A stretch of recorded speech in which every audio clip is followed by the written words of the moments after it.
In the parking lot of the Huaihai Criminal Investigation Unit, Su Chongqing strode toward his private car while outlining the upcoming arrest. This operation targets the no.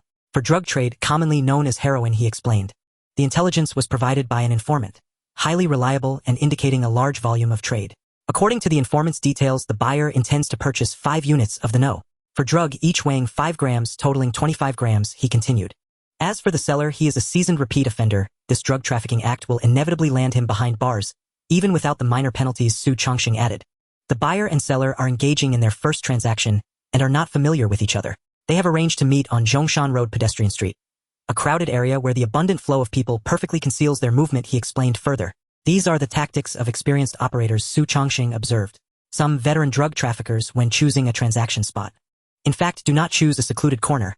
They often opt for crowded urban centers where the mass of people provides the best camouflage, especially when the transacting parties have never dealt with each other before. Both sides fear the possibility of a police sting.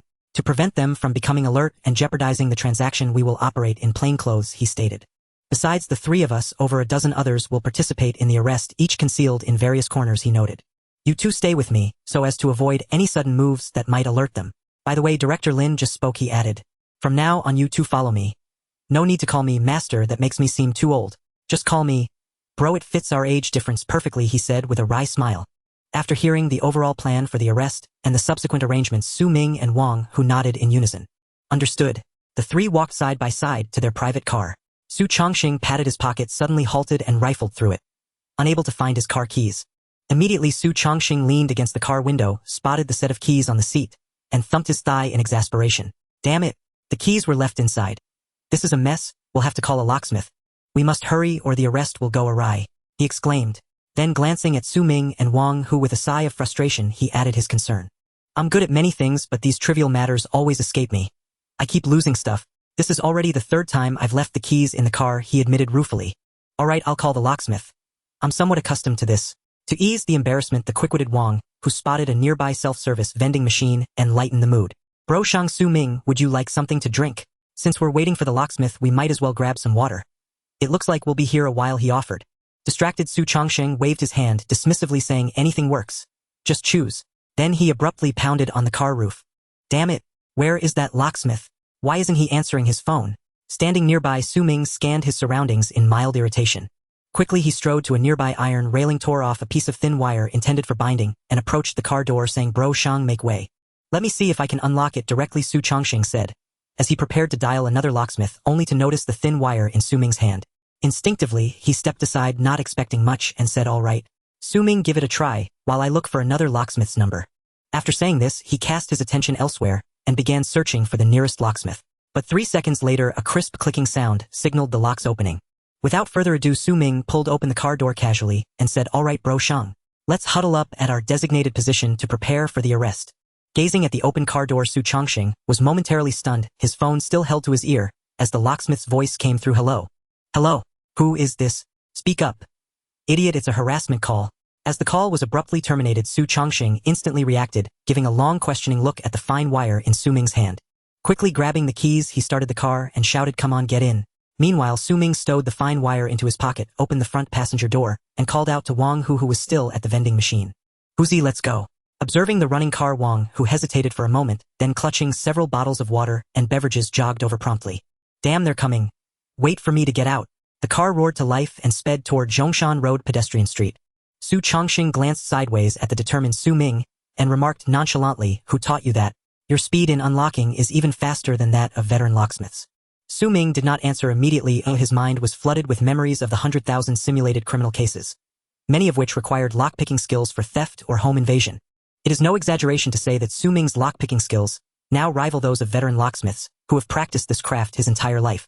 As for his other skills, they too have nearly reached the same level, benefits bestowed by countless crime simulations.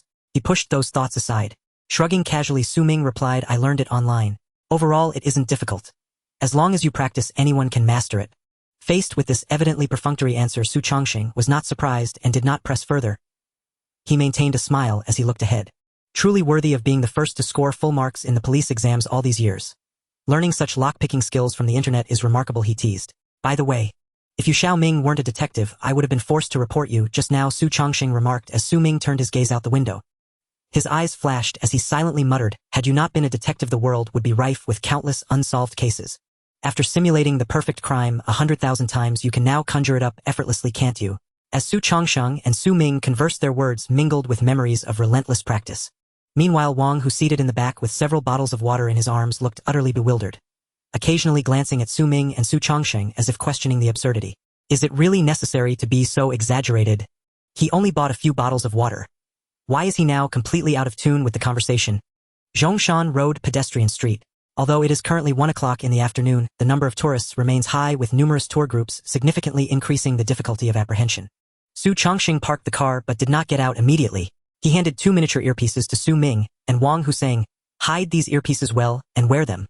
All apprehension actions will be communicated in real time through the channel to avoid any unforeseen circumstances. Now we are just parked in the middle of the intersection. Can you two see how many of us are among the crowd? Just right, you haven't seen them before. Let me see how competent you are in reconnaissance." At this statement, the atmosphere shifted. Su Ming looked towards the street ahead, carefully observing the stalls and shops, even the tourists in the tour groups. Wang, who also leaned forward. After staring at the street for a few seconds, he scratched his head awkwardly and said, "Brother Shang, I don't see any issues.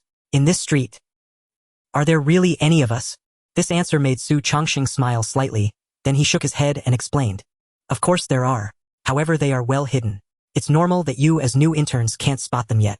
After all, if you notice them so quickly, the fish might get startled and escape, wouldn't it?" Before Su Changsheng could finish, Su Ming retracted his gaze and decisively said, "4. There are a total of 4 of us on this main street." At this statement, Su Changsheng was momentarily stunned, looking at Su Ming with immense surprise, because the number Su Ming just mentioned was precisely the number of undercover police officers Su Changsheng had deployed on this street. After 2 seconds of silence, Su Changsheng turned to Su Ming and asked seriously, "Xiao Ming, you aren't guessing, are you? 4. Can you tell me who those 4 are?"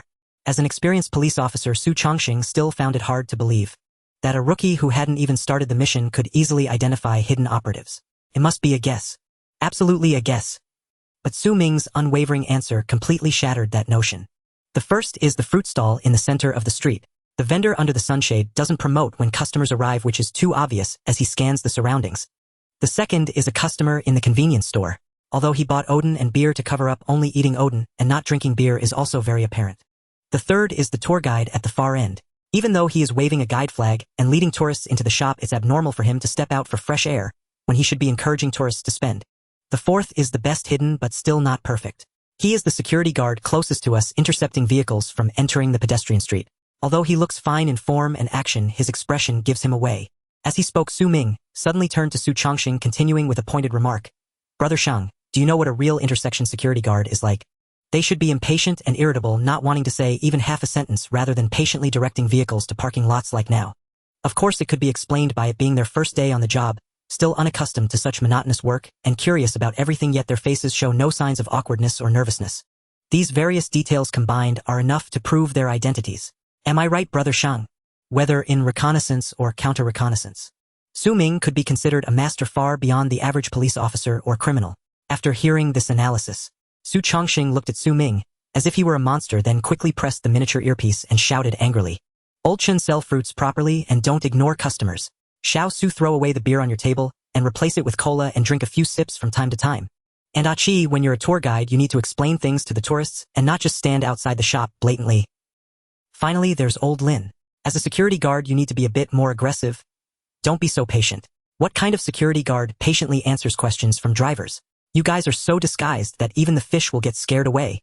With Su Changsheng's roar coming to an end, the 4 undercover police officers simultaneously jolted, quickly adjusting their posture and expressions.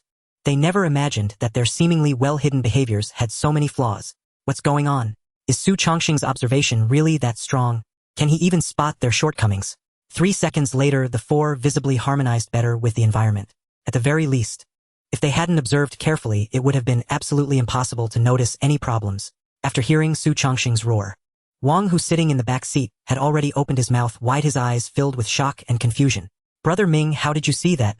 Why did I look over and not see any issues? Those little movements are also normal for people, right? Am I not suited to be a police officer?" Su Ming remained calm, putting on the miniature earpiece, and said nonchalantly, "Observe more, analyze more, study more, and look more. It won't be long before you can see the subtleties too." After Su Changxing finished his admonishment, He also adjusted his earpiece and appropriately continued the conversation sighing, "Tiger, don't doubt yourself. It's not that you're unsuited to be a police officer, it's just that Su Ming is too suited for it. When Director Lin took me on my first mission, he also made me observe how many people were disguised undercover from our bureau. I was a bit better spotting 1 out of 3, but the other 2 couldn't tell either. Finally, I understood why all these years only Su Ming could score full marks in the police recruitment assessments. Alright, let's get out of the car. According to the transaction time, those 2 fish will arrive in an hour. You 2 follow me." Then during this transaction, the seller is a middle-aged man of medium short stature with no other distinguishing features. Pay attention to observe later, do not miss any suspicious individuals. Su Ming and the other 2 sat at an outdoor table outside a stir-fry restaurant. Due to the overwhelming foot traffic along the pedestrian street, every snack stall and eatery extended its seating onto adjacent vacant ground, rendering the 3 plainclothes officers utterly inconspicuous to any watchful eye. Yet though they appeared absorbed in their meal and casual conversation, occasionally lifting chopsticks to taste a dish, their gazes remained fixed unwavering upon every passerby.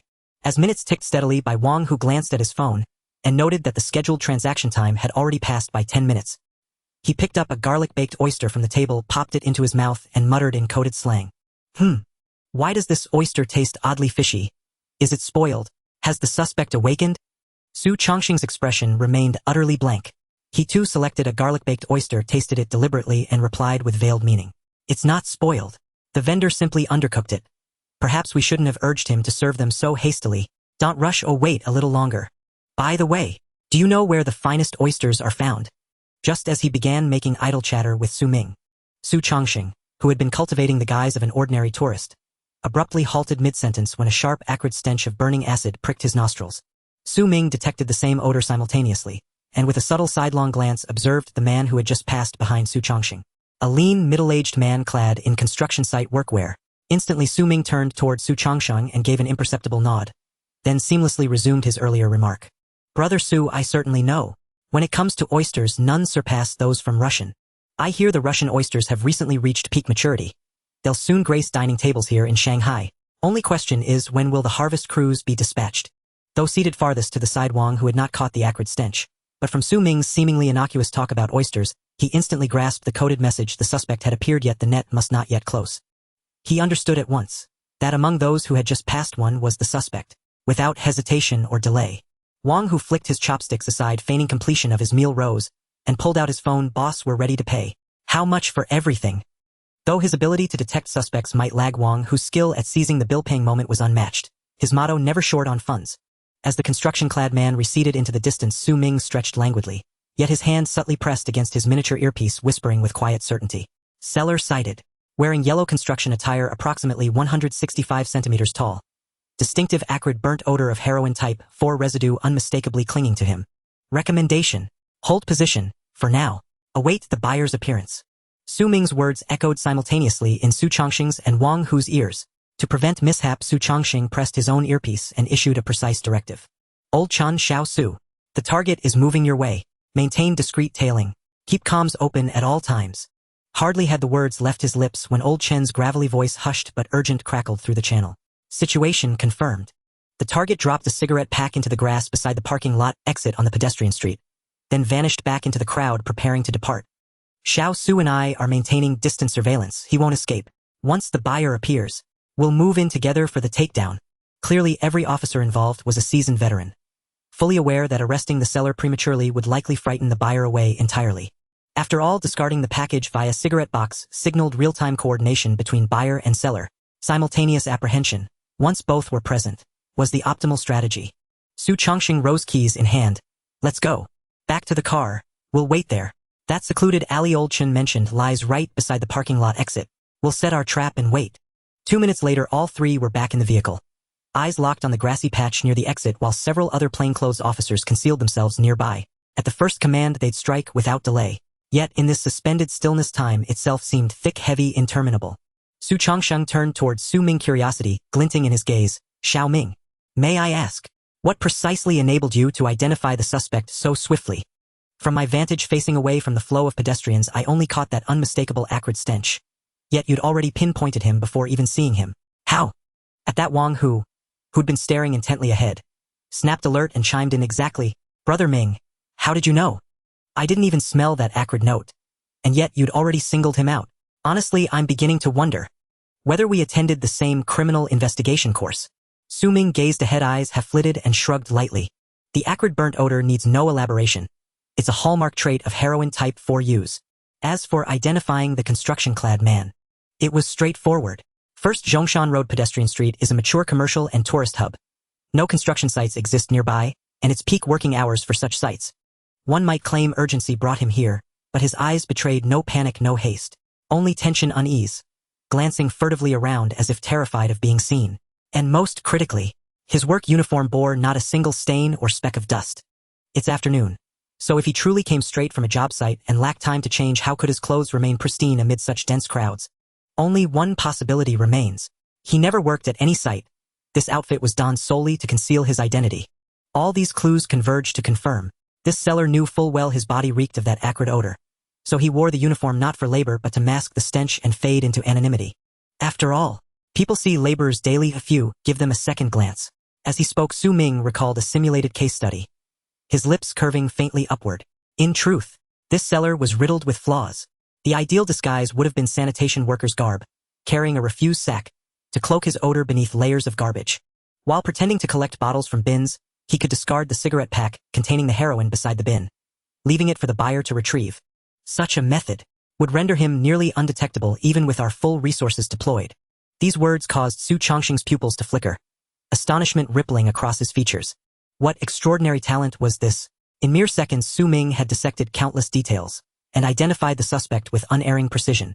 Even more astonishing, he was now articulating a near-perfect modus operandi, disguising himself as a sanitation worker using refuse to mask his scent. Utterly beyond conventional imagination. Wang, who seated in the rear, gaped wide-mouthed, then instinctively drew a sharp breath. Brother Ming, do you even realize how absurdly impressive this is? You've just devised the optimal criminal method, on the spot. Thank heavens you're a detective. Otherwise, I genuinely fear you'd become the perfect criminal. Su Ming merely smiled unruffled, when suddenly a hushed voice crackled into all three earpieces. Buyer sighted. Now! The sound instantly brought the three into focus, their gazes fixed on the grass by the exit ahead. Clearly these were other plainclothes detectives who had spotted suspicious individuals and sent out a warning. A few seconds later, before the eyes of the three, a robust man appeared wearing an oversized black t-shirt, colorful beach shorts, and old flip-flops, sporting a simple and somewhat unkempt crew cut. Without even observing his surroundings, he directly picked up a cigarette box from the grass. Immediately after, something unexpected occurred. The burly man opened the cigarette box to take a glance, then stuffed it into his pocket and pulled out a pack of cigarettes from his bulging pocket. He took out a cigarette, placed it in his mouth, lit it, and took a deep drag, exhaling a thick cloud of smoke. He then took out his phone, seeming to dial a number. However, on his left hand that held the phone, the pinky was severed by a sharp instrument, and the wound had not yet healed completely, appearing rather gruesome. The back of his hand bore the remnants of a large scar where the scab had just fallen off. Now this man did not leave immediately. Instead, he remained in place, smoking and making a call without any sign of fear or trepidation. Meanwhile, a low voice came through the miniature earpiece. Old Su, how should we handle this? I think we can net them directly. Both targets have arrived. Su Tianxing did not respond immediately to the inquiry about whether to proceed with the net. The man's bizarre state made him furrow his brow slightly, seemingly puzzled. Su Ming was also carefully observing from a distance. His rich simulated crime experience allowed him to easily capture and analyze every detail. Something is wrong. This situation is not right. Normally, a typical drug user would fear being caught during a transaction, worried about being arrested with the goods. They would absolutely not stand there smoking and talking on the phone like this robust man. There are only three possible scenarios. First, this man could be a reckless newbie who just used drugs and hasn't experienced the government's resolve against drug trafficking. However, someone who can directly buy 25 grams of grade 4 drugs could not possibly be a naive newbie. The second possibility is that this man is a drug addict who could not wait to return home to use, choosing to consume heroin at the delivery location. But this man only checked the purity, then put the cigarette box away, and took out his own cigarettes, indicating that this scenario is also unlikely. The third possibility is that this man is a complete outlaw, someone who is no longer under pressure from the police and must be involved in a serious case. Since being caught could lead to dire consequences, this man may have become completely numb, embracing the mindset of surviving one more day as a gain, and thus would not fear the police. The crucial point is that this man must have accomplices, and it was that accomplice who directed him to buy grade 4 heroin, or otherwise he wouldn't be calling to report right now. From the wounds on his pinky and back of his hand, it can be inferred that about 10 days ago this man had a confrontation with someone wielding a sharp weapon, resulting in his little finger being severed and his hand being injured. At the same time, not seeking medical attention turned those wounds into such grotesque scars. His crew cut is also uneven, suggesting it wasn't done at a professional barbershop. The ill-fitting clothes and beach shorts along with the worn-out flip-flops indicate that the man has been living poorly during this time. Or rather, he may not even have had the chance or time to take care of his appearance. There is a good chance that he is a wanted criminal who has fled to the magical city. The cigarette this burly man smoked also suggests that it is not a brand commonly found or easy to buy in the magical city, but rather the popular Chongbai mountain cigarettes from the northeastern provinces. His smoking actions are quite skilled, indicating he is an old smoker. Any seasoned smoker typically has a preferred brand and would not switch under normal circumstances. From the experience of simulating crimes 100,000 times, Su Ming can deeply understand the mindset of a true outlaw. Since being caught could lead to dire consequences, they would rather enjoy their favorite things while they still can.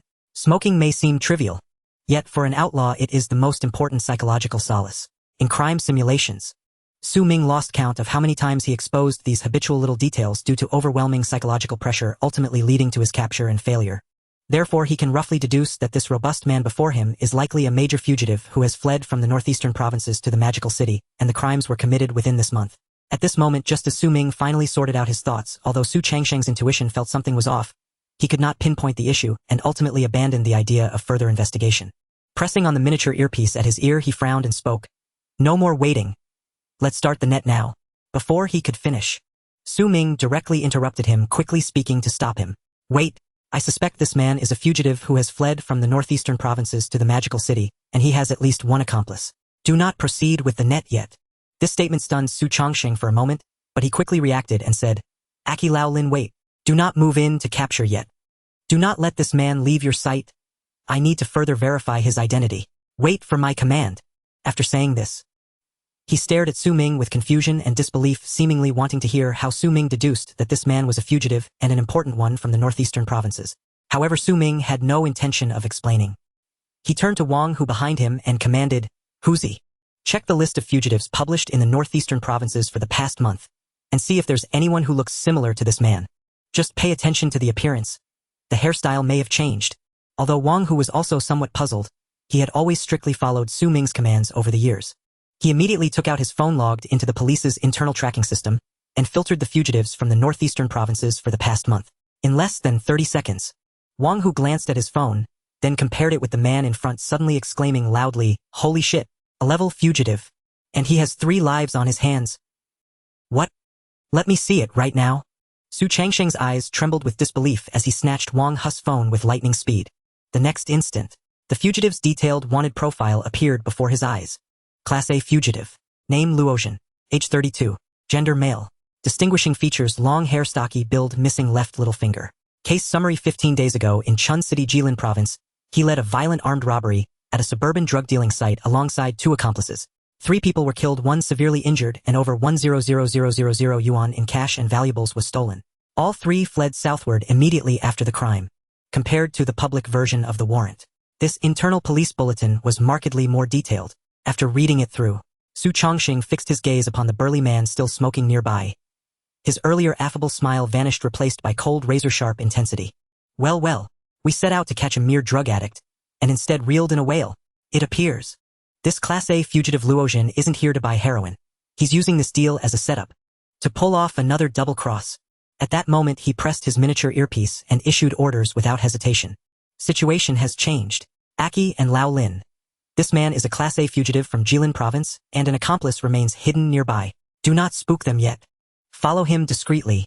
Do not reveal your presence. Wait until he makes contact with the other 2 fugitives, then move in and apprehend them all at once. Oh, and Lao Chun Xiao Su, go ahead and net your target first. But be cautious, watch whether he's making calls. Only move in when his phone is silent. I suspect this fugitive just called our target to gain his trust, so he could lure him out for yet another double cross. Phew. After issuing the command, Su Chongsheng exhaled deeply, a flicker of relief and lingering dread crossing his face. Had he arrested the burly man outright, the other 2 hidden killers would surely have been alerted. At that point, knowing they'd been discovered and cornered, those 2 desperate men would do anything. What exactly, no one dared imagine.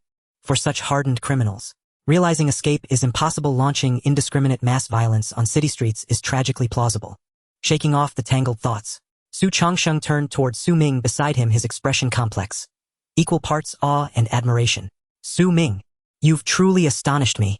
Your intuition was astonishingly sharp, detecting something amiss so swiftly. If we succeed in capturing all 3 fugitives today, your contribution will be nothing short of extraordinary.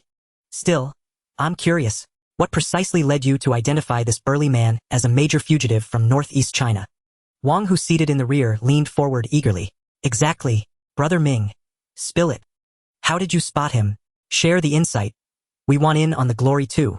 Watching their eager faces, Su Ming arched a brow, not inclined to reveal his earlier deduction, explaining it would be tedious and invite further interrogation.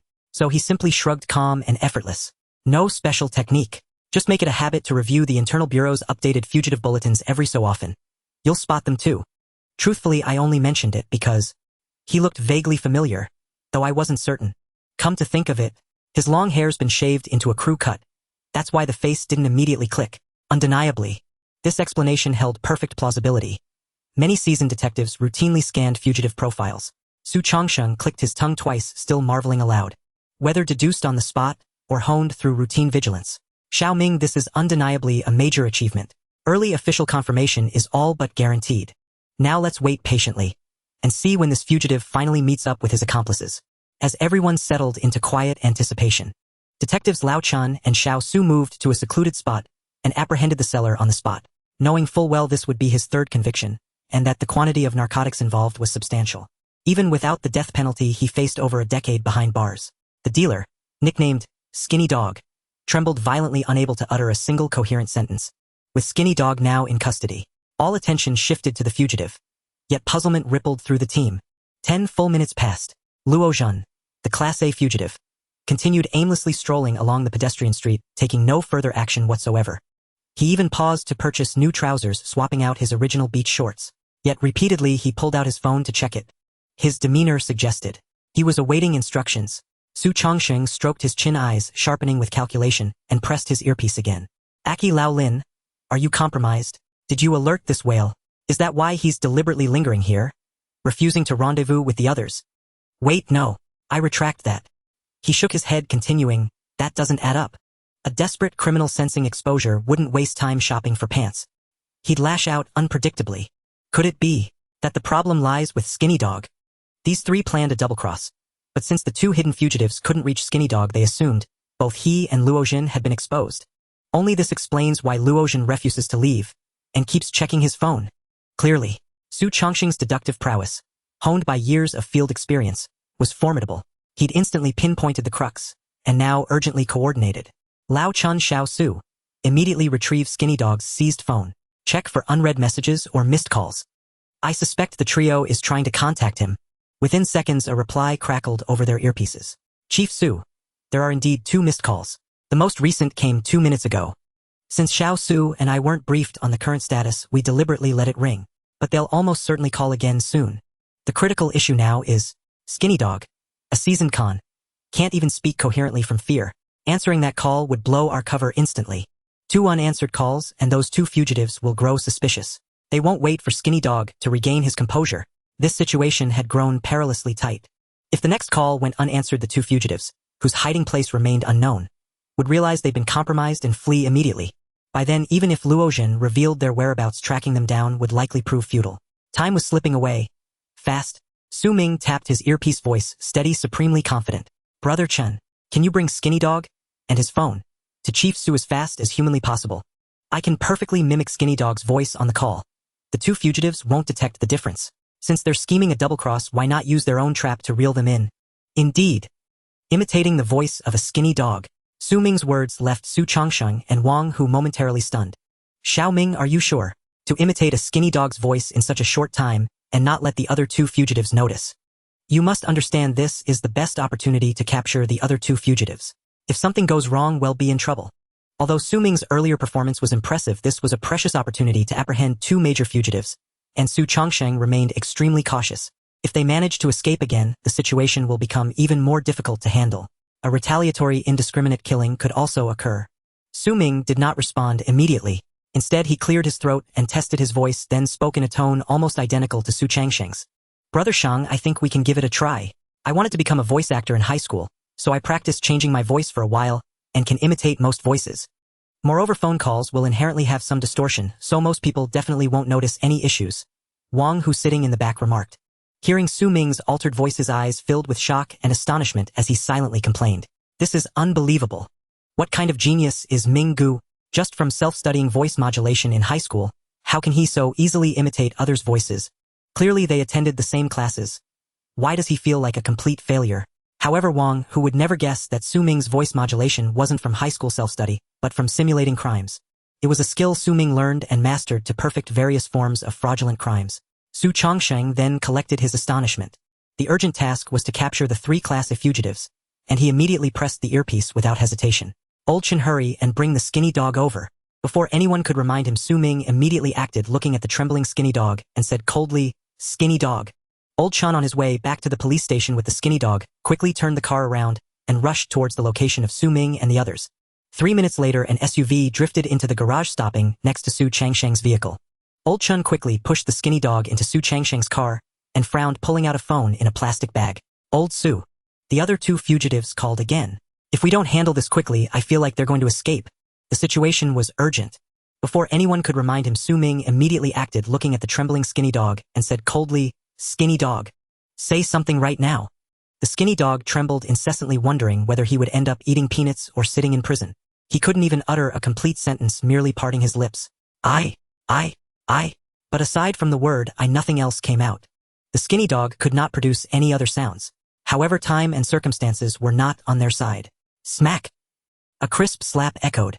The skinny dog showed a terrified expression with clear red marks from 5 fingers on his right cheek. Everyone present quickly looked up, astonished at Su Ming's actions. But Su Ming seemed utterly unconcerned, coldly staring at the skinny dog. "Say something." Looking at Su Ming's ice-cold gaze, reminiscent of someone who had killed countless people, the skinny dog felt more psychological pressure than being incarcerated, and he nervously shouted, "Officer, what do you want me to say? I really don't know." Under the terrifying pressure, the skinny dog finally managed to speak a complete sentence. Su Ming also withdrew his gaze, took the plastic bag from Old Chen's phone, coughed lightly, cleared his throat, and took out the skinny dog's phone. Looking at Su Changsheng, he said earnestly and seriously, "Brother Shang, we cannot put all our hopes on that fugitive named Luozhen meeting with the other 2. So you better have the technical team in the squad start tracking the location of this phone number as soon as I connect the call. Even if these 2 fugitives change their SIM cards immediately for a black deal, they likely won't change the transaction location. Using 2 methods for tracking is the safest approach. Now I'm about to take the call. Everyone must remain silent to avoid raising suspicion with these 2 fugitives." Su Ming's words immediately reminded Su Changsheng. He promptly opened the car door and signaled for them to take the skinny dog away, while starting to contact the technical team for phone number tracking.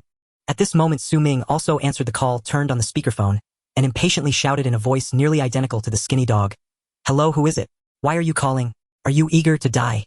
I'm having a blast here." Although the skinny dog now looked cowardly, Su Ming could roughly assess.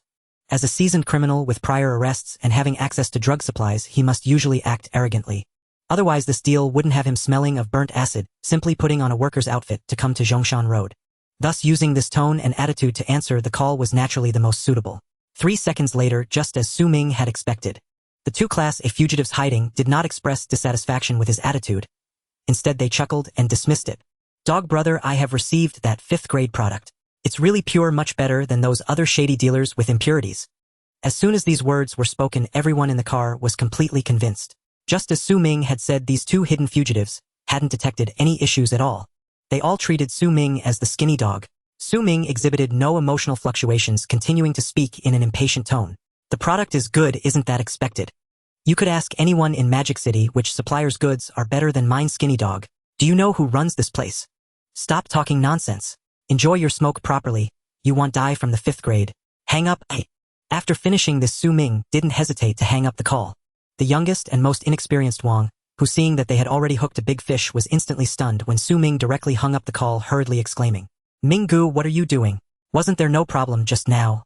Why did you suddenly hang up the call?" Su Ming pressed his hand to interrupt Wang Hu's subsequent words. Picking up the phone that displayed the incoming call again, he showed it briefly to the several people present, saying calmly and confidently, "Earlier was just a test. The real competition has only just begun." A fugitive who holds someone's life in their hands. That is a true desperado and a frightened bird. Any slight abnormality could cause the 2 hidden individuals to flee in panic, disappearing without a trace. For they know that if caught, it would be as trivial as a peanut. This point is evident from Luozhen, who is still wandering the pedestrian street, showing no signs of having received a return command. Once they confirm they haven't been spotted by the police, the two individuals will be excessively cautious. However, once they realize their whereabouts have been exposed, it will turn into chaos. A fugitive who could do anything. So the reason Su Ming hung up the phone first was to feign capture and lure them out. This tactic is meant to completely lower the guard of the two fugitives. Su Ming, over the past 4 years, had used this technique in numerous simulated cases and was quite adept at it. Old Chun, sitting in the back row, reflected on Su Ming's earlier behavior for a few seconds, expressing admiration. He's got some skills. That was a clever reverse logic move. In a normal fugitive's mindset, the frequent unanswered calls from Shou Go likely mean he was captured by the police. Yet this time he suddenly answered, indicating a possibility that Shou Go is cooperating with the police. So if contact is made and no disguises are used, directly inquiring about the subsequent transaction or location would undoubtedly alert the fugitives, causing them to panic and flee. However, by proactively hanging up the phone, it undoubtedly dispels their suspicions. After all, in the minds of fugitives, normal police wouldn't hang up if they were trying to catch them. Impressive, the handling of details. Before he could finish, Old Chun hurriedly stopped speaking, because Su Ming had already answered the incoming call again. He had also set it to speakerphone, imitating Shou Go's voice, sounding extremely impatient. Are you trying to get yourself killed? I told you I'm enjoying myself. Right now, why are you calling me repeatedly? Su Ming's tone was aggressive and vulgar. Rather than angering the two fugitives, it made them feel more at ease. Dog brother, don't rush, please don't rush. If it weren't for a big deal, how would I dare to disturb you while you're having a great time? It's just that there is a big deal, something urgent. Su Ming's lips curled into a mocking smile. A big deal. They must be eager to engage in black market dealings. A big deal? What kind of big deal can you possibly have? Just today's 5 batches of small white will keep you entertained for a long time. Don't bother me if there's nothing going on, or you'll regret it. To further enhance credibility, Su Ming even pretended to be in a daze from drug use, his speech becoming crude, resembling an unrefined street thug. On the other end of the phone, the tone seemed even more excited, hastily urging, dog brother, there's really a big deal. You should be able to tell him, not a local from Modu. I specially came from Jixing to buy goods in this big city. The earlier 5 batches were just a trial to see how pure Dog Brother's goods are. Now that I've seen it, Dog Brother is truly the #1 figure in Modu. The goods are indeed top-notch. Therefore, I plan to buy a bit more and take it back to Jixing to sell for a profit. Dog Brother, what do you think? Is there a possibility of getting 2 more units for my little brother? Meanwhile, Su Changsheng gently opened the car door and gave Su Ming and the others an okay gesture. This signified the technical department of the criminal investigation team had already determined the approximate location of the 2 hidden fugitives through the phone number. Next, they needed to see where the 2 fugitives would choose to transact and whether it matched the location confirmed by the technical department. Su Ming narrowed his eyes, deliberately pausing for 2 seconds before continuing. 2 units. Each unit is 250 grams, so 2 units would be a pound. You little brat, can you handle that much small white? You're not a cop trying to lure me out, are you? 2 units of small white. If I get caught, I won't even have a chance to suffer. I'll just walk away with a few peanuts. This tirade of angry curses, intermingled with underground slang, made Su Changxing, who was standing nearby, raise an eyebrow in surprise, first puzzled and then relieved. He was puzzled about where Su Ming had learned so many specialized skills almost comparable to a criminal genius. Lock-picking, voice changing, psychological evaluation, etc. These were not taught in police academy. But upon seeing Su Ming in his police uniform, all of Su Changxing's doubts and surprises instantly vanished. No matter where he learned these strange skills. As long as Su Ming wore the solemn police uniform, that was enough. The phone on speaker once again echoed with the voice of the fugitive. How could that be, Dog Brother? How could I possibly be a cop? If I were sent by the cops to set you up, how could I still be calling you now? You just tell me, isn't that right? The reason I want to buy 2 more units of small white is really just to make a little profit. Dog Brother, you are the local tyrant of Modu. We as outsiders definitely wouldn't dare to mess around. So what do you say, Dog Brother? Are you going to do this deal? Su Ming's lips slightly curled up, knowing that he had completely led the other party into his rhythm. As long as you're not a cop trying to fish for me, then I'll naturally do this deal. You're clever in this Modu territory. If you ask who can do and dare to do the business of these 2 units of small white, besides me, Shou Go, there's really no one else. But, do you know how much 2 whole units of small white costs? Can you handle that? He thought Shou Go was being set up. The 2 fugitives who planned to engage in black market dealings showed no hesitation. Oh, don't worry, Dog Brother. We specifically came from Jixing to do big business, so you don't need to worry about whether we can handle it. However, since the quantity is indeed large, we also fear you, the local tyrant, so we'll provide the transaction location. Let's choose. The outskirts of Hangsu Abandoned Factory in Dongning District of Modu, how about that? This amount definitely wouldn't be suitable in a bustling area. It's better to be in a more remote place. We've checked this location. It rarely sees any foot traffic, so we can trade here with complete peace of mind. At that time, Dog Brother can bring 1 or 2 more people. We won't mind at all. After all, business is meant to last, and Dog Brother wouldn't just focus on the money at hand, right? Hangsu abandoned factory in Dongning outskirts. Upon hearing this location, Su Ming immediately looked at Su Chongqing beside him, signaling with his eyes whether it matched the location determined by the criminal investigation team's technical section. Su Chongqing made no extra movements, merely nodding slightly. After receiving a positive response, Su Ming once again adopted an impatient tone, as if he was very reluctant to say, "Fine, let's go with what you said. Such a little brat, still afraid I Shogo will engage in black market dealings. For so many years, the people of Modu know that the goods sold by me Shogo are the purest. Even if I went into a hellhole, I wouldn't betray a single brother. No more talking. Just wait at that factory. Once I'm done enjoying myself, I'll bring the 2 units of small white over." After finishing, Su Ming showed no hesitation or doubt and hung up the call. As Su Ming hung up the phone, Su Chongqing seized the moment to speak up. "No problem. The location where Xiaoming just caught the fish, that abandoned factory in the Dongning suburb, basically matches the communication address identified by the technical department. These 3 Class A fugitives are extremely dangerous, and their hiding place is right next door in the Dongning district. I'll notify Captain Lin immediately and have the Dongning criminal investigation team assist us." Speaking of which, Su Chongqing suddenly remembered something and quickly pressed the mini earpiece. Aki Lao Lin checked to see if the fish we're following is getting ready to leave the pedestrian street. "What? They are already preparing to leave. You two make sure to protect yourselves and observe whether their direction is towards the outskirts of Dongning district. If the direction is correct, follow them from a distance and remember not to expose yourselves to avoid any accidents. At that time, when the 3 major fugitives gather, we will take them down all at once. Then, Lao Chun and Xiaoli, after bringing the thin dog back to the team, come back and regroup with us. The thin dog is not worth interrogating anymore, and now that he's so scared and with evidence in hand, he can just wait inside for the court's ruling. As for the others, get your gear ready and change into police uniforms. It's time to start the most important arrest operation." In the Huaihai District Criminal Investigation Team, Lin Tian, who was originally researching the 513 dismemberment case in the office, was stunned when he heard Su Changsheng's account on the phone. He immediately stood up in shock, his expression serious, as he ordered decisively, "Xiao Su, make sure not to alert those 3 fugitives to avoid unnecessary harm to nearby civilians. Such desperate criminals, when cornered, will do anything to drag others down with them. This arrest operation is extremely dangerous. So remember, as the commander of this operation, even with the assistance of the Dongning District Police, be prepared to shoot the criminals on the spot if necessary. As long as you confirm they are class of fugitives you must shoot in a critical situation, do not act recklessly. I'll be waiting for your good news and we'll discuss rewards then." After hanging up, Lin Tian casually tossed the receiver onto the table, leaned back in his chair, and rubbed his chin, muttering to himself, "This Su Ming is quite interesting. Should we call this talent, or just good luck? On his first day of internship, he's made such a significant contribution. Moreover, according to what Xiao Su said, it was thanks to Su Ming identifying the fugitives that otherwise those 2 hidden fugitives could have done who knows what. TSK Tisk, still an intern, and not yet officially a police officer, the younger generation is formidable." As the arrest order was issued, both the Huaihai District and Dongning District criminal investigation teams sprang into action. Due to the extreme danger posed by these 3 Class A fugitives, the fully armed SWAT team had already donned their gear and stood ready, eliminating any possible accidents. At the same time, 2 professional SWAT snipers were dispatched to take positions above as the last line of insurance. All surveillance cameras in the vicinity were activated, with personnel continuously monitoring the specific movements. Inside the police car, Su Chongqing, now dressed in a police uniform, was making the final preparations, drawing his service weapon from his waist and carefully checking it twice. He looked at Su Ming and Wang, who beside him, shaking his head in some resignation. "On your first day out on a mission, I didn't expect you would encounter such a large-scale arrest operation. I really don't know whether to call it good luck or not. However, I have already told Captain Lin that you played a crucial role in capturing these 3 Class A fugitives, especially you, Su Ming. You could say that you nearly single-handedly brought these 3 fugitives to light. There will definitely be a reward, and I estimate that you might not even have to continue your internship." As for that so-called reward, Su Ming completely disregarded it, instead constantly recalling and pondering.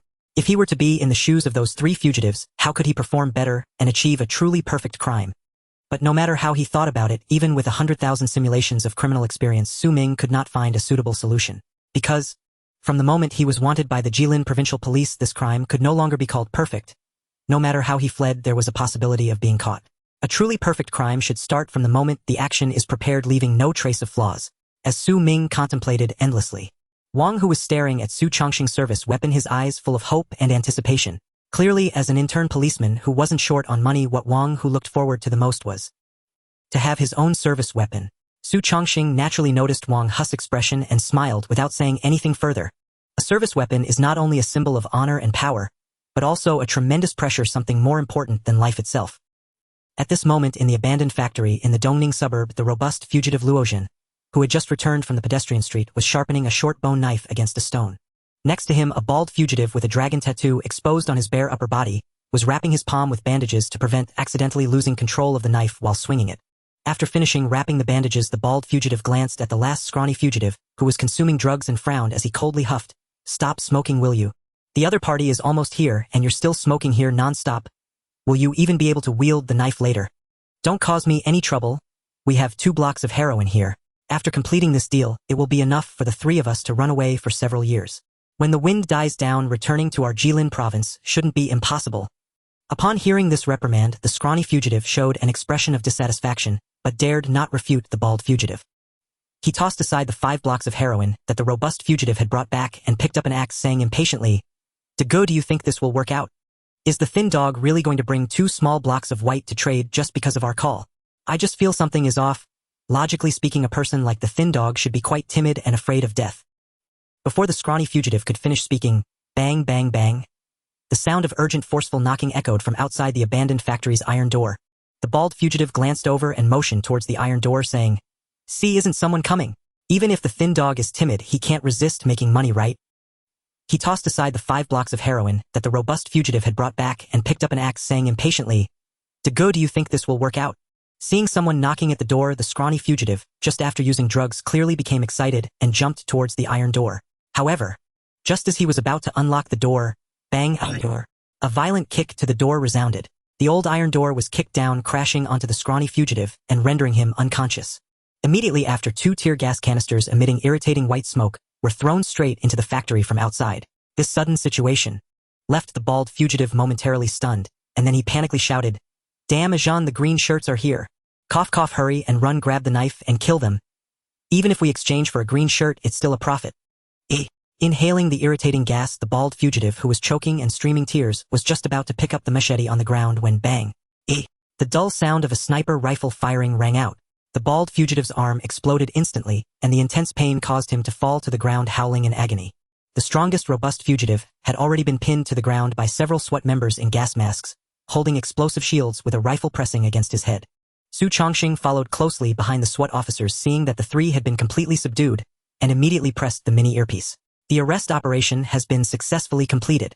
Have the doctors come in immediately. 2 of the fugitives are severely injured due to resistance. Thank you all for your hard work.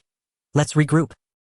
The apprehension operation following the identification of suspects is typically swift and precise, affording them no opportunity to resist or flee. Especially when confronting such vicious, desperate fugitives, major criminal investigation units refrain from conducting arrests alone. Instead, they routinely enlist the support of heavily armed special police forces. The sniper round that struck the bald fugitive's arm with surgical precision underscores this principle. It is preferable to leave fugitives barely clinging to life than to risk violent resistance, and the unnecessary casualties it may entail during arrest. At midnight, dozens of police vehicles returned in orderly formation to the Huaihai Criminal Investigation Unit. Aside from the bald fugitive, who had been struck by the sniper round and was undergoing emergency surgery in hospital under constant guard by several officers, the 2 other fugitives, sustaining only minor injuries, were subjected to immediate intensive interrogation to extract precise details of the case. The 2 other fugitives, sustaining only minor injuries, were subjected to immediate intensive interrogation to extract precise details of the case. "Brother Ming, what are you pondering? Still replaying the arrest operation in your mind? To think, one's very first day on the job and already involved in an operation like this. Who'd believe it? Still, it's truly unexpected that these 3 fugitives from Jilin province would flee all the way to Shanghai. They'd have stood a better chance hiding in some remote, lesser-known city." Su Ming casually accepted a bowl, deftly twirled the noodles with his fork, and shook his head in gentle rebuttal. "Huizi, you're oversimplifying things. In smaller cities where populations are less diverse and fluid, these 3 men would stand out far more conspicuously. Certainly less able to vanish into anonymity than here in Shanghai. Of course, the most decisive reason they avoided smaller cities is they intended to pull off a double-cross, to rob their own supplier for a windfall funding their continued flight. Smaller cities likely lack a dealer as substantial as Skinny Dog. In truth, they made a fatal error from the outset. Fugitives facing capital punishment should never attempt a double-cross against addicts under intense police surveillance. They probably assumed such a scheme would fly under our radar, allowing them to seize a large sum effortlessly and prolong their escape. Little did they know. Never mind. I won't dwell on this. The flaws are too numerous. A post-mortem simply isn't warranted. Clearly, Su Ming found the fugitives' riddled witherers' escape strategy so indefensible he could scarcely muster coherent critique, let alone admiration. Had he been in their place, he could have evaded capture through dozens of elegant low-risk methods. Meanwhile, seated beside him, Wang, who, having absorbed Su Ming's incisive analysis, sat agape in stunned silence. So transfixed he failed to notice his noodles slipping from the fork. Just then Su Chongsheng emerged from the interrogation room, now dressed in civilian clothes. He tossed his uniform onto his chair and smiled at the two young officers. Toss those noodles. Immediately, no new recruit joins the criminal investigation unit and spends their first day working overtime over instant noodles. You'll get plenty of chances later. Come on. I'm treating you to late-night snacks. At a night market less than 3 kilometers from the unit, Su Chongsheng selected a wall-side table, pulled out a menu with practiced ease, and settled in without pretense. So, any dietary restrictions? If not, shall I order according to our unit's long-standing tradition? After missions, everyone likes gathering here for a bite and unwinding. After all, our profession leaves little time for meals when things heat up. Wang, who seated across from him, popped open a beer bottle while asking curiously, Brother Shang, I'm curious. Both Skinny Dog and the 3 fugitives face extremely serious charges, possibly even execution. So why did the interrogations conclude so rapidly? Felt like mere minutes. As their nominal mentor, Su Chongsheng, ever forthcoming on investigative matters, placed the completed order on the table and shook his head. Huizi, you've misunderstood. Precisely because their crimes are grave and backed by irrefutable evidence, the interrogations proceeded with such speed. Aside from the bald fugitive still receiving medical treatment, the other 2 have already confessed fully, or rather, the evidence is overwhelming. They have no grounds for denial. Upon learning of the arrest, Jilin's detectives immediately departed for Shanghai and are expected to arrive tomorrow morning. Once they arrive, the 3 fugitives will be formally transferred to Jilin's jurisdiction. As for Skinny Dog, though visibly terrified, extracting intelligence on his higher-ups will prove neither simple nor swift. At this point, Su Ming, who had remained deep in thought, interjected smoothly, I suspect it's unlikely Skinny Dog refuses to speak. Rather, he genuinely possesses no critical intelligence, not even knowledge of his supplier's identity. After all, anyone bold enough to supply such vast quantities of heroin to Skinny Dog in Shanghai must have taken exhaustive precautions, including strict single-line communication. If the upper echelons remain inaccessible, we descend. Yet what lies beneath are merely small-time addicts and petty dealers. There's no need for haste. Hearing this, Su Chongsheng nodded slowly, raised his beer, and took a long appreciative swallow. Xiao Ming, I truly struggle to find words to praise you. Whether your conduct during today's operation or your razor-sharp reconstruction of the case, your analytical depth is precisely what defines a natural investigator. Oh, and Director Lin mentioned just now, report to his office first thing tomorrow, likely to discuss your official appointments. To be promoted from intern to full officer on your very first day. That's an unprecedented record. The next day, in the parking lot of the Huaihai Criminal Investigation Brigade, 7 or 8 police prisoner transport vehicles bearing Jilin province license plates were already parked early in the morning. It was evident, once the Huaihai Criminal Investigation Brigade had definitively confirmed that the 3 suspects were fugitives from Jilin province, they had immediately notified local authorities, who promptly arrived. Since the crime occurred in Jilin province, both trial and prosecution, and ultimately sentencing, would be handled there, necessitating formal extradition. Moreover, under the current mandate that all homicide cases must be solved, the disappearance of these 3 fugitives, each with blood on their hands, had placed extraordinary pressure on Jilin's law enforcement agencies. After a formal expression of gratitude, the Jilin police escorted the 3 fugitives onto the transport vehicles, awaiting further judicial proceedings. Or rather, awaiting the day the death sentence would be handed down. At that very moment, in the director's office of the Criminal Investigation Brigade, Lin Tian looked at Su Ming and Wang, who before him sipped lightly from his cup of clear tea, and remarked appreciatively, The arrest operation yesterday, Xiao Su has already briefed me thoroughly, and I now have a firm grasp of the details. Su Ming, I truly must commend you. In such circumstances, you accurately identified the suspect's anomalies and halted the arrest operation in time, preventing the hidden fugitives from awakening. And yet you maintained remarkable composure, skillfully luring out the hiding places of the other 2 fugitives. A feat demanding extraordinary psychological fortitude. Outstanding, truly outstanding. Earning the first ever perfect score in the history of the criminal investigation examination. You clearly possess exceptional talent. Wang, who also performed admirably during yesterday's operation, contributing significantly to the mission. Apprehending 3 Class A fugitives is no minor achievement, so I've given it serious thought.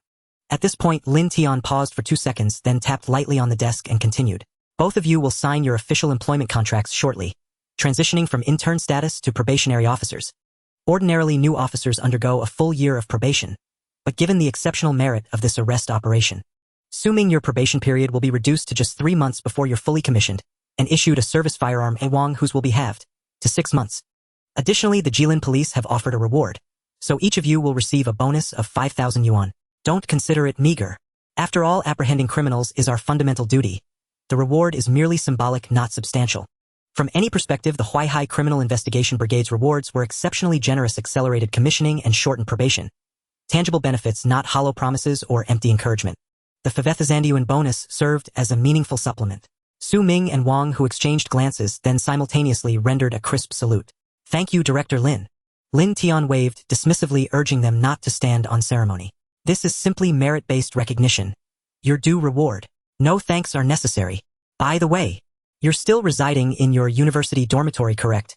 If commuting proves inconvenient, you're welcome to move into the brigade's dormitory. The dormitory rooms sit vacant. Occupying them would streamline your daily commute and operational readiness.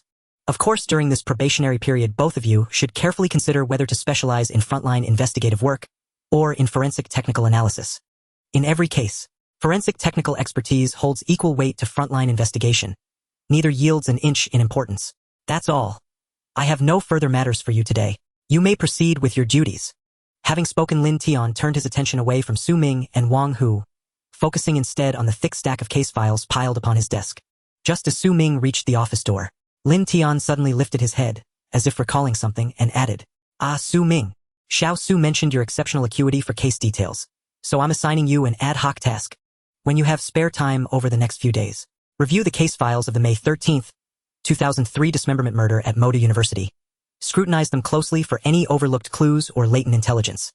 Granted, this case is decades old. Do your best, but don't strain yourself. Any new insight would be invaluable. If none emerges, so be it. For this crime was executed with chilling perfection, leaving no traceable decisive evidence. Clearly, this exceptionally brutal, unsolved dismemberment case, unresolved for 20 years, had become a personal obsession for Lin Tian. Otherwise, among countless cold cases, why single out this one? Pinning quiet hope on Su Ming's prodigious investigative intuition to unearth something buried in the archives. Su Ming paused at the threshold, hearing he'd be analyzing a case notorious not only across Modu City, but throughout Longhua. He raised an eyebrow, curiosity and anticipation stirring within him, and nodded respectfully. Understood, Director Lin.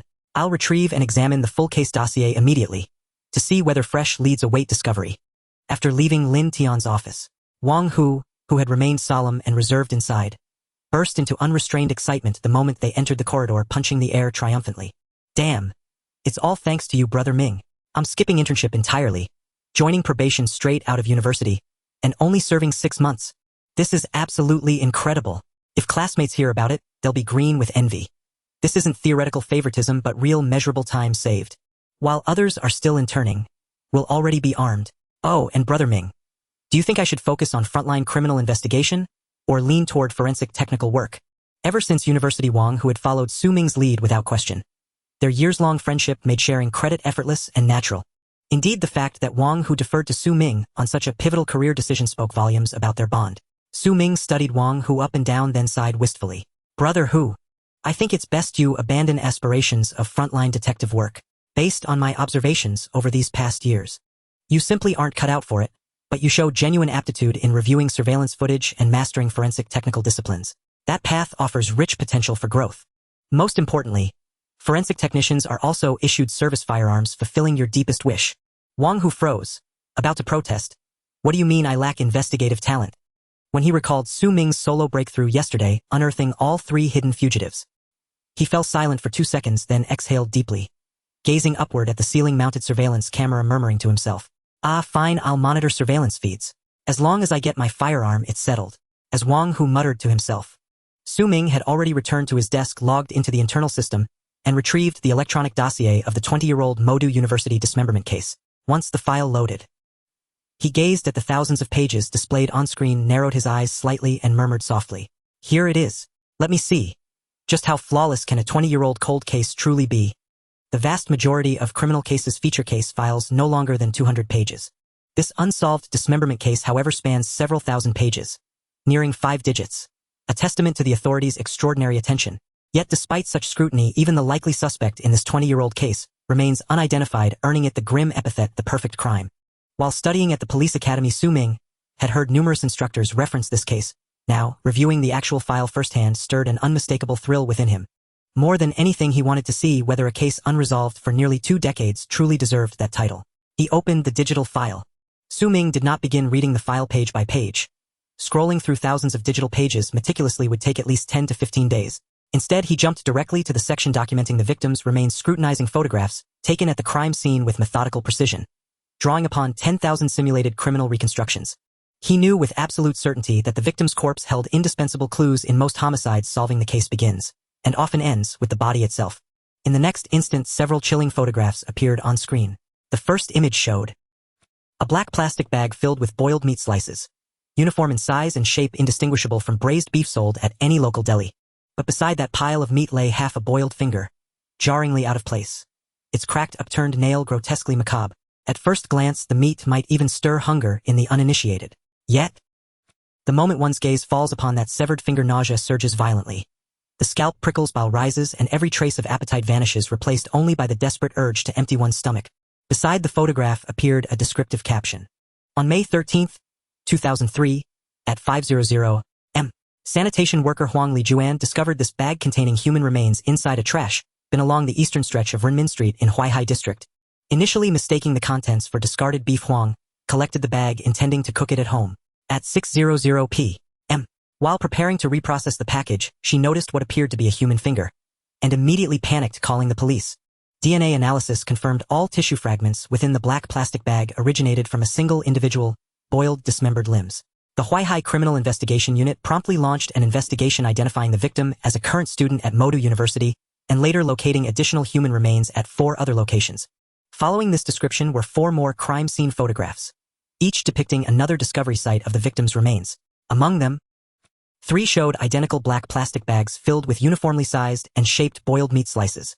The final photograph revealed the victim's head, decapitated, boiled, hairless, skin ruptured beyond recognition, its facial features utterly obliterated. Without exaggeration, even these static images carried such visceral horror that most seasoned detectives would instinctively recoil. Nauseated, shaken, haunted by nightmares, unable to touch meat for days. Su Ming, however, scrolled through each photo impassively, his analytical gaze steady, untroubled, devoid of panic or discomfort. Only a faint, deeply buried numbness lingering beneath. Indeed, no matter how gruesome the scene, Su Ming felt no tension whatsoever. After reviewing all 5 photographs, he leaned back comfortably in his chair, eyes narrowing thoughtfully as he began his meticulous analysis. The victim's remains were discovered on May 13th, but the approximate time of death fell around May 11th, not May 12th, because distinct dark red blood spots were clearly visible within the boiled muscle tissue, evidence of postmortem hypostasis. Hypostasis forms when the heart ceases pumping, allowing blood to pool downward under gravity, engorging capillaries. Commonly known as livor mortis. Livor mortis begins within 2 to 4 hours after death, peaks at 12 to 14 hours and becomes fixed, no longer shifting, within 24 to 36 hours. Judging from the quantity of livor mortis visible in the photographs, and the fact that some patches appeared diffused, not yet fully coagulated, the killer did not dismember and boil the body immediately after death. Rather, he left the corpse undisturbed for some time, likely between 12 and 24 hours post-mortem, before beginning the slow, deliberate process of boiling and dissection. Boiling the body in a concealed location, then performing this horrifying dissection. This alone reveals that the murder was almost certainly premeditated, not a crime of passion or accidental homicide. The killer felt utterly secure in his chosen location, certain it would remain undiscovered for hours, hence his leisurely timing, waiting until livor mortis reached its maximum intensity before proceeding. Given the premeditation, whether the victim was selected long in advance or chosen opportunistically, the dissection technique alone suggests an exceptionally stable psyche, either desensitized through repeated exposure to such gore or rooted in antisocial personality disorder, or perhaps profound psychological disturbance. After all, slicing a boiled corpse into uniform pieces, precise in both shape and dimension, bears no resemblance to haphazard hacking intended solely to conceal evidence. Further inference indicates exceptional knife skill, proficiency in butchering meat at the very least. Otherwise, such surgical consistency would be impossible. A severe obsessive-compulsive tendency is also plausible. Secondary incision marks, evident on certain tissue fragments, suggest meticulous retrimming. Yet OCD cannot be conclusively determined. This detail is critical for narrowing suspects. Rash assumptions may lead straight into the killer's carefully laid trap. In his own simulated crime, Su Ming had once planted near irrefutable signs of obsessive-compulsive behavior, precisely to deflect suspicion and perfect the illusion of an unsolvable crime. Now, gazing at the 5 photographs on his screen, Su Ming gathered his thoughts and murmured aloud. From these 5 primary scene images, preliminary deductions include: the killer planned this crime meticulously. His killing site possessed facilities for processing bodies, and was extraordinarily secluded. Even after Modu University reported the student missing, he remained utterly confident the police would never find him there. He possesses extraordinary tolerance for corpses, either through prolonged professional exposure or innate antisocial pathology. Exhibits exceptional knife proficiency and may suffer from obsessive-compulsive tendencies. Based on these 5 photographs, the perpetrator appears to match profiles of slaughterhouse workers, or perhaps employees of roasted duck shops, braised meat stalls, or other cooked food establishments. This reasoning seems flawless, but it cannot be correct. Otherwise, this case would not have remained unsolved for 20 years. Clearly, though he hasn't yet read the rest of the file, Su Ming could already surmise the Huaihai Criminal Investigation Unit must have immediately investigated slaughterhouses and nearby roasted duck vendors. Just as Su Ming prepared to continue reviewing the case file, Officer Su Chongxing strode briskly into the office, waving his hand authoritatively. Xiao Ming Huzi, pause whatever you're working on and come with me. We've got a call. A fisherman pulled a corpse from the Huainan River in our jurisdiction. We need to determine whether it's suicide or homicide. If it's murder, we must solve it within 24 hours. Let's go. Move quickly. Every homicide must be solved. Not a hollow slogan for show, but a directive issued by the Ministry of Public Security in 2004 to all grassroots law enforcement units aimed at curbing crime through intensified investigative efforts. Reality unfolded precisely as senior leadership had anticipated. The immense pressure of the unsolved homicide is unacceptable mandate dramatically heightened both the diligence and efficiency of frontline criminal investigation teams. Approximately 95% of homicides were resolved within 48 hours, a period dubbed the Golden 48 Hours. Within this window, the first 24 hours, commencing from the moment an alarm was raised and the victim's body discovered, proved most critical. The vast majority of pivotal clues emerged during this time. This surge in investigative efficacy naturally instilled fear in would-be offenders, many of whom, daunted by such relentless pursuit, dared no longer commit homicide. A police cruiser sped along the highway before halting near the remote Huainan River on the city's outskirts. Though Mogu was a metropolis, it still harbored sparsely populated suburban fringes. The Huainan River was one such place, visited almost exclusively by local residents and avid anglers, with few others drawn to its banks for leisure. At that moment, 3 officers disembarked from the cruiser. From afar, they spotted a large area cordoned off by crime scene tape across the river's central channel. And beyond the perimeter, a cluster of curious onlookers, elderly men and women gathered like spectators at a spectacle. Gesturing animatedly, they murmured among themselves, trading hushed speculations. Su Chongxing frowned, stepped forward, and called out sharply, "What are you gawking at?" "Gawking at a corpse. Disperse immediately. Do not obstruct our investigation." His stern voice silenced their chatter instantly. Yet none moved away. Instead, they remained just outside the cordon, standing on tiptoe to peer into the scene. Su Chongxing said nothing more, glancing briefly at Su Ming and Wang, who beside him, before speaking calmly. Local public security officers arrived promptly after the body's discovery, secured the site, and summoned the recovery team to retrieve the corpse. It has not yet been placed in a body bag. Our task is to determine the probable cause of death and whether formal prosecution is warranted. If it proves to be suicide or accidental drowning, we'll issue a certificate and close the case. But if foul play is involved, well, things may grow complicated. Su Ming nodded in agreement. Noting Wang, whose puzzled expression, he added, "A body recovered from water rarely offers a reliable primary crime scene. No one knows where it drifted from. We must first recover it, ascertain the likely cause of death, and, if homicide appears plausible, initiate prosecutorial procedures. Only then can we proceed with forensic rigor. Judging from the surroundings, I'd say accidental drowning is highly improbable. These onlookers are pointing and whispering, clearly wondering who the deceased is. That implies she isn't a local resident. So accidental drowning can be ruled out entirely. As for suicide versus homicide, we'll need further examination. Only upon direct observation of the body can we reach a definitive conclusion." Su Chongxing nodded thoughtfully. He was impressed by how swiftly Su Ming had deduced the unlikelihood of accidental drowning from mere glances and murmurs of the crowd, and gestured decisively. "Xiao Ming, your insight is razor-sharp. Very well. Once we're inside, you and Hu Zi will conduct the preliminary examination of the body. I'll supervise closely. Should any uncertainties arise, we'll call in the forensic pathologist for a detailed autopsy." Forensic pathologists maintained heavy caseloads, not only assisting investigations but also assessing public injuries and determining causes of death in numerous civil and administrative cases. Thus, most detectives possessed foundational skills in corpse assessment and evidence analysis, summoning the pathologist only when truly stumped. The trio entered the cordon. Before them lay a female corpse, bloated, facially swollen, pallid, and ghastly, with early signs of decomposition. All things considered, the body had not yet reached advanced decay. No cadaveric bloat was evident. A drenched recovery team member wearing a fisherman's hat pointed toward a nearby sack of construction debris and spoke first. "Officer, I jumped into the water when initial attempts to retrieve the body failed. There I discovered something unexpected. Her waist had been bound with this very sack of construction rubble, explaining why she never surfaced. Had an angler not accidentally snagged her with his line, she might have lain undiscovered until complete decomposition. At that moment suicide could be definitively excluded. Su Chongqing's expression hardened. He studied the corpse on the riverbank with narrowed eyes, then waved his hand dismissively. Understood. Let us examine the body first, then assess the full picture. Su Ming and Wang, who exchanged a glance then, without hesitation retrieved latex gloves from their specialized toolkit. To preserve evidentiary integrity, they first photographed the body from multiple angles, ensuring comprehensive documentation for future reference and official case files. Then Su Ming began meticulously searching for clues. Wang, who attuned to his rhythm, knelt beside him, camera in hand, awaiting instructions. This division of labor had been honed during their academy training. Su Ming handled Hansen evidence detection, while Wang, who documented every detail and compiled case records, each fulfilling his role with precision and purpose. Su Ming first surveyed the corpse holistically, then proceeded systematically, from head to toe, gently prying open the tightly shut eyelids to examine pupil color and size. Though immersed for several days, minute reddish-brown petechial hemorrhages, pinpoint-sized, remained clearly visible on the conjunctiva near the fornices and at the inner and outer canthi. The pupils exhibited an eerie pale blue hue identical in size, neither dilated nor constricted. Su Ming gently palpated the eyeballs, noting their firm, plastic-like consistency, and nodded slowly, deep in thought. Next, using fine forceps, he grasped the left ala nasi and swabbed the nasal vestibule with a cotton-tipped applicator, revealing minimal sediment or algal residue. He then pried open the mouth dental, where was negligible and no prosthetics were present. Yet both upper and lower dentitions displayed distinct rosary discoloration at the cervical margins. Su Ming's eyes narrowed slightly.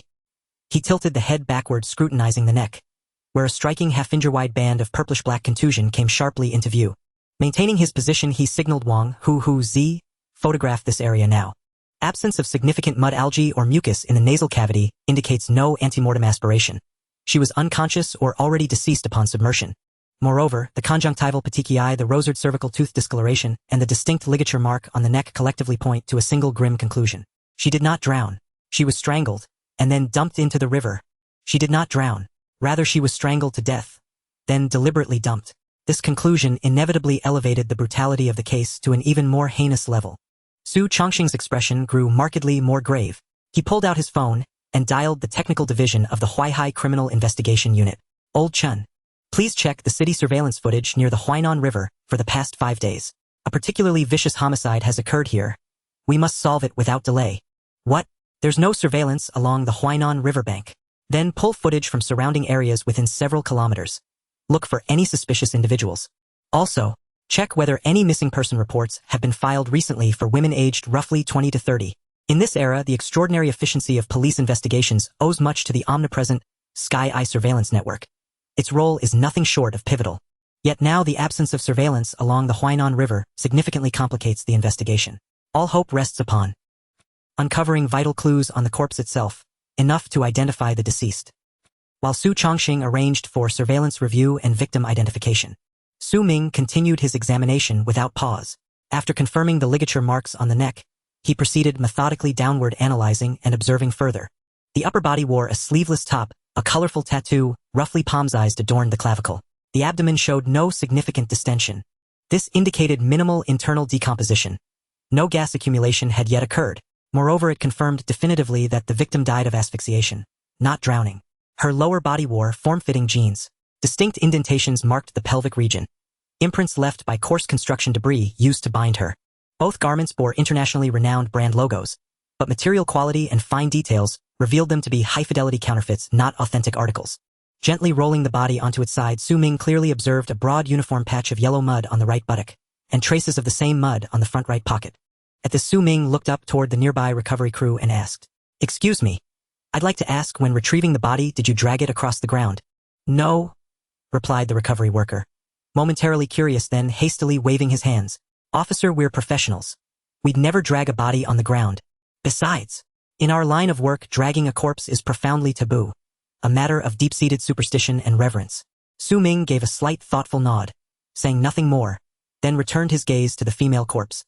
He noted that the left ring finger and index finger had been cleanly severed by a sharp instrument, yet the wounds showed no dried blood or active seepage. The remaining fingers bore manicures, evidence of meticulous self-care in life. A clear ligature mark circled the left wrist, swollen at both ends and constricted in the middle, like a bracelet or watch. The band's limited elasticity had impeded post-mortem water absorption and bloating. Next, he turned to the right hand. Like the left, every finger displayed a manicure. Yet nestled deep within the index finger's crevice, Su Ming spotted a sizable piece of leather. Using tweezers, he lifted the fingernail-sized fragment, examined it briefly, then sealed it carefully into a plastic evidence bag. The trousers remained intact, showing no signs of tearing. This ruled out sexual assault prior to death. Thus, extracting the perpetrator's DNA from bodily fluids was virtually impossible. With the full external examination complete, Su Ming narrowed his eyes in quiet contemplation, cross-referencing each observed clue with experiential patterns he had mentally simulated. Seconds later, he peeled off his latex gloves and turned to Su Changsheng. Brother Shang, I've finished my preliminary assessment. Would you like to examine the body yourself? Or shall we place it directly into the body bag for transport to the morgue? Already, Su Changsheng, still mid-call with the forensic tech unit, turned back, eyebrows lifting in genuine surprise. Su Ming, tell me your detailed findings. Just now the forensic tech unit reported no recent missing person cases involving young women in our city, so we must rely entirely on evidence from the body itself. In homicide investigations, identifying the victim is among the most critical steps, since approximately 90% of such crimes are committed by acquaintances. Once identity is established, resolution is often imminent. Yet with no matching missing person reports, identification must hinge either on physical clues extracted from the corpse or on facial recognition matched against existing databases. Su Ming glanced at the woman's body, then spoke with quiet confidence. The victim is female, approximately 165 centimeters tall, based on facial features and dental, where her age falls between 24 and 26. Her daily life appears refined, evident from her manicured hands and attire, yet her financial circumstances were modest. Her clothing bears prestigious brand logos, but all are expert counterfeits. One might reasonably infer vanity, or perhaps a professional or social necessity demanding such appearances. Moreover, she was meticulously groomed at the time of death, wearing double-lid tape and pale blue contact lenses. Though her face had been immersed, faint traces of cosmetics remained visible. Most women apply full makeup only before meeting someone or attending special events, suggesting she prepared for such an occasion only to meet with unforeseen tragedy. Thus, the likelihood of acquaintance homicide rises dramatically. At this, the nearby patrol officers instinctively drew sharp breaths, exchanging stunned, speechless glances. Could it really be this astonishing? In just minutes, so many precise deductions drawn solely from the corpse. Truly, criminal investigators are monsters. Su Changxing too was visibly impressed. Having been absorbed in his phone call earlier, he hadn't observed Su Ming's exact methodology or sequence of examination. Now, hearing Su Ming's deductions, he studied the body intently for several moments, then rubbed his chin pensively and said, "So, our current working hypothesis may be this. She applied full makeup before meeting someone, only to be unexpectedly attacked, strangled with wire or thin cord, and killed. Then she was dumped into the Huainan River, weighted down with construction debris around her waist, ensuring she would remain submerged even as decomposition progressed. Had it not been for..." Before Su Changsheng could finish, Su Ming raised a hand to interrupt, his tone earnest and deliberate. "Brother Shang, no. This case likely involves not one but multiple suspects, and very probably a secondary criminal act. Because, in my analysis, the person who murdered her and dumped her into the Huainan River is almost certainly not the same individual who bound construction debris around her waist." "What? Second crime? Are there two criminals?" Even the seasoned Su Changsheng was somewhat incredulous at Su Ming's conclusion, exclaiming in disbelief. Because in his previous experience, while second crimes did exist, the probability was always very low, let alone a second crime involving a body in the river. He had never encountered such a case in all these years. Seemingly having anticipated Su Changsheng's surprise, Su Ming pointed at the deceased's wrist, prepared in advance. "Brother Shang, you can observe the constricted swelling on the deceased's wrist and the two fingers severed by a sharp object. I believe these two locations can significantly indicate that after the murderer discarded the body, there were still others who had come into contact with it. Moreover, on the deceased's jeans, there is a large area of yellow mud, which further suggests that a second crime has occurred." Upon hearing this, Su Changsheng immediately looked at the locations pointed out by Su Ming. The strangled wrist with its peculiar severed fingers and the yellow mud on the jeans further confirmed the suspicion of a second crime. Pinching his lips and contemplating for several seconds, Su Changsheng nodded slightly, glancing at the bag of construction waste beside him with a sense of emotion. "Xiao Ming, you truly astonish me. To determine the possibility of a second crime, and that there are two unfamiliar criminals in such a short time, is remarkable. Such deductive skills regarding the body's details are comparable to those of a forensic expert." As he said this, Su Changsheng paused for 2 seconds and turned to Wang Hu, who was taking photos with an album. "Huzi, let me ask you, how can we determine from these details of the corpse that this case involves a second crime? Absorb this well. There is much to learn from this case." Huzi momentarily froze, glancing at the corpse before attempting to explain with his barely passing knowledge from police academy exams. First, the victim's left hand has 2 severed fingers, and the wounds show no signs of bleeding or infection. This indicates that the injury happened after the victim died, and after a period of being dumped in the river, and it was later retrieved and severed. A normal murderer would certainly not. At this point, Huzi stuttered, looking at Su Ming with a pleading expression. It was clear that asking a graduate still untrained in the field with no real investigative experience to explain the suspect's behavior using clues from the corpse was a bit too challenging. Of course, Su Ming had no such pressure while explaining and could even describe from the suspect's perspective. Seeing Wang Hu's pleading look, Su Ming chuckled lightly and then clarified, "The clues from the corpse need to be synthesized and corroborated to arrive at the most accurate deduction. For example, from the wounds of those 2 severed fingers, it can be clearly determined that when the deceased was thrown into the river, they were damaged when someone retrieved the body. But the reason for this damage can be inferred from the strangulation mark on the wrist, which resembles a tie. This type of strangulation mark is generally caused by objects like bracelets, chains, or watches. As the deceased was thrown into the river, their wrists swelled, but due to the poor elasticity of these objects, they could not expand with the wrist, hence the strangulation mark appeared. The presence of a tying mark indicates that the object was tightly constricted, making it unlikely for it to have accidentally fallen off. However, this object has now vanished. This undoubtedly suggests that someone removed the items from the deceased's wrist, leading to the inference that this person committed a second crime, likely for the deceased's jewelry and money. The item on the wrist is likely a watch, which can be unfastened and removed, or otherwise the wrist would probably have been severed. The 2 fingers lost by the deceased were most likely wearing rings. Additionally, the even distribution of yellow mud on the jeans further indicates that the deceased had been retrieved. Because even if the deceased was killed on the ground and dragged to be discarded, the jeans would not have a strong adhesive quality, and submerged in water much of it would dissipate. It would absolutely not have such even yellow mud. Only if the deceased was thrown into the river and subsequently dragged along the riverbank would the wet jeans be able to absorb so much yellow mud, and even if thrown back into the water it would not come off. Moreover, the right pocket of the deceased's jeans has a small amount of yellow mud, which likely means that the suspect took the mobile phone or wallet from that pocket, leaving behind traces. By carefully organizing these clues, we can roughly reconstruct the situation at that time. Su Ming squinted his eyes and gently pinched his chin as he spoke slowly. "I am a local resident with excellent swimming skills, strong psychological endurance, and not much economic means. Yesterday, while idly wandering along the Huainan River, I unexpectedly discovered a female corpse floating on the surface. I initially intended to report it, but seeing the watch and rings on the corpse's wrist, I thought about my financial situation and developed the idea of retrieving the body to collect treasures." At first, upon hearing Su Ming's words, Su Chongqing, who was originally somewhat confused, suddenly widened his eyes in astonishment and shock as Su Ming continued to narrate. Because Su Ming was not simply analyzing a case, but placing himself in the role of the second suspect, using psychological profiling to analyze and solve the case. To use such a method to solve a case is a talent that is simply unimaginable. At this moment, Su Ming was still narrating from the suspect's perspective. Taking advantage of the dim light, with good swimming skills and strong psychological endurance, I jumped directly into the Huainan River and pulled the corpse back to the shore.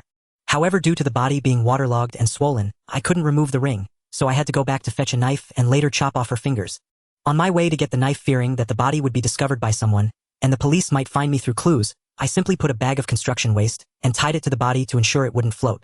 Thus, I severed the 2 fingers of the corpse and obtained 2 rings, casually taking the mobile phone or wallet from the deceased's pocket.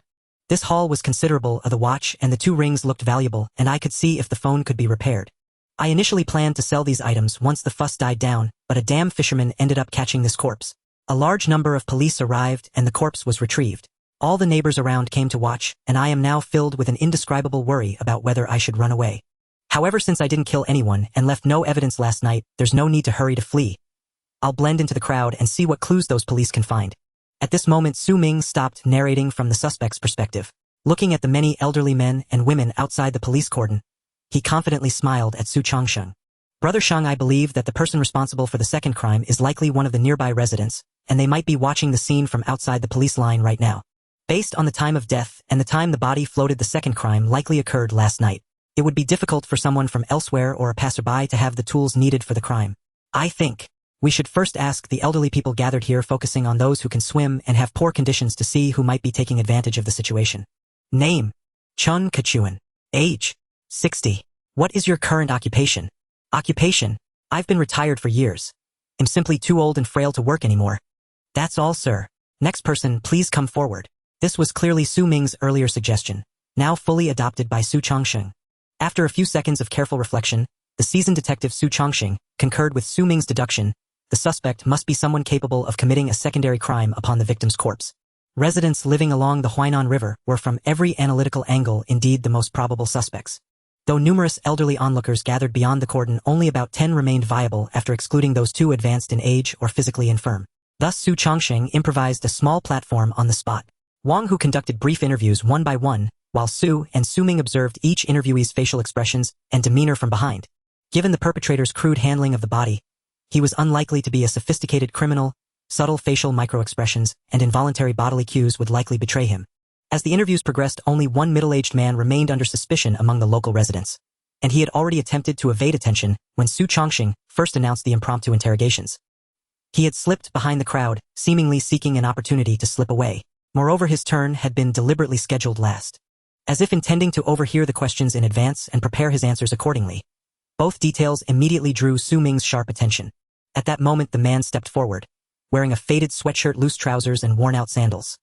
His modest attire unmistakably signaling financial hardship. Su Ming gently pressed Wang, whose shoulder silencing him, then spoke himself. Name. A question identical to those posed earlier. The familiarity of the query visibly eased the man's tension. Yet he still replied with faint nervousness, Su Igua. My name is Su Igua. How old are you? 45. The second question, equally routine, further relaxed Su Igua, so much so that he had already rehearsed his answer to the next. With what instrument did you sever the victim's fingers? Haven't worked in ages. I'm unemployed, just collect scrap metal and do odd jobs at construction sites. His reflexive reply suddenly choked off. Su Igua froze, instinctively, hands trembling slightly as he struggled to regain composure. Oh, officer. What exactly did you ask? What? Severing. I couldn't possibly have severed her fingers. I'd never even seen her before today. Did you perhaps mistake me for someone else? Seeing Su Igua's mounting panic, Su Ming offered a faint sardonic smile and shrugged. Oh, did I misidentify you? You can swim, can't you? And quite well, at least well enough to tow another person through water. Have you ever worked in professions involving corpses, such as slaughterhouse labor, firefighting, emergency medicine, or underwater salvage? The moment this question landed, Su Igua's gaze darted away, evading Su Ming's eyes. Beads of sweat glistened across his forehead. And no, I've only ever done construction work. Later, my boss. Before Su Igua could finish, an elderly woman, still lingering nearby, shouted in protest. Su Igua, are you lying to these young officers? Didn't you work at the crematorium years ago? And weren't you fired after stealing jewelry from the deceased? Reported by grieving families. That's why you've been scraping by ever since. Where's your construction experience? You just did menial tasks. Oh, I see it now. Damn it. Did you kill her? Her voice boomed across the square, instantly igniting murmurs among the onlookers, and with them a cascade of new leads. Did Su Igua really commit murder? Surely not. Why not? He has a record. He stole from corpses at the crematorium. Stole. That's the least of it. I heard he owes hundreds of thousands in gambling debts. Murder wouldn't surprise me in the slightest. Now that you mention it, I recall seeing Su Igua return home late last night, then leave again shortly after. Could that have been the murder? Arrest him at once. Having someone like him live among us is dangerous. Next time it might be one of us lying dead. The clamor of the crowd flooded into the ears of Su Ming and his two colleagues. Among the torrent of speculation, 3 facts stood out: Su Igua's massive gambling debt, his former employment at the crematorium, including theft of funeral jewelry, and his unexplained nocturnal departure the previous night. These details, corroborated by multiple independent sources, left little doubt Su Igua had committed a secondary crime upon the victim's corpse. Not only had he desecrated the body and stolen critical evidence, but he had also bound it with construction debris, deliberately obscuring the killer's traces. Clearly, Su Ming's unorthodox line of questioning had shattered Su Igua's prepared responses, and the collective testimony of his neighbors sealed his fate. At that instant, Su Chongqing, the veteran detective standing silently behind, knew with absolute certainty the first suspect stood before him. Without hesitation, his gaze turned ice cold as he issued a stern ultimatum. Su Igua, this is your final chance. Surrender everything you stole last night, and reveal every detail you know about this case. Only then will you retain any possibility of leniency or reduced sentencing. Otherwise, even if you're not the murderer, concealing the body and destroying evidence alone constitutes obstruction of justice, punishable by up to 10 years imprisonment. I'll count down from 3. If you remain silent, we'll take you directly to the station and dispatch officers to search your residence immediately. 3, 2, 1. The moment Su Chongqing's countdown ended, Su Igua finally broke under psychological pressure and screamed. I'll tell you everything. I didn't kill her. I swear I didn't. I only saw her floating on the river surface. Since she was already dead, her jewelry served no purpose. I simply took it. I did nothing else. Even when I weighted her down with stones, she was soon hauled out by a fisherman's rod. I didn't kill her. I truly didn't. As the cry echoed, Su Chongqing exhaled deeply, drew out gleaming silver handcuffs, and firmly secured Su Igua's wrists, fully restraining him. Let's go now. Take us straight to your home. We demand to see every single item you stole from the victim. From the moment the body was discovered to the identification of the breakthrough and the arrest of the first suspect, less than 2 hours had elapsed. Moreover, this case belonged to the notoriously difficult Jianghe River dumping category, a type of homicide notoriously resistant to resolution. Such efficiency left Su Chongqing both astonished and deeply impressed by Su Ming's extraordinary logical acumen and deductive prowess. Without conducting door-to-door interviews, without yet confirming the victim's identity, and without having mapped her interpersonal network, Su Ming achieved this level of insight solely through meticulous observation and interpretation of the corpse itself, rivaling even a seasoned forensic pathologist. Indeed, most forensic specialists focus narrowly on determining cause of death. Few possess Su Ming's formidable capacity for holistic logical inference. No wonder he scored full marks on the criminal investigation examination. Huaihai Criminal Investigation Team had finally unearthed a true gem.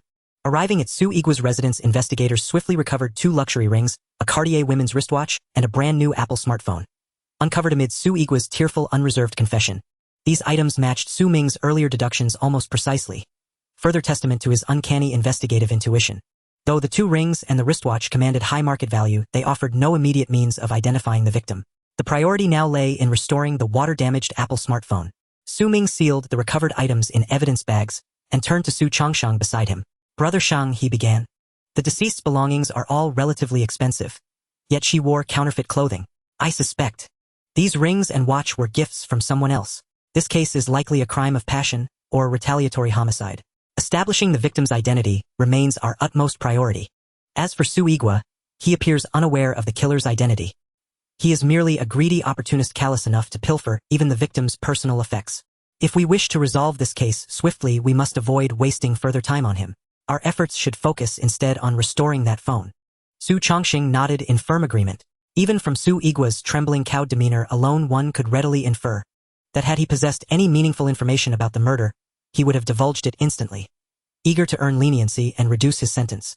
Without hesitation, Su Chongqing scanned the room once more to ensure nothing had been overlooked, then raised his hand decisively. "Let's go, team out. Back at headquarters, I'll immediately assign the tech division to restore the phone. In homicide investigations, every second counts."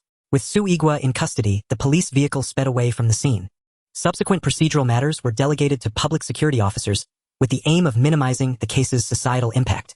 Yet, no matter how diligently authorities contained the fallout, residents near the Huainan River would likely discuss little else for weeks.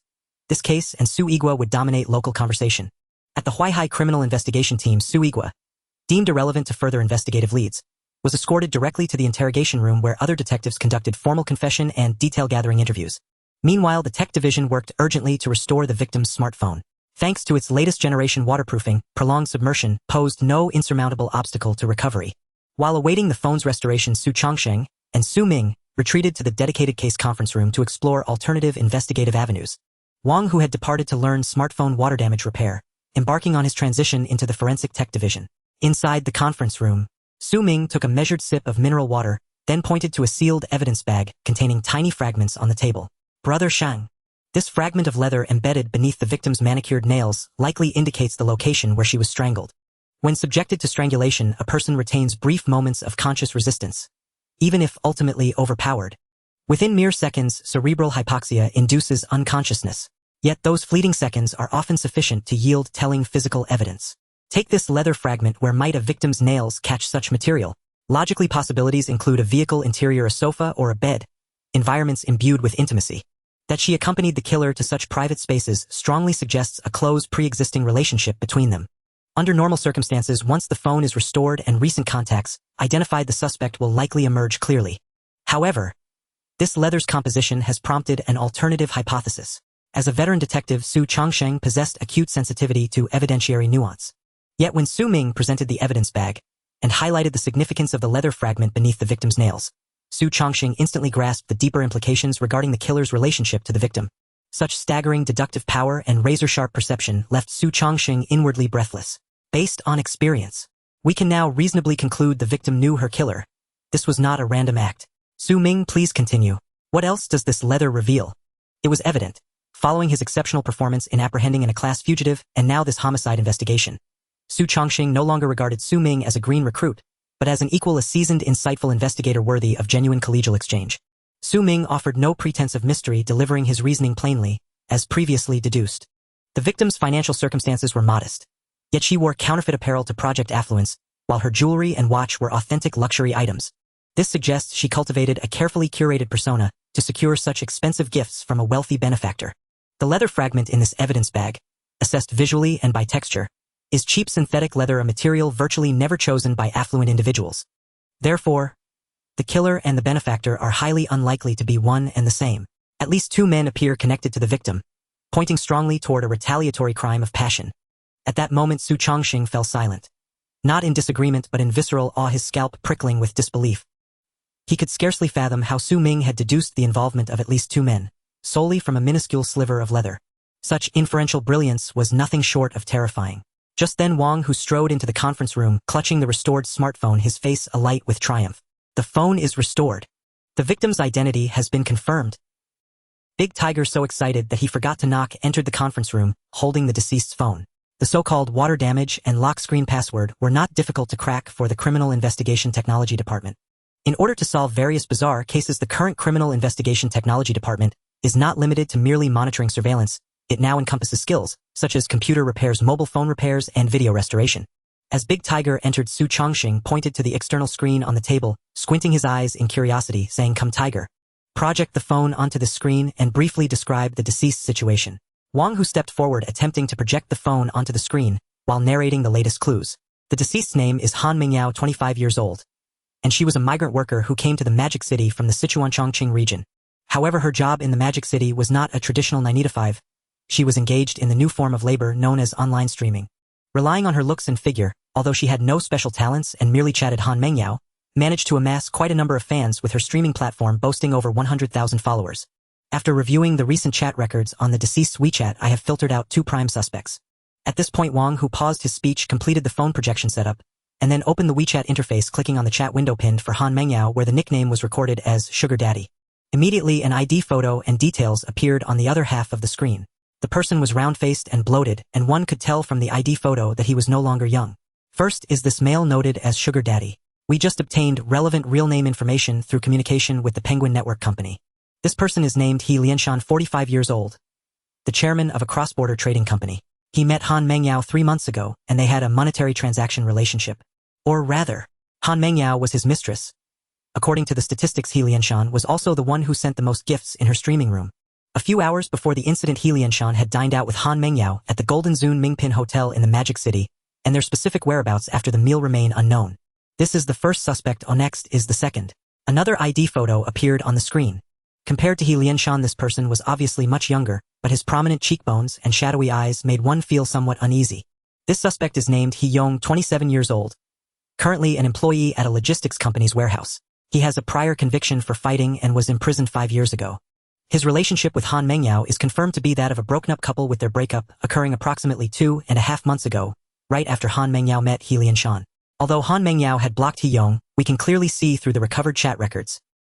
He Yong still attempted multiple times to rekindle their relationship, sending flowers, meals, and milk tea, even borrowing money to buy Han Mingyao designer bags, but he was unable to win her back, and all means of contact were blocked. 3 days ago, He Yong seemingly stumbled upon the fact that Han Mingyao was being kept by He Lianshan, and that they had maintained an improper relationship for some time. Without making any phone calls or trying to seek an explanation, he simply sent Han Mingyao a text message. The message read, "I know you've found a real sugar daddy. He'll drive to see you for the last time at 8 tomorrow night. After we clarify everything, I won't bother you again." Based on this message, I personally believe He Yong is very likely to be driven by emotional revenge, even more so than He Lianshan. However, in order to prevent unforeseen circumstances, we have already located the current whereabouts of these two suspects. He Lianshan is at his company, while He Yong is at an internet cafe. As Wang Hu finished introducing the two criminal suspects, Su Chongqing turned his head to look at Su Ming, who appeared calm and seemingly unsurprised, and with a firm bite of his teeth, he exclaimed, "Xiaoming, you're really impressive. I'm truly curious. Where on earth did you learn so many investigative techniques? How could you deduce everything about this case that doesn't seem simple at all? If everything before still had traces to follow to deduce that there were likely two male suspects from a small piece of leather is simply astonishing. This is not a deliberate compliment." Su Chongqing genuinely expressed his heartfelt admiration, feeling somewhat numb with astonishment. Although, if it were him, after spending several hours meticulously sorting through the case, he could likely reach a similar conclusion based on his experience. However, Su Ming merely glanced at it for a moment and arrived at almost the same deduction, which is truly hard to believe. Of course, Su Chongqing would never guess that in simulating 100,000 crimes in the past, Su Ming had lost count of how many times he was successfully captured by the police due to a simple oversight such as a piece of paper, a button, or a cigarette but left behind. Because he had made so many mistakes, he could better spot the errors and omissions of others. Once bitten, twice shy might be the meaning behind it. Regarding Su Changsheng's praise, Su Ming smiled nonchalantly, then pointed to the figure on the screen, saying, "Brother Sheng, I believe we are getting close to the truth in this case. The murderer is basically confirmed to be He Yong. As with He Lianshan's wealth, he is unlikely to use such cheap synthetic leather. So now we just need to find out whether He Yong has a low-cost car registered in his name, if there is a similar size defect on the passenger seat, and his specific whereabouts from the night before yesterday. We should be able to obtain necessary physical evidence and additionally identify the murderer through interrogation. As for He Lianshan, although we cannot intervene too much in moral issues like extramarital affairs and keeping a mistress, we cannot even file a public prosecution. However, with the guise of assisting in the investigation, we can summon him to our team, which would lead to his disgrace, and allow him to learn the lesson he deserves." Su Chongqing nodded in agreement, stood up and patted Wang Hu on the shoulder, saying, "Tiger, your report is well organized, and you have considered all aspects. You are indeed quite suitable for the direction of the Criminal Investigation Technology Department. Alright, let's not say anything more. Prepare to act and immediately arrest the two criminal suspects." The Lanha Cross-Border Trade Company. He Lianshan, with a fat face and a beer belly, was spitting and reprimanding his subordinates. In recent days, due to a blunder in company decisions, they lost a significant amount of business and contracts. This left him with no time to find Han Mengyao and enjoy the pleasures of a young body. Staring at the yellow-faced woman at home every day truly left him devoid of any thoughts. If it weren't for the fact that most of the company's shares were still in his father-in-law's hands, he would have likely thrown the divorce agreement in his wife's face by now. After finishing the reprimand of his subordinates, just as He Lianshan returned to his office to prepare for a video call with Han Mengyao, aiming to take verbal advantage and flirt a little, a full 6 uniformed detectives walked into the company. After showing their police badges to the front desk, they directly pushed the door into the chairman's office. In the astonished gaze of He Lianshan, the leading detective placed the summons on the desk and directly pulled out silver handcuffs, cuffing He Lianshan's hands with a cold tone. "He Lianshan, right? This is the Huaihai Criminal Investigation Team. We currently suspect you are related to a murder case and need you to cooperate with the investigation at the police station." Just as He Lianshan was about to loudly question, the detectives, hearing that he was connected to a murder case, made him panic, and he hurriedly replied, No, officer. Is there some mistake? How could I possibly be related to a murder case? I've been too busy at the company these days with no time to spare." Before He Lianshan could finish speaking, the detective in charge of the summons directly pulled him up by the middle of the handcuffs, stating expressionlessly, "You know Han Mengyao, right? She's the mistress you were keeping. She had an incident 2 days ago and was found in the Huainan River. We now seriously suspect you are related to her cause of death. We need you to cooperate with the investigation, stop the rambling, and save any comments for the interrogation room." This news caused He Lianshan to widen his eyes in disbelief, exclaiming, Dead? Dead? How is that possible? She was fine 2 days ago." Halfway through his sentence, He Lianshan suddenly remembered that they were in the company, and that he could not let his wife or father-in-law know about his mistress, quickly closing his mouth. Without resisting, he allowed the detectives to take him away, leaving all his questions and words for the interrogation room rather than arguing endlessly in the company. It was better to just comply with the detectives and clarify everything to eliminate his suspicions. However, even with his quick reaction, the news of the boss being taken by the police quickly spread throughout the company. Halfway through his sentence, He Lianshan suddenly remembered that they were in the company, and that he could not let his wife or father-in-law know about his mistress, quickly closing his mouth. It was better to just comply with the detectives and clarify everything to eliminate his suspicions. However, even with his quick reaction, the news of the boss being taken by the police quickly spread throughout the company. With the assistance of the front desk staff, they swiftly located He Yong, who was sitting in a corner of the cafe. Today, He Yong was wearing a cheap black leather jacket, faded long jeans, and had greasy hair. From the disheveled state of his hair and the 2 instant noodle boxes beside his computer, it was easy to conclude that He Yong had been in the internet cafe for a long time, likely since after committing the crime. This behavior was quite normal in previous cases. Many suspects after committing a crime would fall into a state of post-crime panic and fear, haunted by nightmares of being caught. Thus, they would choose to numb themselves with alcohol or engage in other activities to distract themselves, or even go on the run across the country. He Yong clearly belonged to the second category. Although he had a criminal record, he was still hiding in the internet cafe, numbing himself through games and sleepless nights. As He Yong was tapping away at the keyboard playing games, Su Ming and the other detectives quietly approached him, ready for an arrest at any moment. The experienced Su Chongqing acted first, stepping forward and patting He Yong on the shoulder, feigning outrage as he shouted, "He Yong, why are you still online? Doesn't your boss know you should be at work? Don't you want this job anymore?" Although they had already confirmed the suspect's identity, Su Chongqing still asked out of routine, just in case something went wrong. At that moment, He Yong, already on edge, was startled by Su Changsheng's light tap on the shoulder and immediately turned to roar in anger. "What work? Don't come bother me. Before he could finish, Su Chongqing noticed that He-yong did not reflexively refute his name and quickly pressed his head down onto the table. Bang! He-yong's head slammed hard against the computer table. Just as he was about to resist with all his might, Su Ming and Wang, who had already pounced. They held He-yong down tightly, pulling his hands behind his back, and immediately took out silver cuffs to secure him. Once they confirmed the suspect was unable to resist, Su Ming took out his badge from his pocket, waved it in front of He-yong, and said, "I'm a police officer. We suspect you are related to a murder case and need you to cooperate with the investigation. You know Han Mengyao, right?" As soon as the name Han Mengyao was mentioned, He-yong's pupils noticeably constricted, and he coldly replied in a hoarse voice, "I don't know her. I have no idea what you're talking about. You've got the wrong person. I've been playing games at the Haichao Internet Cafe these days." Su Ming raised an eyebrow, dismissively shaking his head while searching He-yong's person. "I find it quite strange. He-yong, why do you claim not to know Han Mengyao yet specifically explain that you've been at the Internet Cafe these days? Isn't that a clear sign of guilt? Alright, I found the car keys, so you don't need to explain further. We'll talk in detail at the police station interrogation room." Su Ming took the car keys from He-yong's pocket and looked at Su Chongqing, who was holding He-yong's shoulder. "Brother Shang, I'll go check He-yong's car. There should be residual DNA of the deceased as physical evidence, as well as the piece of leather that was torn by the victim's nails." Su Chongqing nodded, pulling He-yong up and covering his head with his coat. "Alright, let's do it this way. Xiaoming, you handle the clues inside the car. I'll take He-yong back first. There are too many people in the Internet Cafe, so we shouldn't stay too long to avoid causing a big scene." After saying that, Su Chongqing led He-yong out of the Internet Cafe, accompanied by 3 or 4 detectives to prevent the suspect from escaping. As for Su Ming, he didn't rush to the parking spot of the Internet Cafe, but instead took Wang Hu with him to the front desk to copy a surveillance video from the past 5 days, just in case they needed it later. Then, at the Internet Cafe's parking lot, they located He-yong's not-so-expensive second-hand car using a remote control. Su Ming inserted the key to open the passenger door and looked directly at the upper right headrest position of the passenger seat. The piece of damaged leather was found in the deceased's right fingernails, and when a person is strangled, their arms instinctively claw upwards in resistance. Therefore, the tear in the leather would likely be around the headrest position. 3 seconds later, Su Ming clearly saw a fingernail-sized tear at the upper right of the passenger headrest, his eyes sparkling with confidence. "Now, we have enough physical evidence."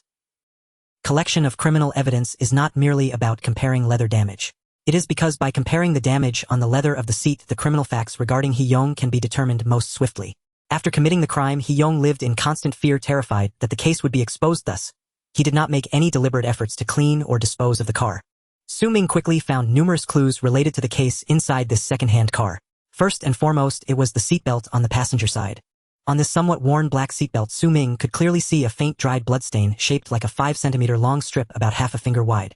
It can be roughly deduced that this was a result of the victim's violent struggle during the choking, causing the already fragile capillaries in the neck to rupture and leaving some blood on the seatbelt. Due to the limited amount of blood from the capillaries, the traces were not very obvious. At the same time, several strands of long female hair were found on the passenger seat, which through rapid DNA testing by the technical department confirmed to belong to the victim. It could be confirmed that the bloodstains on the seatbelt and the hair on the seat both came from the victim. Finally, Su Ming retrieved the video recordings from the dashcam. In many respects, a dashcam that can automatically record and save footage serves as excellent video evidence. Unfortunately, it was regrettable. The dashcam did not have any recordings from the night before last, or rather it was turned off early by He-yong. Although there was no video footage recorded, the act of deliberately turning off the dashcam combined with the missing segment of footage during the time when Han Mengyao was murdered is telling. This is sufficient to prove that He-yong's murder of Han Mengyao was not a crime of passion but rather premeditated and prepared. If finding a piece of evidence could still be a coincidence, then the simultaneous appearance of so many pieces of evidence can no longer be mere coincidence. It has already become irrefutable proof. Within the Huaihai Criminal Investigation Unit, the 3 suspects related to this homicide and body dumping case have all been captured. The lesser offenders Su Igua and He Lianshan, one has confessed and is temporarily detained awaiting court judgment, while the other sits in the mediation room waiting for family members to come sign for his release. However, when He Lianshan's wife arrived, it was not merely to secure his release. She also brought a hastily prepared divorce agreement after finding a lawyer. As for the confirmed murderer, He-yong, upon being taken back into custody, he was immediately brought to the interrogation room for urgent questioning. After organizing the basic evidence and clues, Su Ming and Su Chongqing, who were most familiar with the case, directly pushed open the door and walked into the interrogation room. At this moment, He-yong, who was restrained in the interrogation chair, had messy, greasy hair and a vacant, lifeless expression. His legs swung restlessly, and his handcuffed hands twisted slightly in a struggle, clearly showing his inner turmoil and restlessness. Su Ming and Su Chongqing sat down at the interrogation table across from He-yong and turned on the nearby recording camera. although the interrogation room was already monitored. Most criminal police teams still prefer to use cameras for close-up recording to avoid any unexpected incidents. At this stage of the case, whether Hee-young admits to the crime or not is no longer of much importance, because there is now enough evidence to establish Hee-young's criminal facts. Even if he remains stubborn in court, he cannot escape the law's punishment, but the necessary procedures still cannot be overlooked. At this point, Su Chongqing lightly tapped on the table to draw Hee-young's attention, speaking coldly. Hee-young, I do not wish to waste time on you any longer. The evidence we need is already in our hands. Stop thinking you can muddle through this. Confession brings leniency, while resistance brings severity. If we have a good conversation, perhaps I can give you a chance for a lighter sentence. Now tell me seriously. What time did you meet Han Mengyao the night before last? Hee-young, pale and weak, slowly raised his head to look at Su Chongqing, revealing an expression that seemed to be on the verge of tears as he shouted. Officer, I did not see Han Mengyao the night before last. We broke up 3 months ago, and she even blocked me on WeChat. I only just learned that Han Mengyao was murdered. Clearly, although he was extremely nervous and frightened inside, Hee-young had no thought of confessing. Instead, he hoped to get away with it, believing that the police did not have much evidence.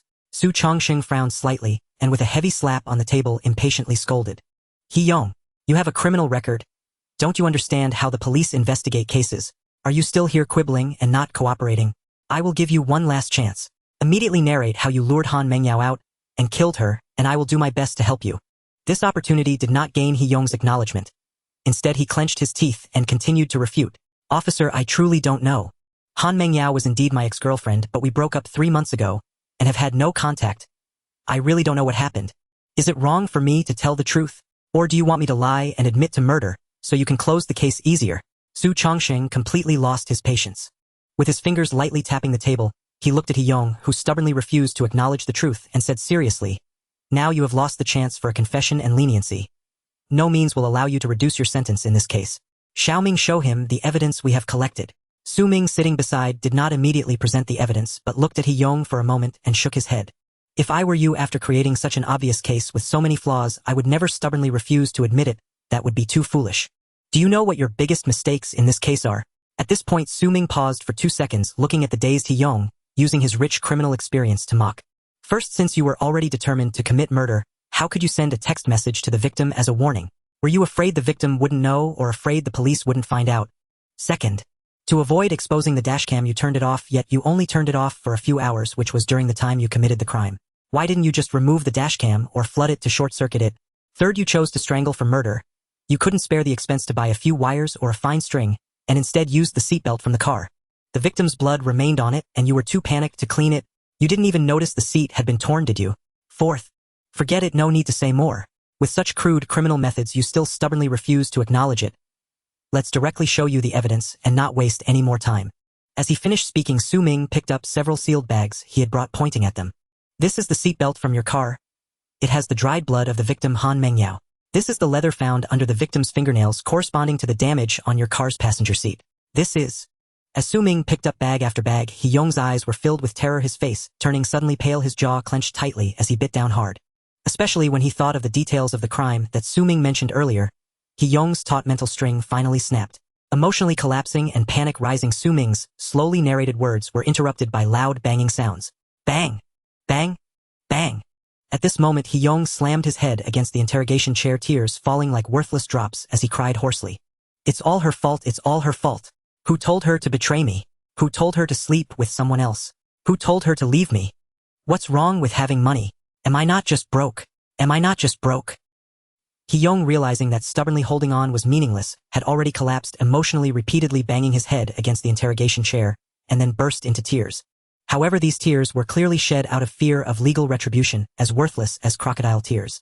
There might be a hint of regret, but it was ultimately futile. If only he had known today, he would have acted differently. 3 hours later, with sufficient evidence to secure a conviction, Hee-young finally detailed how he deceived the deceased into getting into the car, and each step of the crime, every detail, and even his psychological changes. With Hee-young's confession and the previously gathered evidence, the trial for this murder and corpse abandonment case proceeded swiftly. The 3 suspects related to the case. He Lianshan, who had violated morals and was not explicitly guilty after being exposed by his wife for keeping a mistress, ended up losing everything. The shares he originally held in a trading company were ruthlessly reclaimed by his father-in-law. From a wealthy big boss, he instantly fell to rock bottom with his past glory and assets now gone. As for Su Igwa, who committed the crime of stealing the victim's body due to charges of theft, desecration of a corpse, and harboring criminals, he was ultimately sentenced to 4 years in prison for his good attitude in confessing and the absence of severe consequences. As for the murderer of this case, Hee-young, after the judge reviewed the case documents several times, a very fair verdict was rendered. Since the victim had already chosen to end their romantic relationship before the crime, there was no betrayal involved. It was a one-sided harassment by Hee-young. Moreover, Hee-young had premeditated the murder rather than it being an uncontrollable emotional outburst during an argument. It was purely intentional homicide. After the murder, instead of turning himself in, he chose to dispose of the body to evade capture, causing significant negative impact on society.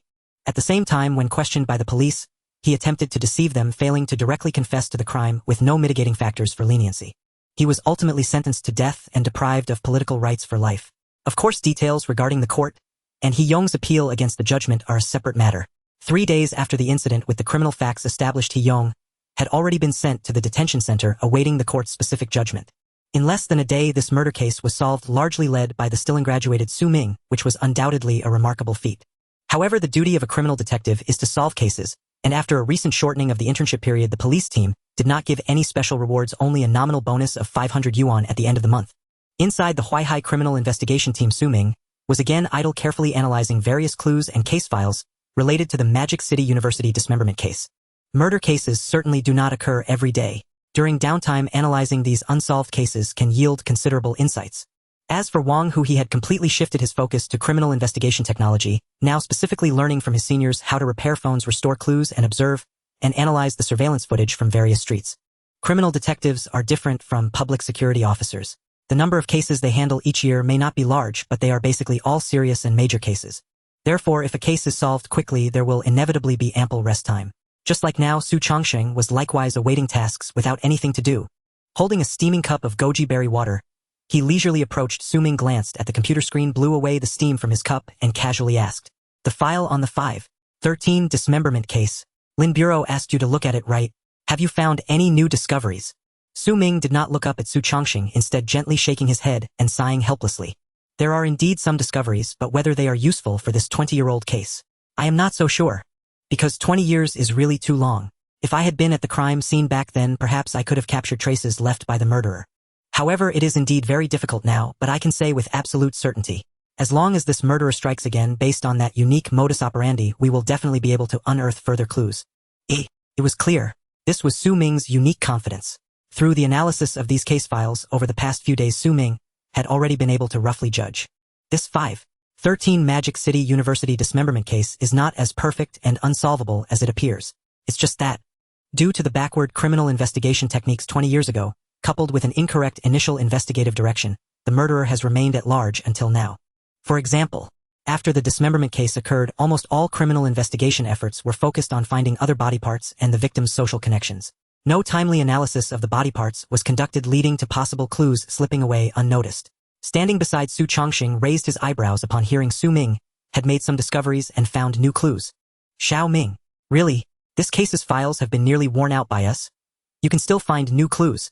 "When I first joined the team, Lin Bureau also asked me to review these case files, but hasn't everything that needed checking been checked? Where could there still be clues? However, you are right about one thing, Xiao Ming. If the murderer of this cold case dares to commit further crimes with today's surveillance technology and advanced criminal investigation methods, we will definitely be able to capture him. But, unfortunately, nearly 20 years have passed and the murderer of this dismemberment case has seemingly evaporated, with no similar criminal methods appearing over the years. Sometimes I wonder, could it be that this murderer is no longer alive? Or perhaps, is it possible that a murderer capable of such a brutal dismemberment case is so composed and restrained that they no longer commit crimes, denying us the chance to find them? What the true reason is remains unknown. Or perhaps, if not for Lin Bureau's relentless pursuit of this dismemberment case, it might have already been forgotten, with the true murderer never found. In fact, during times when criminal investigation technology was not so advanced, the number of unsolved cases was not small. Many were ultimately lost to history due to the inability to find the murderer. Cases like this Magic City University dismemberment case, which are occasionally brought up again, are truly, pitifully rare. At this moment, Su Chongsheng sighed, lightly shaking his head as he continued, "I've said a bit too much. Returning to the main topic, what new clues have you discovered, Xiao Ming?" Regarding Su Chongsheng's reflections, Su Ming did not express too much opinion. Opening several photos of the victim's body, saved from the case files, he spoke earnestly. "Brother Sheng, many people have deduced that the murderer of this dismemberment case is skilled with knives, possesses strong psychological endurance, and has severe obsessive-compulsive disorder, etc. But clues to precisely identify them cannot be determined. However, from the cuts and textures on the victim's body, I saw one piece of information. That is, the murderer's understanding of the human body far exceeds our original assumptions, because they used the hand they are not accustomed to for the cutting of the victim's body. To put it simply, the murderer is left-hand. The killer is left-hand. This conclusion, uttered by Su Ming, momentarily stunned Su Changsheng. Then, without hesitation, he hurried forward to examine the screen, his face flushed with astonishment and bewilderment. No, that can't be right, Xiao Ming. Where exactly did you deduce the killer is left-hand? After all, the muscle fibers and incision patterns on a boiled corpse are inherently random, aren't they? Can they truly serve as viable clues for deduction? Clearly, Su Ming had inferred the killer's dominant hand solely from the incision trajectories and muscular striations of the victim's remains. This insight far exceeded Su Changsheng's comprehension. For in criminal investigation, analyzing wounds to infer weapon type or attack angle is an established technique, widely employed in solving cases. Yet this particular case, the dismemberment murder at Moda University, carried a critical precondition. The victim's body had been deliberately boiled before being dissected into small pieces. Su Changsheng had never encountered a single instance in which, under such conditions, the killer's dominant hand could still be determined from muscle texture and incision clarity. Watching Su Changsheng's stunned expression, Su Ming showed no surprise whatsoever. Indeed, he had anticipated it entirely, because analyzing boiled cadavers for forensic traces lies far beyond the scope of conventional detective work. In real-world investigations, identifying a perpetrator's dominant hand remains exceptionally difficult, nearly impossible. After all, during violent acts, offenders instinctively choose whatever motion feels most natural, convenient, and effective in achieving their goal. Even if a killer is naturally left-handed, he might seize the weapon with his right hand the moment it falls within easier reach, especially under the surge of adrenaline. Given the overwhelming number of variables determining handedness is profoundly unreliable. The television trope, where a glance at a wound instantly reveals the killer's dominant hand, is pure fiction.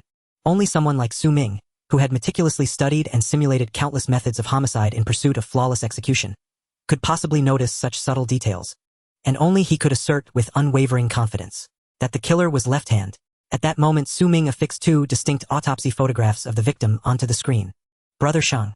Using muscle striations and incision patterns as investigative leads may sound incredible, but allow me a brief explanation, and you'll understand precisely why I reached this conclusion. With no hesitation, Su Ming extended his finger toward the upper photograph displayed on the screen. This image depicted the first bag of remains discovered, the very portion mistaken by a sanitation worker for cooked beef and nearly consumed. Brother Shang observed closely. In this photo, the victim's muscle fibers are distinctly darker on the right and lighter on the left. Likewise, the incision edges appear sharper on the right side. Imagine for a moment a large slab of meat laid flat upon a cutting board. When slicing, a person naturally applies greater force at the beginning, unconcerned about the blade striking the board. But as the cut nears completion, one instinctively eases pressure to muffle the sound. This is a universal subconscious reflex. Yet in a killer's context, auditory discretion becomes paramount. Such asymmetrical force application inevitably renders the deeper, more forceful cuts markedly clearer in both striation and incision definition. When dismembering a corpse, the killer would exercise even greater caution than when slicing ordinary meat, thus amplifying this imbalance of applied force. Now, in this photograph, the right side striations and incisions are unmistakably crisper than those on the left, consistent with a right-handed cutting posture. This evidence indicates unequivocally that the killer wielded the knife with his right hand while dissecting the body. This step-by-step exposition drew a sharp, silent breath from Su Changsheng. He raised his right hand, fingers rigid and vertical, mimicking a downward cleaving motion through empty air, to physically sense the shift in resistance. Indeed, just as Su Ming predicted, the moment his imaginary blade neared the board surface, his arm instinctively relaxed. A physiological reflex impossible to override. Once this clue was verified, Su Changsheng sharply sucked air between his teeth, set down his goji-berry infusion, and furrowed his brow even deeper. Xiao Ming, your method of deducing handedness from striations and incisions, I'm convinced, 9/10 of it at least. Yet its applicability remains severely limited. After all, how many suspects possess the chilling composure to boil a corpse and then perform meticulous dissection? Most would barely manage to discard the body, let alone execute such controlled fragmentation. Yet here, against all odds, handedness can be determined. Still, something feels deeply odd. Judging strictly by these details, the killer's dominant hand should be the right, not the left. So how, Xiao Ming, did you arrive at the left-hand conclusion? Though narrowly applicable, this forensic technique had yielded tangible, hard-won insight, extracted directly from autopsy photographs decades old. Su Chongqing had to concede Su Ming's investigative genius was nothing short of terrifying. In all his years as a detective, he'd never imagined that variations in cutting pressure alone could betray an individual's dominant hand. Yet his confusion deepened. If the limb fragments clearly pointed to right-handedness, why was Su Ming so certain the killer was left-hand? Su Ming wasted no time letting Su Chongqing linger in doubt. He gestured toward the lower photograph. The victim's boiled head captured from multiple angles in grotesque nightmare-inducing detail. This image depicted the victim's boiled head shown from multiple angles with chilling nightmarish clarity, sufficient to haunt any ordinary person's sleep. Brother Shang examined the transection at the neck closely. Apply the same analytical framework we used earlier for the limb fragments. You'll perceive it with absolute clarity. At the cervical junction, one side of the musculature displays markedly pronounced striations, while the other appears blurred and indistinct. Yet, unlike the limb fragments, the pattern here is inverted. The left side striations are dominant, whereas the right reflects a deliberate reduction in applied force. This reveals the killer wielded the knife with his left hand while severing the head from the torso, yielding two contradictory conclusions. The limbs were dissected with the right hand, the head with the left. Though seemingly paradoxical, the resolution requires only a moment's reflection. Slicing through pure muscle demands minimal force, but severing the spine requires penetrating dense bone. At this point, Su Ming need not elaborate further. Su Chongqing slammed his thigh, erupting in sudden electrified realization. When cleaving hard objects or lifting heavy weights, everyone instinctively employs their dominant hand to maximize power. It's an inescapable biological imperative. Thus, comparing the two acts, dismembering soft tissue versus severing spinal bone, the truth emerges with crystalline clarity. The killer's dominant hand is the left, hence he used it to chop through bone. His right-handed dissection of the limbs was a calculated deception, designed to mislead investigators and deflect suspicion. But why conceal left-handedness at all? Though left-handers constitute a minority among the general populace, such concealment seems unnecessary. Unless. He paused for 2 seconds, eyes locking onto Su Ming, sharp, incisive light flashing across his gaze. Unless the killer's profession is highly specific, and his left-handedness combined with that vocation makes him uniquely identifiable. Unless the killer's occupation is highly specialized, and his left-handedness coupled with that profession renders him unmistakably traceable. As a criminal police officer, one of the most essential abilities is the capacity for logical thinking that can extend from 1 to 5 through a clue that seems simple and unimportant. It further drives the details of the case, pointing directly to possible suspects. Just like now, Su Chongqing immediately reacted to this clue unearthed by Su Ming. If it were a typical suspect, they would certainly not deliberately hide their identity as a left-hand person, as there would be no need to do so. Unless the murderer believes that if the police discover his left-hand identity by merely combining it with other clues and following the trail, it is very likely he could be apprehended. Only in this way would a criminal with such high intelligence waste so much time deliberately concealing the fact that he is left-hand. Being left-hand is not a particularly representative trait, but it could likely be connected to something that significantly narrows down the suspect range.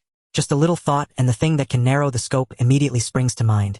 That is a special profession with relatively few practitioners.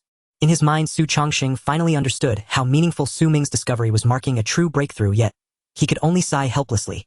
Ah, what a pity. If this clue and detail had been discovered immediately 20 years ago, perhaps we could have traced back through this line, eliminating suspects one by one to find the murderer.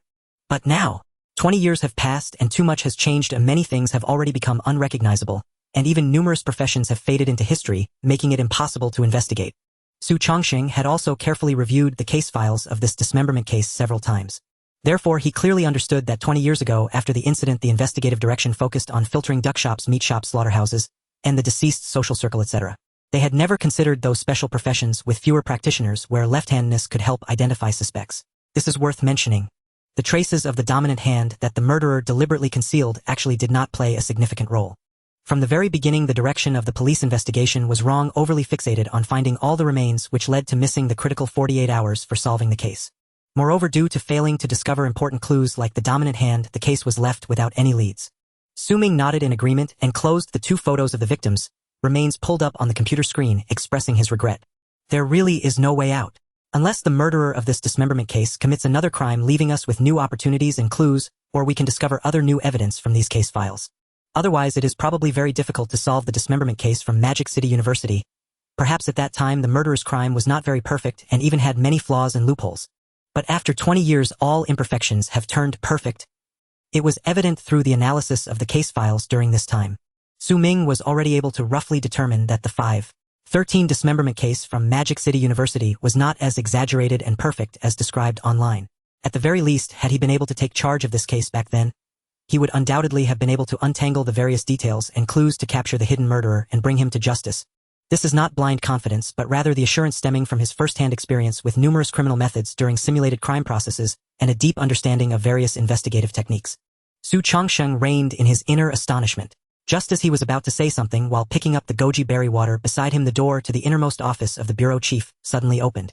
Lin Tian, dressed in a white police uniform, stepped out slowly, his brow slightly furrowed, as if he was contemplating something while Su Changsheng hurriedly waved to greet him. "Master, come take a look. Xiao Ming has discovered a new clue regarding the 513 dismemberment case just from these case files and photos of the victim. I just did a brief analysis and feel that if it weren't for the fact that 20 years have passed, it is indeed very likely that this clue discovered by Xiao Ming could lead us to the murderer. What a pity. However, there should still be a chance to find other clues or..." Su Changsheng's words clearly moved Lin Tian, who turned his head in surprise to look at Su Ming, not expecting that merely attempting to let Su Ming review the case files would yield new clues. However, now is not the time to dwell on this cold case from 20 years ago. A more urgent event has arisen, and he quickly pressed his hand down to interrupt. "Xiao Su, we will discuss the 513 dismemberment case later. I have an urgent incident here that requires you to immediately lead a team to handle it. Xiao Ming will accompany you to see if any discoveries can be made. I just received a call from the principal of Shud Middle School in Huainan District. A junior high school girl has fallen to her death in an abandoned teaching building, and there is a strong likelihood of homicide, so we must go investigate immediately.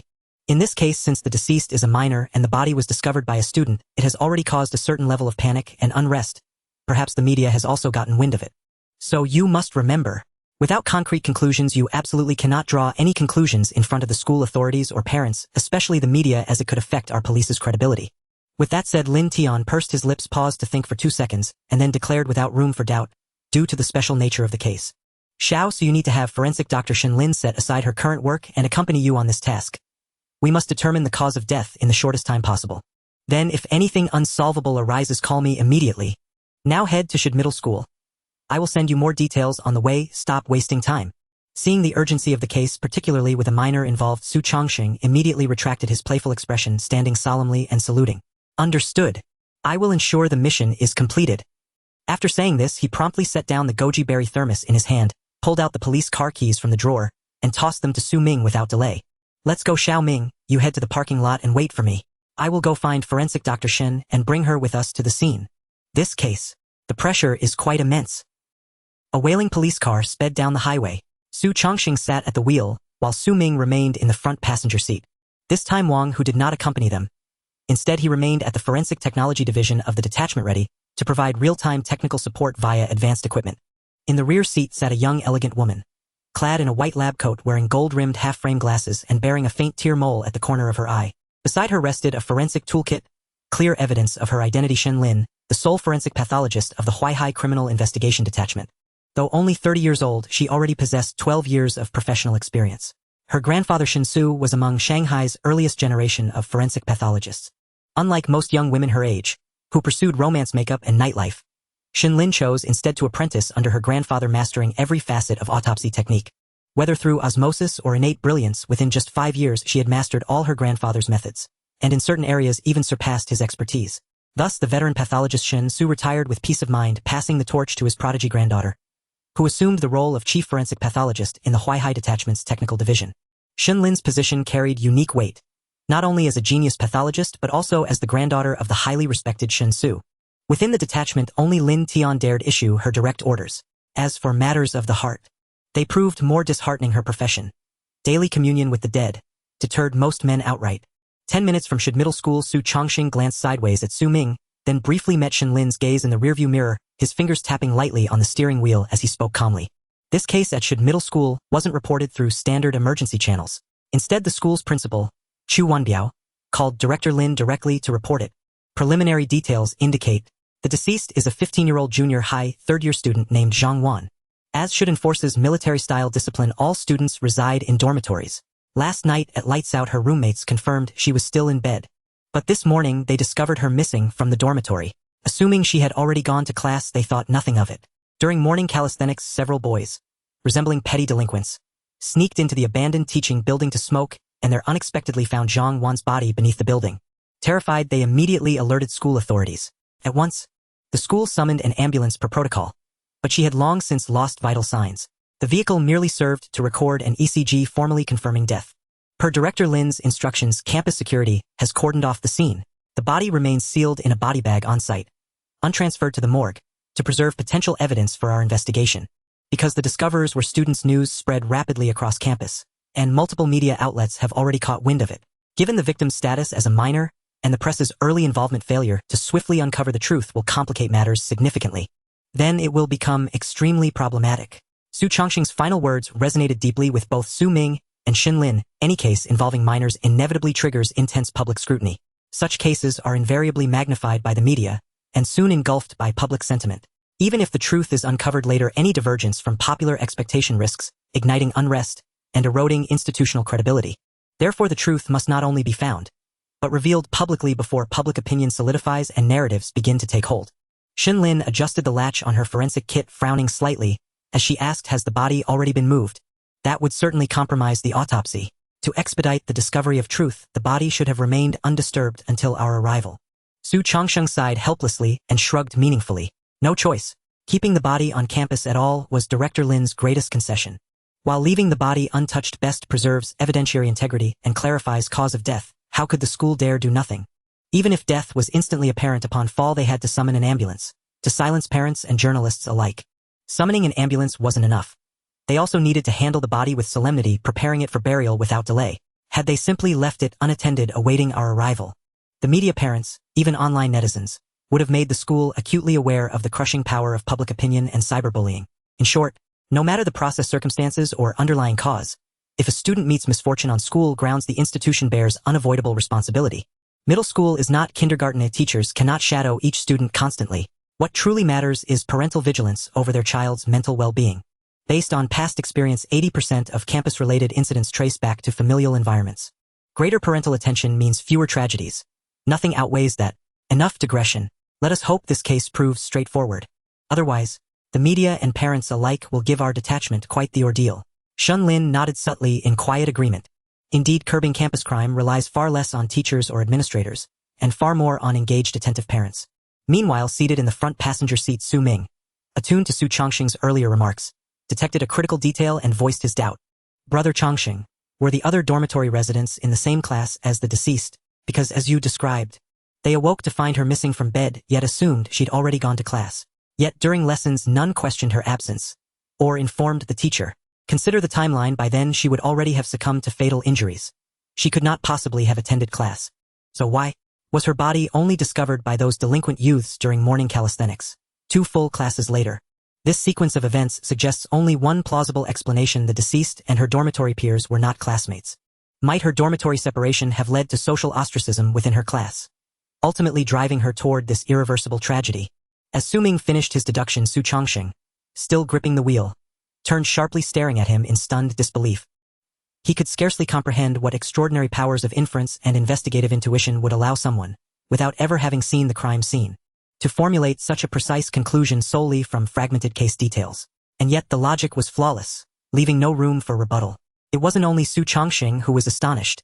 In the rear seat, Xin Lin widened her eyes slightly, gazing at Su Ming in the front passenger seat, then lifted her gold-rimmed half-frame glasses pensively. The police car sped all the way to the main gate of Shud Middle School. Su Ming turned his head toward the window, gazing outside. He noticed several vehicles already parked at the school entrance.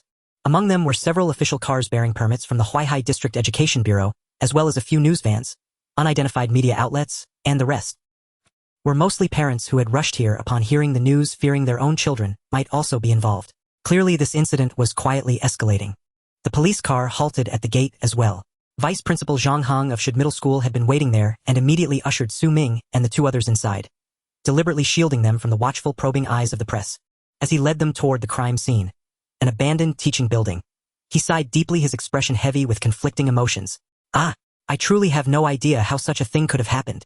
For years, Shud Middle School has stood as a model institution in the region, excelling both academically and in moral discipline. Now officials from the Education Bureau and major media outlets are increasingly focusing on this case. I sincerely ask you, esteemed officers who've traveled so far, to uncover the truth behind this incident as swiftly as possible and minimize its impact. At the very least, preserve our designation as a first-tier accredited school. Rest assured, Vice Principal Zhang. Su Chongqing replied impassively, his face revealing no trace of emotion. Since Director Lin dispatched the three of us to your school, we are fully committed to solving this fall from hate case thoroughly. However, while we're en route to the scene, may I ask for more detailed information regarding the deceased student Zhang Wan, such as her family background, academic performance, social circle, and close acquaintances.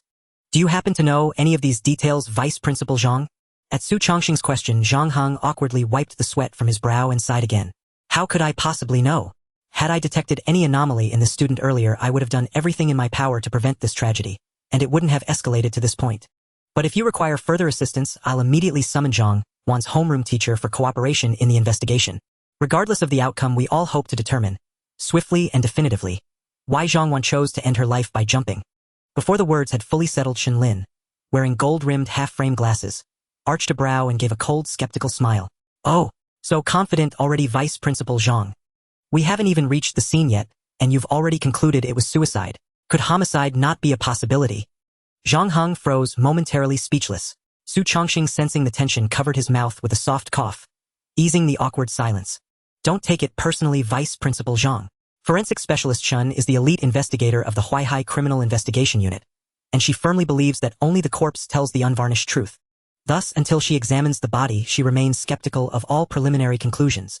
By the way, please do bring Zhang Wan's homeroom teacher. We'll likely need to ask specific questions about her circumstances and daily routine. Understood, understood. Rigor is essential. Indeed, absolute rigor. Here we are. The abandoned teaching building lies ahead. The area cordoned off by the police tape is the fall site. Headmaster Chu is currently managing operations there. You three officers may proceed directly. I'll now locate Zhang Wan's homeroom teacher, hoping we can uncover the truth swiftly. The pressure from the Education Bureau is immense. With that, Zhang Heng stopped walking and stepped aside to call the homeroom teacher on his mobile phone. Su Chongqing paid no mind, simply raised his palm forward in a quiet gesture. Time to begin work. Those school administrators undoubtedly hope that the final determination will be suicide, to safeguard their first-tier accredited status. We must never allow such expectations to cloud our judgment. Uncovering the truth, that alone is our solemn duty. Having spoken, Su Chongqing strode resolutely into the taped-off perimeter. There, surrounded by anxious staff and wearing an expression weighed down by sorrow, Headmaster Chu Wenbiao of Shid Middle School was engaged in urgent inquiries, until someone nearby gestured toward the approaching trio. Turning, he spotted Su Chongqing, Su Ming, and Shin Lin in their crisp uniforms, and instantly exhaled in profound relief. Hurrying forward, he grasped Su Chongqing's hand tightly. Captain Su, correct. Director Lin mentioned you to me, praising your exceptional experience in criminal investigations. This matter rests entirely in your hands. Please determine as soon as possible the precise cause of this student's fatal fall. The pressure I'm under right now is overwhelming. Su Chongqing withdrew his hand with subtle detachment, offering no reaction to Chu Wenbiao's mention of Director Lin, merely nodding impassively. Rest easy, Headmaster Chu. We are here solely to uncover the truth. But for now, kindly clear all non-essential personnel from this area. Do not interfere with our work or contaminate the crime scene. Once we complete our on-site examination and reach a definitive conclusion, we will deliver you the unadulterated truth, untainted by sentiment or falsehood. Of course, no sentiment required. Truth alone suffices, Chu Wenbiao quickly affirmed, projecting unwavering integrity, then turned and shouted loudly to those around him. Everyone disperse. Do not stand within the cordon, interfering with the officer's work. As for how Chu Wenbiao directed security personnel and other administrators, the three investigators focused solely on their mission, paid no attention, instead fixing their gaze upon the fall site mere meters ahead. Though several hours had passed, the dried blood still spread like a shallow river, bore grim testament to the violence of the event. Beside it lay a black body bag, containing the remains of the deceased. Clearly, the primary crime scene had already been compromised. Yet had Director Lin not intervened forcefully, the body would likely have been transported to the morgue by now. Shin Lin approached the body bag, knelt on one knee, opened her forensic kit, and donned rubber gloves, preparing for a preliminary external examination. Under normal circumstances, autopsies must be conducted either at the police station or the morgue, and recorded continuously on video. But given the urgency of this case, and its connection to a minor, such formalities were impractical. Instead, under these extraordinary conditions, Shin Lin would rely solely on her expertise to deduce the true cause of death, without incision. Su Ming and Su Chongqing likewise moved to stand beside Shin Lin, intending first to observe the victim's condition closely, then systematically examine the scene to guide their search for meaningful clues. Seconds later, Shin Lin completed her preparations and unzipped the body bag. Inside lay a face startlingly youthful. Though the fall had caused severe facial trauma, paramedics had carefully cleaned away the bloodstains. Yet her skull showed pronounced deformation, her limbs were grotesquely twisted by multiple fractures, and shards of bone pierced through her skin, rendering her appearance horrifyingly macabre. Had the paramedics not performed basic stabilization, the sight would have been even more chilling. Yet none of the 3 officers flinched. Not out of desensitization to death, but because their attention was locked with unnerving focus upon the victim's left wrist. For there, deep enough to expose raw bone, was a self-inflicted laceration. This deep bone-exposing gash drew the attention of the 3 individuals even more than the so-called exposed shattered bones and deformed skulls. Because the 3 were well aware of how extraordinarily bizarre it was to find a wrist cut wound on a fallen corpse within the criminal investigation system. At least despite Shenlin having encountered hundreds of fallen corpses over the years, none had ever exhibited a similar condition. This wrist cut wound is clearly not self-inflicted by the deceased. Given that the wound is on the left wrist, if a right-handed person were to cut it, the direction of the cut would be. This wrist cut wound is clearly not self-inflicted by the deceased. Given that the wound is on the left wrist, if a right-handed person were to cut it, the direction of the cut would be. From the outside in, it is impossible for it to be from the inside out as it currently appears. This contradicts human anatomy norms. A wrist cut exhibiting such a peculiar inside-out wound, based on past experiences, usually indicates another person standing opposite wielding a sharp instrument to make the cut in that direction. Shenlin's statement was nothing short of shocking. According to this speculation, aside from the deceased, there must be another party involved in this case. This factor undoubtedly increased the uncertainty and severity of the case manifold. If there are others involved, the possibility of homicide arises. Su Chongsheng frowned slightly. As an experienced detective, he understood very well the differences between the impact and public opinion distinctions between cases that only differ by a single character in classification. Forensic Dr. Shin, please examine this carefully. The exact cause of death for this child. Is it due to excessive blood loss from the wrist cut or from falling? Or is there the possibility that they were forced to cut their wrist and then disguised it as a fall? If this case has the potential for homicide, then the level of attention it receives will be significantly heightened. The critical 48 hours must be seized. Before Shenlin could respond, Su Ming, standing nearby, carefully examined the bloodstains on the ground, and then looked up at the height and distance of the abandoned teaching building, replying calmly. Brother Shang, the deceased is likely to have committed suicide, and it seems to me, this gruesome wrist cut is very likely to have been inflicted by another person after the fall. Firstly, the reason I say it is suicide. You can observe the bloodstains from the fall. The distance from the teaching building is approximately 2 meters. According to our criminal investigation experience, if the victim was pushed off the building or thrown down after death due to weight, they would mostly fall within 1 meter of the building. However, if they jumped voluntarily due to inertia and the parabolic trajectory, the usual distance from the building would be around 1.5 meters. But now, Su Ming temporarily paused his speech, searching the ground for several seconds. Finding no scattered blood droplets as he had hoped, he shook his head and continued. This indicates that the deceased likely exerted all their strength to leap back and open their arms wide, which would allow them to reach a 2-meter distance from the building. Thus, it can be determined that the deceased jumped off the building on their own, rather than being pushed or thrown down. Su Ming temporarily paused his speech, searching the ground for several seconds. Finding no scattered blood droplets as he had hoped, he shook his head and continued. As for why I say that the wound on the wrist is likely caused by another person after the fall, it is because the wound on the deceased's wrist is extremely deep, having completely severed the radial artery, which means the volume of blood loss would be substantial, leaving no chance for self-coagulation. The wound on the deceased's wrist is extremely loss would be substantial, leaving no chance for self-coagulation. In such a state, a normal person would be unable to climb onto the railing, let alone muster the strength to jump off.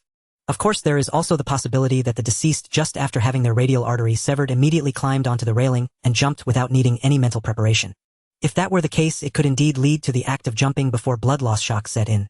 However, I believe a third-year middle school student would find it exceedingly difficult to endure the pain inflicted by such a grievous wound, let alone possess the courage to jump without any hesitation or psychological preparation. To prevent this deceased from being able to act so impulsively, they must have lost all attachment to the world. I just conducted a thorough search and found that there were no high-velocity blood droplets on the ground near the fall traces. In fact, I didn't see a single blood droplet. If the radial artery had been severed prior to the fall, I believe that with the pressure of arterial bleeding there would certainly be numerous blood droplets scattered in midair. Yet now, there is absolutely none. This is enough to prove that shortly after the deceased fell, or rather within a few minutes, someone arrived beside her and cut open her radial artery to ensure a 100% guarantee of death. Su Chongsheng instinctively gasped in disbelief, his scalp tingling as he looked at Su Ming. Although Su Ming had demonstrated an extraordinarily terrifying talent for reasoning and solving cases in the previous 2 cases, Su Chongsheng still had not fully grown accustomed to it, nor had he become entirely numb. Or rather, Su Ming's mastery of criminal investigation knowledge and His capability to deduce a nearly 100% reconstruction of a series of criminal processes from a single detailed clue was truly astonishing, leaving people in awe each time. It was as if Su Ming had personally experienced these cases, rendering them entirely effortless. Wearing rubber gloves, Shenlin glanced at Su Ming with trembling eyes, forcibly suppressing her habit of adjusting her glasses. Without the slightest hesitation, she immediately began a more detailed examination of the corpse, especially focusing on the fatal wounds. Su Chongqing wisely remained silent, quietly awaiting Shenlin's specific autopsy results. The atmosphere was oppressively quiet. 3 minutes later, after Shenlin had roughly completed her examination, she glanced at Su Ming with a complex expression and nodded. Officer Su Ming is correct. The wound on the wrist is indeed a secondary injury inflicted by another person after the deceased fell.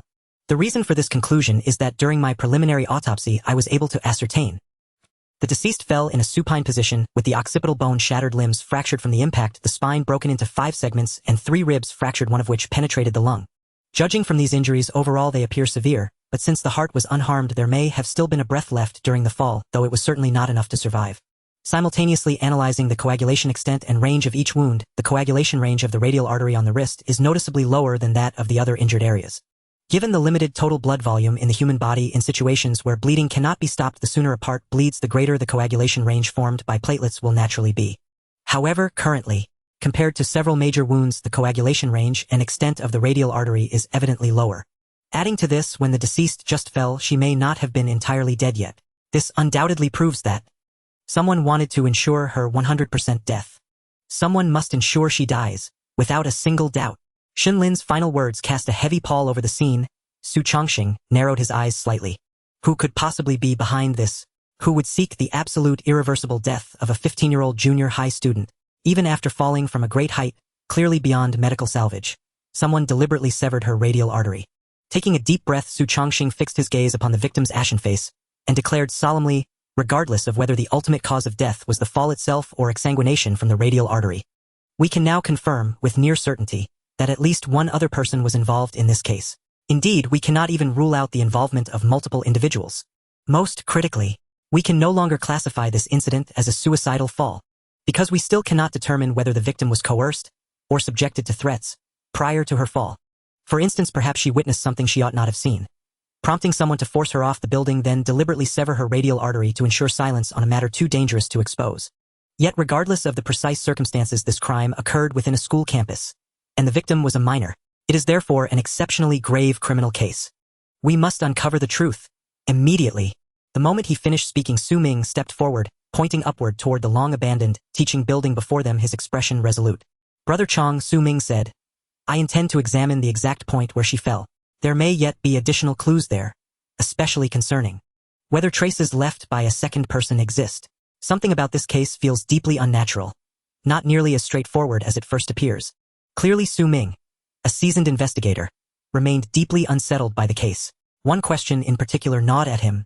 Why had the victim fallen with her arms fully outstretched, lying supine as she plummeted? Such a posture is characteristic of suicide, specifically of those who embrace death wholeheartedly, seeking total liberation of body and soul. Many individuals suffering from depression adopt precisely this stance, gazing upward at the sky during their descent, surrendering to the exhilarating rush of freefall, arms spread wide like wings in flight. Only when impact shatters the body, consciousness fading into oblivion, does death finally arrive. Had she been forced to jump, instinctive self-preservation would have compelled her to land feet first. Too many anomalies mar this case. No definitive conclusions can yet be drawn. Only further investigation can reveal the truth. Beyond the corpse itself, the fall site and the victim's interpersonal relationships demand rigorous scrutiny and analysis. At that moment, Su Chongqing nodded in quiet agreement with Su Ming's reasoning, then turned toward Shenlin. Forensic Dr. Shen, please conduct a more meticulous autopsy, seeking any critical evidence overlooked thus far. Meanwhile, Xiao Ming and I will inspect this abandoned teaching building for decisive physical proof. Shenlin offered no verbal reply, only a faint tacit nod, before kneeling once more beside the body. This time, however, she withdrew cotton swabs, tweezers, syringes, and other specialized instruments from her forensic kit, preparing for a refined, minimally invasive examination designed to uncover pivotal evidence without compromising the integrity of the remains. Su Ming and Su Chongqing wasted no time, entering the derelict teaching building without delay. This aging structure stood 6 stories tall, having been decommissioned 3 years earlier following the completion of Shud Middle School's new teaching complex. Though structurally sound, hardly classified as hazardous, it bore clear signs of neglect. Walls were scarred by peeling plaster, black mold and damp-induced mildew bloomed across surfaces. The air hung thick with the acrid stench of decay. It was evident the school had ceased all maintenance after abandonment. As for why demolition never occurred, the cost likely proved prohibitively high. At the foot of the stairwell, Su Chongqing surveyed the steps, littered with footprints, cigarette butts, and beer bottles, and sighed in resignation. Xiao Ming, he remarked, the school's decision to abandon this building has ironically provided convenient refuge for teenage delinquents. They smoke and drink here undisturbed, certainly beyond the notice of school administrators who would never set foot in such a place. Still, finding beer bottles and so many cigarette butts this early in our search is actually fortunate for us. It strongly suggests the delinquents' activity is confined mostly to the first and second floors, without extending higher. If so, the victim's footprints should remain preserved in the dust, offering vital trace evidence. Though Su Chongqing spoke with cautious optimism, Su Ming did not immediately concur. Glancing downward, Su Ming noted numerous footprints ascending beyond the lower floors, each pair progressing steadily upward. Moreover, most pairs consisted of one distinctly larger print alongside a smaller one, an unmistakable pattern recurring frequently. A realization struck him instantly. He tilted his head toward a corner of the landing and gestured pointedly. Brother Chong, you're mistaken. This abandoned building serves more than just delinquents. I suspect many precocious hormone-fueled teenage couples are equally unwilling to cede their secret rendezvous spot to rowdy troublemakers. Su Chongqing paused, momentarily speechless, then followed Su Ming's gesture to a torn pale pink square wrapper lying nearby. His brow furrowed deeply. Are junior high students truly this mature already? No. I'll insist Headmaster Chu tighten discipline across campus once this case concludes. Otherwise, we may soon find ourselves confronting abandoned newborns in the restrooms. As they ascended, footprints grew markedly sparser. So sparse, in fact, that identifying the victim's own prints seemed increasingly plausible. When they reached the 5th floor, preparing to step onto the staircase leading to the roof, they halted, simultaneously exchanging startled, somber glances. For the stairwell connecting the 5th and 6th floors had been meticulously swept, devoid of even a single footprint.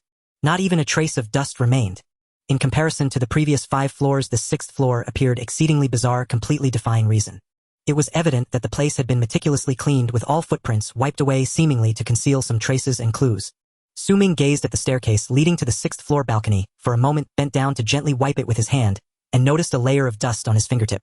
Gently wiping the stairs reveals a faint layer of dust.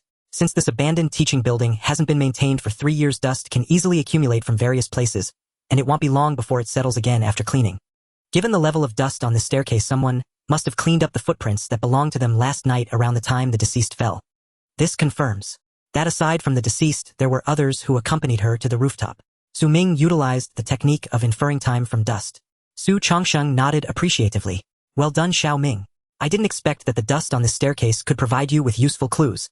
Now we can only hope that there are still traces on the balcony that haven't been destroyed to find key clues and further restore the truth of the matter. The two of them then proceeded forward. After carefully inspecting and confirming that the staircase had been swept exceptionally clean, they walked slowly to the rooftop. Upon reaching the rooftop, Su Chongqing looked at the scene before him, sighed with a hint of discomfort in his heart, and shook his head. What a pity. They are still just children who haven't grown up yet. Su Ming pursed his lips and remained silent, but he was very clear in his heart. Su Chongqing lamented the loss of the female student, who despite being a child with a bright future chose to leave this world in such a manner. Because before them there were no signs of struggle, no dried bloodstains, nor any horrific scenes of chaos. Only a neatly arranged Winnie the Pooh tablecloth, which should have been covered with dust, was now remarkably clean. On the tablecloth were 2 bottles of AD calcium milk with straws alongside several empty packaging bags of spicy strips and potato chips, and a small desk lamp for late-night studying. Additionally, there was a light pink envelope placed in the center. One could imagine that last night the deceased spent her final moments on this tablecloth with an unknown witness. They might have chatted about idols, their past unspoken crushes, or dreams that would never come to fruition. They talked until the snacks were finished and the drinks were consumed. In the end, they chose to leap off the abandoned teaching building in a relaxed manner. One could say this scene before them overturned Su Chongqing's earlier speculation that the deceased was forced by someone leading to her fall. Because if one were under duress, they would never see the current rooftop presented in such an orderly, clean, and tranquil manner. If it weren't for the deceased's body still lying below, one might instinctively think this was a tea party where middle school girls whispered secrets. Su Chongqing first took a picture of the scene to avoid losing any crucial evidence when moving items later. He then stepped forward slowly and picked up the pink envelope placed in the center of the tablecloth. After taking a glance, he handed it to Su Ming as a sign. Xiao Ming, take a look at this. The envelope even has the words, "Please give this to the police uncle," written on it. Why? Why would such a good child choose to take this step? It was evident that upon seeing the warm scene on the rooftop, Su Chongqing could roughly determine that this case did not involve forced murder but had a high probability of being a suicide. However, even if it was a suicide, the clear injury on the deceased's wrist, which evidently appeared only after the fall, also needed a reasonable explanation. Su Ming was equally surprised, more puzzled by the scene on the rooftop. However, previously the deceased's position when falling backward had left him feeling odd, so he had already prepared himself psychologically. At this moment, Su Ming looked at the pink envelope in his hand and signaled to Su Chongqing, "Brother Shang, can I open this envelope to take a look? I have a feeling that there are still some issues with this case, and I hope to find some clues from this letter." Su Chongqing gently waved his hand, signaling Su Ming to go ahead and open it. He himself crouched down, slightly carefully examining the straw on the AD calcium milk and the edges of the spicy strip packaging, hoping to find traces of another person's DNA. Now, to understand the specific circumstances of this case and find the person who had been chatting with the deceased here was undoubtedly the best and most crucial solution. Su Ming focused entirely on the envelope, slowly opening it, revealing elegant and beautiful handwriting. "I'm sorry, police uncle, did I cause you trouble? I'm really sorry, and I hope I haven't caused you any major inconvenience. By the way, police uncle, you don't need to waste time looking for the murderer. This is my own decision and has nothing to do with anyone else. No one forced me to do this. As for why I made this decision, it's because I feel like whether I exist in this world or not doesn't make much difference. Some people are destined to be burdensome. Moreover, I've been living too hard, really. It's just too exhausting. I've heard a saying that when a person disappears from others' memories, it means they are truly gone from this world.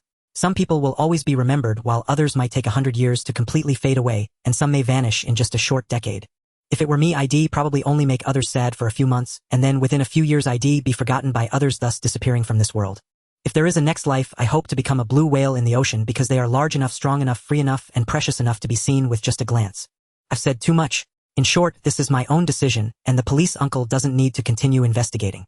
Wait, let me say one last curse to hell with this damn world. I never want to come back in my next life." This seemingly playful farewell letter, or rather it should not even be called a farewell letter, for it contains no expression of regret or resentment. Nor does it resemble others' final instructions to the living. Yet Su Ming held it in his hands, weighted down by an indescribable heaviness and sorrow, because, though not a single word confesses fear, every line breathes sorrow and regret, especially that one phrase, "I will never return in my next life." Silence stretched for several seconds. Su Ming gently closed his eyes, slowly subduing the turbulent emotions welling within him, though he had simulated crime 10,000 times, and assumed the role of ruthless killer countless times. His heart ought to have hardened into glacial indifference. But this was no simulation. It was flesh and blood reality, and human beings, after all, remain profoundly emotional. As he closed his eyes, Su Ming questioned himself, relentlessly striving to untangle his thoughts and arrive at truth. Did the deceased take her own life? If so, why was the radial artery on her left wrist severed? And why did the young woman who spent those final moments with her choose not to intervene? Instead, she appeared almost complicit. Why were the dust footprints on the 6th-floor staircase deliberately swept away? To conceal traces. Yet the garbage left on the rooftop untouched, preserving her own DNA. Could it be that the objects scattered across the rooftop were meticulously arranged by the killer, not as remnants of despair but as theatrical props, to fabricate the illusion of suicide and stage a flawless crime? The deceased declared herself superfluous. Had her parents divorced and each formed new families? What did dispensable signify in her letter? Estrangement from peers, or depression triggered by school bullying? Su Chongqing carefully collected all items potentially bearing DNA, then rose to his feet. Seeing Su Ming with eyes gently shut, he asked curiously, "Xiao Ming, why have you closed your eyes? Does this letter contain a crucial clue, or have you already deduced something meaningful?" Having clarified his thoughts, Su Ming opened his eyes and handed the envelope to Su Chongqing. "Brother Shang, please read this letter. It is not a last testament, but a message the deceased entrusted to us. Now let me synthesize the sparse evidence we currently possess and outline our preliminary deductions." He paused briefly, 2 seconds, to gather his reasoning before continuing. "First, we can reasonably conclude the deceased died by suicide. Her supine posture upon impact is highly distinctive. Short of leaping voluntarily, no other explanation fits. Yet even voluntary descent does not rule out the possibility that a suspect may have induced her extreme state through drugs or psychological suggestion. For precedent exists, case files document rare instances where victims under chemical or mental coercion ultimately took their own lives. As for why the radial artery on her left wrist was severed, I currently entertain 3 hypotheses. First, before leaping, she instructed her companion, who accompanied her to the rooftop, to ensure her peaceful passing should she survive the fall. Second, upon finding her still alive, the companion, unable to bear her suffering, chose to sever the artery herself. Third, a third party may have orchestrated the entire act, issuing orders or demands compelling the companion to guarantee the deceased's death. Because in my view, her anomalies are staggering. If they were friends, why is there no trace of attempted intervention? No plea to dissuade her from ending her life. Only a second fatal wound. Thus, the pivotal question becomes, we must urgently identify that companion, or for now designate her as the prime suspect. Because in my view, her anomalies are staggering. If they were friends, why is there no trace of attempted intervention? No plea to dissuade her from ending her life. Only a second fatal wound. Secondly, why sweep away dust footprints on the 6th floor stairs, yet neglect to remove DNA traces left on the rooftop? Does this suggest one thing? Footprints are easier to trace than DNA. And did she assume we would inevitably locate her, and thus concealed only her footprints, hoping merely to delay discovery? Most critically, shared habits, drinking AD calcium milk, snacking on spicy strips and potato chips, sitting side by side to talk, strongly indicate her age closely matches the deceased's. Given such youth, how could she possess such extraordinary composure? To witness a fatal fall without flinching, and then calmly approach with a blade to sever an artery, is profoundly unnatural. This deepens my suspicion that more than 2 high school students may be involved, that a shadowy figure may be pulling strings behind the scenes. Yet inference alone cannot yet confirm this. Finally, Brother Shang, we must pursue 2 parallel lines of action. First, investigate the deceased's family background and social relationships, uncover the true cause of her suicide, and determine whether she endured chronic distress, or whether external manipulation steered her toward this end. Second, launch a comprehensive search for the witness suspect, based on current evidence. She is likely aged 14 to 17, female, and held a close, if not singular, friendship with the deceased. Her decision to erase footprints while leaving DNA suggests a probable physical impairment, perhaps a leg condition, marking her as another student marginalized and overlooked at school. Shared adversity forged their bond. There is also a strong likelihood that her efforts to obscure her trail are not meant to flee, but simply to postpone our arrival. Then why fear being found, yet dread being found too soon? Pushed to its most extreme interpretation, she herself may be preparing to end her own life. At that moment, as Su Ming concluded his deduction, Su Changsheng finished reading the deceased's letter, but before he could voice any reaction, he rushed back to the stairwell, switched on his flashlight, and began searching the dust-covered steps of the 5th floor. Half a minute later, among faint overlapping footprints, Su Changsheng spotted one near the wall, where only the forefoot touched the step, the heel hovering weightlessly above. Moreover, this was no isolated anomaly. Examining further, he discerned the same pattern on every single step. Su Changsheng's gaze sharpened. It matched Su Ming's deduction precisely. The suspect suffered a pronounced leg impairment. But the most critical question remained. According to Su Ming's analysis, was she too planning to take her own life? A suspect, or perhaps a witness? Neither term quite captures the uniquely ambiguous role of the second individual in this case. It is certain within the brief window before the fall she slashed the victim's radial artery, inflicting secondary injury. Yet, considering the idyllic scene depicted on the rooftop's tablecloth and the letter left behind by the deceased, she appears more like the sole companion who walked with the victim along that final path. Regardless of her precise identity, anyone seeking to fully unravel this case must absolutely locate this person. At this moment, prompted by Su Ming's remark, Su Changsheng instantly realized that given all current details, this witness, who observed the fatal fall, very likely intends to take her own life. Otherwise, why erase only the footprints? Moreover, Su Changsheng considered another possibility.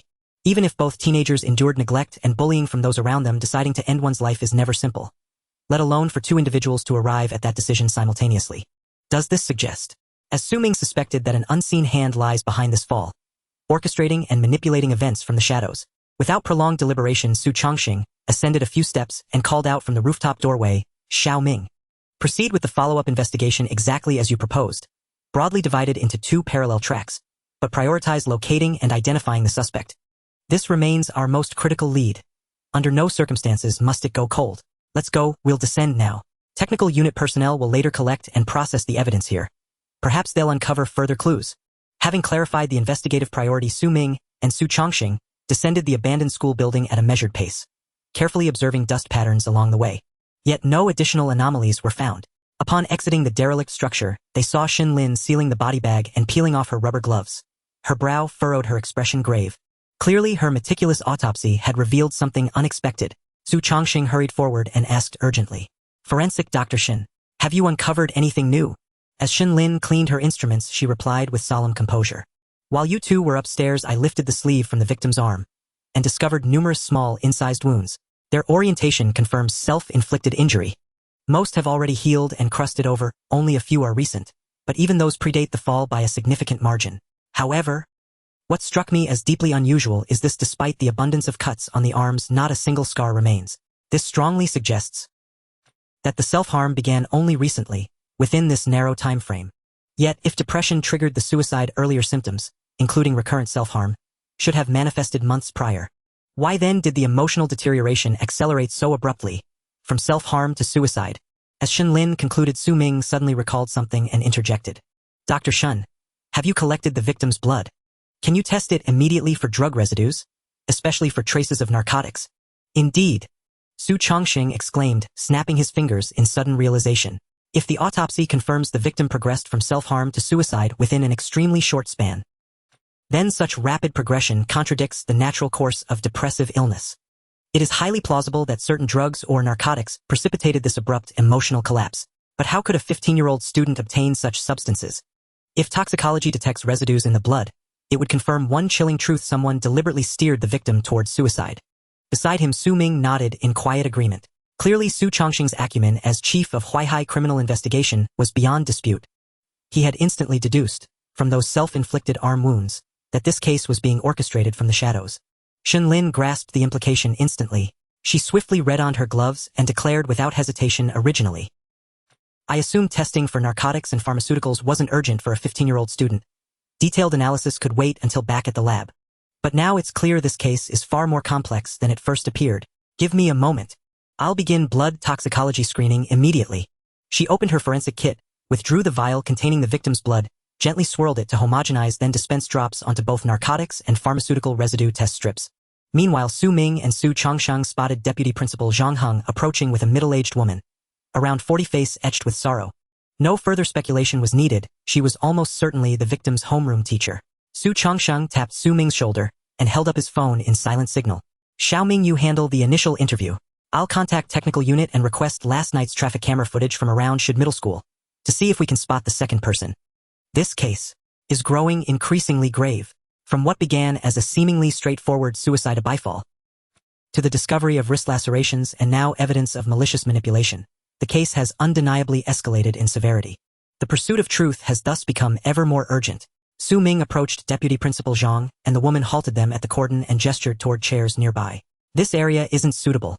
We're processing many leads and evidence items. Let's speak over there.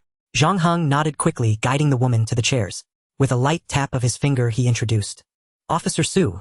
This is Wang Limei, homeroom teacher of the late Zhang Wan. She has taught at Shid Middle School for nearly 2 decades and guided over a dozen graduating classes. Her pedagogical philosophy and classroom management experience are exceptional. Even across the entire school, few match teacher Wang's diligence and seasoned expertise. As Zhang Heng finished speaking, Su Ming's brow subtly tightened. He detected a subtle inconsistency in the deputy principal's words and turned directly to Wang Limei. Teacher Wang, before discussing Zhang Wan, I'd like to ask something else first.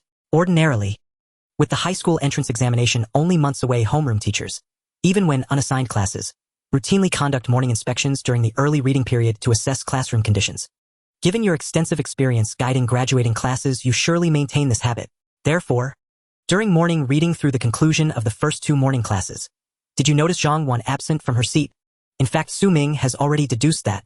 Wang Limei certainly did not look for Zhang Wan, or otherwise, it wouldn't have been a petty thief who discovered the body. However, whether in the 3rd year of junior high or senior high, as long as there is no leave of absence, the class teacher of the graduating class would generally check the classroom during morning reading. But why did Wang Limei not notice that Zhang Wan was missing from her seat during this time in the classroom? It should be noted that Shid Middle School is a militarized boarding school, and attendance is certainly a big deal. Is it because she simply didn't pay attention? Or did Wang Limei not care at all whether Zhang Wan attended class? This question left Wang Limei silent for 2 seconds, and then she hoarsely spoke with a look full of regret. I didn't expect this to happen. I thought she just overslept. It was obvious. Wang Limei had realized that Zhang Wan had not attended class but was too lazy to inquire about the reason. Su Ming narrowed his eyes and continued. Teacher Wang, Zhang Wan's grades should not be very good, right? So as her class teacher, you didn't care whether she attended class or not.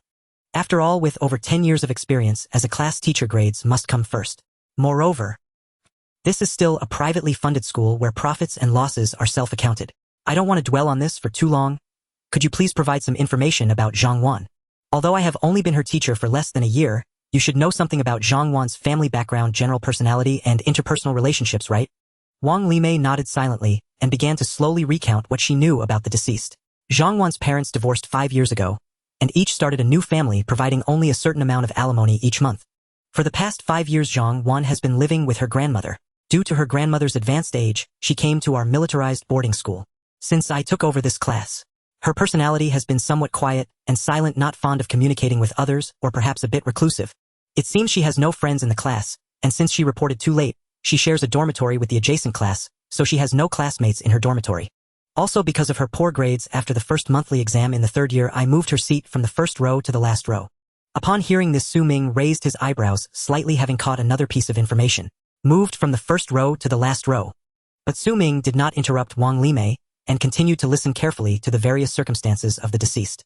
But 2 months ago, Zhang Wan's grandmother passed away from a heart attack, and after she returned from the funeral, she became visibly more reclusive and silent, perhaps not speaking a single word in a day. I also tried to talk to her to help her, but she didn't respond, only nodding or shaking her head. I thought it was just the sadness of losing a loved one, and that she would recover in time, but I didn't expect. In the end, something like this would happen. Sitting beside her, Vice Principal Zhang suddenly became anxious and started to scold Wang Limei. "Teacher Wang, what's going on with you? The school leadership has repeatedly emphasized the need to pay attention to the psychological health of graduates. How can you not take this seriously at all? If you had noticed something unusual, you could have brought Zhang Wan to our psychological counseling room. Wouldn't that have avoided this?" Before Zhang Hong could finish, Su Ming knocked on the stone table with his knuckles, interrupting his subsequent words with an expressionless tone. "Vice Principal Zhang, the person is already gone. Blaming after the fact is meaningless now. Moreover, the most important thing right now is to uncover the truth behind this fall case. Instead of continuously blaming now, it would be better to carefully investigate whether there are other students of this kind in Shid Middle School. Especially whether there are students like this due to academic pressure." After saying this, Su Ming organized his thoughts in his mind. He could now roughly understand why the deceased left a letter saying it didn't matter whether she existed in this world, as she was just a superfluous presence. And also mentioning that it wouldn't be long before she would be forgotten by this world. At home, her parents had divorced, and neither wanted her leaving her with only her grandmother. At school, her teachers in the 1st and 2nd years were likely those who were more amiable and caring towards students. Therefore, upon learning of Zhang Wan's situation, they specifically moved her seat to the first row to express their concern for her in this way. During those 2 years, perhaps that was Zhang Wan's most cheerful period. As a result, in the 3rd year, a teacher who prioritized grades directly moved the deceased from the first row to the last row, making the already silent Zhang Wan completely indifferent in the class, with no one paying attention to her. In the end, the sudden death of her grandmother from a heart attack 2 months ago plunged the 15-year-old Zhang Wan into despair. But why did her emotional state change so drastically in just 2 months? The most critical point is, according to Xin Lin's autopsy results, all of the deceased's self-harm wounds on her arms had not yet developed scars. This indicates that within the short span of a month or even 15 days, the deceased's emotions began to change severely. What happened during this period and what stimuli did she encounter is likely to be the key point of the case. Thinking of this, Su Ming's expression also became serious as he looked at Wang Limei opposite and said sternly, "Teacher Wang, to be frank, the case concerning Zhang Wan is extremely serious. If it is not handled properly, you may even have to suspend classes to accept an investigation, and the consequences will be even more severe." At this moment, Wang Limei was instantly stunned, her face turning pale with fear. This was Su Ming's intention to portray the case in a serious light. The purpose was to create pressure and urgency, enabling her to cooperate better in the investigation. Su Ming pressed his hand down and gently reassured her. "Teacher Wang, don't be too anxious. Please recall if during the past month Zhang Wan exhibited any behavior that was different from before, or showed a particular interest in certain matters or lacked interest in anything at all." This question made Wang Limei, who was terrified, ponder deeply under immense pressure, murmuring softly, "Different behavior. I feel that aside from becoming more reclusive, I haven't noticed anything else. Maybe I didn't pay much attention to her. In the last 15 days, did anything happen to Zhang Wan that made me feel somewhat strange? These past few days, it seems I only had one interaction with her. I told her not to play with her phone during class, to put it away. Although she is not talkative, she usually follows the rules. So why did she suddenly start playing with her phone? What was she watching? Right.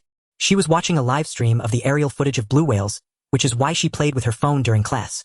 At this point, Wang Limei seemed to suddenly remember something and immediately widened her eyes to look at Su Ming, exclaiming urgently, "Blue whale. Blue whale." Zhang Wan seems to have particularly liked blue whales during this recent period. "Blue whale." Su Ming lightly raised his brow, then repeated the word Wang Limei had mentioned. At the same time, he quickly recalled. In the will left by the deceased, there was a peculiar passage. "If there is a next life, I hope to become a blue whale in the ocean, for it is vast enough, strong enough, free enough, and precious enough to be noticed at a single glance."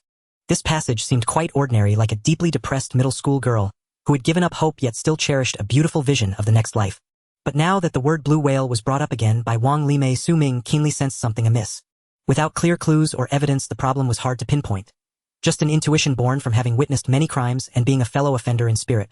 Like an experienced detective who can, with a mere glance on the street, discern whether someone is suspicious. Beyond facial expressions and behavioral analysis, intuition plays a crucial role. At this moment, Su Ming tapped lightly on the table, his gaze sharp as he looked directly at Wang Limei and solemnly said, "Teacher Wang, I need you to recall carefully and recount all events linking Zhang Wan to the blue whale. Explain everything clearly." Under Su Ming's pressure, Wang Limei seriously pondered for a moment before replying, "In my memory. Within this past month, I have found about 5 instances related to Zhang Wan and the blue whale. First was during class when I found her watching a blue whale aerial livestream on her phone. Then the second and third times were when I noticed her bringing a plush blue whale pillow and a pencil case adorned with blue whale patterns to class. I suddenly recalled something very strange. Although Zhang Wan was not a good student, she never used to sleep during lessons or breaks. Has she suddenly become drowsy over the past 15 days? Su Ming squinted and softly asked, then gestured. "It's all right, Teacher Wang, please continue without interruption." Wang Limei hesitated briefly before quickly responding. "Oh, all right. The 4th time was last week's monthly exam essay. The prompt was ideal. Most students wrote about their future careers in argumentative essays. Only Zhang Wan was different. She wrote as if she herself wanted to become a blue whale using first-person narrative with strong immersion and personification. Since she was the only one who wrote like that in the whole class, it left a deep impression on me, and I gave her a relatively high score. The 5th time I can't recall clearly. It seems she drew a blue whale on a piece of paper with 2 figures standing on the ground praying to the whale. That might not be entirely accurate, but I do remember catching a glimpse of it while lecturing and walking around the classroom. But what I can confirm is, before this period Zhang Wan had never shown any fondness for blue whales. I can guarantee absolutely not." Seeing Wang Limei swear like that, Su Ming pressed his hand down gently and spoke as softly as possible. "Relax, Teacher Wang. This is just a routine inquiry for clues, not an interrogation. No need to be so tense. However, I do want to ask. In the blue whale drawing by Zhang Wan, do the 2 small figures praying have any distinctive features?" This question caused Wang Limei to squint and grasp her hair tightly, seemingly struggling to recall.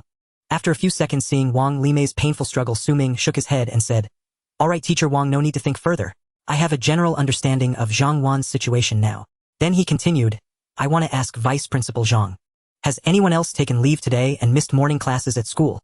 Seeing the question directed at himself, Zhang Heng immediately straightened up as if prepared and replied, "Officer Su. Our Shid Middle School has 3 grades with a total of 1253 students. After the incident involving Zhang Wan, Principal Chu immediately ordered all homeroom teachers to count and comfort the students present. This morning, 1240 students attended class, 8 students took sick leave, and 4 were absent due to family funerals or weddings. All absent students have been contacted and no accidents have occurred." "All contacted?" Su Ming nodded silently for 2 seconds, then suddenly remembered and hurriedly said, "Vice Principal Zhang, among the 1200 students at Shid Middle School, is there any student who has had a leg injury since childhood causing a limp, or, due to later accidents or incidents, has a long-term limp from leg injuries that cannot be healed?" This unusual and peculiar question made Zhang Heng pause briefly, not understanding why Su Ming asked this. Yet aiming to fully cooperate and quickly uncover the truth, he responded promptly, "Officer Su, let me be straightforward with you. Our Shid Middle School enforces a boarding system with military-style management to improve enrollment rates and grades, including daily morning runs and evening self-study. If a student had leg or foot problems, living independently would be difficult, and such a student could not study effectively in this environment. Therefore, all students currently enrolled at Shid Middle School are physically healthy. Even if there were leg injuries, they were hospitalized briefly and recovered quickly. As for students who lost self-care ability due to accidents during their studies, unable to continue the boarding military management, we refund all tuition fees and assist with transferring their enrollment. Such cases are rare over the years. Last year, there was only one." Here Zhang Heng suddenly stopped speaking, as if recalling something, and immediately looked at Su Ming with shock. No, Officer Su. I just remembered. Last year, a female student suffered a comminuted fracture in her left lower leg due to a car accident. Despite immediate hospital care, her leg could not be fully healed, resulting in a permanent limp. So after graduating from the 2nd year of junior high, the school refunded all her tuition fees and helped her transfer to a public day school to facilitate her daily life and studies. If I recall correctly, this girl was in the same class as Teacher Wang's during her 2nd year, meaning Zhang Wan was her classmate for 2 years. A major case. To deduce and reconstruct the specific process to identify the murderer solely based on the evidence from the crime scene is essentially an impossible task. It is necessary Coupled with interviews of witnesses, surveillance from the Heavenly Eye and advanced criminal investigation systems, it may be possible to unearth the hidden murderer. At this moment, hearing Zhang Heng's final exclamation, Su Ming slightly squinted his eyes and lightly tapped the table, asking seriously, "Vice Principal Zhang, do you mean that in the class where Zhang Wan is there was a girl who became lame due to a car accident last year and was persuaded to leave before entering 9th grade in September? Is that so?" "Indeed it is," Zhang Heng hurriedly replied, even more surprised as he questioned back, "Officer Su, how did you know? A lame girl being persuaded to leave. This matter I had almost forgotten. If I hadn't suddenly recalled it just now, I might have missed an important clue. However, how coincidental that this lame girl happened to be in the same class as Zhang Wan. Is there some key clue here?" It was clear. Zhang Heng, who could become the vice principal, was not foolish. He instantly recognized the issue from Su Ming's inquiry. However, Su Ming did not respond but continued with his line of questioning. "Vice Principal Zhang, I assume you are not aware of the information regarding the girl who was persuaded to leave, and Teacher Wang had not yet taken over that class at the time. Therefore, please find the former homeroom teacher of Zhang Wan's class. I have some questions to ask." Su Ming did not use words like "could you." Instead, he firmly gave no choice and directly ordered Zhang Heng to bring the homeroom teacher from the first and second years of the deceased. This case could not afford to be delayed.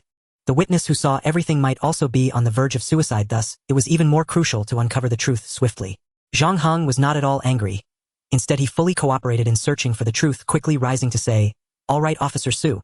I will immediately find teacher Lu Yan. She should be in a first-grade class now. Wait for me a moment. I will be back shortly." Having said that, Zhang Heng hurried off towards the teaching building, eager to assist in solving the case. After all, the impact of this case was immense, with numerous media outlets waiting at the school gate. If the truth was not uncovered soon, various rumors would escalate and might even affect next year's enrollment plans. As Zhang Heng left, Su Ming looked at Wang Limei, who was still tense, her head lowered, unwilling to meet his gaze, and shook his head regretfully. "Teacher Wang, although this case is not closely related to you in a legal sense and you are definitely not the murderer, there are numerous moral issues that you should reflect upon, and the school has made many mistakes as well. As a teacher, it is indeed easy to give up on a student, but have you considered what kind of negative impact and shadow this would cast on the student? I believe, if you hadn't moved Zhang Wan to the last row, allowing her to go from the most visible position in the class to the darkest corner, even if her grandmother had passed away, she might not have taken this path. Because children like her are actually easier to be satisfied. Perhaps sitting in the front row, they could feel the teacher's gaze on them in every class. For them, that would be more than enough care." At this moment, Wang Limei suddenly looked up at Su Ming, then fell silent again, lowering her head and tightly clenching her fists, her shoulders slightly trembling as several tears fell onto the stone table, trembling as she spoke. I never expected it would come to this. I regret it so much, truly regret it. If I could have another chance, I would definitely give her the best care, help her integrate into the class, and would never have arranged for her to sit in the last row." Looking at Wang Limei's genuine sorrow, Su Ming chose not to continue speaking or to blame her, merely letting out a gentle sigh. "Regret? But what good does regret do? In this world, the two most useless words are regret, because no matter how painful the regret, it cannot change what has already happened.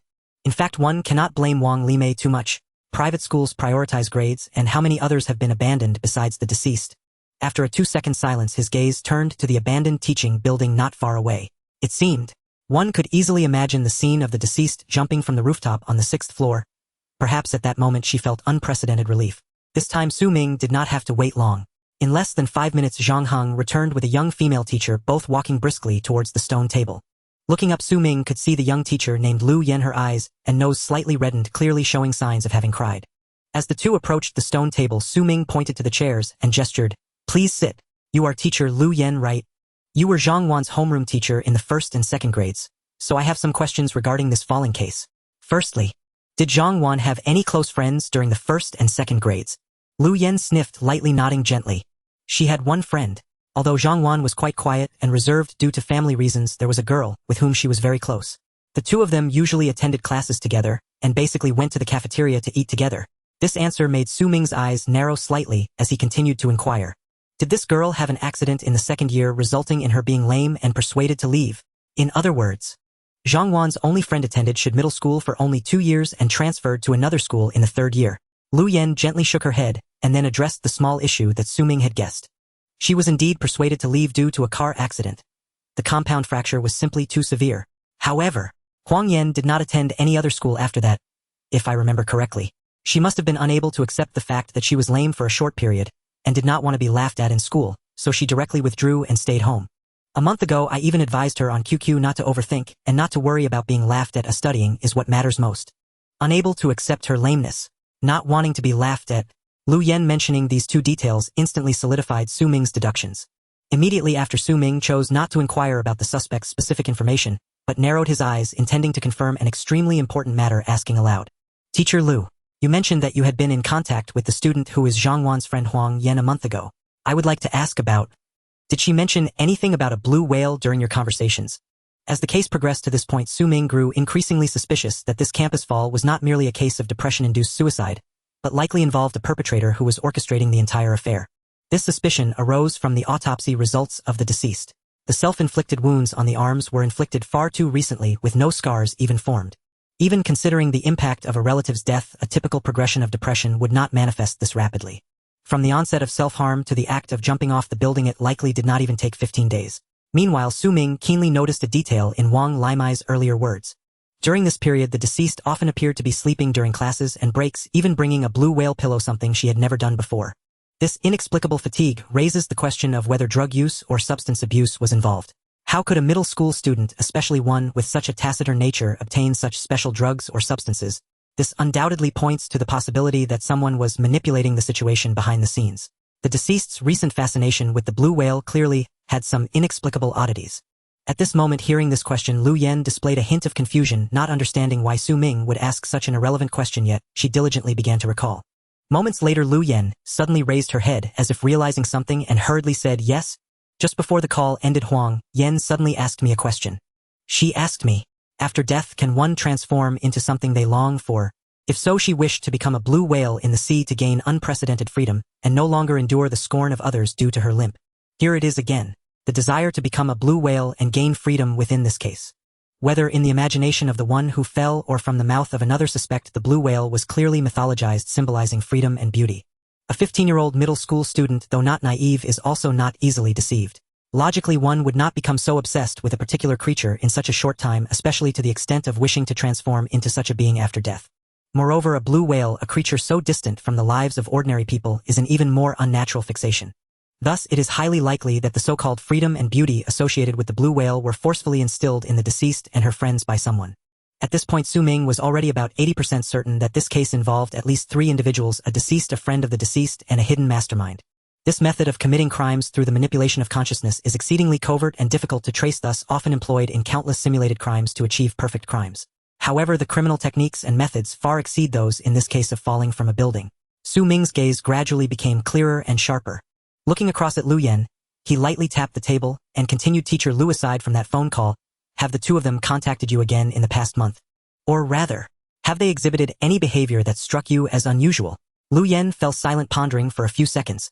Then she shook her head lightly and replied, "No. I haven't been in contact with them much, as I haven't taught the third-year class. In nearly the past year, the only time was about a month ago, when Huang Yan suddenly approached me for a chat. Otherwise, there really haven't been many opportunities to converse. By the way, Huang Yan is much more outgoing and talkative than Zhang Wan. In the previous 2 academic years, it was Huang Yan who led Zhang Wan to participate in various activities. Their personalities complemented each other well. But that car accident changed so many things, alas.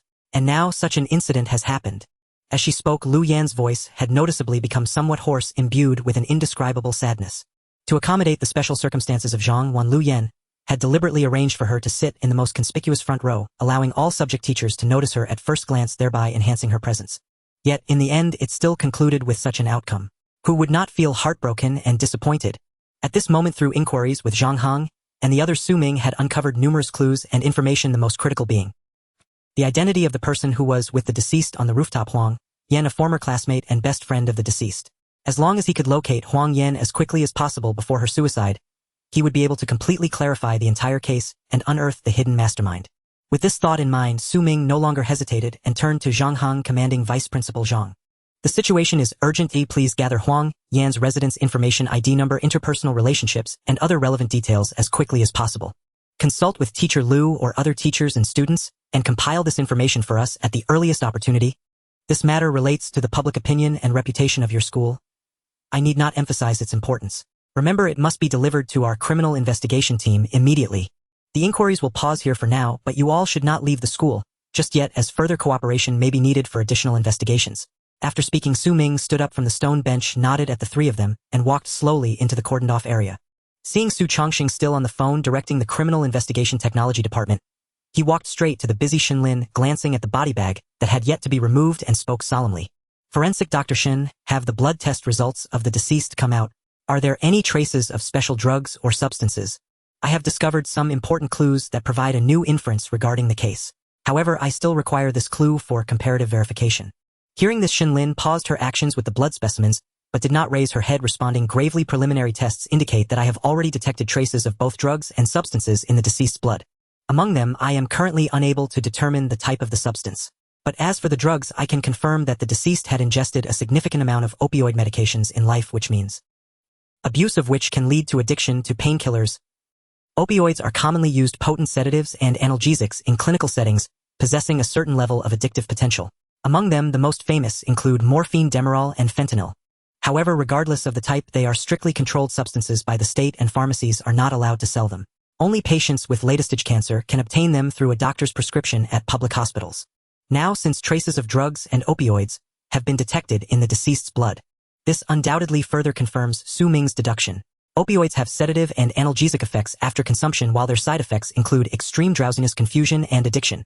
This explains why over the past 10 days Zhang, one who previously never slept in class, has become inexplicably drowsy and even brought a pillow. Additionally, her increasingly reclusive and quiet personality is also related to the calming effects of the drugs. Moreover, middle school students absolutely cannot purchase such substances. No doctor would dare to prescribe controlled substances like morphine or Demerol to a middle school student. Therefore, in this case of the fall, there must be a hidden suspect behind the scenes who is controlling and guiding this case. Opioids have a strong analgesic effect, so it is highly likely that the deceased, while self-harming on their arm, due to the effect of the drugs, their body's self-protection ability failed, preventing them from feeling significant pain or discomfort.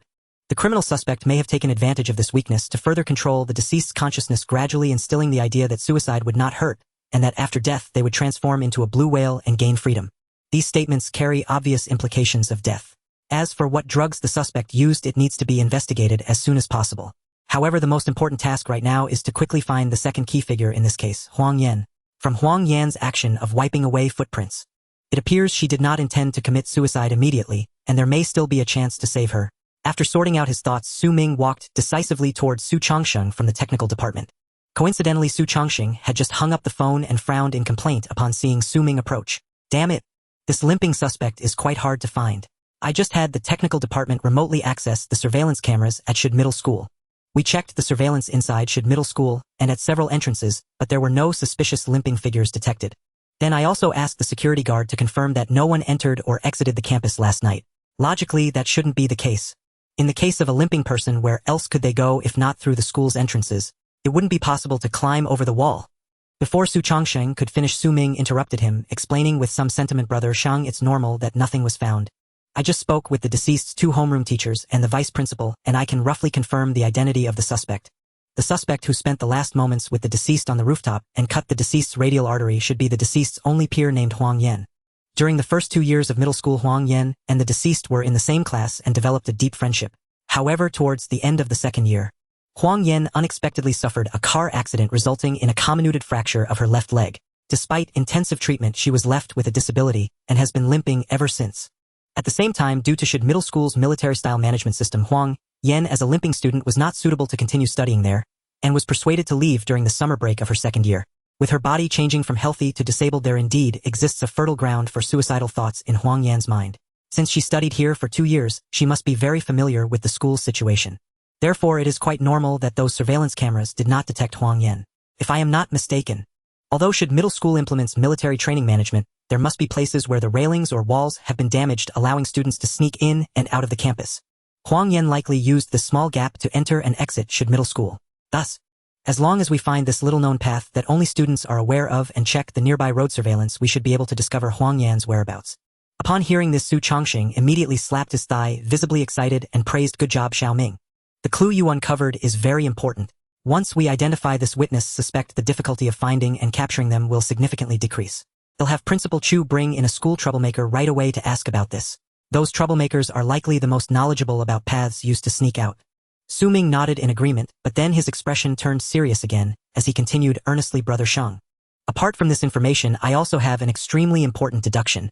This case may not be a mutual suicide or a depression-related suicide, but rather a premeditated murder. Huang Yan is neither the murderer nor an accomplice. Instead, she is also a target of the true murderer. In this case, there is a third person, the actual murderer, who is always lurking in the shadows, controlling and guiding everything.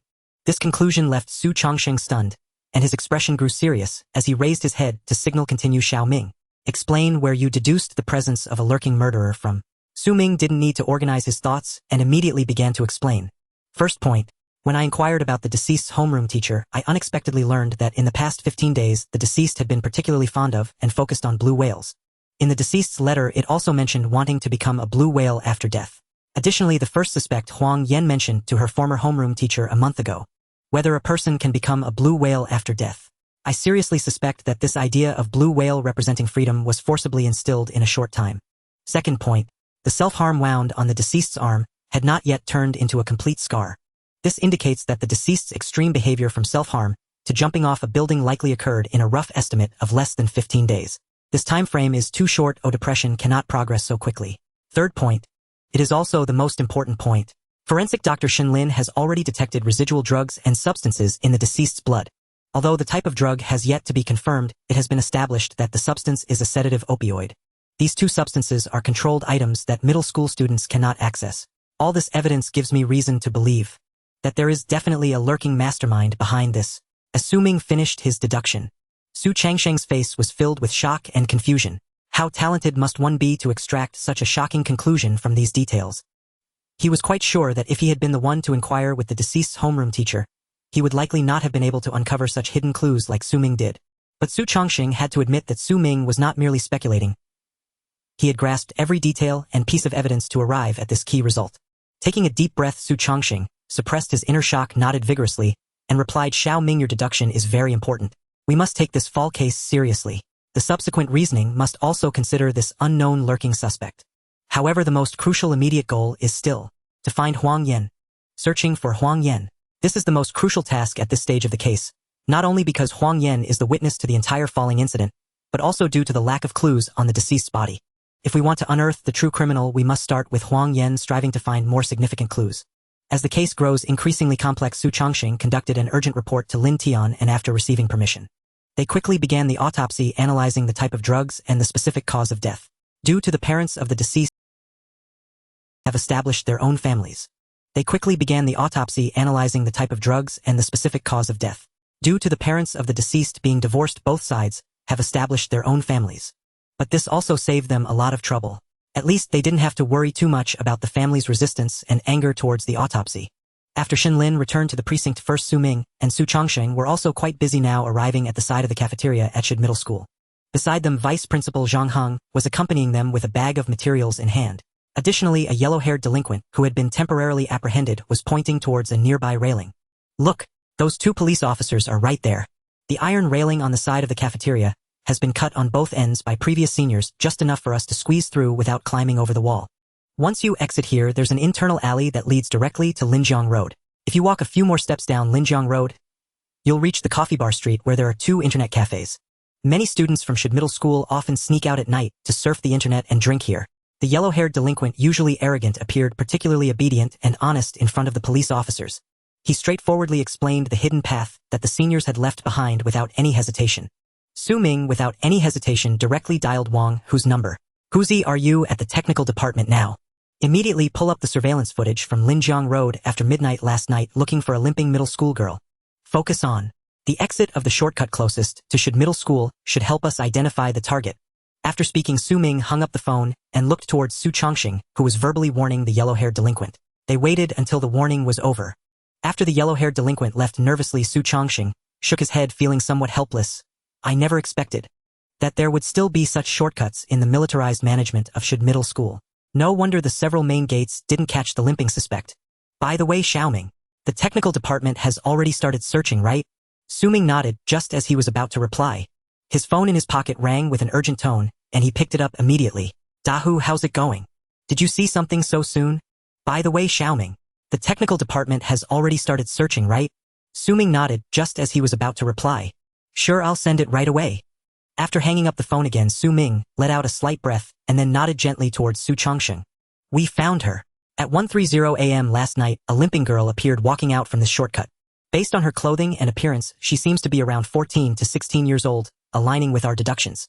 This result undoubtedly relieved Su Chongsheng as well, because discovering the limping suspect Huang Yan in the surveillance footage confirmed Su Ming's earlier inference. It was past 1 in the morning, and a middle school girl, who had already been advised to leave, mysteriously exited middle school through the shortcut. Considering her special relationship with the deceased, although there is no direct evidence yet, she can undoubtedly be regarded as a witness to the deceased's fall. Therefore, following this clue will lead us closer to the truth of the case without having to search aimlessly like headless flies. Organizing his thoughts, Su Chongsheng spoke seriously. Now we just need to find out where Huang Yan is hiding. A limping middle school student probably can't go far. Based on experience, she is likely at home, and we must find her address too. Before Su Chongsheng could finish, Zhang Hong, who had just brought the yellow-haired delinquent, and was still holding a set of materials, quickly handed the documents he had tucked under his arm to Su Chongsheng. Officer Su, wait. This document contains various information about Huang Yan, including her address, family, personality, social interactions, and more. Earlier Officer Su asked me to collect it, so I immediately organized and printed it out. I remembered all aspects clearly. Earlier, since you were all busy, I didn't want to disturb you directly, so now. Without waiting for Zhang Hong to finish explaining, Su Chongsheng took the document, flipping to the personal information page. He carefully compared it with the surveillance screenshots sent by Wang, who then pointed to the address. We can confirm it's the same person. The address is No. 23 Linjiang Villa, which turns out to be in a villa area, indicating a fairly good family background. Let's go, Xiaoming. Whether Huang Yan is at home or not, we need to hurry over to understand the situation. The siren blaring, the police car sped along the road. Since Huang Yan might have suicidal tendencies, Su Chongsheng rushed to her residence with utmost speed. Linjiang Villa. This villa area, true to its name, allows one to enjoy a river view just by standing on the balcony. Even in the bustling city, the prices are frighteningly high. Without any delay, Su Ming and Su Chongsheng quickly approached the villa numbered 25. Although the main door was tightly closed, the various flowers and plants in the yard indicated that someone lived in this villa and that it was being meticulously maintained. Su Ming stepped forward and pressed the doorbell. Simultaneously, he knocked on the door to avoid wasting time in case the doorbell button was broken. The main reason at this moment is, some people can tolerate the sound of a doorbell, but cannot endure a knock on the door and will rush to open it. Huang Yan's current situation is unknown. Thus every second counts. 5 seconds, 10 seconds, 30 seconds. A full minute passed. Yet no one came to open the door, not even a response. Su Ming and Su Chongsheng exchanged glances, then simultaneously stepped back 2 paces, preparing to kick the door. Click. The sound of the door lock being opened echoed. The sound of the door lock being opened from the inside echoed. A middle-aged aunt in her 50s with no signs of skincare on her face, and her hands still drying with an apron, opened the door while shouting, Coming. Don't knock so hard." But before she could finish, her voice abruptly stopped, as she saw the 2 men in police uniforms, Su Ming and Su Chongsheng, standing at the door. "Officers, are you here to conduct anti-fraud promotion? I must say the anti-fraud campaigns are indeed quite effective these days." Even the middle-aged aunt, upon seeing the police, instinctively thought they were anti-fraud officers. Su Ming and Su Chongsheng exchanged knowing glances. Confirming that the aunt's instinctive reaction was not an act, Su Ming took out his police badge from his pocket and stepped forward to gesture. "Auntie, we are detectives from the Huaihai District Criminal Investigation Team, not anti-fraud officers. Right now, we have a major case that requires your cooperation in the investigation. Is Huang Yan living here?" As soon as the words detective were uttered, the middle-aged aunt visibly became nervous, as ordinary people rarely have contact with detectives. She quickly nodded and replied, Yes. Xiao Yan lives here. Did she do something wrong? Why are the detectives looking for her at home?" Su Ming put away the police badge.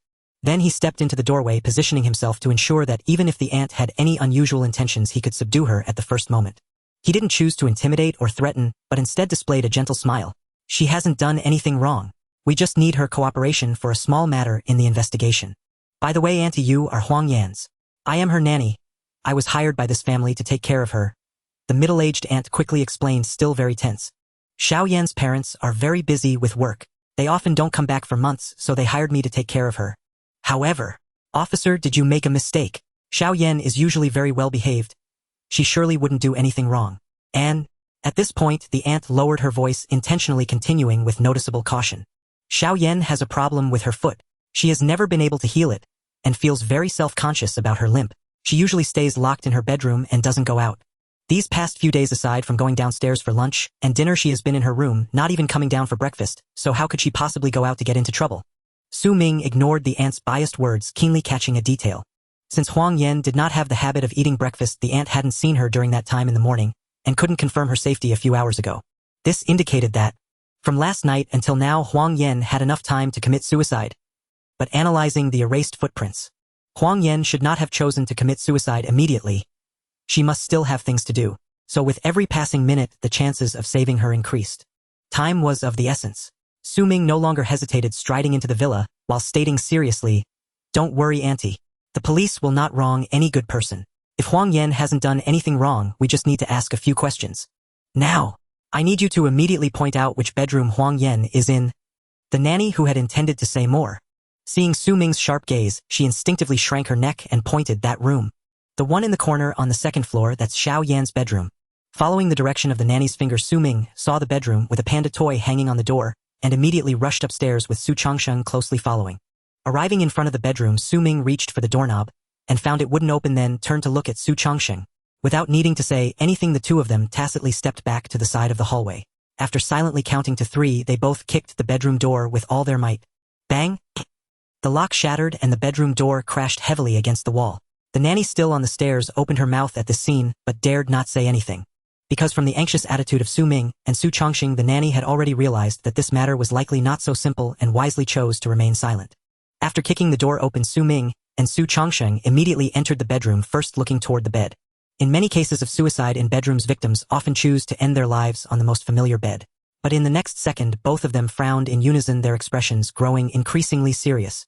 Because there was no one on the bed in this bedroom, only a life-size teddy bear carelessly thrown onto the bed. Or rather, it was not simply the bed. Huang Yan was no longer in this bedroom. The nanny followed closely into the bedroom. Upon also realizing that Huang Yan was not in the bedroom, she was instantly dumbfounded in disbelief. What? What is going on? Why isn't Xiao Yan in her bedroom? Could it be that she went out for some reason? But I got up at 6 this morning to clean and didn't see her leave at all. Officers, Xiao Yan isn't. Is she really in trouble? At this moment, Su Ming and Su Changsheng had no time to respond to the nanny.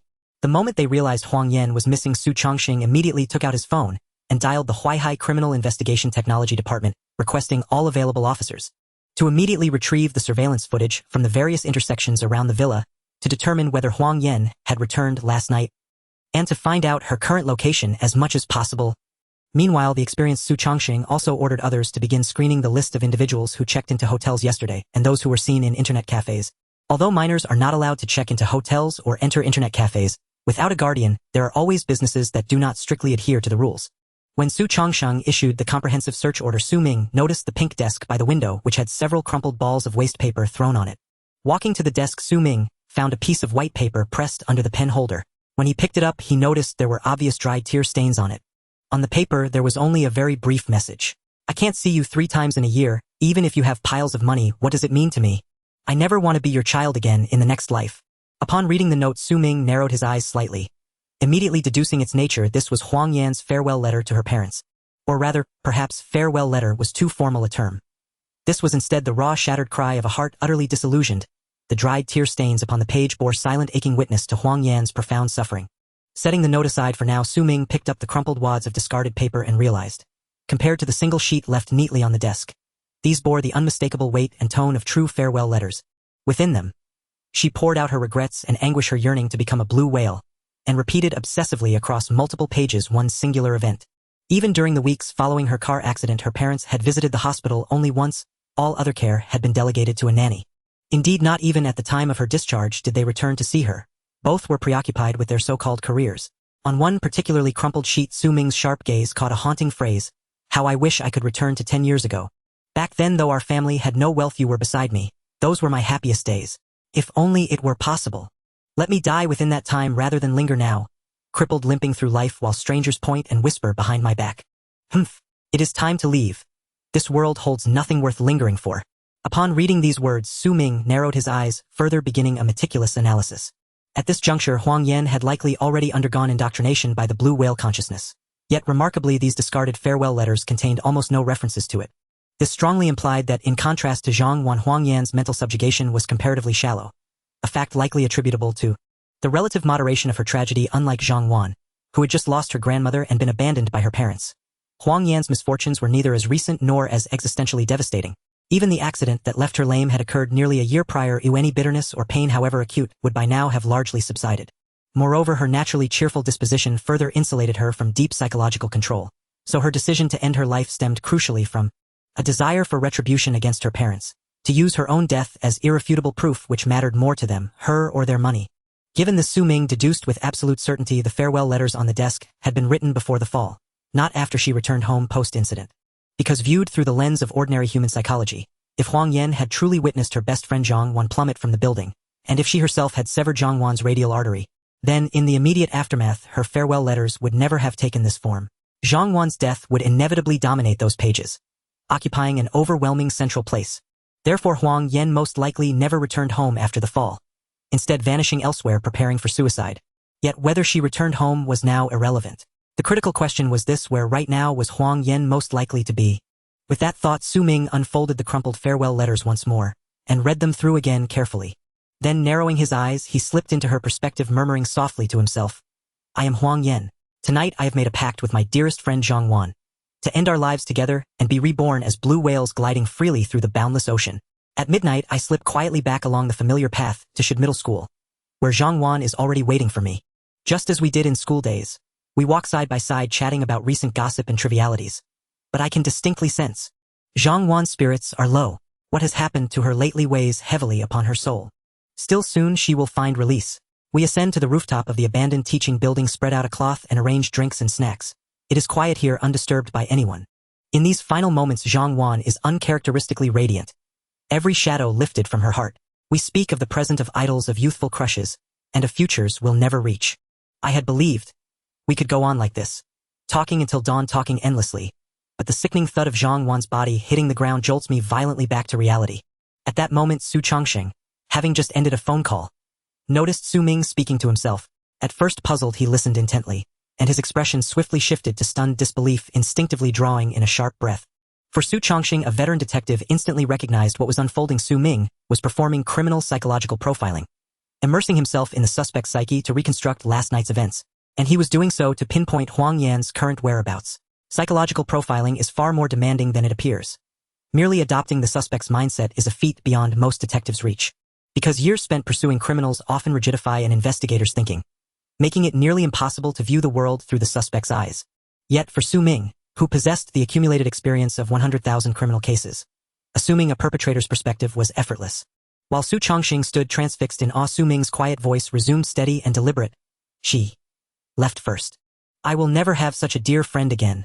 But I must not weep, must not grieve. I still have duties to fulfill. I must be strong. I take up the broom and sweep away my footprints, so police cannot trace me too quickly. I still have unfinished business." Descending to the ground floor, I see Zhang Wan. She looks agonized, her gaze pleading for me to grant her release. I pick up the fruit knife I brought. Leaving Shid Middle School, an indescribable sorrow tightens my chest. My dearest friend, the most vital person in my life, is gone. So where now do I belong? Shall I simply return home and end it all there? No. If I am to depart, it must be within the happiest chapter of my past. Then, where was that happiest time? Since I cherish those memories so deeply, I would surely have gathered every photograph, every written word, every tangible memento, because they are my past, my essence. Whoever finds those things will know exactly where I am now. As long as I find those things, I will know where I am now. Hearing Su Ming's softly spoken words, his eyes suddenly brightened, and he immediately began to search carefully in the bedroom. With his mindset already solidified from years of being a detective, it was difficult to adopt the perspective of the suspect for a psychological profile. However, the experienced Su Chongqing was very clear that what Su Ming described was not a reconstruction of the case, but rather a complete immersion into Huang Yan's perspective, deducing how she would feel after witnessing her best friend's tragic fall. What would Huang Yan, who also intended to commit suicide, choose to do in such a situation? Through the crumpled notes she left behind, Su Chongqing began to grasp Huang Yan's true reasons for her suicide and her innermost hopes. She had expressed the desire to die during the happiest moments of her life. Su Ming had already reached a rough conclusion. Before committing suicide, it was highly probable that Huang Yan would revisit a place where her family once shared happy memories. Ultimately, she would choose to end her life in the most beautiful spot in her memory. This undoubtedly ruled out the possibility of Huang Yan choosing a random place to avoid being discovered by the police. The location she was currently in held extraordinary significance in her life. Through her numerous actions, it could be inferred that she deeply missed the time spent with her parents. Back then, her parents were not solely focused on money. They often accompanied her, unlike now when they barely saw each other. To channel these emotions, Huang Yan would undoubtedly collect and preserve related photographs, tickets, letters, and various items. She would take them out from time to reminisce. This practice of collecting old items to express emotions is not uncommon in cases like this. In fact, nearly everyone has such psychological tendencies. So now, by thoroughly searching the bedroom, it was highly likely they would uncover the special items Huang Yan had collected. Due to the pressing time, Su Chongqing did not hesitate at all and began rummaging through the bedroom. He focused on searching the surface of the bookshelf and the top drawer, places that were easily accessible. It was evident that Su Chongqing, through Su Ming's recent criminal profiling, had quickly deduced that since Huang Yan cared so much about her beautiful past, she must have frequently revisited the corresponding old items she collected and would likely take them out one last time before her suicide. Thus, these old items were most likely kept in places that were easily accessible. Meanwhile, the nanny who had come to the second-floor bedroom merely stepped back silently, not daring to speak or intervene. Being adept at reading the mood of her employer, she could roughly gauge that Huang Yan must have committed a serious crime. As the nanny's mind swirled with complicated thoughts, Su Chongqing discovered a carefully wrapped photo album on the top shelf. Opening the album, he found the first page contained a photograph of Huang Yan at her 8th birthday alongside her parents. In front of the three of them was a small cake with 8 candles and a smear of white cream on the tip of Huang Yan's nose. On the second page, Huang Yan was sitting on a supermarket ride, laughing joyfully at something with a missing front tooth that made her look rather comical. He had found it. Just from these first 2 pages, Su Chongqing could already ascertain that this meticulously wrapped album was exactly what they needed. It was an old item Huang Yan used to channel her emotions and likely contained crucial clues. Without hesitation or wasting time, Su Chongqing continued to examine the album, which was filled with various old family photographs. However, judging by Huang Yan's age, these photos were all taken at least 5 years ago, with not a single recent photo. As he flipped through the pages of the album, when he reached the third-to-last page, Su Chongqing suddenly paused and furrowed his brow. Because this third-to-last page was blank without a photo. What was most crucial was that the second-to-last page had a photo and the last page also had a photo. It was precisely this third-to-last page where the original photo had been taken away, leaving only a blank album page. Just at that moment, Su Ming slowly opened his eyes, gradually stepping out from the atmosphere of criminal profiling. Criminal profiling involves imagining oneself as the suspect to reconstruct the approximate process of the incident. Thus, to obtain an accurate profiling result, one's emotions must certainly be influenced by the perspective of the suspect. After 3 seconds of silence, having completely eliminated the influence of emotions, Su Ming saw the album in Su Chongqing's hands and sighed in relief. It seems you have found something. Now, we need to see exactly which place became Huang Yan's most profound and beautiful memory. Through their cooperation over the past, while Su Chongqing knew Su Ming was likely stronger than him in capturing details and reasoning about the case. Therefore, he did not act superior, directly handing the album to Su Ming, saying, "Xiao Ming, take a look. You are better at this kind of detailed reasoning than I am. See if you can quickly find out where Huang Yan is. By the way, the third-to-last photo in this album must have been taken down by Huang Yan. I believe the clue is likely in that photo." Without declining, Su Ming took the album and decided not to start flipping from the first page, but instead directly turned to the third-to-last page. In the next second, that blank album page appeared before Su Ming's eyes. Upon careful observation of the album page's age, Su Ming noticed noticeable wear on the corners. Additionally, the fact that he could reach the third-to-last page with just a single flip indicated that within all the photos in the album, this third-to-last photo was Huang Yan's favorite, which she frequently revisited. Because just like a book, if a particular page is flipped through, often it will have creases. Thus, compared to the other pages, this page that was frequently flipped through would be easy to reach directly in one go. It's purely a matter of life experience. And now, in the third-to-last page that Huang Yan frequently flipped through, the photo was gone, leaving only a blank album page. Since she valued and repeatedly revisited this photo so much, it was impossible for it to be lost or for Huang Yan to have torn or destroyed it. The only possibility is that Huang Yan specifically took this photo last night and carried it with her. Because the location of the missing photo must be Huang Yan's most beautiful memory. It is also the place she selected to end her life. In this very moment, Su Ming finally sensed a breakthrough. He no longer needed to guess Huang Yan's whereabouts aimlessly. Only the content of the third-to-last photograph needed confirmation. He chose not to start from the beginning. The fourth-to-last photograph showed Huang Yan seated on a carousel holding a skewer of candied hawthorns with her mother beside her. Her father did not appear in the frame. Most likely he had been the one taking the photograph. After studying that image, Su Ming immediately turned to the second-to-last page. Perhaps, by analyzing the 2 photographs flanking the missing third-to-last one, he could uncover a discernible pattern. Judging by the album's exquisitely refined binding, Huang Yan must have devoted considerable thought and effort to curating this album. Thus, it was highly probable that all photographs were arranged chronologically, not haphazardly. The second-to-last photograph depicted Huang Yan standing beside a clown performer wearing a bright red nose, laughing so hard her eyes disappeared into crescents. A clown. A carousel. Su Ming narrowed his eyes pensively, then flipped to the final photograph.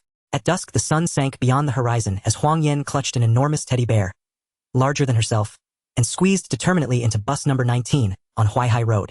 The whimsical, slightly absurd scene radiated an unexpected warmth. That very teddy bear. Was it the same one now resting on her bed?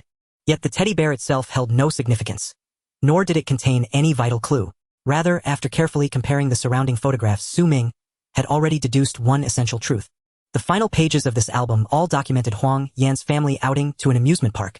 Afterward, no further photographs were added, indicating that following that trip her parents' work grew increasingly demanding, reducing their visits home to just a few times each year. Under such circumstances, that final family outing to the amusement park would undoubtedly be Huang Yan's clearest, most treasured memory.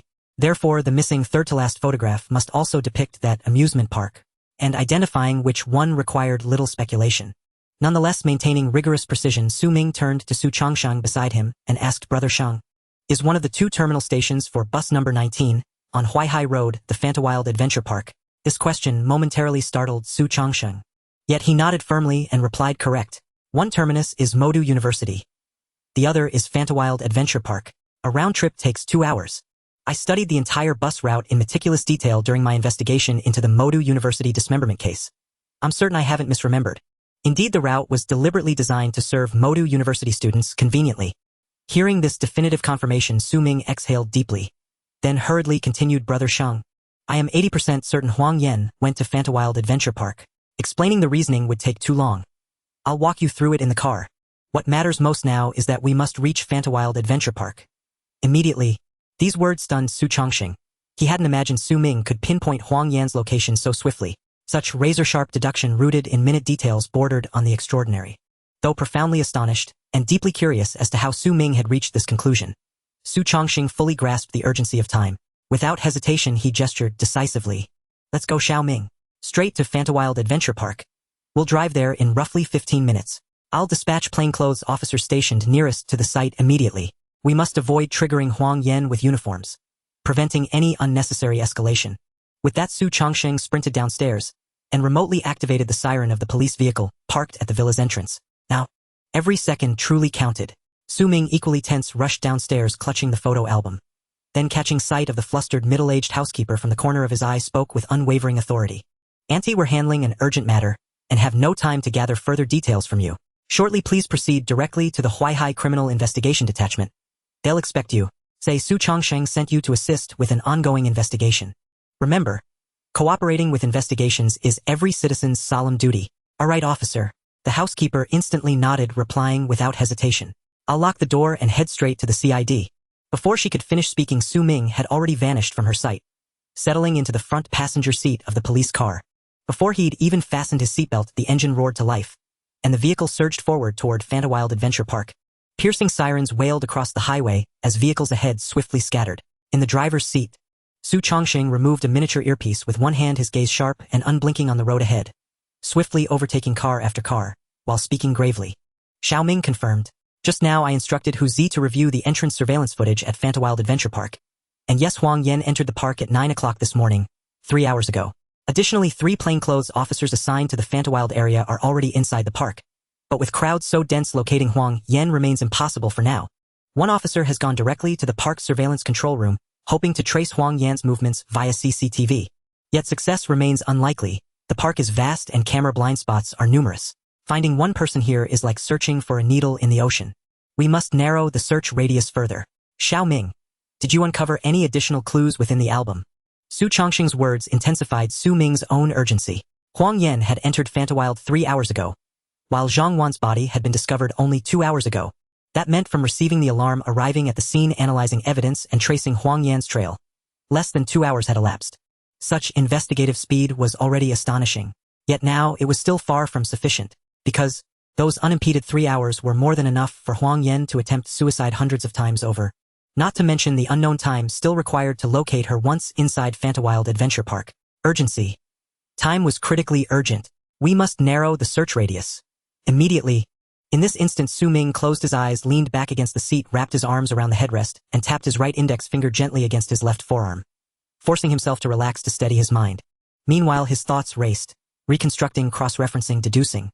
The third-to-last photograph, deliberately removed and taken away. Its significance to Huang Yan was unmistakable. So, what distinguished this photograph from the others taken at the amusement park? According to the album's contents, there were 25 amusement park photographs in total, rides portraits with mascots and candid playful shots. If the missing photograph depicted a ride, many attractions forbade photography, eliminating high-intensity rides like roller coasters, giant swings, or pirate ships, leaving only gentler, leisurely attractions.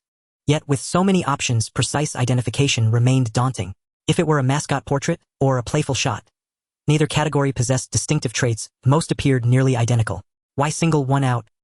One fact stood clear: the missing third-to-last photograph must possess absolute uniqueness. Singular, irreplaceable. Unique, singular. As Su Ming mentally revisited each photograph, a crucial detail suddenly struck him. Not a single photograph in the entire amusement park series featured Huang Yan with both parents together. Every image was either a solo portrait, or a duo, Huang Yan with her father or Huang Yan with her mother. Why? Because during rides, no passing stranger could be enlisted to take the picture. Someone had to hold the camera, and when not riding, there was simply little else worth capturing. Neither parent showed interest in the park's mascots. Thus, the removed photograph was almost certainly the sole trio portrait from that entire family outing to the amusement park. Moreover, it must have been taken at a ride where all three could sit side by side amid scenery or moments vivid enough to warrant preservation, yet entirely safe, allowing one parent to raise a phone effortlessly for the shot. Even within an amusement park, such attractions were exceedingly rare. Only a handful met all criteria. Eliminating them one by one would suffice. 3 seconds later, Su Ming's eyes snapped open, his gaze blazing with sudden clarity. He gazed toward the horizon where Fantawild Adventure Park now emerged in the distance, and toward the slowly rotating circular attraction visible within its gates. A faint, confident smile touched his lips. Brother Shang, I believe, I now know exactly where Huang Yan is inside the park. I already know where Huang Yan is. Su Ming's confident declaration momentarily stunned Su Chongqing, so much so that his foot instinctively lifted from the accelerator for 2 seconds. He quickly recovered, pressing the accelerator harder, as he asked in astonishment, "Are you certain? Su Ming, did you just uncover a crucial clue?" Indeed, though Su Chongqing had earlier urged Su Ming to search again for any overlooked evidence, hoping to narrow the scope further, he harbored little genuine hope. After all, with only a single photo album at hand, pinpointing the suspect's current location was virtually impossible. Without tangible leads, one would have to rely entirely on pure logical deduction. An extraordinarily daunting task. That Su Ming had already deduced Huang Yan was at Fantaworld Amusement Park solely from the album was astonishing enough. And now scarcely any time had passed before he unearthed her precise location. It was simply unbelievable. Sensing Su Chongqing's awe, Su Ming offered no theatrical pause. Instead, he narrowed his eyes slightly, gazing intently at the circular amusement right ahead, and spoke calmly. "Yes, I did discover a vital clue. Since we're here, let me explain how I first determined Huang Yan was at Fantaworld." Pausing briefly to gather his thoughts, he continued, "Brother Shang, you've also flipped through this carefully curated album Huang Yan compiled herself. So recall, were the final 25 photographs all taken during a single visit to an amusement park. Though the third-to-last photo was removed by Huang Yan herself, its context, evident from the adjacent images, confirms it too was taken inside the park. After that visit, no further photos were added, suggesting her parents grew too occupied to take her traveling again.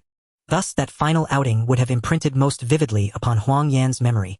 And when paired with the farewell letter she left behind, in which she wrote of wishing to die amid her happiest moments, that unmistakably points to that last family trip to the amusement park. Once we identified her target location, only one question remained: which amusement park?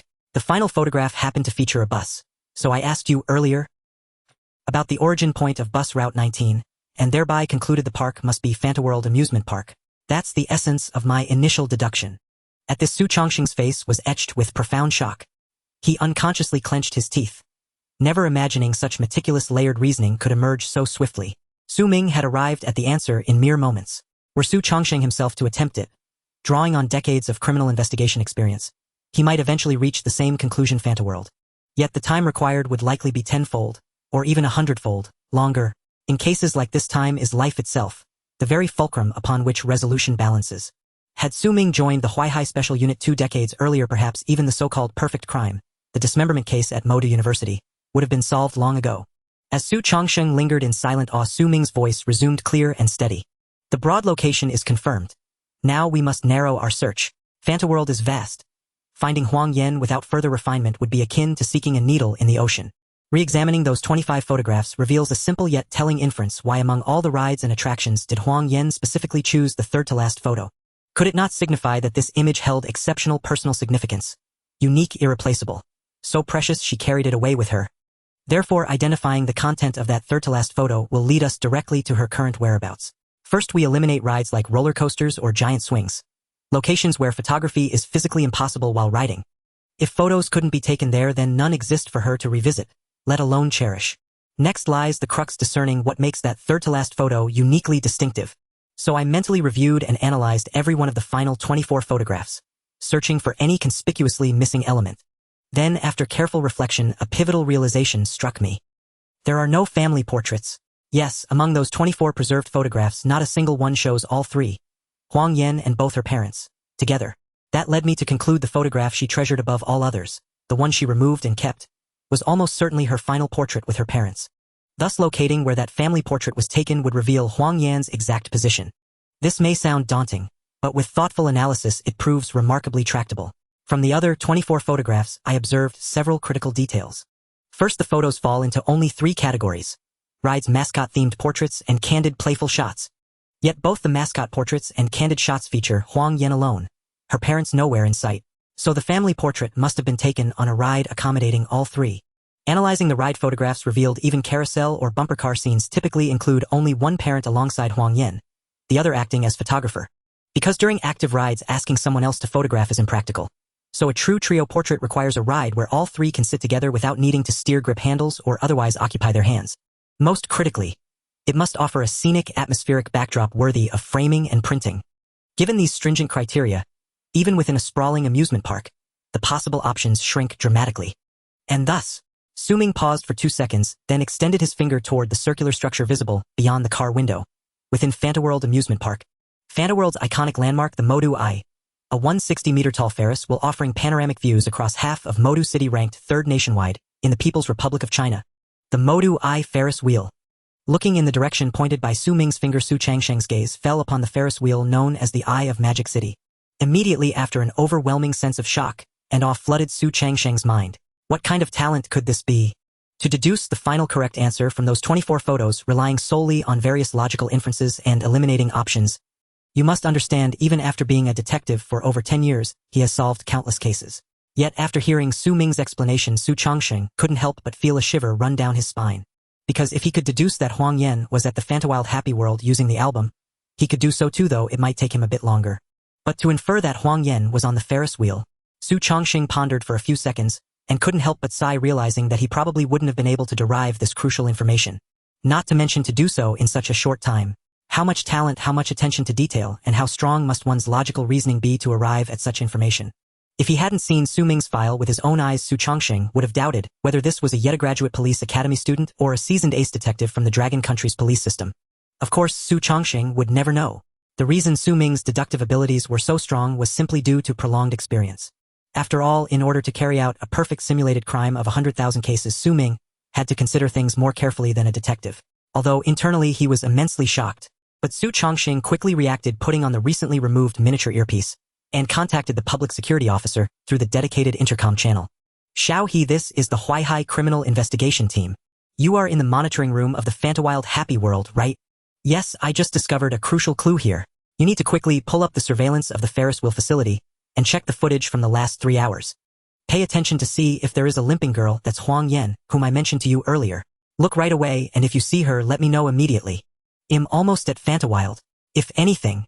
Su Changsheng suddenly stopped mid-sentence, his eyes widening in seriousness. Are you sure? Xiao He, are you certain that an hour and a half ago, Huang Yan got on the Ferris wheel with her backpack? And then? So much time has passed and she hasn't come down. At least the surveillance hasn't shown her coming out.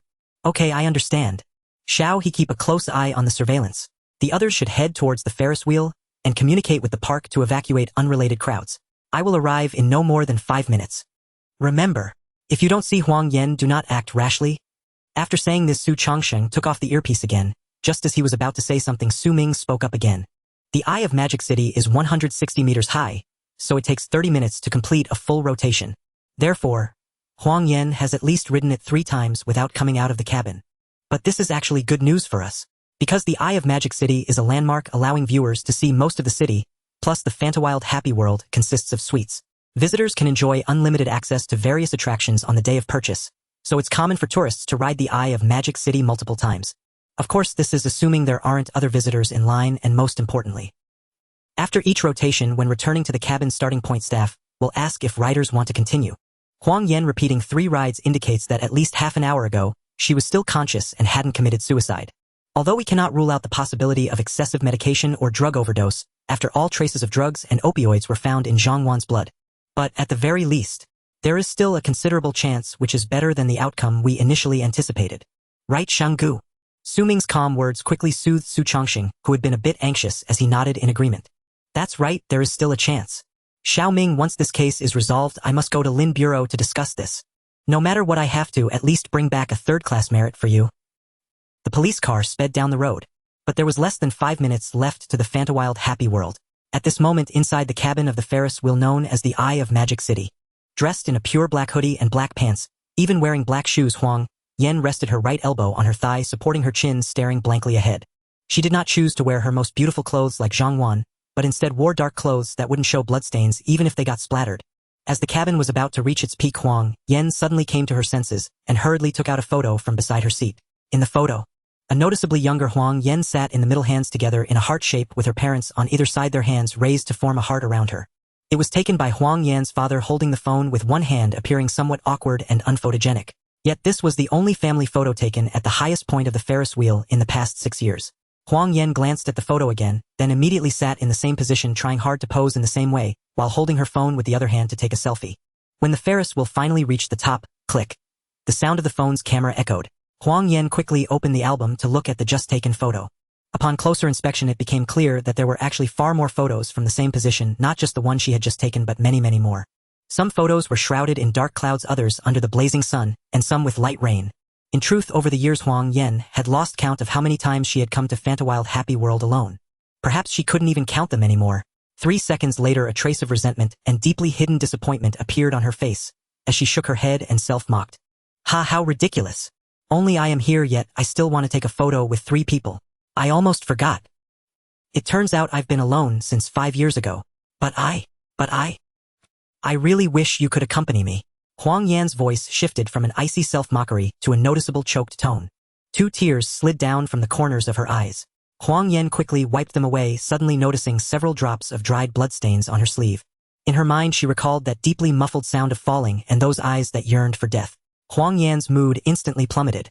She turned her head to glance at the bottle sitting in the corner of the seat, half empty, with no label, containing an unknown dark gray liquid. Looking up at the sky, hoping it would stop her tears, she murmured to herself, struggling. Others say, this is the most painful way to die, only giving you time for regret, but not the opportunity to regret. But why have you both not allowed me to regret until now? Why? Why haven't you even called me until now? Why not even a word of reproach? Why? The police car was racing down the highway. Currently, there were only 3 kilometers left to Fantawild. To avoid triggering Huang Yan's unstable emotions and causing severe consequences, there had been many victims who intended to commit suicide by jumping off buildings, standing on the edge, after a long internal struggle to calm their emotions. As a result, upon suddenly hearing the police sirens, they would become inexplicably agitated, with some even jumping off directly.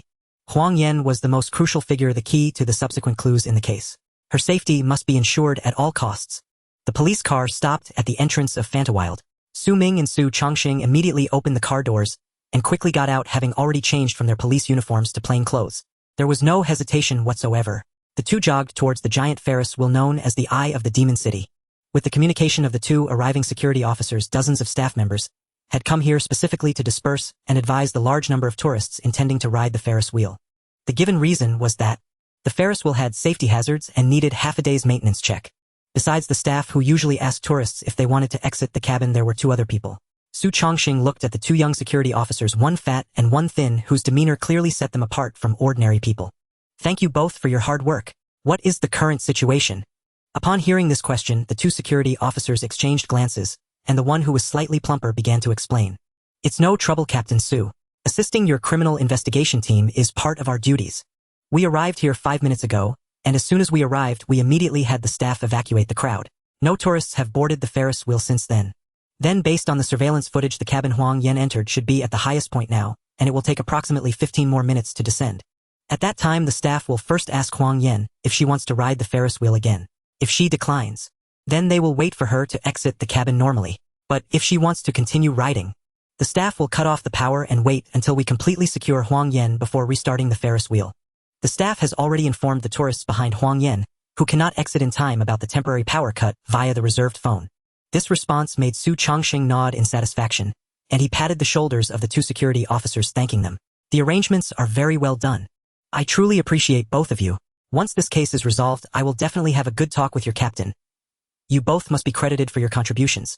Then turning to Su Ming, who was observing the Ferris wheel beside him, he asked seriously, "What do you think, Xiao Ming? Do you see any omissions in the previous arrangements?" "No omissions. It was very detailed." Su Ming shook his head, then furrowed his brow and continued, "I was just thinking, what is the purpose of the hidden mastermind behind this incident? Zhang Wan's background is quite simple and does not hold much value to exploit, so could the problem lie with Huang Yan? The main suspect wants to kill Huang Yan, and to achieve that goal faster they even went so far as to kill Zhang Wan. But what could the motive be? Do the two middle school students possess anything that the suspect needs? Or is it related to their parents? The only thing I can think of is, the suspect wants to hit Huang Yan's parents' business, thus orchestrating this intentional homicide. Or could it be just a random murder with no motive or warning? This line of thought left Su Changxing momentarily stunned. While he felt a headache from the vague subsequent clues and the difficulty of uncovering the truth, he secretly lamented Su Ming's advanced logical reasoning. They hadn't even confirmed Huang Yan's situation, and he was already considering possible motives for the crime. Such talent is truly intimidating. Taking a deep breath, Su Changxing suppressed all his surprise and confidently looked at the Ferris wheel. Regardless of the motive, we must capture the suspect. But the most crucial task right now is to take control of Huang Yan at the first opportunity. The endlessly long 15 minutes slowly passed. The tourists and crowds around the Ferris wheel had already been persuaded to leave by the staff. In the bustling Fantawild, it seemed particularly strange and special. Buzz, buzz, buzz. The Ferris wheel continued to operate slowly. However, through the transparent shield of the cabin, Su Ming, Su Changxing, and the others had already seen Huang Yan dressed in black with slightly red eyes, clearly having cried. The cabin was now less than 10 meters from the starting point. The uncle in a dark green work uniform appeared visibly nervous, stammering as he spoke. Do you still want to continue riding? This is already the 4th round. I think you should come down and try other attractions." The staff's words snapped Huang Yan from her daze. She then glanced at the gray bottle beside her, furrowing her brow in confusion. "Why am I still so clear-headed?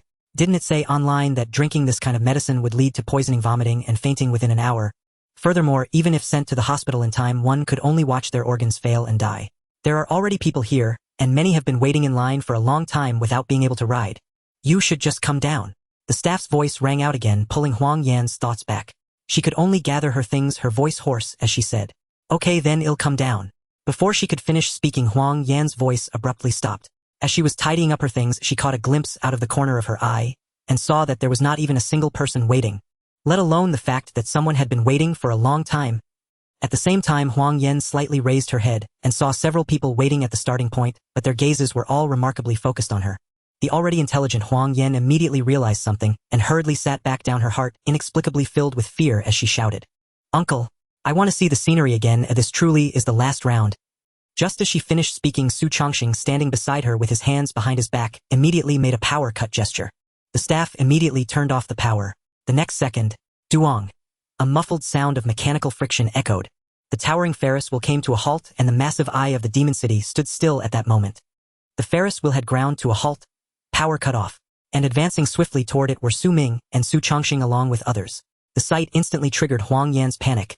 She frantically rummaged through her backpack and pulled out a fruit knife still stained with dried blood, shouting wildly, "Don't come any closer. I don't know how you found me so quickly, but stay back. Stay away from me." They had intended to subdue Huang Yan immediately. Su Ming and the others focused on restoring power to the Ferris wheel as swiftly as possible to prevent mass panic among other visitors. Froze in unison the moment they saw the fruit knife in Huang Yan's hand. No one dared advance recklessly. Not of course out of fear of being injured by Huang Yan, but out of dread that overwhelmed by emotion she might attempt suicide. A single slip of the blade across an artery could prove fatal before she even reached the hospital. Su Changxing sidestepped slightly forward, lowering his left hand gently while speaking in a calm, reassuring voice. "Don't be nervous. Don't be nervous, Huang Yan. We're here to help you, not to arrest you. There's still time to turn things around. Please step out of the cabin now, all right?" Su Changxing's persuasion had no effect whatsoever. No sooner had he taken 2 cautious steps forward than Huang Yan erupted in desperate protest. "Step back. Back right now. You can't help me at all. But if you truly want to help, Then make the Ferris wheel start turning again. Can you do that? Uncle Policeman. Please just let me ride it one more time. Just one full rotation. That's all I ask. Her voice trembled with raw emotion, her arm gripping the fruit knife shook violently. Under these circumstances, Su Chongsheng, a seasoned officer, would never permit Huang Yen to ride the Ferris wheel alone, for there was grave danger. After one full rotation, what awaited them might not be Huang Yen, but a lifeless corpse. Yet standing idle was equally untenable. They needed a solution, fast, to stabilize Huang Yan's emotions or coax her out of the cabin. At that moment, Su Ming, who had remained silent until now, narrowed his eyes and paused for 2 thoughtful seconds, carefully analyzing Huang Yan's current emotional state and the likely cause behind her reddened eyes. He picked up his phone with solemn intent and began speaking. Huang Yan, your parents are already on their way here. Even if you truly intend to take this extreme step, you ought to, at the very least, see them one last time. Say everything you need to say, then depart alone. And tell me, why do you think we found you so quickly? It's because we called your parents, and the moment they heard, they told us exactly where you'd most likely be. This Ferris wheel. This is where you'd come. If you believe they don't care about you, then why were they so certain you'd be here? Before Su Ming could finish, Huang Yan cut him off, shaking her head fiercely as pent-up emotion spilled forth. No, it's impossible. They haven't even called me yet. How could they possibly be on their way? Impossible? You're lying to me. Su Ming scoffed, dismissively waving his phone lightly. All evidence is right here, in this device. To prevent your emotions from spiraling out of control and driving you to irreversible action, we specifically instructed your parents not to contact you directly, leaving everything to the police. Their only task was to drop everything and rush here immediately.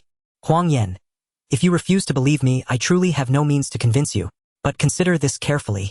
If your parents hadn't told us this Ferris wheel was where you'd taken your family's final portrait together, how could we possibly have located you so swiftly? The police would never deceive someone like you. There's a call log in this phone. I'll hand it to you now. The lock screen password is 2580. In fact, for official case documentation, the entire conversation was recorded. We'll play it for you shortly. These words struck Huang Yan like a sudden silence. Her expression faltered, her resolve visibly crumbling. Indeed, how could she possibly have been found so quickly? Unless her parents had told them, it was simply inconceivable otherwise. So, was it truly the police who'd asked her parents not to call, fearing it might destabilize her further? Huang Yan kept questioning herself inwardly. Unbeknownst to her, she had already fallen into a psychological trap meticulously laid by Su Ming, exploiting the high probability that during this period she had consumed narcotics or opioid-class drugs. He capitalized on the sharp temporary decline in her cognitive function and judgment, guiding her thoughts layer by layer toward a singular conviction, that the police's rapid discovery of her must have relied entirely on her parents' assistance, thus proving beyond doubt that they still cherished her deeply, even knowing precisely where she'd go. Using pure psychological suggestion, defying conventional logic, he eased her taut nerves, and by offering the phone as proof, he gradually closed the distance between them. Su Chongsheng, standing behind, drew a sharp, silent breath, his mind reeling with disbelief and awe, because every word Su Ming had just spoken was masterful psychological and subconscious suggestion. Most astonishing of all, within such a brief span he had constructed a flawless, psychologically calibrated intervention, one rivaling even seasoned clinical psychologists. And what's more, he lied under the authority of the police, his expression utterly unruffled. This was nothing short of a sheer stroke of fortune that Su Ming served as a criminal investigator. Otherwise, given such psychological acuity and composure, he'd warrant preemptive registration, not as a suspect but as a potential fugitive of extraordinary capability. At that very moment, while Huang Yan continued to question herself inwardly, Su Ming had already approached the cabin. He tapped lightly on the door, unlocked the outer latch, and spoke with quiet sincerity. Here. I've already disengaged the external lock. Now just twist open the inner latch, and open the door just a crack. I'll hand you the phone then. You can check the call log yourself and verify whether I'm lying. Just a sliver of opening is enough. You still hold the knife. You'll be safe, won't you? Huang Yan reacted instantly, glancing at Su Ming's faint, composed smile, then shifted her weight and twisted the inner latch open. With one hand she pushed the door ajar, while keeping the other tightly clenched around the fruit knife. Just as her fingers brushed the phone, Su Ming subtly withdrew it a fraction. Then, as if recalling something, smiled warmly. Wait. I just remembered. I need to ask you something. Huang Yan, have you recently become fascinated by blue whales? Or are you planning to visit some coastal area to see them? I noticed. Both you and classmate Zhang Wan have been unusually fixated on blue whales lately. What's behind that? I'm genuinely curious. So please answer. Consider it our little exchange for my helping you today. She stared at the phone, so near yet deliberately held just beyond reach. Huang Yan bit her lower lip, shifting her hips slightly forward, drawing herself ever closer to the cabin door, her yearning for the phone intensifying, her voice edged with urgency. It's not fascination. It's a game. A game. We've been playing something called the Blue Whale game. At the words Blue Whale game, Su Ming's gaze sharpened, suddenly incisive, before he deliberately lowered the phone a fraction. Just as Huang Yan grasped half the phone, preparing to pull it free, Su Ming asked without warning, by the way, Huang Yan, do you recall the lock screen password I gave you? Su Ming's sudden inquiry left Huang Yan, whose attention was entirely on her phone, momentarily stunned her subconscious, revealing a confused expression as she recalled the 4-digit lock screen password. Just as Huang Yan fell into a daze, her vigilance significantly lowered. Su Ming showed no hesitation. He immediately extended his right foot to block the cabin door and quickly squeezed into the cabin. The left hand that had been holding the phone instantly released it and reached straight for Huang Yan's wrist, which was gripping the knife. His free right hand was ready at any moment to prevent Huang Yan from taking more extreme actions. Su Ming's sudden movement caught the still dazed Huang Yan completely off guard. As she finally prepared to swing the fruit knife, an unbearable sharp pain shot through her wrist, causing the knife stained with dried blood to fall into the cabin. Su Ming immediately stepped on the fruit knife with his left foot, using his body weight to further restrict Huang Yan's movements.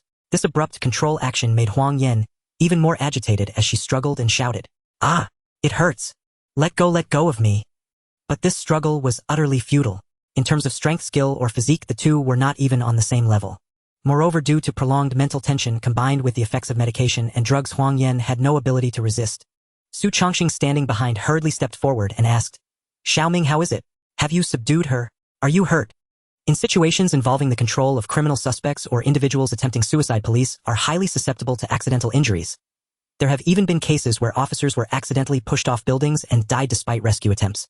Thus, Su Chongqing was immediately concerned about Su Ming's situation. He did not respond immediately, instead looking at the still emotionally unstable Huang Yan, who was no longer able to struggle.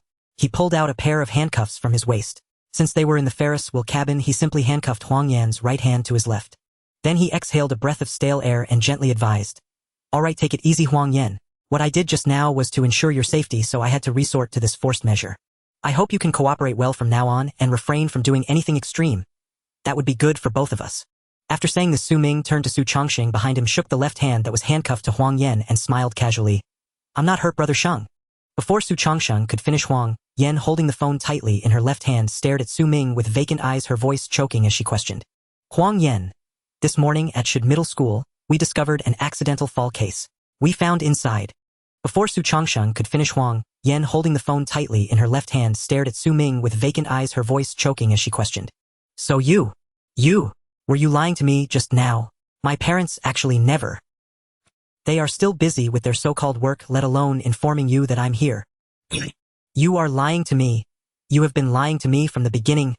Looking at Huang Yan's disappointed expression and feeling her emotions about to collapse, Su Ming couldn't help but sigh deeply, pulling the tightly gripped phone from her hand. Without intentionally explaining anything, he directly dialed the top number and turned on the speaker. As soon as the call connected, even the first waiting tone didn't sound before it was immediately answered. A worried, middle-aged man's voice followed. Officer Su, did you find Xiao Yan? Have you found Xiao Yan?" Upon hearing the familiar yet slightly strange voice, Huang Yan immediately widened her eyes, her emotions visibly stabilizing. Seeing that Su Ming did not respond immediately, the middle-aged man's voice became frantic. Officer Su, please answer. We followed your instructions and didn't call Xiao Yan. We didn't dare to call and disturb you. What's the current situation? Xiao Yan. She won't be." Suddenly another hoarse, angry, and frantic female voice roared from the phone. "You Huang. A year ago when Xiao Yan had the car accident, I told you not to worry about the company yet, you told me. Now is the critical period for the company. If I work for 2 more years, I can retire, and the money earned will be enough for Xiao Yan to live for a lifetime, even if she can't work because of her leg problems. As a result, running around every day, I come home only a few times a year. I'm done with this company, find someone else yourself. And if something happens to Xiao Yan, you damn well better not expect to live comfortably." This roar. Su Ming had already guessed it was Huang Yan's mother. He turned to look at Huang Yan sitting in the seat and found her staring blankly ahead, her eyes slightly misty. Su Ming sighed helplessly and finally responded, "I found her. I'm right next to Huang Yan now, do you want to talk to her?" He held the phone up to Huang Yan. Seeing the familiar number displayed on the screen, Huang Yan opened her mouth as if she had a lot to say. But she didn't know what to say and glanced at the gray bottle in the corner of the seat, shaking her head to signal that she didn't want to talk. Su Ming didn't mind taking the phone back from in front of Huang Yan and said, "Your daughter currently doesn't want to talk. By the way, you don't need to come to Fantawild. Just go directly to the Huaihai Criminal Investigation Brigade. We need to take Huang Yan to the brigade. There's a case that requires her assistance. As for the specific situation and issues, we will discuss them when you arrive at the Criminal Investigation Brigade. Alright, that's it. After saying this, Su Ming hung up the phone, without hesitation looking at the somewhat dazed Huang Yan and explained. Yes, I just lied to you. Your parents have no idea you are at Fantawild. This is a conclusion I deduced from the clues. However, I did not deceive you about your parents' concern for you. Not calling you was also our deliberate request to avoid unforeseen consequences. In cases involving minors, we are required to notify their guardians, so on the way to Fantawild I had already communicated with Huang Yan's parents. Thus in the words I used earlier to ease Huang Yan's vigilance, it could be considered a mix of truth and falsehood. Putting the phone back in his pocket, Su Ming gently shook the handcuffs, bringing Huang Yan back to her senses, indicating, "Alright, now you know your position in your parents' hearts, right? Don't seek death anymore, or just clarify the problems and that will be enough. As for why they are obsessed with making money and lack companionship for you, you all can communicate that among yourselves later. Now let's head back to the police station. There are matters concerning the Blue Whale game that you need to discuss fully." Su Ming's words, particularly the mention of later, completely triggered Huang Yan's nerves, and the mist in her eyes finally couldn't hold back, turning into tears that streamed down her cheeks as she blankly rasped. "Later. But I have no future left. Even if I start to regret now, there's no opportunity to do so anymore." These words, dripping with regret, surprised both Su Ming and Su Chongqing, who followed Huang Yan's somewhat dazed gaze. A deep gray bottle without a label appeared in view. The liquid inside had dwindled to less than half. Adding to that the words Huang Yan had just spoken. Even if one regretted now, there would be no chance to do so. This immediately made Su Ming and Su Chongqing think of a pesticide with a near 100 mortality rate, which is paraquat. In the entire records of Long Country, paraquat not only has the highest mortality rate, but also the highest number of deaths caused. It has been repeatedly used in criminal cases, especially in suicides. It is not an exaggeration to say that the number of people killed by other pesticides combined might not even reach half of that caused by paraquat. Because just by accidentally ingesting 5 milliliters of paraquat, there is already about a 50 chance of death. If more than 50 milliliters are consumed, it can basically be declared that there is no need for treatment. The most terrifying thing is that it can also be absorbed through the skin. It does not necessarily need to be ingested. Thus, there have been many cases where individuals accidentally walked through fields recently sprayed with paraquat, resulting in pesticide poisoning. Furthermore, the reason why paraquat has such a high mortality rate is that it does not behave like other pesticides. Upon ingestion, one doesn't immediately experience severe adverse reactions, such as vomiting, dizziness, or fainting. When one first consumes paraquat, there is usually no noticeable change. However, after a few days, the entire immune system begins to collapse. Various organs will gradually fail, yet death is not immediate, and the patient remains acutely aware. After some time, the lungs begin to undergo irreversible fibrosis, bringing unbearable suffering from difficulty in breathing, along with an increasing number of family members at the bedside, causing the patient to feel overwhelming regret. They plead with the doctor to do their utmost to save them, but it is completely futile. The patient can only wait helplessly for suffocation to claim their life, all while being fully conscious. On the internet, there is a phrase that describes it well. Paraquat gives you time to regret, but it does not give you a chance to do so. Therefore, due to the increasing number of people using paraquat for suicide, the country banned its sale in 2016. The inventor of paraquat has been cursed by many bereaved families of those who committed suicide with it, suffering from undeserved calamities. Ultimately, they could only publicly state, paraquat has caused him guilt for as many years as it has been sold. Yet he never expected that a special herbicide would be poured into someone's mouth. The toxicity of paraquat is indeed terrifying, and now the liquid in the corner bottle has dwindled to less than half. If it is indeed paraquat, then there is fundamentally no room for recovery. Death is merely a matter of time. Su Chongqing immediately looked seriously at Huang Yan and said earnestly, "Huang Yan, tell me right away, is the substance in this bottle paraquat? Where did you get this banned pesticide? Was it from the person who gave you drugs?" Clearly, a banned pesticide has appeared in Modu, and Huang Yan has already consumed half of it. Su Chongqing immediately thought, could this bottle of paraquat have been passed to Huang Yan along with drugs by the hidden suspect? Seeing Su Chongqing's serious expression, Huang Yan couldn't help but shrink her neck in fear, gently nodding in response. "Yes, it is paraquat, but I don't understand what you mean by drugs. No one gave me drugs. Moreover, I bought this bottle of paraquat at a nearby pot plant store. I found out online that drinking this kind of medicine would surely lead to death with no chance to regret, so I just went to the flower shop to ask. I didn't expect that there would just happen to be."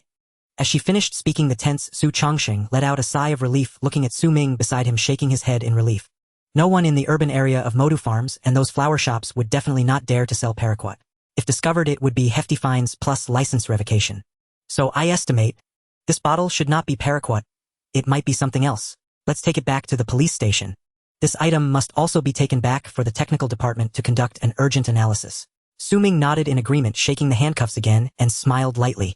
Huang Yan, it seems your luck is good. There is a high probability that you still have a chance to regret. However, the premise for being able to regret is to cooperate with our police work and not to conceal anything later. Let's go. Your parents are also on their way to the police station, so there is no need to continue reminiscing on the Ferris wheel. Although Huang Yan's mood is currently stable, Su Ming did not dare to unlock the handcuffs. In case something happens, it would be too late for regrets. Moreover, in such a public place with many tourists around, it certainly is not suitable for interrogation. It is best to take her back to the Huaihai criminal investigation team as soon as possible. After learning that her parents were on their way, and that the bottle definitely was not paraquat, Huang Yan's mood visibly improved. She nodded and slowly stood up, keeping her head down as she followed Su Ming. The police car sped along, bringing Huang Yan to the Huaihai criminal investigation team. Su Ming and Su Chongqing did not rush to interrogate Huang Yan, but instead organized and discussed the relevant clues and information in the conference room. Because the leads regarding the suspect behind this campus fall case were nearly blank. However, there were many other scattered clues. They must carefully sift through them, hoping to unearth the criminal suspect in one fell swoop later.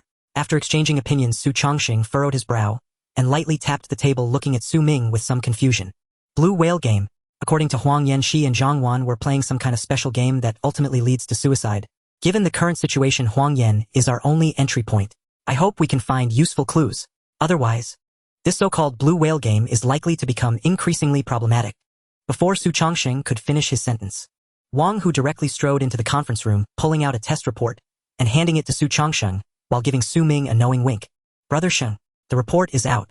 According to our technical department's analysis, the liquid in that bottle is cough syrup, not paraquat. At the same time, forensic Dr. Shin Lin also analyzed that the drugs in the deceased Zhang Wan's blood were not a single drug, but a mixture of multiple highly pure drugs. At least among them were heroin, meth, and ketamine, these three common drugs. Although the general details are still unclear, it is evident that the criminal suspect hiding in the shadows manipulated the victim into committing suicide through a so-called game using mind control. This indicates the suspect's high criminal intelligence, which is markedly different from cases that can be easily solved. Currently, the only breakthrough lies in extracting more useful clues from Huang Yan, as the severity of the case is rapidly escalating. Su Ming and Su Chongqing did not delay any further and entered the interrogation room with the necessary items. At this moment, Huang Yan was quietly sitting in the interrogation chair, her emotions noticeably stabilized, yet her hands remained bound. Upon returning to the criminal investigation unit, the technical staff had already taken Huang Yan for a blood test, confirming the presence of drugs and opiates in her system which were identical to the substances found in Zhang Wan's blood. Although she appeared emotionally stable now, if her drug cravings kicked in the next second, it would not be surprising if she acted in an extreme manner. Su Ming first approached Huang Yan and tapped on the interrogation chair, bringing her back to reality from her daze. Then, he walked to the back of the interrogation room. Turning on the already positioned camera, he looked at the somewhat fatigued Huang Yan and gently explained, due to the severity of this case, to avoid any external factors interfering with the interrogation, your parents will not be present in the room with you after obtaining their permission and authorization. However, they will be watching you through the surveillance, which is a form of indirect monitoring of our police. This is to ensure that we do not use inducement or coercion to force you into confessing. Once this interrogation concludes without major issues, arrangements can be made for your family to meet and chat, or even have a meal together at the police station. But the premise is, you must cooperate with us, avoid any fabrications, and definitely do not lie. Do you understand? After Su Ming finished the statement according to the regulations, he noticed that although Huang Yan did not respond verbally, she lightly nodded in acknowledgement before sitting beside Su Chongqing and softly said, Brother Sheng, Huang Yan's mental state seems fine, we can start now. Su Chongqing said without hesitation, looking seriously at the somewhat nervous Huang Yan. Let's skip the tedious identity verification process. Huang Yan, every question I ask from here on is crucial, so do not conceal anything and do not try to deceive us. First, around midnight last night, you should have been with Zhang Wan, right? Yes, I was with Xiao Wan. Huang Yan initially nodded nervously, then quickly started to answer. Despite the current clues, this clue and situation can basically confirm the facts, but necessary confirmation of clues is still required for the subsequent case file and trial. Next, Su Chongqing posed further related questions. Was anyone else at the scene besides you? If there was no one else, please describe the situation and process in detail. Although he did not hold much hope, Su Chongqing still hoped that besides Huang Yan, there was another person, specifically the final mastermind at the scene. If so, the difficulty of solving the case would undoubtedly be much less. Huang Yan appeared somewhat fatigued from lack of rest and shook her head hoarsely in response. No, it was just me and Xiao Wan yesterday. At midnight that night, I quietly returned to the school via a back path as per my agreement with Xiao Wan, and we went to the abandoned teaching building together. Then we sat on the rooftop with a dining cloth, took out various snacks we had brought, and chatted non-stop. At this point, Su Ming suddenly interrupted Huang Yan's speech and asked a crucial question. eating snacks and chatting. Did Zhang Wan or you feel any fear at that time? You must know. If you fall from such a high building, regardless of whether you would die, at the very least you would be paralyzed for life, confined to bed. Clearly Su Ming aimed to determine the mental states of Zhang Wan, and Huang Yan through this question assessing the extent of the mastermind's control over them. Huang Yan fell silent for several seconds.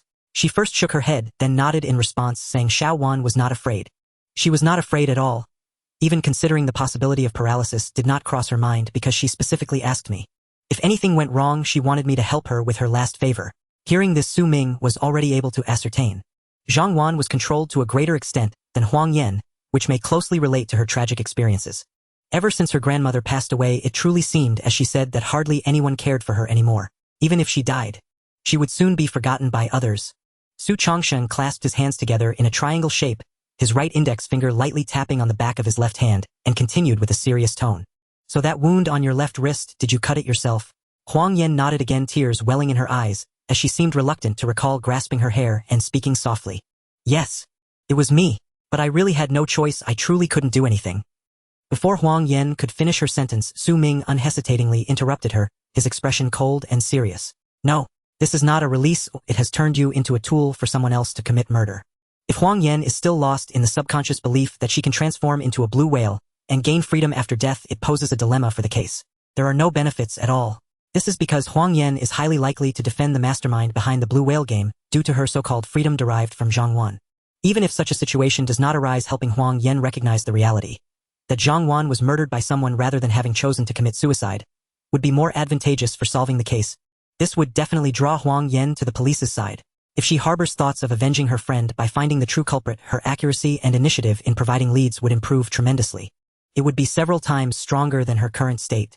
Just like those high-ranking officials who were reported and subjected to double regulation in the interrogation room, they would not hesitate to retaliate and reduce their sentences by exposing many corrupt officials.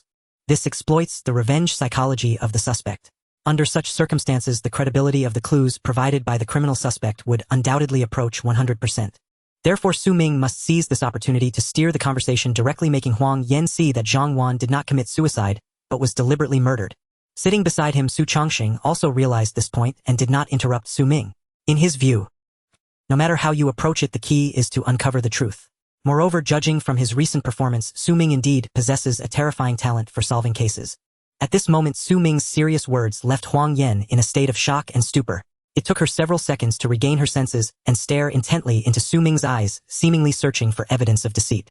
But upon discovering that Su Ming's gaze remained steadfast, she immediately became flustered, shaking her head incessantly while forcing a smile in a bid to appease. Officer Su, I know that it is thanks to you that I have the possibility of a future. I am truly grateful to you. But you can't deceive me. Although I know that becoming a blue whale after death is impossible, it is merely a desire that Xiao Wan and I hold deep within our hearts, and what you just said. The tools used by a certain person to commit crimes are. Looking at Huang Yan's forced smile and her yearning gaze that seemed to plead for him to retract his earlier statement, Su Ming sighed helplessly. He then lightly tapped the table, gazing at Huang Yan with utmost seriousness as he replied. What I said is meant literally. Although Zhang Wan's experience was tragic and inflicted a tremendous blow to her spirit, it is highly likely that she has not reached the extent of suicide. However, this so-called blue whale game has triggered her suicidal emotions. Within a mere 15 days, her emotions peaked, leading to her tragic fall. At this point, Su Ming picked up a blood test report from the table and walked slowly to Huang Yan, placing the report on the table as he continued. This report is Zhang Wan's blood test report. Our team's technicians detected numerous drug and painkiller residues from it, and I do not believe a middle school girl who has never associated with such circles could have access to these illegal substances. Thus, Zhang Wan did not commit suicide by falling. Rather, she was induced to fall. So, do you understand what I mean? At this moment, Huang Yan was instantly dumbfounded, staring at the test report on the table, her eyes trembling continuously, and even her hands shook with anger. She raised her head, opening her mouth as if to say something, but the words simply would not come out. This news was like a bolt from the blue for Huang Yan. After a few seconds, Huang Yan forced a smile, looking at Su Ming with a pleading tone. But... Officer Su, that is not right. The blue whale game never prompted any of us to commit suicide. Even last night, it was Xiao Wan who brought it up herself. Could there be a misunderstanding? How could Xiao Wan be a victim? For Huang Yan, she could accept that Zhang Wan had committed suicide to escape this garbage world and pursue her inner freedom. But she could not accept. She absolutely could not accept The fact that Zhang Wan was actually murdered, and that even her inner dream of freedom was merely a fabricated means of the murderer to commit their crime. Su Ming collected the test report from the table, placing his hands on the interrogation chair, and looking down at Huang Yan with a piercing gaze that was resolute and unyielding. There is no need to explicitly state a demand for you to commit suicide. Or rather, if such a demand were made directly, then the so-called blue whale game would be a low-level criminal tactic, making subsequent cases much easier to handle. In truth, to make you abandon the hope of suicide, it suffices to continually suggest in your mind that the blue whale is the most free being in this world, the most perfect creature, and that death could transform you into a blue whale. Simultaneously, by using drugs and medications to guide you, they ensure that while you engage in the so-called game, you remain in a state of pleasure and are numbed to the pain of self-harm. By the way, Huang Yan, could you pull up your arm sleeves for me to take a look? There was no hesitation in his request. Although her hands were handcuffed, Huang Yan used her teeth to pull up her sleeve, clearly desperate for results. She wanted to know whether her best friend had experienced a blissful suicide or was purely led into despair. As Huang Yan struggled to pull up one sleeve, Su Ming saw self-harm wounds that had not yet scarred on her arm, and he then tapped the interrogation chair, raising an eyebrow. All right, there's no need to pull further. If I am not mistaken, did the so-called blue whale game not say something similar? When you self-harm, you do not feel pain. Instead, you experience a sense of excitement, freedom, and a dreamlike feeling. Because with each act of self-harm, you draw closer to the blue whale, feeling the dreamlike freedom of swimming in the ocean. It was evident. To other officers, this might seem like a novel concept of consciousness control crime. Yet experienced Su Ming felt no strangeness. On the contrary, he was quite familiar, even guessing the general control methods and the phrasing involved. Huang Yan, upon hearing Su Ming's words, fell into shock, her gaze complex, as she stared at Su Ming several times, opening her mouth before finally speaking. Officer Su, how did you know? We have never mentioned the blue whale game to anyone. Could it really be as you said? Xiao Wanxi.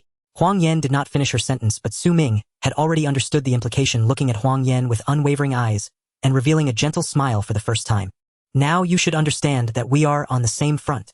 Thus, moving forward, I need your full cooperation to uncover the true murderer of Zhang Wan. Now you should understand that we are on the same front. Thus, moving forward, I need your full cooperation to uncover the true murderer of Zhang Wan. Su Ming had deliberately leaked this information. Nothing short of a thunderclap from a cloudless sky for Huang Yan. She had never imagined that her dearest friend Zhang Wan had endured such profound sorrow and abandonment in life, and that even the true cause of her departure from this world remained shrouded in deception. It was not an act of willful liberation from a wretched existence, nor a desperate yearning for genuine freedom, but rather the tragic culmination of manipulation and deceit claiming her young life within just 15 days. Huang Yan could not suppress her own grim speculation. Had the so-called blue whale game never existed, would Zhang Wan have ever taken such an irreversible step? Perhaps she would have grieved in silence for a time, weighed down by sorrow.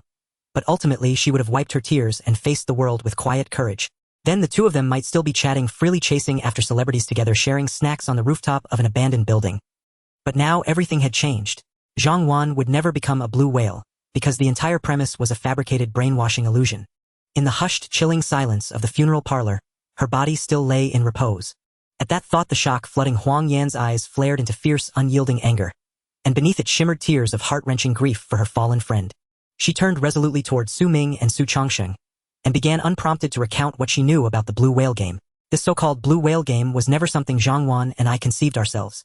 It arrived mysteriously in my email inbox roughly 1 month ago. An unsolicited invitation to play. I recall its opening line vividly: if you are dissatisfied with your current life, if injustice haunts your days, then join the blue whale game. It promised a painless rebirth. Freedom embodied in the form of a majestic blue whale gliding effortlessly through the ocean's abyss. A supplementary video accompanied the message, though its precise details had faded from memory. Yet she recalled its essence.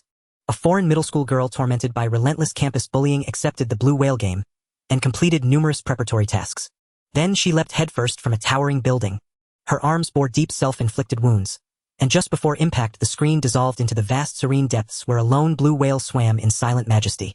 Strangely, upon the whale's colossal pectoral fin appeared scars eerily mirroring those on the girl's arms. That was my first encounter with the blue whale game, the very invitation sent to me. Ever since, all communication has occurred exclusively via email. Oh, I still have every single email. Let me log in. I'm certain they're still there. Su Ming's curiosity ignited instantly. Without hesitation, he opened his laptop and double-clicked the Penguin instant messaging client, speaking with quiet authority. Tell me your email address and password. I'll log in myself. He did not let Huang Yan access the account, directly wary of her deleting evidence under duress.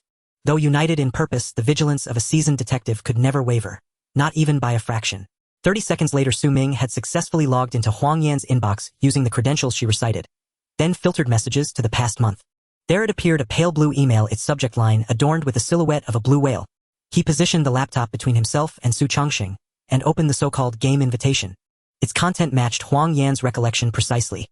Every phrase carefully calibrated: escape from suffering, flight from hardship, rebirth, eternal freedom. All designed to exploit the psychological vulnerability of minors, luring them with seductive rhetoric, then tightening control like a slow, suffocating coil. After scanning the text, Su Ming played the embedded video. Its opening scene showed a blonde foreign middle school girl, drenched in cola, cornered helplessly inside a restroom. The video continued. Battered and powerless, the girl received an envelope bearing the English words "Blue Whale Game," her unwitting initiation into a deadly sequence. Following each subsequent instruction, she engaged in self-harm, ingested medication, and endured sleepless nights, until finally she plunged headfirst from a high-rise, her posture hauntingly identical to Zhang Wan's final leap. The footage cut away before impact, cutting instead to the deep ocean where a solitary blue whale glided through the gloom. Upon its massive pectoral fin, unmistakable scars echoed those on the girl's arms. After watching, Su Changxing frowned deeply, tapping his fingers against the table. This utterly implausible, riddled with glaring flaws. This video could only deceive impressionable teenagers. Leaving aside its content, let's ask plainly, who could possibly film such scenes? Who could coincidentally capture repeated episodes of campus violence, and even record the delivery of those envelopes? Yet, though transparent to us, to rebellious adolescents, it may well have been an irresistible siren call. Yet why use email at all? That strongly suggests the suspect operates domestically, not daring to risk real-time messaging apps. Email offers exceptional concealment, difficult to trace, nearly impossible to expose. But if the perpetrator were overseas, we'd lack jurisdiction entirely, making such elaborate obfuscation unnecessary. That's encouraging news. If they're operating within our borders, we stand a real chance of apprehending them. Su Ming nodded in firm agreement. He scrolled rapidly through the email subject lines, seeking patterns, hoping to discern the suspect's psychological manipulation tactics. But after only one pass, Su Ming seized upon a critical detail: every single email exchanged between Huang Yan and the suspect fell within the past 15 days. Not a single message existed during the initial fortnight following the invitation's arrival. Why? Had those early messages been deleted? Unlikely. Huang Yan had no motive to erase them. In fact, her parents' emotional neglect had driven her toward suicide. She'd even purchased paraquat testing, both her own resolve and her parents' remorse. She sought not only her own regret, but theirs. In the end, fortune intervened. The paraquat proved counterfeit, and the rift with her parents began to heal. So what accounted for those silent 15 days? Had Huang Yan simply refused contact? Recalling further, according to Lu Yan, their former homeroom teacher, Huang Yan had approached her on Penguin over a month earlier, asking earnestly, after death, can a person become whatever they cherished most? If so, I wish to become a blue whale, gliding freely through boundless waters, freed forever from the agony of my limp. She'd asked Lu Yan because, aside from her parents, Lu Yan was among the few adults who had ever offered her warmth and understanding. Now, reconsidering, her limp was not her deepest wound. The true source of her despair was her parents' indifference, the primary catalyst behind her suicidal ideation. Evidence supported this. Even while limping, she'd once visited Fantawild's Ferris wheel alone. Proof that physical limitation alone had not caged her spirit. A 15-year-old girl defiantly withholding her inner world from her parents. The limp suicide was merely a smokescreen concealing her deeper anguish. Thus, the Blue Whale Game's promises of effortless freedom failed to resonate with her. And so she ignored the suspect for 15 days. Then, why did contact suddenly begin on day 16? The answer pointed unmistakably to another person, Zhang Wan. Within those recent 15 days, Zhang Wan had spoken obsessively of the blue whale, and grown increasingly lethargic, withdrawn, unwell. Huang Yan's correspondence with the suspect likewise commenced precisely then, forming a chilling synchronicity. All evidence converged upon a single harrowing conclusion. Zhang Wan too had received the Blue Whale Game invitation, and it was not Huang Yan who introduced it to her, but the reverse. Zhang Wan had not only told Huang Yan about it, she had drawn her in, enlisting her as a fellow participant. The precision of the targeting, two close friends both receiving identical invitations, effectively ruled out random predation. A bolder hypothesis emerged.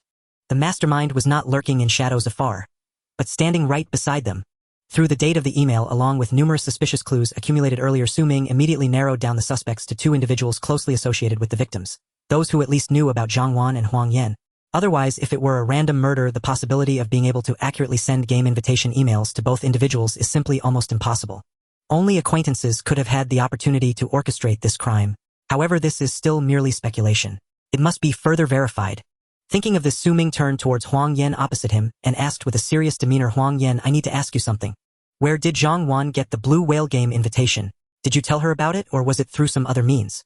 This question caused Su Chongqing, who was sitting beside, to raise his eyebrows in confusion. Because, in the earlier review and deductions, Huang Yan had known about the blue whale game a month ago, while Zhang Wan had only recently begun to mention the term blue whale around 15 days ago. Thus both had assumed that the blue whale game had actually been informed to Zhang Wan by Huang Yan. But now, Su Ming seemed to have made another discovery. Huang Yan, who was currently eager to catch the true culprit, was momentarily stunned upon hearing Su Ming's question, and quickly shook her head, saying, "No, I didn't tell Xiao Wan about this game. When I received the game invitation, I merely glanced at it without any intention to participate in the game. Because I clearly know, what I want is not freedom nor the so-called rebirth. As for how Xiao Wan found out about this game, I'm not particularly clear. I just remember images of freedom and a light, comfortable feeling floated in her mind. After trying it once, she specifically called me, hoping I would join the game too."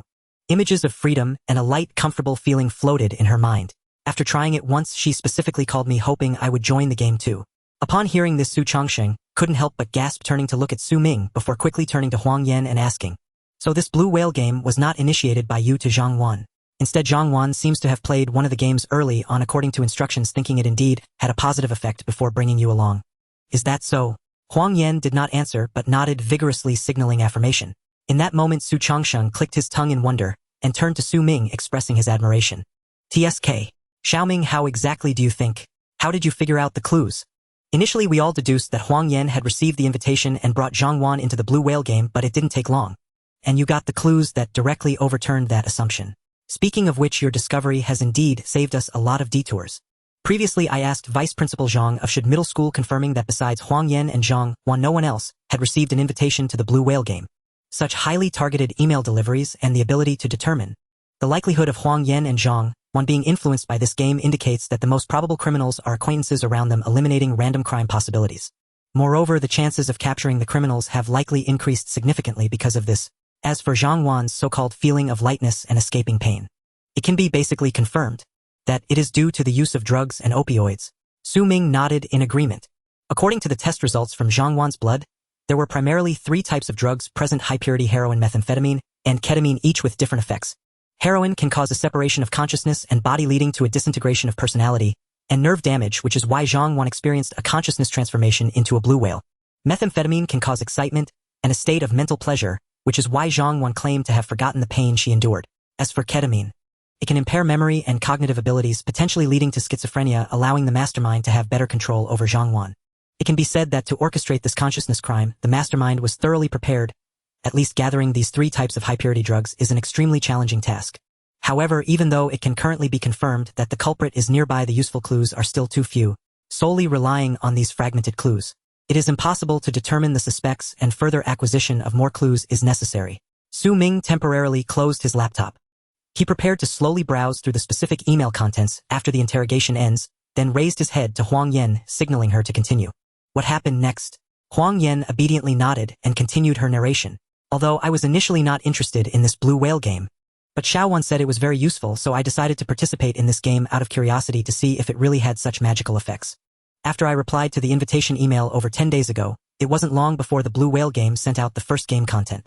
I still remember the general content inside was to go to an old alley and find someone to receive 30 dream candies. It said that before performing tasks every day, one must eat a dream candy in order to truly attain freedom and happiness. Initially, I was a bit scared of that old alley and didn't dare to go, but Xiao Wan said she had already been, and there was no danger at all, plus the candies were very sweet and delicious, just as it said they could help one dream. So I went to that old alley. Su Ming lightly tapped the table, interrupting Huang Yan's words to ask, "Old alley. Do you remember the name of that alley? What were the characteristics of that person? Or was there something that left a deep impression on you?" Huang Yan frowned, trying hard to recall. After a few seconds, she shook her head helplessly and replied, "I don't remember. Because ever since that day, I feel like my memory has gotten worse, and many things that happened that day are somewhat unclear to me." This answer did not surprise Su Ming and Su Chongqing. They merely felt a bit regretful, because from that day on Huang Yan had started using drugs, and although the oral absorption is not as efficient as vaporization or injection, the high purity is enough to make Huang Yan fall into the side effects of the drugs. It is indeed a natural result for her memory to deteriorate. At this moment, Huang Yan, who was trying hard to recall, seemed to remember something, and suddenly looked up, saying, "Oh right.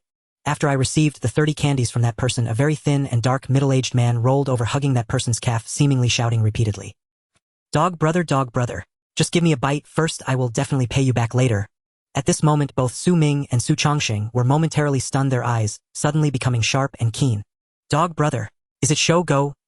Huang Yan suddenly mentioned the nickname, Dog brother. Then, in her recollection, a man clearly exhibiting signs of severe addiction knelt before him pleading for just one hit. Instantly Su Ming and Su Chongqing grew grave, and their thoughts immediately turned to the emaciated drug dealer they had apprehended days earlier, Skinny Dog, because Huang Yan had gone to that location to retrieve a specially formulated narcotic provided by the killer. Thus it was unmistakable. This so-called one hit referred not to sharing a meal, but to administering a dose of illicit drugs. A man nicknamed Dog Brother, whose authority was such that addicts would kneel and beg before him, undoubtedly wielded considerable influence within Shanghai's narcotics underworld. Every thread of evidence converged upon one suspect. Skinny Dog, arrested during the recent incident in which 3 Class A fugitives were unexpectedly discovered. After all, considering that Skinny Dog dared to conduct massive drug transactions with strangers, knowing full well arrest could mean execution. Within Shanghai's entire narcotics hierarchy, Skinny Dog ranked as a major trafficker, certainly one of the city's most prominent and feared dealers. Not only was he audacious, but his supply volume was staggering. At this realization, Su Ming wasted no time. He logged into the police intranet on his laptop and retrieved Skinny Dog's biometric dossier. He rotated the screen toward Huang Yan and asked, "Please examine this closely. Is this the man who gave you the 30 candy-like narcotics? In other words, is he the very Dog brother whom others begged relentlessly?" "Yes, that's him," Huang Yan affirmed without hesitation, her recognition immediate and absolute. "My memory had been somewhat hazy at first, but the moment I saw this photograph it instantly aligned with the image etched in my mind. Because at that time Dog brother didn't even deign to acknowledge the man's pleas. Instead he delivered a forceful kick that sent him flying. As for what followed, I don't know. I fled in terror the moment it happened." With this unequivocal confirmation, Su Ming turned to Su Chongqing, his brow slightly furrowed as he spoke deliberately. "Brother Shang, it appears we've confirmed it. This is indeed Skinny Dog. Based on the timeline of the case 15 days ago, when Huang Yan went to Skinny Dog to collect the blended narcotics, he was still active and at large, not yet detained by us, so there's no temporal contradiction. However, Skinny Dog cannot be the mastermind behind this crime, leaving aside whether he possesses the requisite intellect or the capacity to orchestrate events from custody via email. The sheer purity of these narcotics alone rules him out, because, according to forensic specialist Shin Lin's blood analysis, the narcotics detected in Zhang Wan's system were a meticulously compounded blend, each component possessing exceptionally high purity. For ordinary addicts, obtaining heroin, methamphetamine, or ketamine, the 3 dominant narcotics, is relatively straightforward. The true challenge lies in achieving purity levels exceeding 95% for all 3 substances simultaneously. Such extraordinary purity is typically attainable only by primary or secondary distributors. Even Skinny Dog, I estimate, handles narcotics no purer than 70%. His suppliers adulterating them with substances like rock sugar to maximize profit. And when Skinny Dog resells, he likely dilutes them further, reducing purity to roughly 50%, to inflate margins. Indeed, during his recent arrest, the forensic report from the technical division confirmed the seized heroin, 5-tier diluted, was precisely 50% pure. Adulteration is commonplace among traffickers, even at the retail level. 10 grams of product may contain as much as 8 grams of fillers, sugar, monosodium glutamate, or table salt. This isn't motivated by hopes of leniency, it's purely about profit maximization. Yet here narcotics of 95% purity are being deployed in the so-called blue whale game. Moreover, Shenlin and Huang Yan each received 30 pills, suggesting the perpetrator neither values cost nor perceives acquiring such high-purity narcotics as difficult. Add to this his ability to command Skinny Dog, to compel him to obediently deliver contraband to both Huang Yan and Zhang Wan. All evidence points conclusively to a shadowy figure far above Skinny Dog, his supplier, and almost certainly Shanghai's most powerful narcotics kingpin. Upon hearing Su Ming's deduction, Su Chongqing nodded in firm agreement, tapping his fingers thoughtfully on the desk. "Highly plausible. We must pursue this lead relentlessly. Dig deep to uncover critical intelligence." Unbelievable. Even facing near-certain execution, Skinny Dog refused to utter a single word about his superior during interrogation. "He's already been transferred to detention. I'll dispatch officers immediately to bring him back to our precinct." At this, Su Changsheng's impatience became palpable. He gestured toward Huang Yan and said, "What you've shared is profoundly significant. We've obtained a vital breakthrough. It may very well lead us directly to the mastermind behind Zhang Wan's murder. Please continue. Describe in detail what transpired afterward." Hearing that her testimony held such weight and might expose the killer, Huang Yan visibly brightened and nodded emphatically, continuing her account. "Upon receiving the 30 candy pills, the blue whale game officially commenced. Each day at noon a new email arrived punctually. It detailed that day's task and invariably asked whether the previous day's assignment had been completed on schedule. I remember clearly.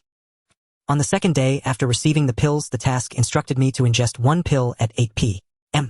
Then stand pressed against a wall precisely at 9 p.m. I was to envision freedom, and the image of a blue whale gliding through the ocean depths. The tasks for days 3 and 4 followed a similar pattern. No self-harm was required, merely standing motionless for 2 hours or remaining awake throughout the night.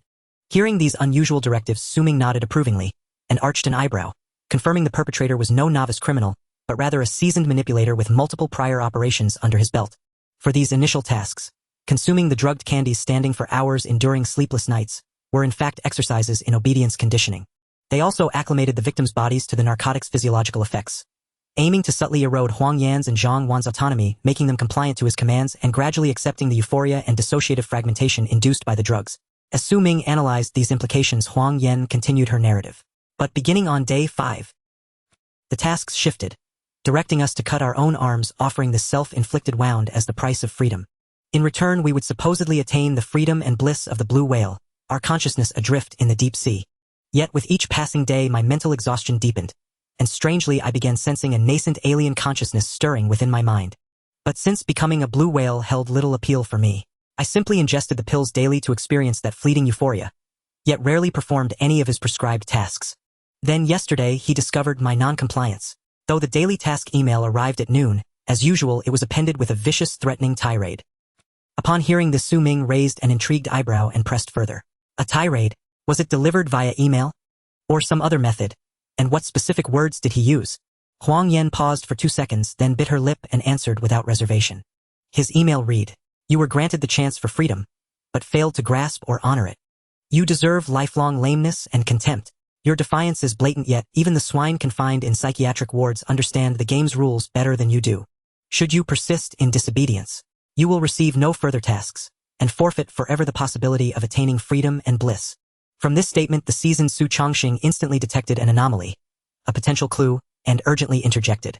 "Wait, Huang Yan, do you mean he explicitly wrote that you are lame, and that you're inferior even to patients in a psychiatric hospital? Was this email preserved? Is it still accessible?" This statement provoked such a strong reaction from Su Chongqing, which is entirely normal, because the information conveyed by Huang Yan's last words was simply overwhelming. The ability to directly mention Huang Yan's limp undoubtedly indicates that the criminal mastermind behind the scenes is fully aware of Huang Yan's general situation, otherwise they could not have so accurately stated the matter of her limp. Moreover, the phrase about the pigs in the mental hospital seems to point to a certain direction regarding the clue. That is, Zhang Wan and Huang Yan were not the only victims of the game. There might be another patient in a mental hospital who is being controlled by this blue whale game. Seated next to him, Su Ming immediately opened his notebook, logged into Huang Yan's email, and opened the most recent message. After glancing at it, he turned the computer screen towards Su Chongqing, implying, "That's right, Brother Shang. This email indeed exists." It seems that the mastermind behind the scenes, upon realizing that Huang Yan had failed to complete the game tasks for several consecutive days, has become a bit desperate. Clearly they are somewhat in a panic, not knowing whether they are afraid of failing in the end or worried that this matter will be exposed. Su Chongqing nodded in satisfaction after glancing at the email, confidently analyzing, "Based on the current progress, we can almost be certain of the possibility of someone around being involved in the crime." Meanwhile, the mental hospital, which ordinary people wouldn't pay attention to, might also have similar cases occurring. The clues are gradually coming together. It seems the truth will soon be revealed. He then looked at Huang Yan seriously and signaled her to speak. "Huang Yan, is there any other content or detail? Anything you think is problematic and worth noting can be mentioned." This question made Huang Yan furrow her brows tightly, and after thinking and recalling for several seconds, she shook her head in despair, saying, "There is nothing more. Because after being scolded by him yesterday, I went to the rooftop of the abandoned teaching building at night to witness the freedom in Xiao Wan's heart. Thinking back now, I should have noticed the problem earlier. If he were truly helping someone gain freedom, why would he specifically send an email to scold me? It shouldn't matter whether I completed the game or not. But now all the regrets, realizations, and unwillingness. All of this is far too late." Looking at Huang Yan, whose emotions had suddenly plummeted, Su Ming closed the laptop side and gently comforted her. "Don't be too hard on yourself. Given that your thoughts and spirit have been corrupted by drugs, it's already quite remarkable that you did not fully comply with the criminal's demands. Ultimately, it was Zhang Wan's unfortunate life changes that provided the suspect with an opportunity." With this, he looked towards Su Chongqing beside him. Seeing him nod in agreement, he then stood up and continued, "All right, Huang Yan. The interrogation will stop here for now. Someone will come to take you to meet your parents soon, and you will have some time to have lunch together. However, since you are a key figure in the case, you cannot leave the police station in the short term. After saying this, Su Ming took the documents and the laptop following Su Chongqing out of the interrogation room. He then arrived alone at the dedicated case conference room. Su Chongqing, on the other hand, took out his phone in the hallway and immediately called the person in charge of the detention center. Without a doubt, this was to have the detention center bring the thin dog to the Huaihai criminal investigation team immediately to dig deeper into this other lead. Even though drug dealers typically operate in a single line of communication, the thin dog undoubtedly has many matters left unsaid. At the very least, during the previous interrogation of the thin dog, he did not mention helping his superior deliver drugs to Zhang Wan and Huang Yan. As Su Chongqing communicated with the detention center, Su Ming glanced at the inbox again, discovering that no new Blue Whale game email had arrived today, and it was already past noon. This undoubtedly indicates that the hidden mastermind behind the scenes has learned of Zhang Wan's death, and even knows that Huang Yan has been detained by the police. That is why no new Blue Whale game email has been sent. They have chosen to hide themselves. Su Ming leaned back in his chair with his eyes slightly closed, gently pinching his brow, as he organized the many clues Huang Yan had just mentioned in his mind. First and foremost, it can be determined that the killer is nearby and understands the general situation of Zhang Wan and Huang Yan, and the timeliness is also exceedingly significant. At the very least, no new Blue Whale game email has arrived today. The second point, the killer is the thin dog superior, perhaps even the biggest drug dealer in the entire Magic City, capable of acquiring a large quantity of high-purity drugs through some unknown channel. Otherwise, why would they be willing to use such high-purity drugs without dilution creating candy to control the Blue Whale game? The third point, from the perspective of the killer's control over the crime methods, although they are not particularly remarkable, it is clear that they are not a novice encountering this for the first time. Furthermore, since the email also responded to the pigs in the mental hospital, could it be that the killer is related to the staff of the mental hospital? However, it is currently impossible to determine whether the special reply in this email was an unconscious expression of anger from the killer or a deliberately misleading false answer. Because on the night the email was replied to, Zhang Wan chose to leap towards freedom from a high building. Did the hidden mastermind behind the scenes begin to lay out plans to eliminate their own suspicion in advance? This situation cannot be ruled out. However, it is highly likely that it is a deliberate smokescreen, as the killer would definitely check each email multiple times out of caution, so why would they specifically mention Huang Yan's limp? After dozens of minutes, Su Ming slowly opened his eyes, letting out a quiet sigh. Currently, the clues are few and disorganized. Although a portion of the suspects can be identified, it is still far from the truth. It is necessary to dig deeper into the thin dog line. At this moment, Su Chongqing, who had just arranged matters in the hallway, pushed the door open and knocked on the conference room door, signaling Su Ming. Let's go, Xiao Ming. The thin dog has been brought to the team at the fastest speed. He is currently in the interrogation room. Let's interrogate him together and see if we can uncover any clues. Otherwise, this murderer won't be so easy to catch. Su Ming, who was worried about the lack of clues, immediately stood up and quickly headed to the interrogation room with the necessary items. As soon as Su Ming and Su Chongqing entered the interrogation room, the thin dog, sitting in the interrogation chair with his hands cuffed and his gaunt cheekbones protruding, struggled and yelled. Officers, 2 officers. What is going on? Why have I been brought back again? I already explained everything a few days ago. I have truly explained everything. I helped you unearth several subordinates. Upon hearing this, Su Ming slightly narrowed his eyes, coldly staring at the thin dog with an expressionless face. Did you explain everything? Then you better have also explained the 60 pieces of drug candy given to the young girl. You have already explained that too? The mention of 60 pieces of candy-like drugs made the thin dog's pupils contract slightly, but he quickly concealed it, pretending to be astonished and confused. Officer, you're mistaken, you really are mistaken. Although I usually deal in drugs for a living, it's only small doses of white heroin. I have no idea what candy drugs are. Even if I knew what they were, I would never sell drugs to a young girl. I genuinely wouldn't dare. Besides, who would actually consume drugs directly? Isn't that a waste? It's far more effective to use foil and smoke it rather than taking it orally, right? And you can save quite a bit of money. The thin dog's explanation seemed particularly forced, and he even went off on a tangent, attempting to exonerate himself from this matter. However, such a clumsy explanation could be seen through even by a rookie detective. How could it possibly deceive Su Ming and Su Chongqing? At this moment, Su Ming was unwilling to waste any more time. He shot a cold glance at the thin dog and turned his notebook screen towards him, pointing at the image of Huang Yan, speaking in a serious tone. Don't you know? Let me help you remember. It was about 15 days ago, just before you were captured. Isn't this middle school girl in the image, who walks with a slight limp, the one who received 30 pills disguised as candy from you under someone's arrangement? And at that time, there was also a drug addict who couldn't afford white heroin begging you for a hit, but you kicked him against the wall. As for the other 30 candy-like drugs, you also delivered them to another middle school girl about half a month ago, per your superior's instructions. Upon hearing this, Su Chongqing took over the conversation, tapping his fingers lightly on the table, and coldly said, "Thin dog, how about it? I've helped you remember quite clearly, haven't I? Or are you truly going to continue playing dumb?" The thin dog was already sweating slightly on his forehead, his face pale and indescribably anxious as he swallowed hard and stammered. "No, it's not like that, officer. I really don't understand what you just said.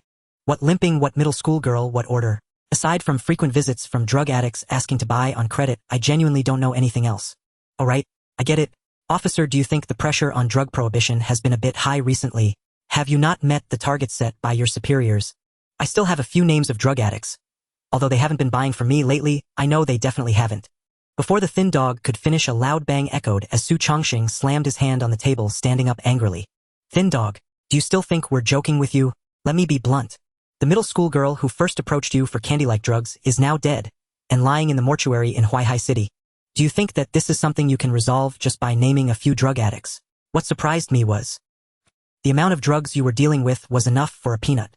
When we brought you in for questioning, thin dog, how could you still dare to hide anything? Although you've named quite a few people, you haven't said a single word about your superior. Has that person threatened you in any way?" Without a doubt, Su Chongqing had already sensed some issues, because during the previous questioning of the thin dog, it hadn't been this difficult or stubborn. At the very least, the last time he learned that the amount of drugs he dealt with was enough to exchange for a peanut, the thin dog had been unusually cooperative.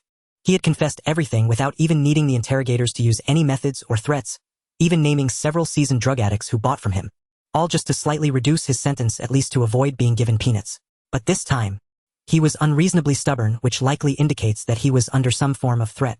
Upon hearing the question about whether he was threatened, the thin dog clearly lowered his head and fell silent for 2 seconds before revealing a suddenly enlightened smile, looking at Su Ming and Su Chongqing with an ingratiating expression. "Officers, I'm sorry, don't be angry. I think I remember now. About 15 days ago, a girl who looks like the one on the screen did indeed come to me to buy drugs. At that time, I was a bit curious. How could such a small girl be using drugs? But I would be a fool not to make money, so I sold her 30 pieces of the drug candy I made myself. Those drug candies were indeed sold to her by me.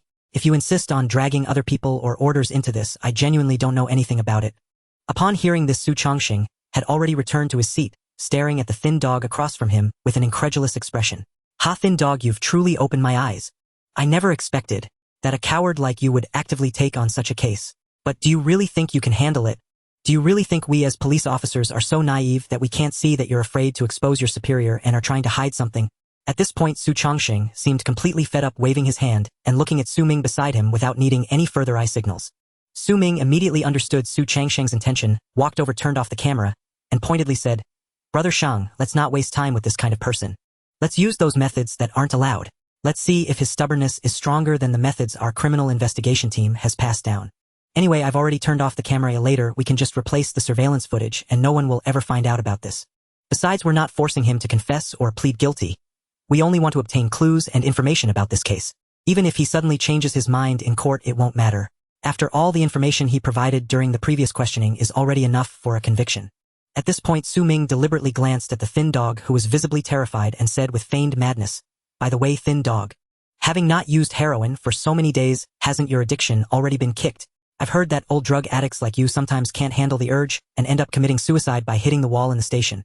But I think since you dare to take on a murder case for someone else, you should be able to handle a heroin withdrawal. That shouldn't be a problem, right?" The methods mentioned by Su Ming are interrogation techniques that are strictly prohibited by law, employing various forms of torture, coercion, or special means to force suspects into confession.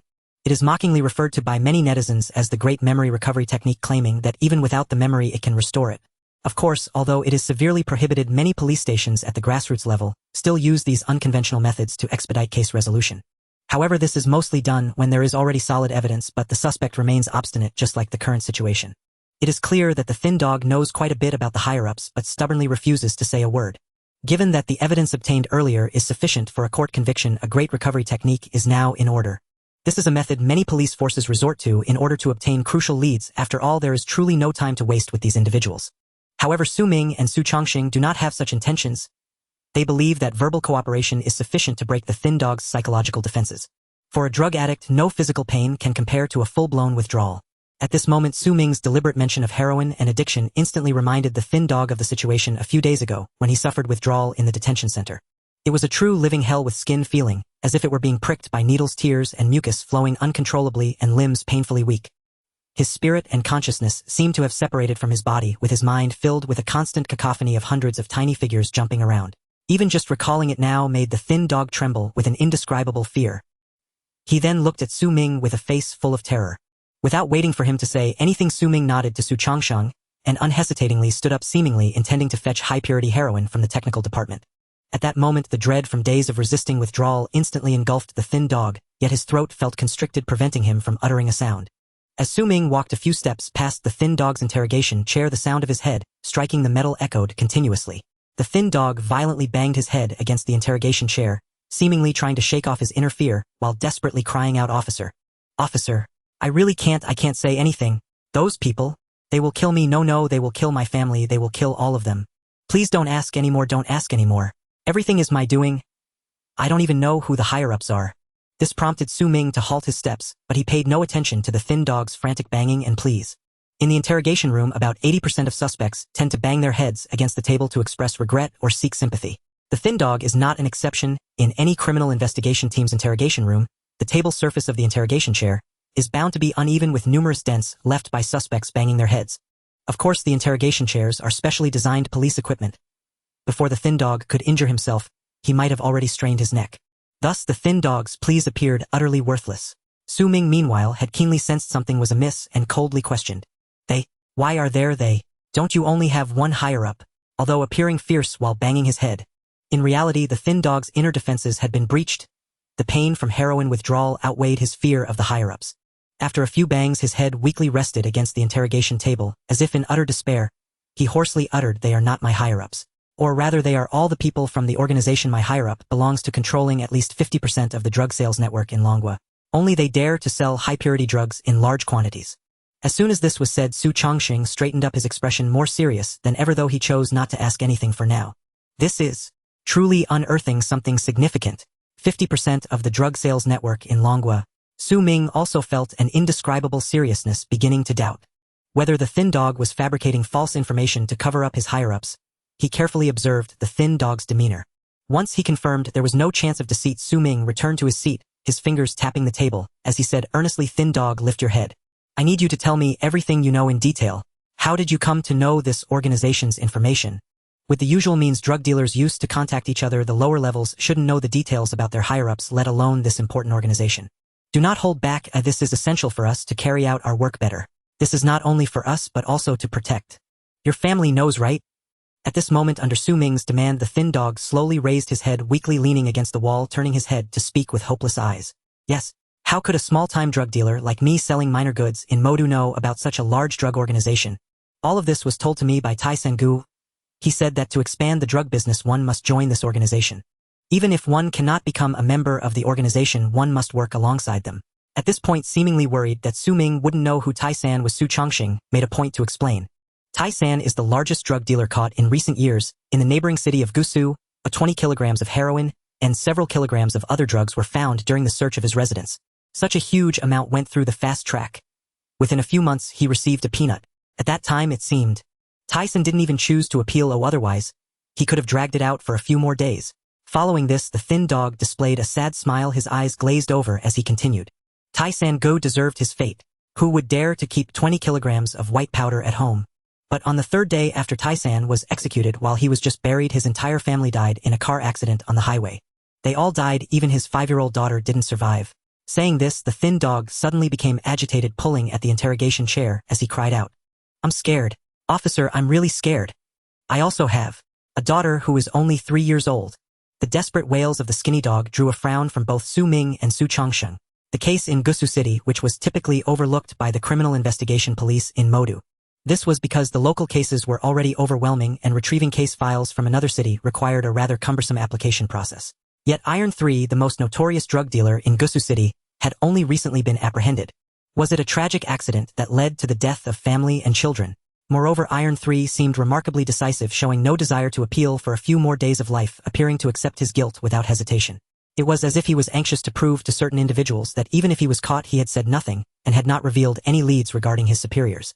Looking at it this way, it seemed that the hidden truths of the case were far from simple.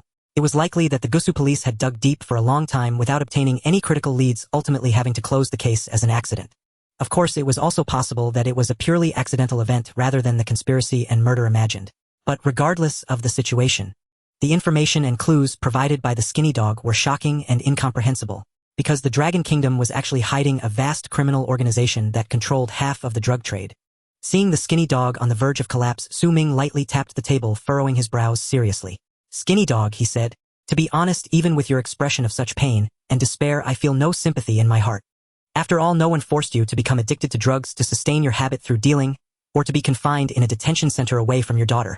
Even now you have to worry that your daughter might be targeted by that ruthless organization, facing some kind of man-made accident at any moment. Wasn't this result your own choice?"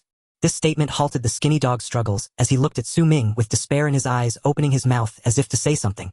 Yet he could only lower his head in silence, unable to speak. Ming was not surprised by this seemingly utterly desperate attitude, continuing expressionless. "But actually, skinny dog, you are fortunate. Because we, the police, through another case, managed to pry this clue out of you, allowing us to take preventive measures early on. Whether it's to dispatch officers to protect your daughter in the short term, or to directly trace the leads to capture the perpetrator, preventing future harm. It's far safer and more secure than you saying nothing and concealing it from us. Or rather." He paused here. Ming slightly paused for 2 seconds, narrowing his eyes with a hint of coldness, shaking his head. "Do you think keeping this matter to yourself, saying nothing, will save your daughter? Skinny dog, let me ask you this. Do you think Iron 3 said anything when he got caught? Did he dare to speak about it? Why did he not even appeal, simply giving up? I believe he, like you, thought that saying nothing would protect his family and children. But what was the result? At that moment, the skinny dog suddenly opened his eyes wide, as if he understood something, recalling the moment spent with Iron 3. He knew that his elder brother was far tougher than he was, having been caught numerous times without ever revealing a single lead. If Iron 3 didn't say anything, then his family. So even saying nothing couldn't save his family and children. Watching the skinny dog in shock and fear, Su Chongqing shook his head, already a bit impatient, as he slapped the table, signaling, "Enough, skinny dog, stop being wishy-washy. Hurry up and clearly explain everything about this organization from start to finish, so we can decide how to protect your daughter. If you insist on believing the organization's so-called promises, then I think Iron 3 is a glaring example. Can I have a cigarette?" The skinny dog finally seemed to make up his mind, looking at Ming and Su Chongqing. "Officers, could you give me a..." Before the skinny dog could finish, Su Chongqing had already opened the drawer under the table, pulling out a pack of cigarettes and a box of matches, tossing them to the skinny dog impatiently. "Skinny dog, you really are troublesome. Stop dawdling, we can't waste more time like this." Many suspects in the interrogation room often request a cigarette when they are about to confess. In the past, police would not refuse such requests, so these items were naturally stocked in the interrogation room's drawers. The skinny dog, with his hands cuffed, struggled to pull out a cigarette and a match, half standing, leaning forward to light the cigarette he held in his mouth, taking a deep drag and saying, "I remember clearly, it was 3 years ago when my wife had an accidental fall that led to a premature birth. At that time, I had been using drugs for several years, spending all my money on buying drugs, leaving me with no money for medical expenses. Every day the hospital would present bills, and the doctors urged me to pay the debt. But how could I have any money? Yet I couldn't just watch the child die. So I started calling people to borrow money. Drug addicts and gamblers, when they make a call, others don't even have time to hang up, let alone lend money. I don't know how many people I asked, and just when I was nearly in despair, Iron 3 agreed without a second word. He sent me 100,000 yuan to help me save the child. To be honest, damn, I really couldn't believe it at that time. Iron 3, whose family situation wasn't good either, just gave me so much money without hesitation. The child was finally fine, and now he is already lively and jumping around at 3 years old. Once the child's condition stabilized, I immediately went to find Iron 3, partly to thank him and partly to ask where he got so much money. Because in my impression, Iron 3's family wasn't that wealthy. How could he suddenly come up with 100,000 yuan? When I arrived in Gusu City, not far from Modu, Iron 3 took me to a restaurant, treating me to a meal as a host. At that time, I asked Iron 3 how he got the money, if he could bring me along. I remember. Iron 3 shook his head at that time, saying this path couldn't take me along, and he didn't want to harm me. Hearing this, I got angry and yelled, asking how making money could harm me. Iron 3 still didn't say anything, which made me even angrier. I stood up as if drunk and shouted in the private room, as if I wanted everyone in the restaurant to hear. At that time, I shouted, "Isn't it just drug dealing? What's so harmful? Isn't everyone coming from this path?" As soon as I finished speaking, Iron 3 slapped me hard, forcing me to drink a mouthful of white wine, and told me to forget everything he said the next day. He said. At this point, the skinny dog took another deep drag from his cigarette, the thick smoke obscuring his face. There is a very terrifying organization that approached him asking him to become a subordinate to help sell drugs, not just small amounts but basically any drugs at a high purity. At that time there would be an upper line in Gusu City contacting Iron 3, and he would just have to do as instructed by the upper line. Iron 3 was also dealing drugs at that time, and he had quite a reputation in Gusu, so he certainly didn't want to be someone else's little brother. He immediately said he could be the upstream source of all drugs in Gusu and asked to join this organization. However, he was rejected, being told that this organization did not need useless people or drug addicts. Iron 3, who was naturally impulsive, rejected them without hesitation and even blocked their number. Yet the day after his rejection, Iron 3, who had just finished using drugs and was on his way home, was knocked out by someone who tapped him on the shoulder. And when he woke up, he found himself tied up in an abandoned factory facing a masked person whose face was obscured, pointing a dark gun at his forehead. The scariest part was, when Iron 3 glanced around, he was horrified to discover that his wife, child, and mother were all tied up beside him. Upon hearing this, Su Ming's expression grew increasingly solemn as his assessment of the danger posed by this organization rose further. For a drug trafficking organization, the fact that it could ensure all core members were free from drug addiction was simply unfathomable. This further confirmed the strictness, caution, and absolute control the drug trafficking organization had over its core members. Moreover, the ability to tie up a whole family within a day, along with the prohibition of firearms, had made the organization's terror level skyrocket. Yet the story from the thin dog was far from over. Taking another deep drag of his cigarette, lost in profound memories, he continued. Upon seeing his family tied up, Brother Tai-san went mad, struggling and cursing incessantly. He shouted that if anything happened, they should come for him, as if taking his family was any sort of leverage. Brother Tai-san originally thought this might cause that person to release his family and children. But he never expected. That person did not respond to Brother Tai-san. He simply squatted down and pulled out a small syringe from his pocket. He directly inserted it into Brother Tai-san's mother's arm, gently injecting the liquid inside. In less than 3 minutes, Brother Tai-san witnessed his mother stop breathing. He went mad. Brother Tai-san was completely insane, struggling and cursing continuously, yet that person left behind just one sentence, forcing Brother Tai-san to work under him without any choice. I remember very clearly that Brother Tai-san tearfully told me this at that time. Haha, really impressive. 10 kilograms of heroin will be hidden in a coffin and sent to his home tomorrow. If he doesn't help sell it, there won't just be one coffin at home the day after but 3. Haha, really impressive. They even killed Brother Tai-san's mother and demanded he help sell drugs. What kind of audacity sustains such actions? Brother Tai-san would never have told me this if he hadn't been unable to bear it anymore. After all, we both knew very well that working under such an organization meant you had to forget about such matters. If caught, you cannot reveal even the slightest detail. Otherwise, you'd see your family perish before your eyes while you sit in prison. As he reached this point, the thin dog peered through the smoke at Su Ming, and Su Chongqing, his voice a bit hoarse as he asked, "Gentlemen, do you know what the most terrifying thing is? It's not being arrested by the police, but being targeted by these people. Once they have you in their sights, you may endure endless torment even before death." After hearing the thin dog's account, both Su Ming and Su Chongqing fell into silence. After a few seconds, Su Chongqing, frowning deeply, asked with a serious tone, "Thin dog, you say this is an organization, but from your previous description I can't determine. Is this a large organization? Moreover, it is quite strange that such a big criminal organization could remain hidden for so long." The thin dog extinguished his cigarette, shaking his head as he explained, "Officer, I can assure you this is definitely a multi-person organization, because I had almost forgotten about Brother Tai-san until 2 months ago, when a sudden phone call made me realize I was being watched too. On the phone, that person made me a secondary drug dealer in Modu, instructing me to act according to orders. With Brother Tai-san's experience in mind, I simply couldn't refuse. So I agreed. On the 3rd day, a voice modified by a voice changer instructed me to retrieve 200 grams of high-purity heroin that had been hidden. The first call to make me a lackey was without a voice changer, but the second call with instructions used one. I feel like this can't be one person, otherwise why use a voice changer? Moreover, according to what Brother Tai-san told me, that person initially handed him 10 kilograms to deal with. Why is it only 200 grams with me? I believe it's definitely not the same person. Their working styles are completely different. Although you officers may not be able to compare, I can't solve cases or find clues, but after so long in society, I have learned to read people's expressions. No matter how much a person changes, they can't suddenly become so timid all at once." Upon hearing this, Su Ming, who sat nearby with his eyes slightly squinted and hands interlocked, suddenly thought of a possibility and said softly, "This organization is likely far larger than we can imagine. Meanwhile, I believe the upper echelon of Modu might not be showing cowardice, but rather they might have just recently joined this massive drug trafficking organization and have not been allocated a significant share. They are still in a probationary period. The mastermind behind the organization still isn't sure if this upper echelon has the same audacity as the members of the organization in Gusu. Otherwise, in such a large city like Modu, the number of drug dealers would be several times that of Gusu. It wouldn't make sense to only throw out 200 grams of high-purity heroin for a deal even as a first attempt. Because they are still in the probation period, they naturally carry a fear that surpasses that of experienced individuals, which is why they choose to use a voice changer to conceal their voice. In other words, that organization is just beginning to prepare to control the drug market in Modu.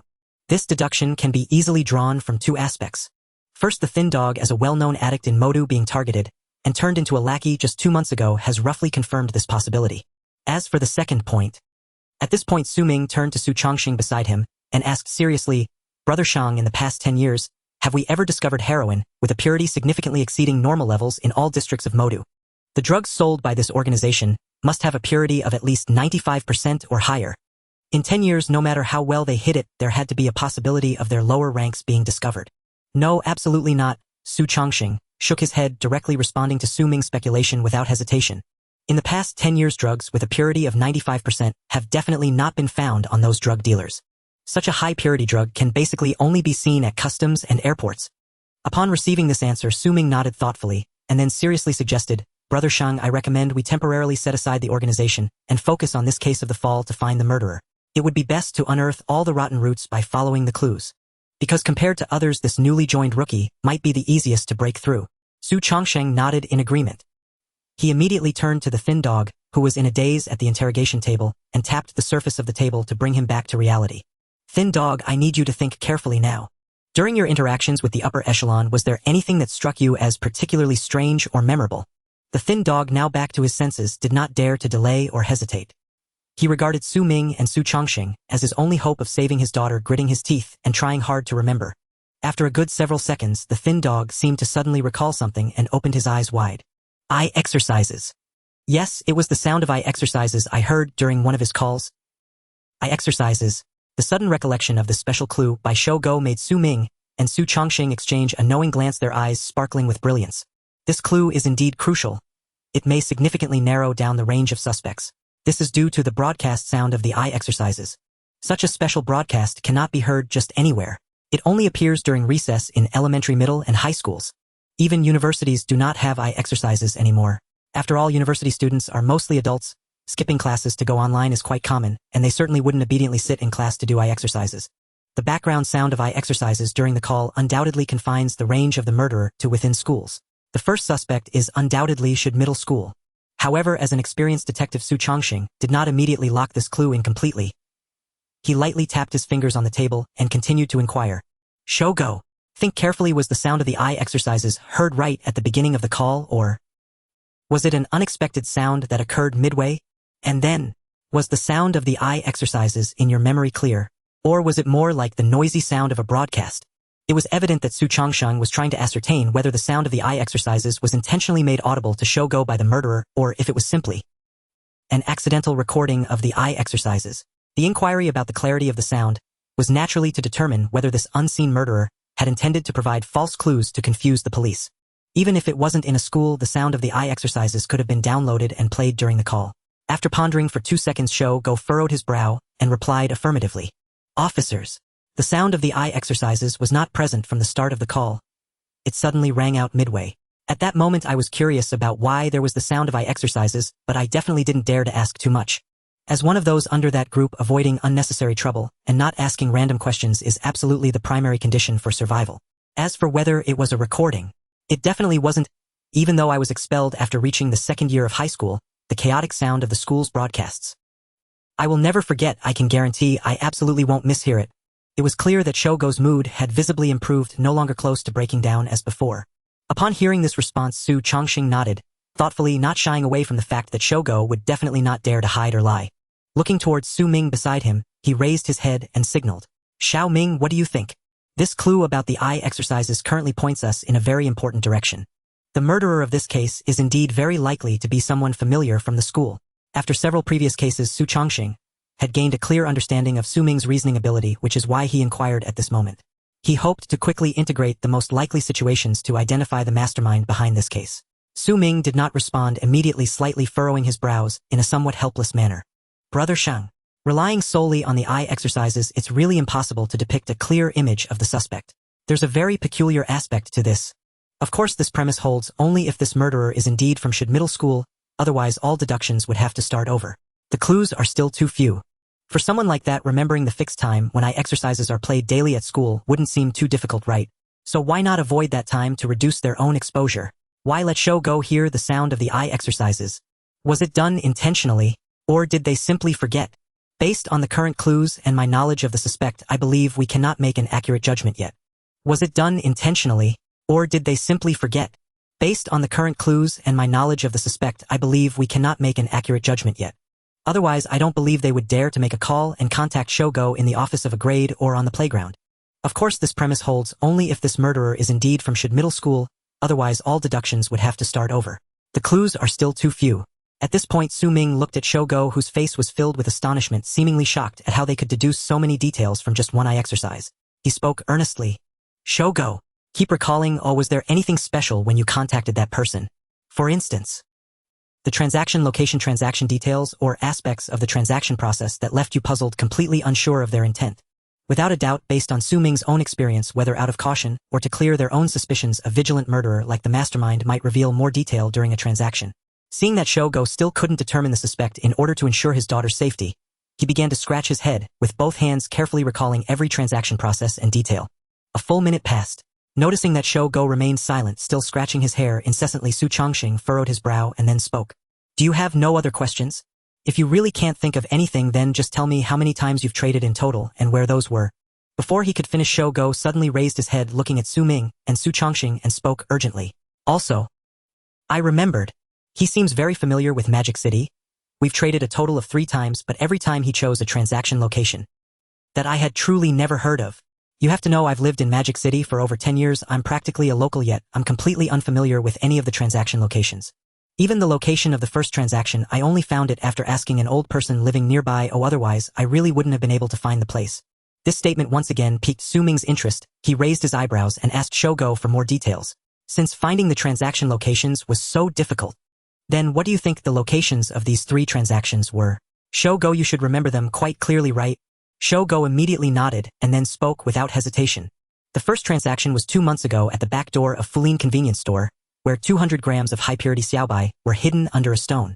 The second transaction was a month ago inside the iron gate of the Shangtian textile factory. At that time, I had to make a great effort to climb in and retrieved 300 grams of high-purity xiaobai.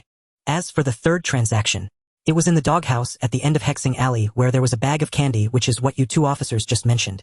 The only regret is, each time the dealer hid the items first and then called me over to retrieve them, I never had the chance to see their specific appearance.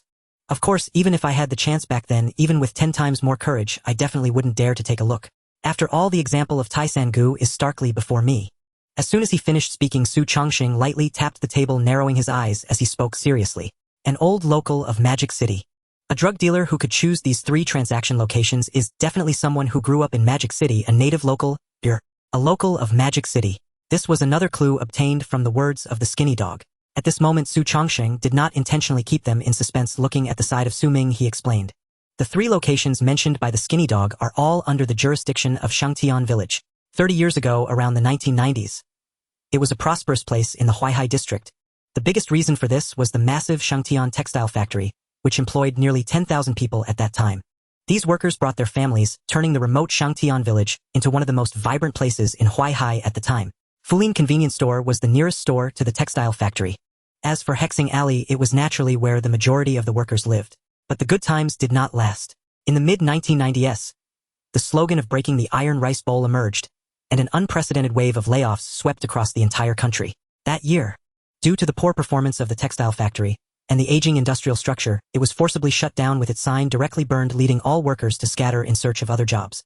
In less than a year, the hustle and bustle of Shangtian village dissipated like a bubble, replaced by desolation and remoteness. Because Shangtian village was already on the outskirts, it became lively because of the textile factory, but more and more people moved away, and now there are probably very few people left in the village. However, the demolition could not remove the textile factory. It was simply too large, and being in a remote area, demolishing it and building new houses would not be profitable. Real estate developers would not engage in losing ventures, so it has just been left there. Apart from the old locals of Magic City, others who go to Shangtian village certainly do not know what the abandoned factory is called, let alone Fullin convenience store and Hexing Alley. But it is indeed a good place for drug transactions as it is almost completely abandoned with hardly any surveillance cameras present. Upon saying this, Su Chongqing seemed to fear that Su Ming might misunderstand, quickly adding, "Xiao Ming, don't get me wrong. I am not that old. This is something I mentioned while handling a case in Shangtian village with Director Lin. After all, when the Shangtian textile factory was abandoned, Director Lin was still in elementary school." Hearing Su Changsheng's words, the skinny dog quickly picked up the conversation. Yes. When I went to this place back then, it felt extremely desolate with hardly any young people there, mostly elderly people who were already half in the grave. As for us being half locals, we truly had no idea about this place. By the way, I thought of something strange. As he said this, the skinny dog paused for 2 seconds, seeing Su Ming and Su Chongsheng looking at him again. He continued in a serious and determined manner. My superior seems to have some kind of illness, because when he was on the phone, I often heard him suddenly sneeze. The sound was not particularly loud, it was as if he was trying to hold it back. And there was also the sound of sniffing. I can't remember too clearly. Anyway, he definitely sneezed. When the skinny dog narrated this detail, Su Ming raised his eyebrows in curiosity and continued to ask along the clue. Did he sneeze every time he called you 3 times? Or just occasionally once or twice? The skinny dog rolled his eyes and thought seriously for 2 seconds. Then he responded vaguely, already a bit unclear. I can't remember too clearly. It seems that there was no sneezing during the first call. And then, the second time there seemed to be some. But the last time, about 15 days ago, he definitely sneezed several times. Hearing this answer, Su Ming nodded lightly, then looked at Su Chongsheng beside him and said, "Brother Sheng, I boldly guess. This hidden suspect may have nasal inflammation caused by pollen allergies, because in the skinny dog's impression, during the first contact he did not make a call. The second time he seemed to have sneezed. The third time he definitely held back a sneeze. If it was just a cold, I don't think it would last this long. Moreover, a small illness like a cold does not take long to recover. It wouldn't become a clue, but rather turn into misleading false information for our police. Naturally, there would be no need to hold back sneezes to avoid drawing the skinny dog's attention. As for serious illnesses like tuberculosis or lung cancer, that would be even less likely after all. Such a strict drug trafficking organization would not recruit a sick person to control the enormous drug market in Magic City. Then, if we deduce based on time, the first contact the suspect made with the skinny dog should have been in February, when the weather was still relatively cold and the pollen from various flowers and trees had not begun to spread, so he did not trigger his pollen allergy. By the time of the second contact with the skinny dog, it was already March. Spring had arrived, and although various pollens were spreading in the air, it was not yet particularly much. So he should still be able to endure it. Coughing occasionally would not be specially remembered by the skinny dog. And then 15 days ago, the pollen in the air reached its peak. The suspect could no longer endure it, but fearing that sneezing would expose his identity, he could only force himself to hold it back. After all, the pollen in the air does not end until May, and in his blue whale game Zhongwan and Huang Yan surely cannot last that long. Naturally, he needed to hide as much as possible to avoid being discovered by us. Although there are still many clues missing, I can roughly outline a portrait of such a suspect. At this moment, Su Ming rested one hand against his chin, rubbing it while tapping lightly on the table, organizing his thoughts seriously. Based on the interrogation clues from the skinny dog, it can be determined that the real mastermind behind it is cautious and meticulous, and due to the use of a voice changer, the gender cannot be discerned for now. Temporarily identifying the identity as a staff member at Shid Middle School, and at least having unilateral knowledge of the situations of Huang Yan and Zhang Wan. Most likely having an independent office but not being 100% certain, having grown up in Magic City, they might have witnessed the rise and fall of Shangtian Textile Factory. Here I would like to add a personal inference. In my past experiences, drug dealers tend to choose familiar locations for transactions rather than completely unfamiliar ones. However, due to the early decline of Shangtian village, the suspect's parents likely worked at Shangtian Textile Factory, which is why the suspect is so familiar with Shangtian village. At the same time, the suspect is highly likely to suffer from pollen allergies leading to uncontrollable sneezing and coughing. Lastly, from the blue whale game played by Huang Yan and Zhang Wan, it can be inferred that this suspect most likely has some foundational knowledge of psychology or psychiatry. Because in the emails where Huang Yan communicated with the suspect, he deliberately mentioned the psychiatric hospital. Although it could be false information, it can be temporarily included for screening. Moreover, from the progress of controlling the crime through consciousness, it can be seen that the suspect possesses such abilities, but it cannot be ruled out that they specifically self-studied later just for the sake of committing crimes. Su Ming paused his speech, looking at Su Chongqing, suggesting, "Brother Sheng, I think we can start screening based on this clue at Shid Middle School. Because, no matter where the suspect is, just knowing the general situations of Huang Yan and Zhang Wan is enough for us to begin our investigation within Shid Middle School. And I believe, whether we find the murderer or not, screening within Shid Middle School will only bring us closer to the truth. Many homicide cases are often difficult to directly pinpoint the suspect, as the murderer is now consciously avoiding surveillance. Basically, useful clues are extracted from the victim's body, the crime scene, and the interrogation of relevant personnel, and then a range is defined for further screening. After identifying potential suspects for criminal activity, detailed comparisons and interrogations are conducted to determine the final murderer. This is an alternative method of exclusion. Currently, this approach is frequently used in criminal investigations. At this moment, after hearing Su Ming's analysis and the characteristics of the identified murderer, Su Chongqing nodded in agreement. Indeed, we cannot afford to waste any more time. Although we have not yet found any decisive clues, the numerous fragmented speculations can indeed support the initial screening. It would be beneficial for the subsequent work to eliminate the staff of Shid Middle School as suspects or identify potential criminals.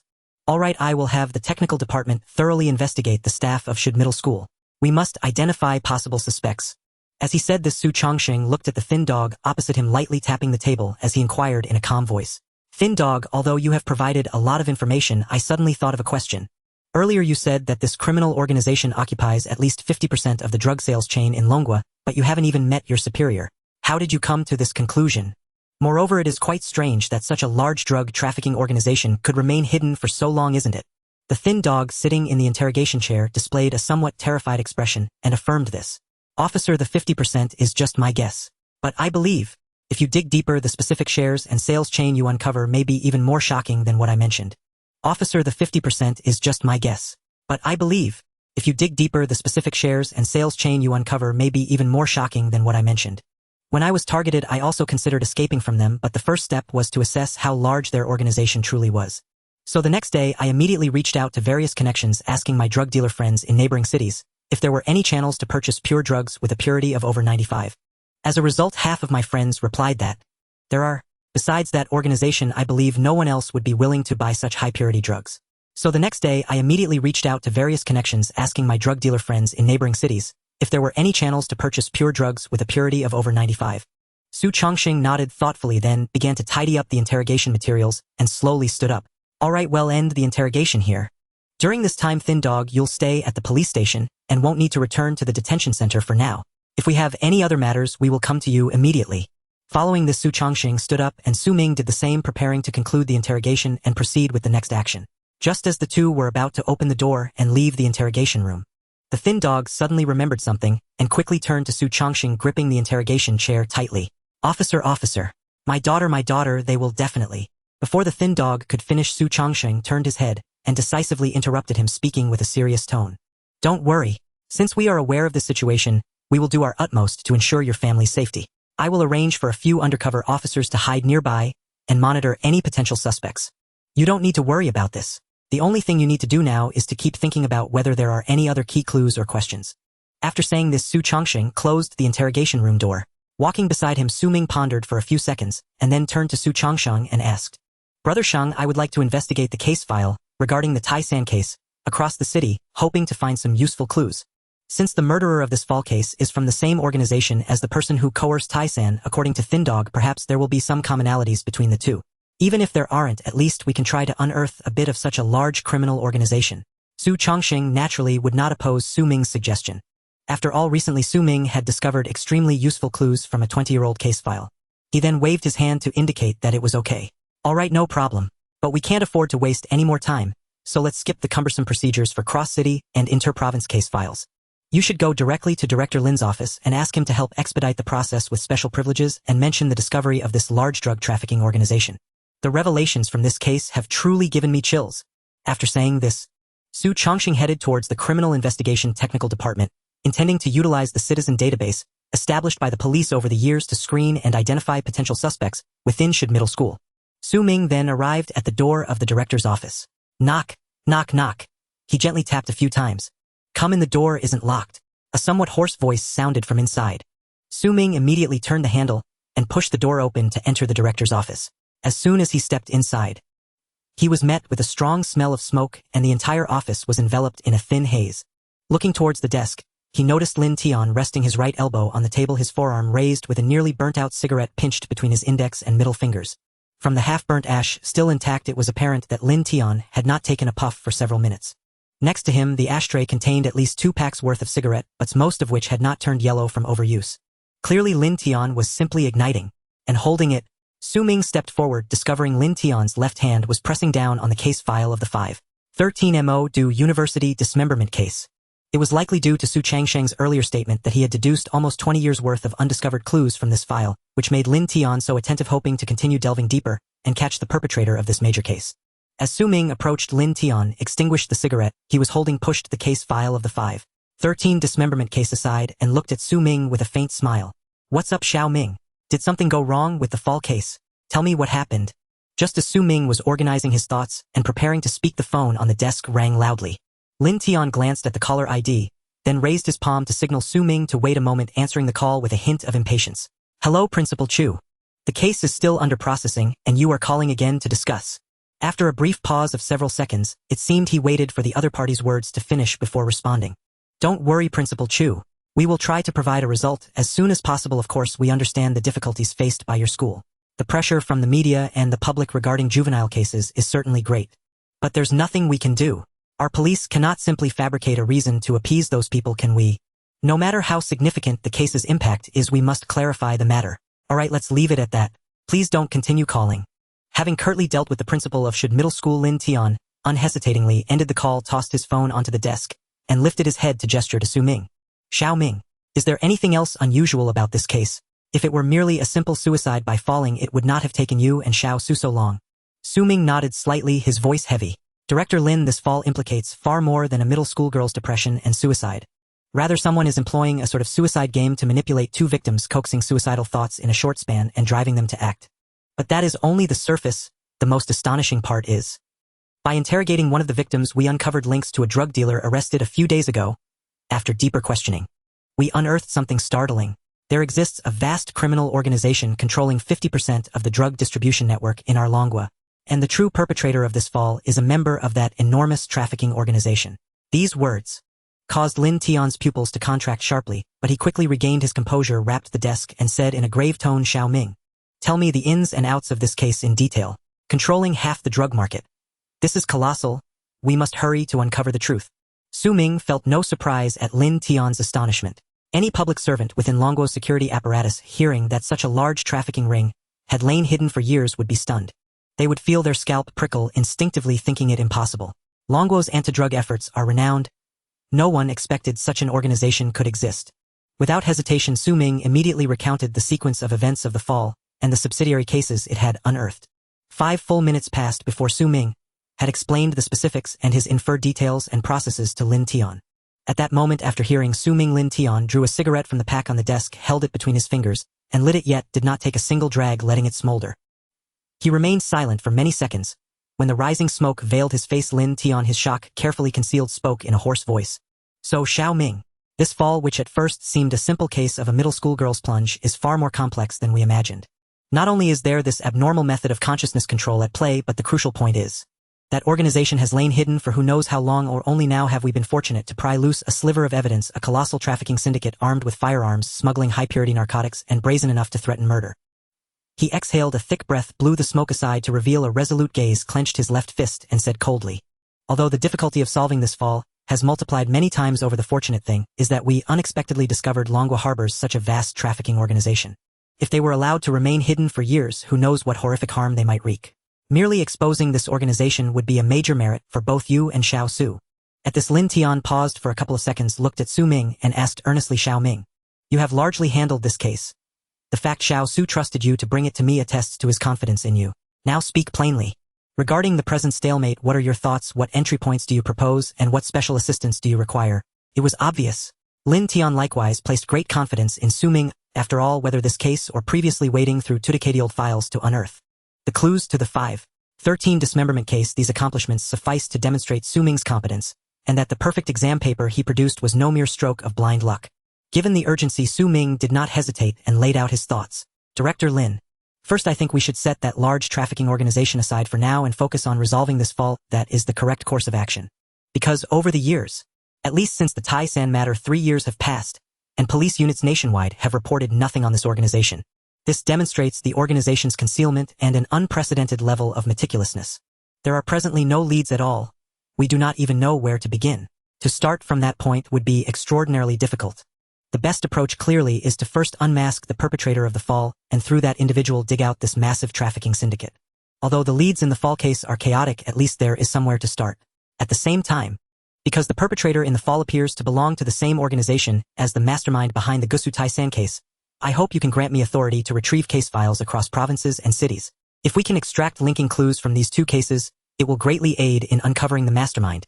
Su Ming composed his thoughts, and having decided that what he needed for now was merely the authority to retrieve files, continued, "There is nothing else. Director Lin, please grant me temporary authorization to access cross-province and cross-city files." Lin Tian stubbed out the nearly spent cigarette and nodded without hesitation. "All right, I'll call Director Shin at Modu Public Security immediately and arrange a privileged internal account so you can access files across provinces. At the same time, I will report the matter of that vast trafficking organization. That will do for now. Xiaoming, go and get to work. I'll send you the special account shortly. Make sure you apprehend the culprit quickly." After saying this, Lin Tian picked up the phone, about to dial Director Shin's number when he suddenly paused as if struck by a thought, then abruptly looked up at Su Ming, narrowing his eyes with intent. "Xiaoming, later help me check the principal of Should Middle School Chu Wenbiao, especially examine his relatives and friends for any possibility that they might use him to facilitate crimes." In just 3 or 4 hours, he made several calls pressing me to find the truth. That urgency surely conceals something. The real perpetrator might not behave like that, but if someone is desperate to know whether their accomplices have been exposed, such behavior becomes conceivable. Stepping out of Lin Tian's office, Su Ming let out a heavy breath, took out his phone from his pocket, and sent a message to Su Changsheng. The content was to ask Su Changsheng to investigate Chu Wenbiao further to see what unsavory dealings he might be hiding. Just as Lin Tian had said, regardless of the immense pressure from the media, as the principal of Should Middle School, he shouldn't be so anxious. Moreover, after so many years as the principal, it was impossible that he couldn't even say a few formalities, failing to handle the media at all. He had made numerous phone calls urging the police to reveal the truth. Furthermore, it always felt like he was hinting at a conclusion of suicide. From Su Ming's perspective, the entire incident of the fall could indicate that the behind-the-scenes culprit was extremely cautious and meticulous. Thus, it was unlikely that he would be overly anxious, incessantly calling for updates. However, from any angle, Chu Wenbiao was clearly acting somewhat abnormal. Even if he wasn't the mastermind behind the case, he was likely connected to it in some way or involved in something unspeakable. Returning to the meeting room for handling the case, Su Ming walked slowly in front of the clue whiteboard, which could display various photos or important case information. He picked up a marker and earnestly wrote 2 words on the whiteboard. Motivation. Yes, motivation. Up to now, in the case dubbed Blue Whale Game, there was still no obvious motive found. Because the mastermind had specially provided such a high-purity drug, wasting a significant amount of time communicating via email, and forcefully manipulating Zhang Wan and Huang Yan's consciousness. This could not possibly be a random act with no target. Moreover, none of the remaining students in the school had received applications for the Blue Whale Game. The culprit had precisely targeted Huang Yan and Zhang Wan, both of whom were psychologically fragile and complex due to various sudden situations and family issues. Thus, it could be proven that Huang Yan and Zhang Wan were definitely chosen prey by the culprit, and there was a reason to know their recent circumstances. But the question remained. What was the motive? Why did the culprit want to murder Huang Yan and Zhang Wan?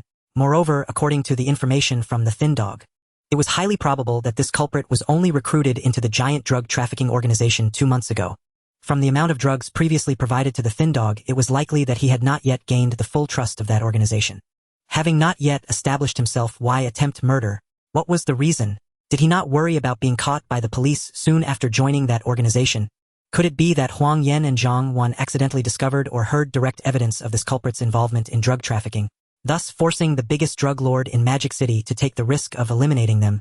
After thinking seriously for several minutes, Su Ming couldn't help but pinch his brow in frustration, still unable to reach a suitable conclusion.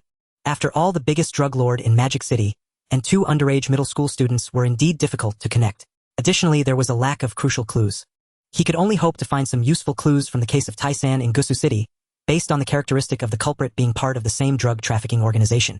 Just then, the phone on Su Ming's desk rang with a new message notification. Upon opening it, he found that Lin Tian had sent him a privileged account. Moreover, not only could he view the case files from Gusu City, but he could also access files from other provinces and cities across the country. It was obvious that the higher-ups had unprecedented importance for this huge drug trafficking organization that had been uncovered. Without any hesitation, Su Ming immediately logged into the police internal platform to retrieve the relevant case files on the arrest of Taisan. The number of pages in this file was not many. It did not contain the 10 kilograms of high-purity heroin that Su Ming had imagined, which would have yielded many drug dogs. It seemed that Taisan was tough enough that even when he was supposed to face consequences, he still did not divulge everything, not even revealing many of his customers. He was much tougher than the Thin Dog. According to the case file, Taisan was caught red-handed during a transaction with no chance to escape. Then the police discovered a full 10 kilograms of high-purity heroin stored in wine jars at Taisan's residence. This was the largest single seizure of high-purity heroin in the history of the Gusu police. Seeing this line recorded in the case file, Su Ming raised an eyebrow thoughtfully, and then murmured to himself, "Single seizure. The most high-purity heroin. Does that mean Before Tai-san was arrested, high-purity drugs had already been discovered, or perhaps Tai-san was not the first underling sought by this drug trafficking organization in Gusu. After all, according to the thin dog's description, the amount given to Tai-san by the organization members was already a staggering 10 kilograms. Thinking of this, Su Ming immediately began searching. He flipped back to 4 years ago, to May of the year prior to the Tai-san case. In that year, the Gusu police first discovered 5 grams of pure high-purity heroin from a certain drug dog. In the following 2 months, they occasionally seized small amounts of high-purity drugs, but had not found the source. Then, in the 3rd month, the Gusu police suddenly discovered 500 grams of high-purity heroin from a lakeside wooden boat. Due to the significant quantity of drugs, this immediately attracted the attention of the Gusu police, prompting them to use various methods for a thorough investigation. Finally, in the 8th month, they captured a suspect selling high-purity drugs in Gusu, but this person was neither the source nor a member of the drug trafficking organization, because when Su Ming glanced at this drug dealer in the case file, he found that he had a drug addiction history spanning 5 years. From what Tai-san and the thin dog had said, that organization absolutely did not recruit drug users. The screening process was extremely strict. Therefore, because the first underling had died, they later found Tai-san and provided him with 10 kilograms of high-purity heroin right from the start. Thinking of this, Su Ming suddenly frowned, feeling a slight peculiarity. Why did the high-purity drugs in Gusu City increase in the 3rd month? Did the organization member managing Gusu gain the trust of other drug dealers during the probation period? Or did he complete some special assessment?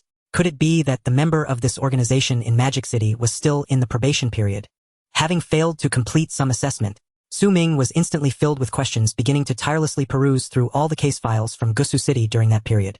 Based on past experience, if the suspect was not captured in time, it was highly likely they would commit crimes again in the short term. Alternatively, he might quietly wait for the storm to pass and return to the scene of the initial crime. He carefully browsed through the case files from Gusu City, hoping to find out what exactly was the reason that led the organization member in Gusu City to increase the supply of drugs. 1 minute, 2 minutes, 3 minutes. After several minutes passed, just as Su Ming was about to give up on this lead, a homicide case from 3.5 years ago suddenly caught his eye. The title of this case was Private Cinema Cyanide Murder Case. The most critical part was that this case had a very prominent label beneath it. Unresolved. Unresolved case. At these 3 words, and Su Ming's eyes instantly narrowed, and without hesitation he tapped to open the case file. Because under normal circumstances, criminal investigations have a standard resolution window, typically 3 to 6 months.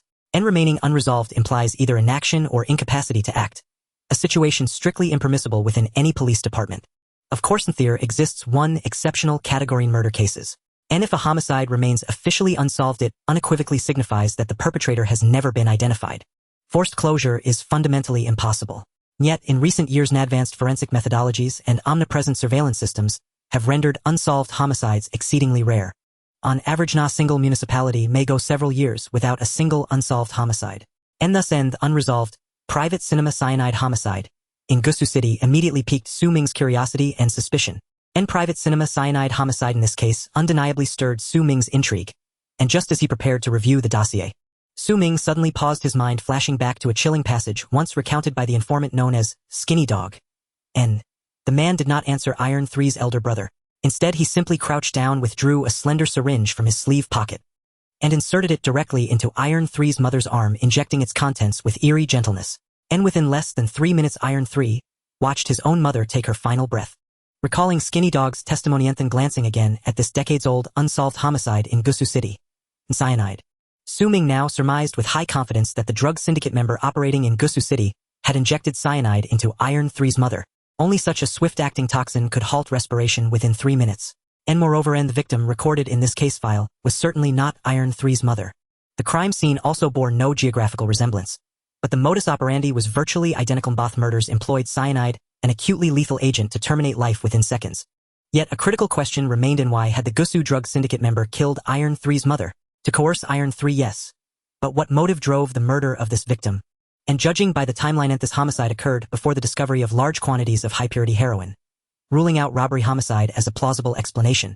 At this thought, Su Ming froze, struck by a terrifying possibility. And without delay, he strode to the whiteboard. Grabbing a permanent marker, he inscribed the chronological anchors from the Gusu case files. In May 4 years ago, Gusu authorities detected trace amounts of high-purity narcotics circulating in local markets. July 4 years ago, a cyanide homicide occurred at a private cinema in Gusu City, still unsolved. In August 4 years ago, Gusu's narcotics market flooded with high-purity drugs. Police seized 500 grams of heroin aboard a wooden vessel.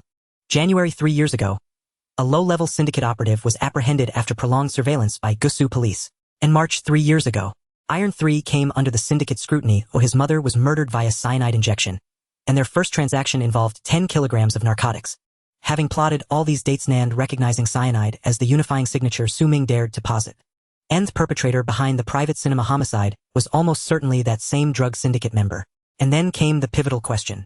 The victim at the private cinema was a reclusive computer programmer, socially isolated, utterly apolitical. And why would a drug syndicate target him? Moreover, within 1 month of this homicide, the volume of high-purity narcotics in Gusu surged exponentially. Did this signify that the syndicate member had passed an internal evaluation, or earned unprecedented trust? If so, what precisely constituted such a test or such trust? And at that very moment, Su Ming wasted no time. Leveraging his elevated system privileges, he searched for cities where high-purity heroin had been confiscated. First, Jinling City. High-purity heroin surfaced there 2 years ago, and 8 months later both seizure frequency and quantity began rising sharply. And scrolling backward through records, he encountered an anomalous, still unresolved case titled Red-Cloaked Boy Strangulation Suicide.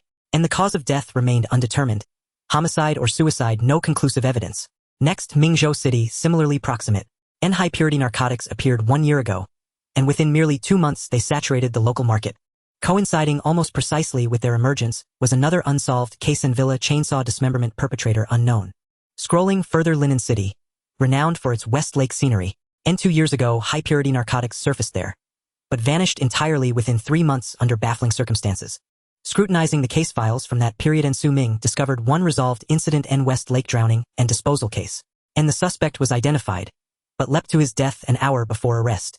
Though the killer was formally confirmed and the investigation consumed nearly 10 days, cracked only through an infinitesimal clue. But even this was not the full picture. And half an hour later, Su Ming exhaled a weary, turbid breath and leaned back in his chair, staring blankly at the ceiling. His gaze was stern, glacial, charged with an unnameable gravity and simmering fury, and because having reviewed criminal dossiers across multiple municipalities, Ney had now confirmed one irrefutable truth. And to gain recognition among peers and secure larger allocations of high-purity narcotics, each syndicate member must execute a flawless homicide. Not flawless in absolute terms, but flawless enough a killing that evades police detection for a defined interval. That interval approximately 1 month. And if the perpetrator remains at large beyond 30 days, their narcotics quota increases.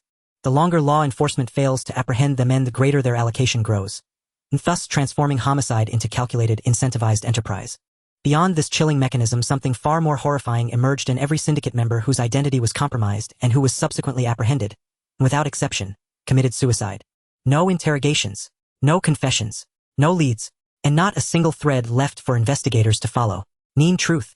Every active syndicate member currently bears at least one successfully concealed homicide on their conscience. And the collective criminal intellect of this organization is staggering beyond imagination. Just as Su Ming stood immersed in grim contemplation, overwhelmed by the sheer scale and sophistication of the syndicate, Su Chongqing pushed open the conference room door and beckoned him over. Xiao Ming, let's head down to the technical division. They've already flagged several potential suspects, the most suspicious being Chu Wenbiao. Over the past few years, all of Chu Wenbiao's immediate family have died of illness, leaving only his son studying abroad in the United States. And here's something else you should know. He isn't merely the school principal. For the past several months, he's also served as the psychological counselor at Shud Middle School. Su Changsheng's news instantly stirred a subtle, indescribable surprise in Su Ming's heart. Serving concurrently as a psychological counselor, his only son studying abroad in the United States. After all, opioid medications face virtually no regulation in the United States. Widespread abuse has reached epidemic proportions, with nearly every household keeping several bottles on hand. Could this be complicity in criminal activity? Yet, out of rigorous professional responsibility toward the case, Su Ming refrained from drawing any hasty conclusions. Instead, he hurried out of the conference room and followed Su Chongqing to the Criminal Investigation Technology Division. As they walked, Su Chongqing recounted the findings thus far. Through screening numerous staff members of Shud Middle School, we have preliminarily identified 3 suspects who broadly match the profile. Most other staff members had little to no contact with Huang Yan and Zhang Wan. Therefore, our current screening focused on individuals who possessed both knowledge of the victim's circumstances and ample opportunity and time to commit the crime. These 3 individuals are Chu Wenbiao, principal of Shud Middle School, a vice principal Zhang Heng, and their former homeroom teacher Lu Yan. Within the technology division's analysis, Chu Wenbiao's level of suspicion far exceeds that of the other 2. By then, they had arrived at the Criminal Investigation Technology Division. Su Chongqing raised his hand in a gesture of summons. Huzi pause, reviewing the surveillance footage for now. Come here. Brief Xiao Ming thoroughly on the 3 suspects we just identified. Then, Su Chongxing turned to 2 veteran officers who had collaborated with him for years, speaking with grave seriousness. Lao Chun Aki. For now, temporarily set aside your work in the technology division. Over the next few days, go undercover to surveil the wife and daughter of Shogo. Also observe whether any suspicious individuals are loitering nearby. I'm concerned. As our investigation deepens, and especially as we begin focusing on Chu Wenbiao, the drug trafficking organization will inevitably stir into action. And when that happens, Shogo's family, particularly his wife and daughter, will undoubtedly become one of their prime targets. We must prepare accordingly. Upon receiving these orders, Officers Lao Chun and Aki nodded without hesitation and swiftly departed the technology division to begin covert surveillance near Shogo's residence. Meanwhile, Wang, whose face lit up with excitement as he opened a dossier of clues related to Chu Wenbiao and began, Brother Ming. We cross-reference data from Identity Registry's medical archives, the school's official website, party membership records, and every other accessible information channel. Among the 3 suspects identified, Zhang Heng and Lu Yan are significantly less likely than Chu Wenbiao. From every conceivable angle, Chu Wenbiao aligns most closely with your and Brother Shang's deductions. Yes, currently alignment stands at no less than 80%. 80% alignment. That figure prompted Su Ming to arch an eyebrow, stirring deeper, unspoken astonishment within him. After all, among countless past criminal investigations, if a suspect matches over 80% of the investigative profile, the conclusion is virtually certain.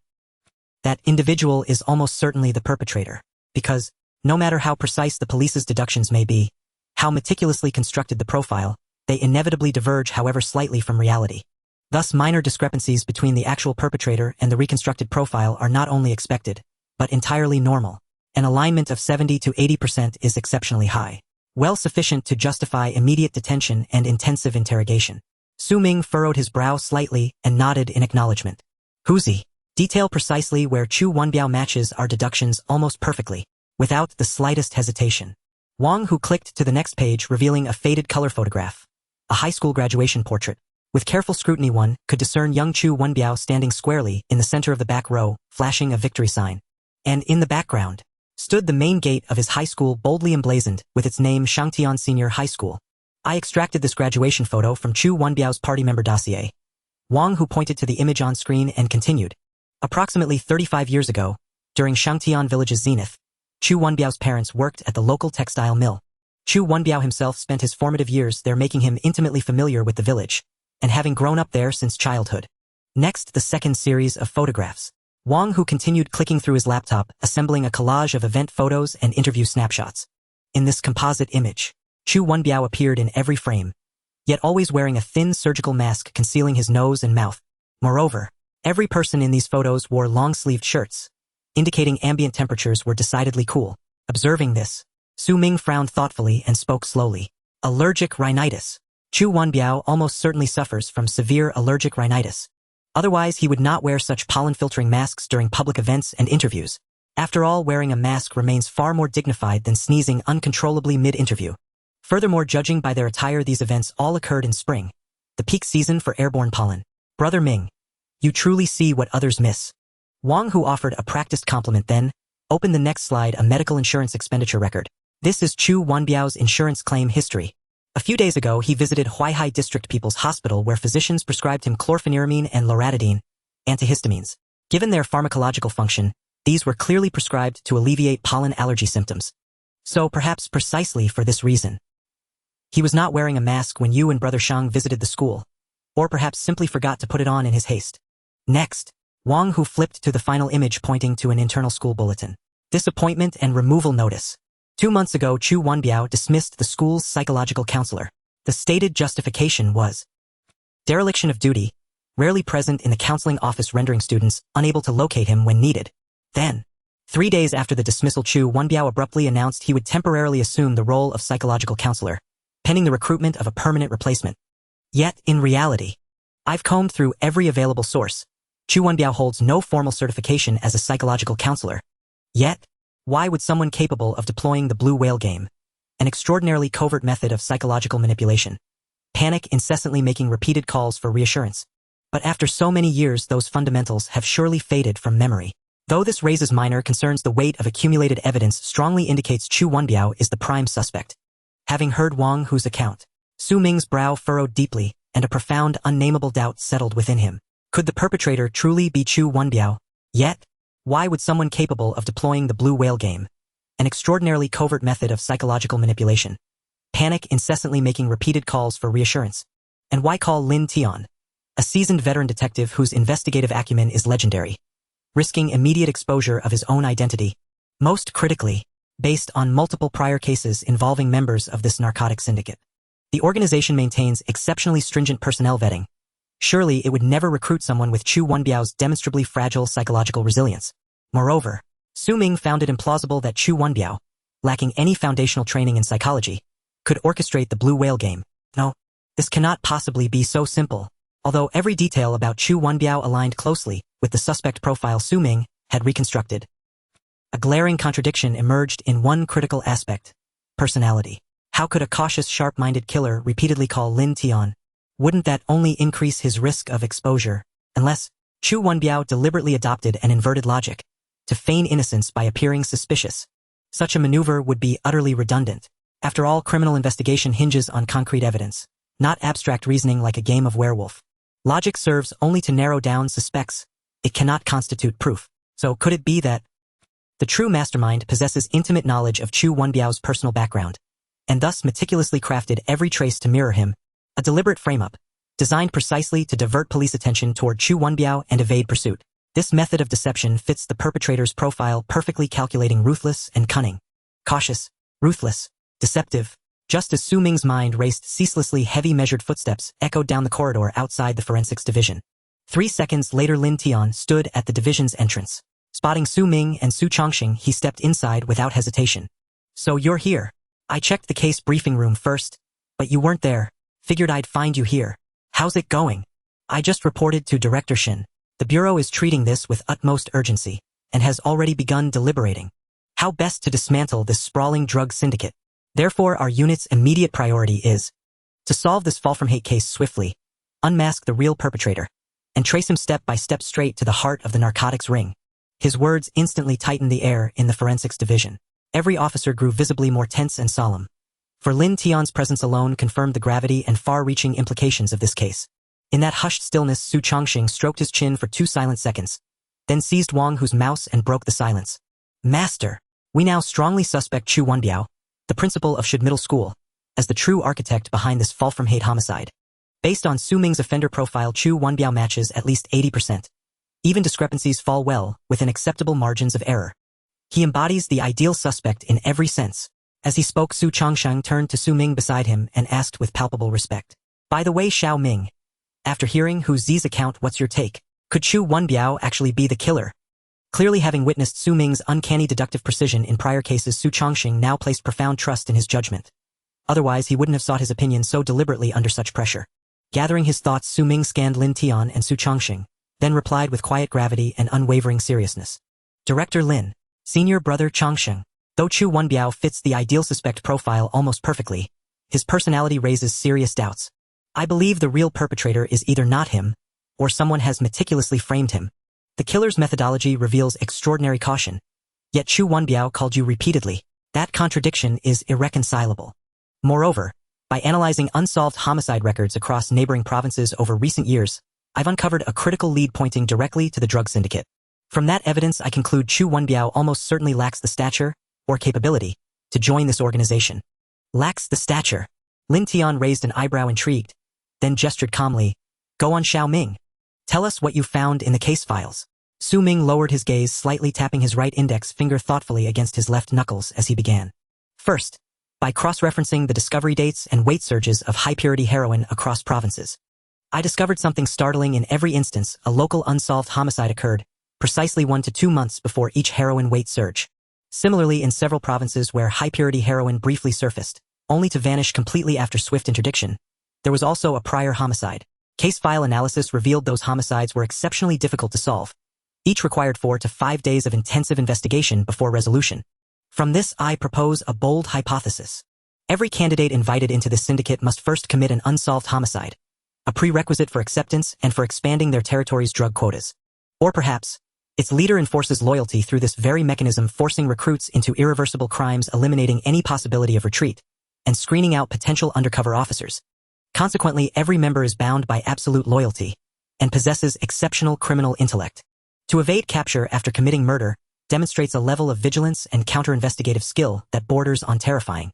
And this may well explain why, despite its decades-long operation, we've only just uncovered this syndicate.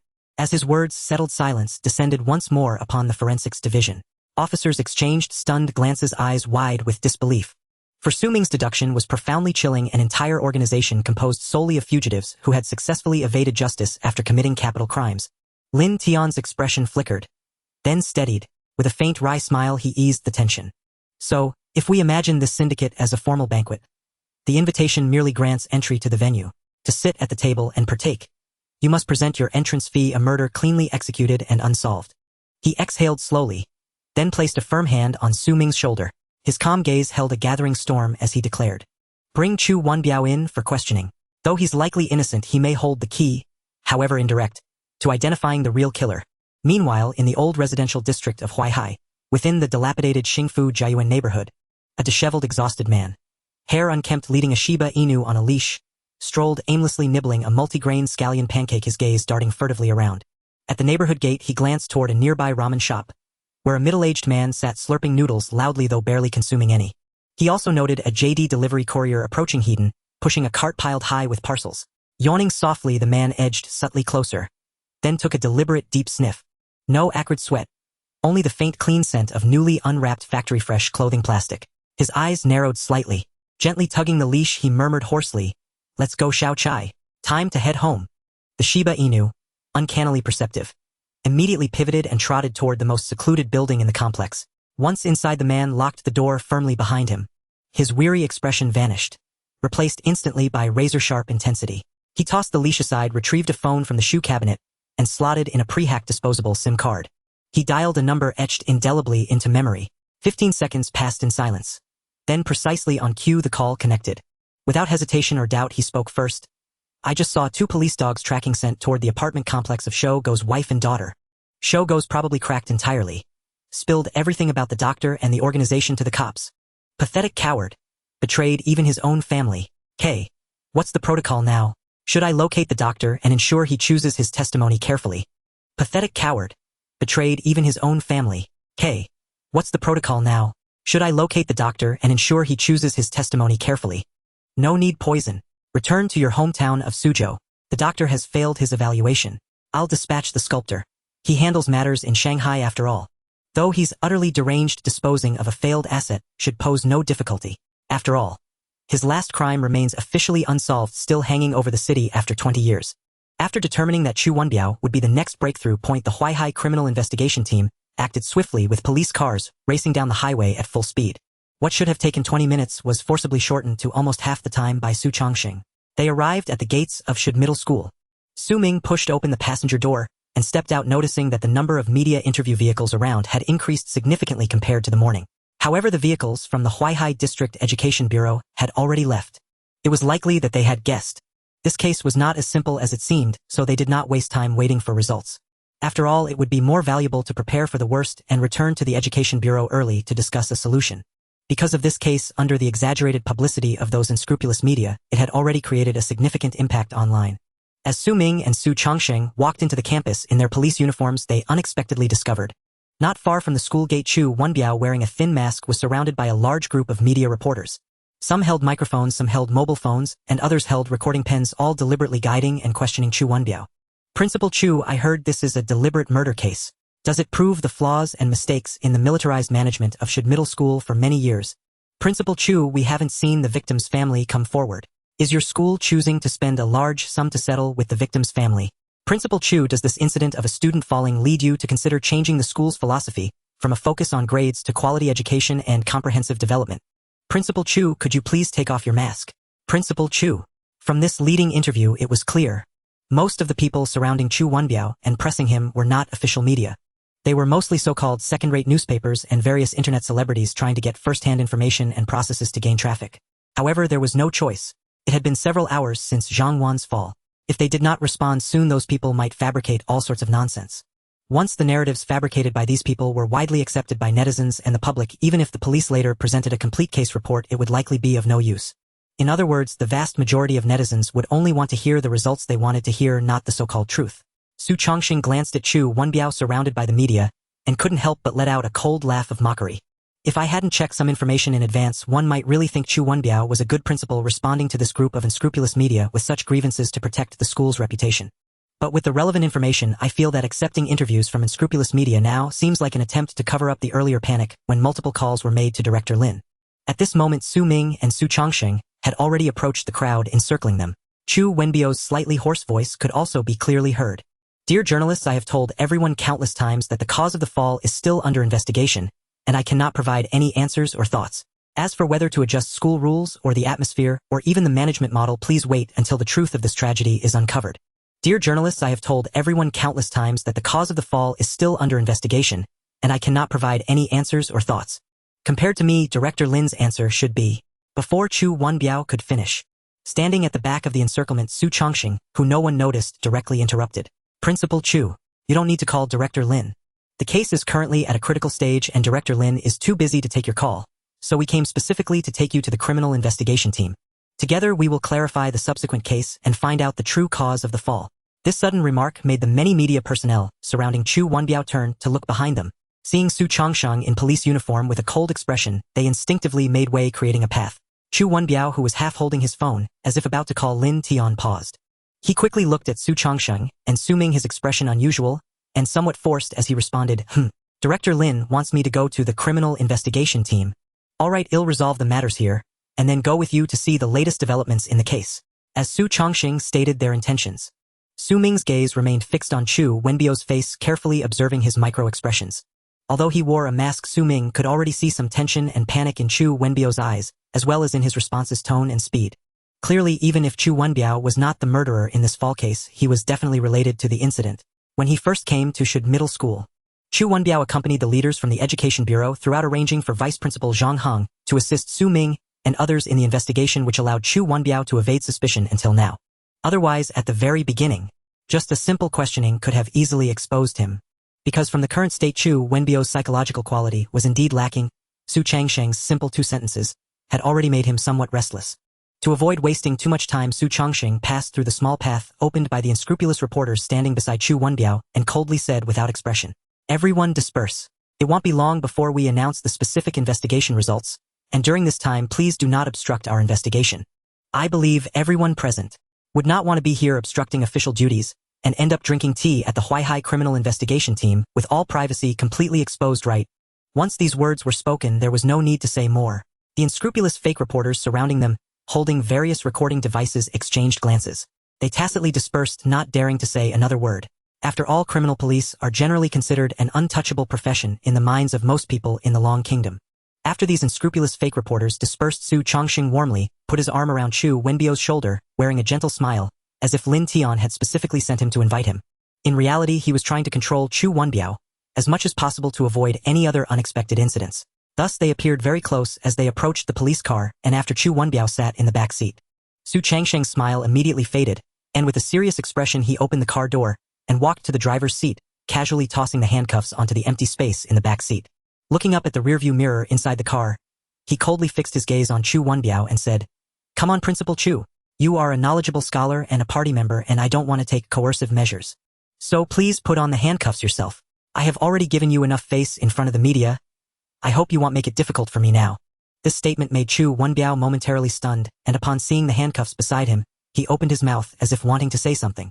But before he could speak, Su Chongqing, with one hand on the steering wheel, turned to look at Chu Wenbiao with an icy glare, nodding towards the handcuffs. After a few seconds of silence, Chu Wenbiao lowered his head gloomily, picked up the silver handcuffs beside him, and with a click, he fastened them onto his wrist, staring blankly out the window. 15 minutes later, the police car had brought Chu Wenbiao back to the Huaihai criminal investigation team. Despite his higher social status, Chu Wenbiao was immediately arranged to be placed in the interrogation room. There were no privileges or special treatment at all, because when this special case of a campus fall not only involved minors but also implicated a large drug trafficking organization. The importance of this case had already exceeded everyone's imagination. A strict order came down from above. No matter who it might involve, in the end, the investigation would be relentless and the rotten roots must be thoroughly uprooted. At this moment, Su Ming was sitting in the case conference room, staring at the ceiling with a slight squint filled with an indescribable confusion. Just now, when capturing Chu Wenbiao, aside from the initial signs of obvious panic and fear, things changed later. It seemed he had only accepted his fate and remained silent. Even when Su Chongqing handed him the handcuffs, he didn't even have the thought to resist wearing them. Why is this?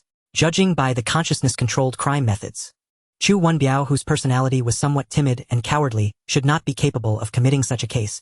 Moreover, in all personal resumes and reports, there was no record of Chu Wenbiao studying psychology. Given this, it seems even more impossible for him to be the mastermind behind this blue whale game case. The drug trafficking organization would certainly not look favorably upon someone like him. If he is not the murderer, then the most likely scenario is that Chu Wenbiao is somehow involved in the case, or has been coerced by someone through certain means to assist the real perpetrator in carrying out this case. Because under such circumstances, Chu Wenbiao was completely unaware, and all the clues deduced so far were specifically fabricated by the mastermind to point towards him, making the possibility of him being guilty nearly non-existent. After all, if he were truly framed, no matter how timid Chu Wenbiao was, he surely wouldn't remain silent like this. As for the possibility of coercion, did he still remain silent without a word? Is he like a frail dog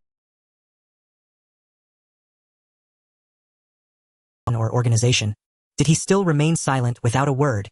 Is he like a frail dog, worried that if he reveals anything, his family and loved ones would be harmed by some person or organization? That can't be the case. When I looked up Chu Wenbiao's personal information earlier, I had deliberately paid attention to his family records, and what I can confirm is 3 years ago, Chu Wenbiao's wife passed away due to illness, and his only son was sent abroad for studies. As for his parents, they were once employees of the Shangtian textile factory, but after the factory was reformed and shut down, Chu Wenbiao's parents worked elsewhere for a few years. Eventually, due to their old age, they chose not to live with Chu Wenbiao and returned to Shangtian village. 5 years ago, these two elderly people passed away one after the other. So logically speaking, Chu Wenbiao shouldn't have any family members being coerced, yet he maintains this strange silence. From the moment he was handcuffed until this period of entering the interrogation room, he hasn't even uttered a single word of defense. What is he doing? Waiting for a lawyer? Or is he giving up on himself? Or perhaps, is Chu Wenbiao preparing to take the fall for someone else, which is why he remains silent? Upon thinking of this, Ming suddenly grasped some clue, hurriedly took out his phone from his pocket, and dialed Wang Hu's number. After 2 rings, the call was answered. Without waiting for Wang Hu to ask anything, Ming decisively spoke first. "Who's he? Help me check Chu Wenbiao's various bank cards. See if there have been any large multiple transfer transaction records in the past 6 months. If possible, also help me check if he has any bank cards abroad. If you find anything, text me immediately." As Ming said this, he saw Su Chongqing push open the door and point toward the interrogation room. Beside him stood Lin Tian, who had mostly stopped handling frontline cases. Clearly, Su Chongqing was reporting the situation to Lin Tian and was about to start the interrogation of Chu Wenbiao. Moreover, the incredibly experienced Lin Tian was also participating in this interrogation. Not only because of Chu Wenbiao's identity, but also to extract all possible clues and further understand the large drug trafficking organization. "Alright, that's it, who's he?" Without any hesitation, Ming finished speaking and hung up the phone. He then took his notebook and a series of materials and quickly walked to Su Chongqing and Lin Tian's side. It seemed he hadn't interrogated alongside Lin Tian in a long time. Su Chongqing appeared somewhat excited and said, "Master, I never expected you would come to the interrogation, but it's a good opportunity for Xiao Ming to see the strength of our Huaihai team's ace veteran detective." "Stop talking nonsense here." Lin Tian glanced at Su Chongqing with some disdain and continued, "For now, you two will take the lead in the interrogation, and I will serve as an observer and supplement the questioning. To be honest, this case is truly massive, so huge that I dare not let my guard down, fearing I might miss any detail related to that drug trafficking organization." Upon entering the interrogation room, other officers had already anticipated and moved a chair inside. As Ming set down his notebook and other items and went to the corner to turn on the camera, Lin Tian's side shook his head and looked at Chu Wenbiao, who had already removed his mask, and said softly, "Principal Chu, you are also an intellectual in a special position and older than me with rich life experience. In the current situation, even if you haven't personally experienced it, you must have heard many people talk about it. So don't harbor any delusions. Just confess what needs to be confessed. I will do my utmost to give you a chance for leniency. Alright, let's begin." After saying this, Ming also sat down and Su Chongqing took the lead in asking, "Let's skip the personal information. Principal Chu, you are aware of the victim information in this fall case at your school, right?" Chu Wenbiao lowered his head, appearing very fatigued, and weakly replied, "I know." Su Chongqing nodded and then lightly tapped the table, continuing, "Since Principal Chu already knows, I won't waste words and will get straight to the point. Why did you resign 2 months ago?" Before Su Chongqing could finish his sentence, Chu Wenbiao seemed to have not heard the previous question and continued to keep his head down. I know the specific information about student Zhang Wan, and I also know that her parents divorced a long time ago, and she lived with her grandmother, leading to her withdrawn and socially awkward personality. A month ago, her grandmother passed away, leaving her with no one to rely on, making her the best candidate for psychological manipulation. I know. Officer, so you must be wondering how I know about this psychological control. Because, as he said this, Chu Wenbiao slowly raised his head, revealing eyes that were calm without a trace of emotion. Because I killed her. She is the one I killed. Chu Wenbiao spoke with an emotionless tone, as if resigning himself to fate while expressing the most mundane of statements. The three individuals in the interrogation room couldn't help but frown in unison. Because even a novice like Wang, who would easily see that he was lying during the interrogation of Chu Wenbiao, yet Chu Wenbiao could still articulate. Psychological manipulation and Zhang Wan's recent situation are matters that logically the school principal should not be aware of. After all, with so many students and numerous complicated affairs in a school, the principal hardly has time to focus on the death of a relative of a particular student. Thus, it is now clear that, first and foremost, the person was definitely not killed by Chu Wenbiao. At the very least, such a timid and cowardly personality could not possibly belong to a meticulous killer capable of orchestrating the Blue Whale game crime. However, he certainly knows many details of the case and may even have directly participated. Secondly, Chu Wenbiao does not intend to betray his accomplices in the case. It is evident that he has made up his mind to shoulder this case alone. Given his status as a highly educated middle school principal, it is unlikely he is the type of legal ignoramus who thinks nothing of having committed murder. Therefore, if Chu Wenbiao were truly coerced or manipulated, he would have immediately recounted the details of the case, hoping to achieve merit for a lighter sentence. Instead, he now speaks with a heart like dead ashes, uttering that he killed the person. He doesn't even attempt the simplest of rebuttals or concealment, which undoubtedly points to a desire to take the blame. Moreover, this attitude of taking the blame is such that no matter what threats or appeals are made, he would never reveal the true murderer. This is completely different from the previously cooperative Shogo. At this moment, after declaring himself to be the murderer, Chu Wenbiao once again lowered his head in silence. Su Chongqing furrowed his brow, his right index finger tapping the table, speaking in a serious and icy tone. Principal Chu, I believe you should recognize the severity of this case.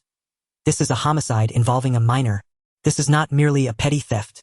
This is not something you can simply shoulder as you wish. The true murderer is not. It is not something you can hide alone. Currently we have many leads, and even if you remain uncooperative, we police are bound to find the true murderer. Are you sure you want to give up the opportunity for a lighter sentence for the sake of an outcome you cannot change? Principal Chu, it's best if you explain the specific details of the case. This is the most correct choice. After saying this, he made a rather official suggestion. Chu Wenbiao remained unchanged, silently lowering his head, unwilling to even respond. This complete lack of cooperation made Su Chongqing feel an indescribable urgency and anger. Had this been an earlier era of interrogation with less stringent demands, even with Chu Wenbiao's status as a principal and party member, he would have undergone a comprehensive memory recovery technique. Seeing Su Chongqing obviously getting irritated with Chu Wenbiao's attitude, Lin Tian, who was sitting beside him, gently patted his shoulder, speaking in a serious tone like a steadying anchor. Principal Chu, to be honest, we have had the chance to meet a few times before, so seeing you in this state today is quite unsettling for me. Since you are also in the interrogation room, it seems that you will not have freedom for quite a while. Let me be straightforward with you. The incident of a student falling from the building at Yershid Middle School is not merely about a student falling. Based on the leads we have uncovered, it is already related to a massive drug trafficking organization that has long been entrenched in our country. The person you are protecting is one of the members of this drug trafficking organization. As a party member, Principal Chu, you cannot be unaware that our country maintains a true zero-tolerance policy towards drugs. At this point, Lin Tian softened his tone, speaking in a warm manner, as if reminiscing with an old friend. Principal Chu, please recount the sequence of events. I can promise you. Not only will I give you a chance for a lighter sentence, but I will also provide the true murderer an opportunity to confess and receive a lighter sentence. Hiding is certainly not an option. Confessing and being honest is the correct path to leniency. If you can inform us about the individuals and main locations related to that drug trafficking organization, you may earn a pardon and possibly be released in just a few years. It is evident that the experienced veteran detective Lin Tian understands that given Chu Wenbiao's earlier attitude, it is nearly impossible to pry information regarding the case's process and details from him through coercive means. Only by adopting a gentle approach and promising a reduced sentence for confession, which is the only valuable assurance in this case, can there be a possibility of Chu Wenbiao loosening his tongue and revealing the specific details of the case. Just like now, upon hearing there was a possibility of earning a pardon, Chu Wenbiao slowly raised his head, and a flicker of hope sparkled in his eyes. But seemingly recalling something within just 3 seconds, the hope in Chu Wenbiao's eyes faded again, and he lowered his gaze in despair, speaking in a hoarse and calm manner. I am the murderer. Because Zhang Wan's grades were too poor, continuing to stay in school would definitely lower this year's enrollment rate and average score. However, as the graduation exam approached, coupled with the incident in Zhang Wan's family, even if I suggested she drop out, she would certainly refuse. Thus, I devised a method using the Blue Whale game for psychological manipulation to commit the crime. To achieve this, I specifically dismissed the school's psychological consultant. Before Chu Wenbiao could finish, Su Ming directly interrupted him, sighing with slight helplessness. Hey, Principal Chu. Why are you falling apart here? Zhang Wan's grandmother only passed away a month ago. What does that have to do with your dismissal of the on-campus psychological consultant 2 months ago? In my view, it seems that the true mastermind had you find a suitable target to fulfill the drug trafficking organization's requirements, right? But after a month of searching, you couldn't find an appropriate individual, so you thought of Huang Yan, who has been limping since the car accident last year and hasn't returned to school since, right? Seeing that Huang Yan didn't respond to you when the assessment became increasingly urgent, the more vulnerable Zhang Wan appeared. In this situation, before he could finish, beep, beep, beep, Su Ming's phone on the table suddenly rang with a new message notification. Without hesitation, Su Ming quickly opened the message, and upon seeing the latest clue sent by Wang Hu, his eyes suddenly sharpened. Immediately, he turned to Chu Wenbiao, who was still keeping his head down and silent, gently rubbing his fingers, and spoke in a rather calm tone. Principal Chu, I think we can temporarily set these matters aside. Please tell me. About 3 months ago, in less than 3 days, you transferred a total of 8 million to an offshore account through various banks and other means. Furthermore, in the second week after the transfer, you had an agent urgently sell your house at a price 15% below market value, allowing the buyer to complete the transaction in cash. Yet just after receiving 6 million from the house sale, you transferred all 6 million back to that offshore account. In less than an hour, that 6 million was transferred back, returning to your card. The total amount transferred several times exceeded 13 million, and the transfers just happened to stop 2 months ago. So, Principal Chu, can you tell me what your relationship is with the owner of that offshore account?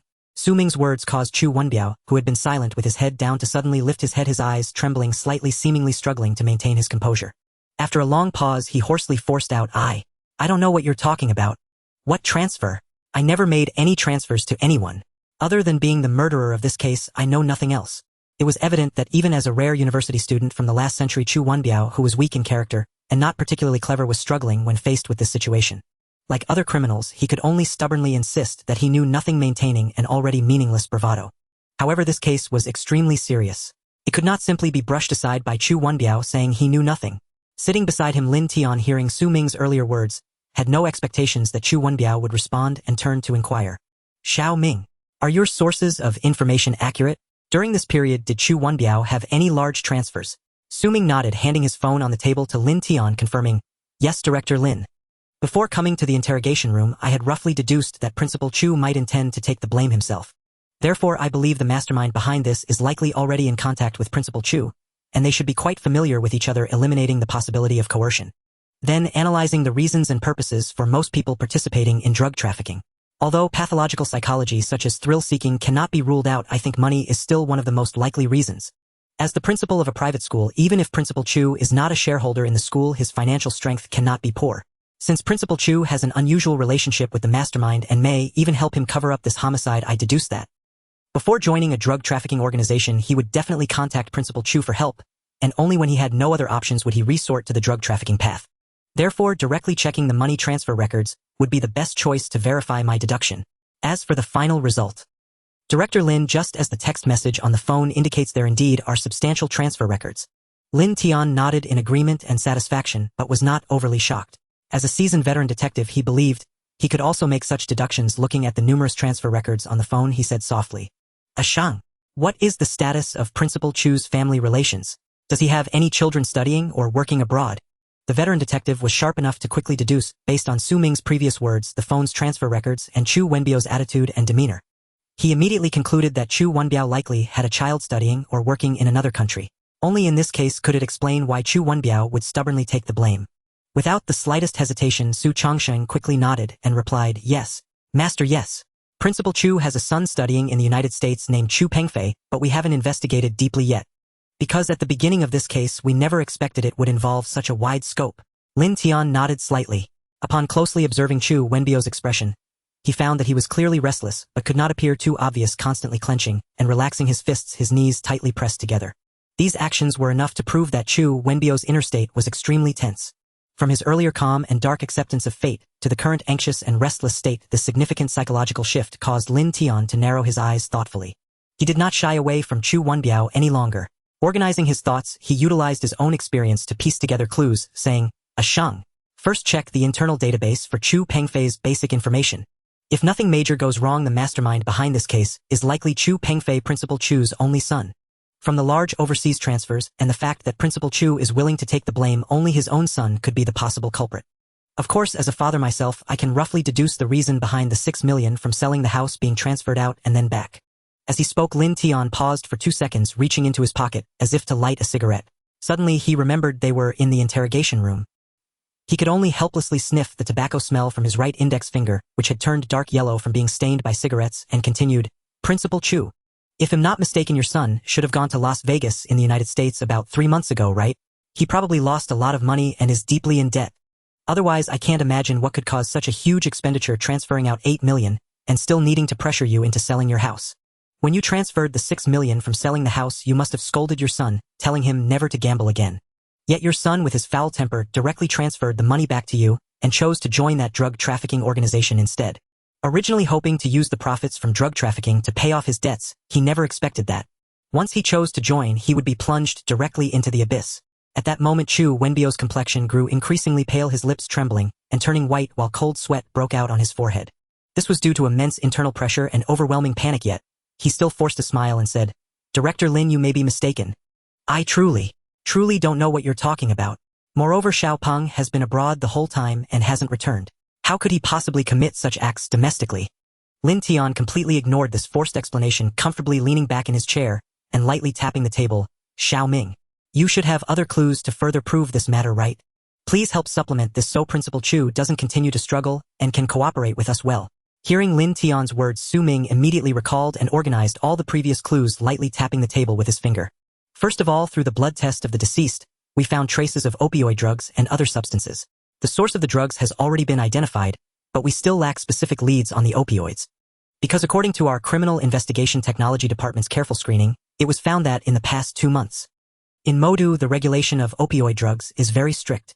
Prescriptions and medication dispensations require online registration and uploading to track every pill. Thus, the possibility that those opioid drugs came from major hospitals in Modu is very low. Whether they came from outside the province or from pharmaceutical manufacturer remains unknown. However, now that we have a preliminary suspect, we can roughly deduce that those opioid drugs must have been brought back by Chu Pengfei from the United States. Compared to our country, opioids in the United States are in a state of abuse. Casually obtaining several hundred or thousands of pills is not difficult. But bringing so many drugs would definitely raise red flags at customs, and to reduce his own suspicion, Chu Pengfei likely flew to Myanmar or Cambodia first, and then returned to the country via smuggling. For a drug trafficking organization, smuggling people across borders is quite easy. Since he brought opioids back, it proves that even then Chu Pengfei chose this method of crime. So Principal Chu, 2 months ago you dismissed that psychological counselor and even specially replaced him to facilitate finding prey. Moreover, there's something particularly important. As he said this, Su Ming looked into Chu Wenbio's trembling eyes, continuing sharply. That is, the thin dog heard the broadcast of the eye exercise during the call. As a longtime school principal, I don't believe you, Principal Chu, would forget the timing of the eye exercise done twice daily. Only your son Chu Pengfei, who returned from the United States due to being abroad for a long time, would subconsciously not consider such things as eye exercises. After all, there is no such thing as eye exercises in the United States, am I right, Principal Chu? At this moment, Chu Wenbiao was completely engulfed in panic and daze, repeatedly opening his mouth, but unable to utter a word. In all these years of life, even on the day his wife was about to give birth, he had never been so flustered. Just then, Su Chongqing, who had been searching the database, suddenly slammed the table with excitement, saying, "Found it! Chu Pengfei majored in applied psychology." At this moment, upon confirming that Chu Pengfei's major was applied psychology, all previous speculations found their source. Su Ming looked at Chu Wenbiao, who sat across from him with a pale face and dazed dim eyes, and said without any fluctuation, "It seems that the most important point has already aligned with our previous descriptions of the suspect. This method of consciousness control in crime, although it appears simple, can induce victims to commit suicide just by sending emails. However, the threshold is not low. At least those gradual tasks must be reasonably designed by professionals. By the way, Shanggu, can you check if Chu Pengfei participated in any internship-like activities in a mental hospital or psychological counseling center while studying in the United States? It's obvious." This question was what Su Ming wanted to confirm. Why the emails that Huang Yan eventually received mentioned. Those pigs in the mental hospital understand the importance of following rules better than her. Were they enraged, or was there another hidden truth?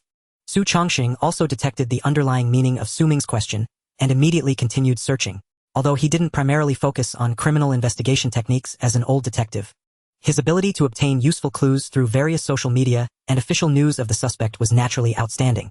In less than 2 minutes, Su Chongsheng suddenly slammed the table again, looking seriously at Su Ming and Lin Tian, and hurriedly said, Master Xiao Ming, do you know what I just discovered by browsing Chu Pengfei's overseas social media? Su Chongsheng didn't deliberately feign mystery, but turned his notebook towards Su Ming and Lin Tian, continuing to elaborate. 3 months ago, Chu Pengfei posted a link to a paper from a high-level academic journal on a social media platform in the United States, and he was the first author of the paper.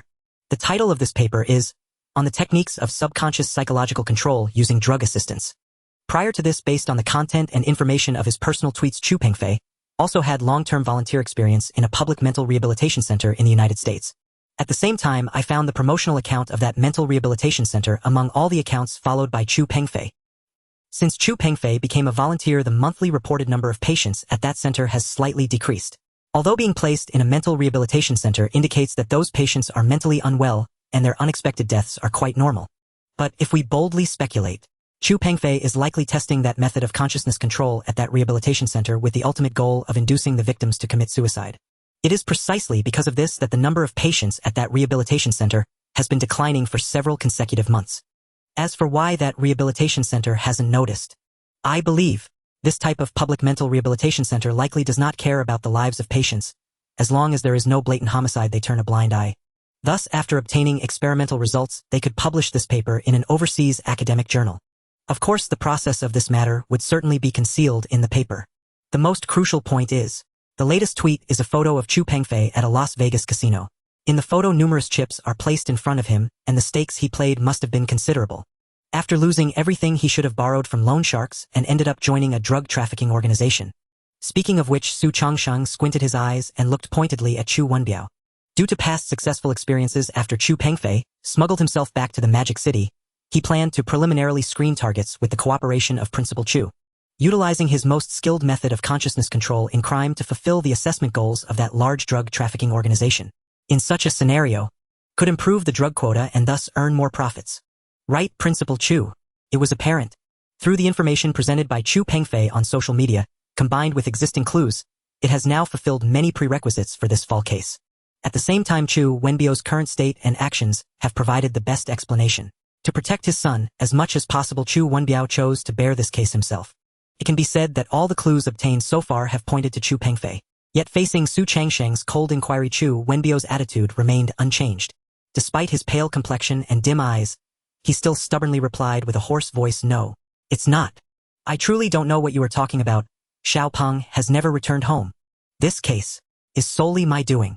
In this situation, Chu Wenbiao, who still held on to his stubbornness, left Su Ming and the others feeling somewhat helpless. However, they were not overly angry or surprised. After all, Chu Wenbiao's family had mostly passed away, leaving only one son, adding to the weight of being a father.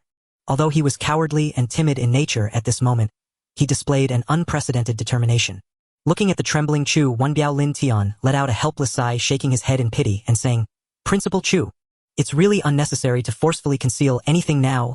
We have already found the real culprit and all the clues point to him. Your insistence on taking the blame will not change the final outcome. Instead, it will worsen your own punishment. Moreover, rather than being here terrified while taking the blame, you should have never let it come to this. Under the provocation of Lin Tian's words, the tightly strung emotional string within Chu Wenbiao snapped, and his emotions became exceedingly agitated. Or rather, this was a manifestation of an alternative kind of anger. Anger at his son's rebellious choices, anger at himself for directing his wrath toward the students of his own school, and anger at the coercion of a vast drug trafficking organization.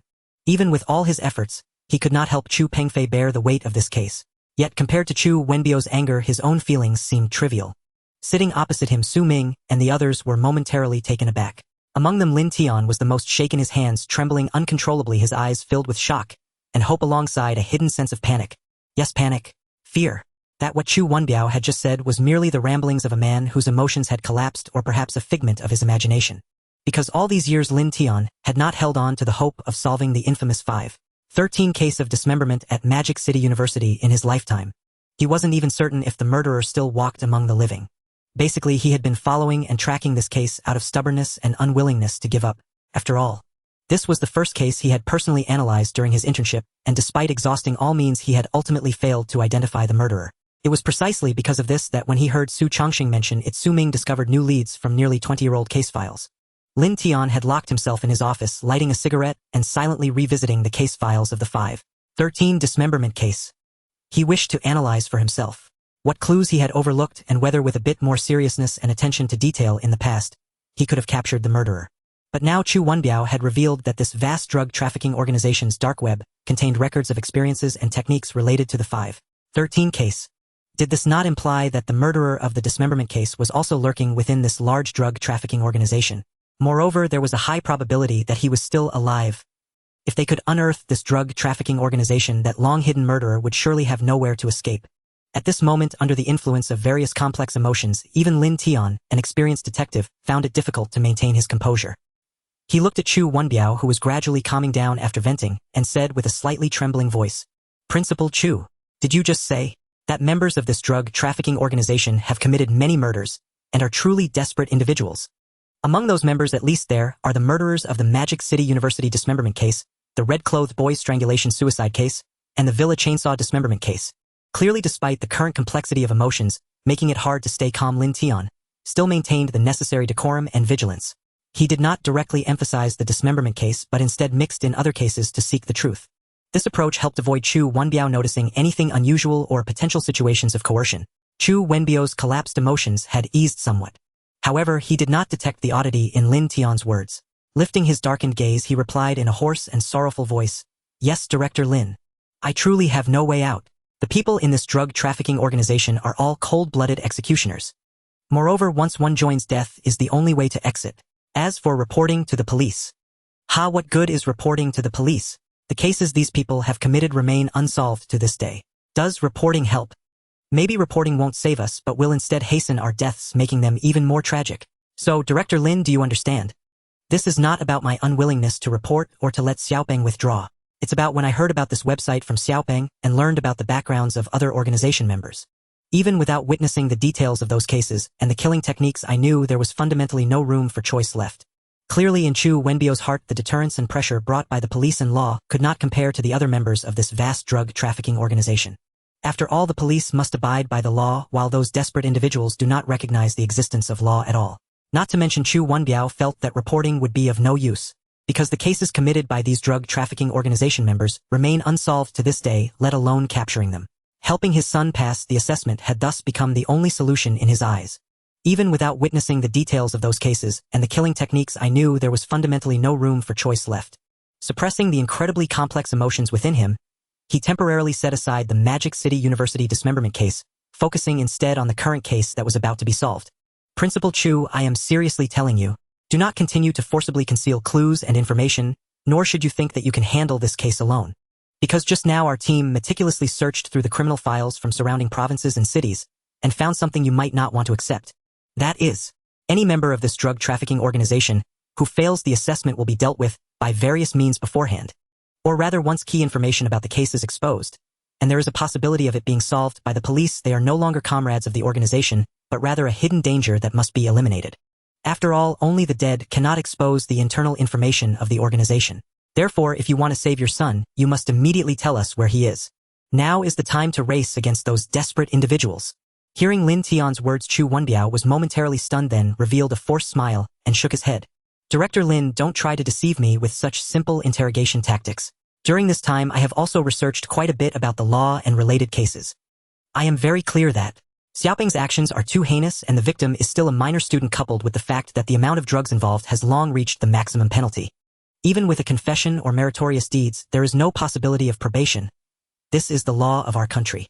At this point, Chu Wenbiao looked up at the ceiling, his face revealing a smile more wretched than crying, and he closed his eyes, whispering hoarsely, "Rather than letting him be captured and wait for death, I would rather believe that those members of the organization who have eluded capture until now might help him escape and hide, considering the cleverness of this crime and its near success. After all this way, there is still a chance of survival, isn't there?" The moment those words left his lips, Lin Tian fell silent, stunned into stillness. Chu Wenbiao, principal of Shud Middle School and a highly educated intellectual, had just declared he would rather cling to a sliver of hope and trust the criminals themselves. He refused to believe or cooperate with the police. Yet upon reflection, Lin Tian found himself reluctantly understanding Chu Wenbiao's choice. From a father's perspective, it possessed a chilling paradoxical logic. After all, as Chu Wenbiao had stated plainly, given Chu Pengfei's crimes, capture would inevitably mean execution. A single bullet as his final reckoning. Placing faith in criminals may seem extreme, even irrational, but it was in truth the only remaining chance. Yet given the ruthless modus operandi of this vast drug syndicate, such a gamble was doomed to fail, and would only hasten his son's demise. Su Chongsheng could no longer bear Chu Wenbiao's detached resignation. That utter indifference, this surrender to despair, was more torturous than interrogating the emaciated suspect known as Thin Dog. It fanned a smoldering fury within him. With a sharp slam of his palm on the table, he erupted in anger. Chu Wenbiao, we're not just trying to save your son. We're saving you, do you understand? Do you truly believe criminals capable of such a massive operation would care about your son? A failure who couldn't even pass basic screening. Ashing. Enough. He's already locked himself into this conviction. Perhaps only the sight of his son's body will stir regret for his silence. Before Su Chongsheng could finish, Lin Tian observed Chu Wenbiao still bowed low, unmoved and unresponsive. He raised a hand cutting off Su's words, then shook his head slowly. Ashing. Enough. He's already locked himself into this conviction. Perhaps only the sight of his son's body will stir regret for his silence. We must rely on ourselves now. Let's carefully consider where Chu Pengfei might be, and cross-check with surveillance footage before they strike. Because this isn't merely about solving one case. Chu Pengfei is the linchpin, the key to dismantling this entire drug syndicate. His safety must be ensured at all costs. At that moment, the interrogation room fell utterly silent. Lin Tian inhaled faintly, the lingering scent of tobacco on his index finger. As he pondered Chu Pengfei's possible whereabouts, Su Chongsheng tapped rapidly on his laptop, scanning recent hotel registration records. Su Ming leaned comfortably back in his chair, eyes gently closed, his right index finger tapping rhythmically against his left wrist, placing himself squarely in Chu Pengfei's mind. If he were Chu Pengfei, given the nature of the crime, and his father's decision to shoulder full responsibility, he would certainly have anticipated prior contact. Thus he would likely already know his father had been taken by police. After all, the arrest had occurred openly before reporters with no attempt at concealment. There remained another possibility: Chu Wenbiao had deliberately granted that media interview precisely to signal whether or not he'd been detained. Even with Su Chongsheng's warnings, journalists would inevitably report online about Chu Wenbiao's detention, chasing virality and attention.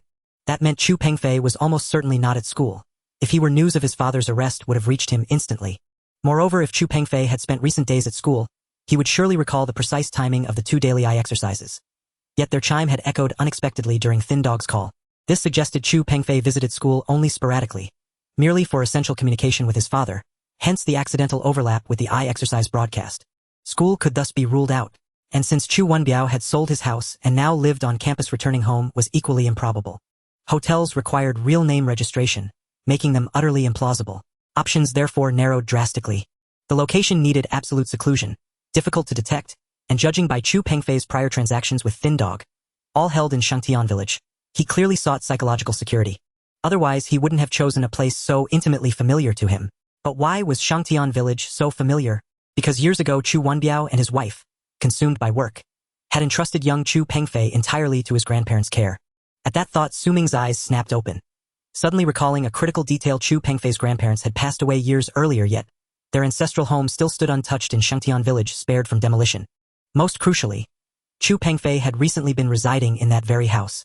That explained his ease during the drug exchange with Thin Dog. After all, someone required to commit murder to pass the syndicate's initiation trials would hardly dare appear repeatedly in public. Choosing Shangtian Village, the site of his own hideout, for the transaction resolved that dilemma. Moreover, the village lay nearly abandoned, its sparse population offering perfect cover for concealment. Within Shangtian Village, the sole plausible refuge for Chu Pengfei was his grandparents' abandoned home. Yet, Shangtian Village lacked surveillance infrastructure, requiring precise verification. Without hesitation, Su Ming straightened in his seat. Though facing Lin Tian and Su Chongsheng, his peripheral vision remained fixed on Chu Wenbiao's expression as he feigned sudden elation. Director Lin, Brother Shang, I've pinpointed Chu Pengfei's location. At those words, both men froze mid-thought and mid-motion, turning toward Su Ming, even as their glances flickered toward Chu Wenbiao. Though facing Lin Tian and Su Chongsheng, his peripheral vision remained fixed on Chu Wenbiao's expression as he feigned sudden elation. Su Ming offered no theatrics, no preamble. Only unwavering certainty: Chu Pengfei is hiding in his grandparents' ancestral home in Shangtian Village. The words hung in the air, before either Lin Tian or Su Chongsheng could react. With a dull, hollow thud, Chu Wenbiao's fists collapsed onto the interrogation table.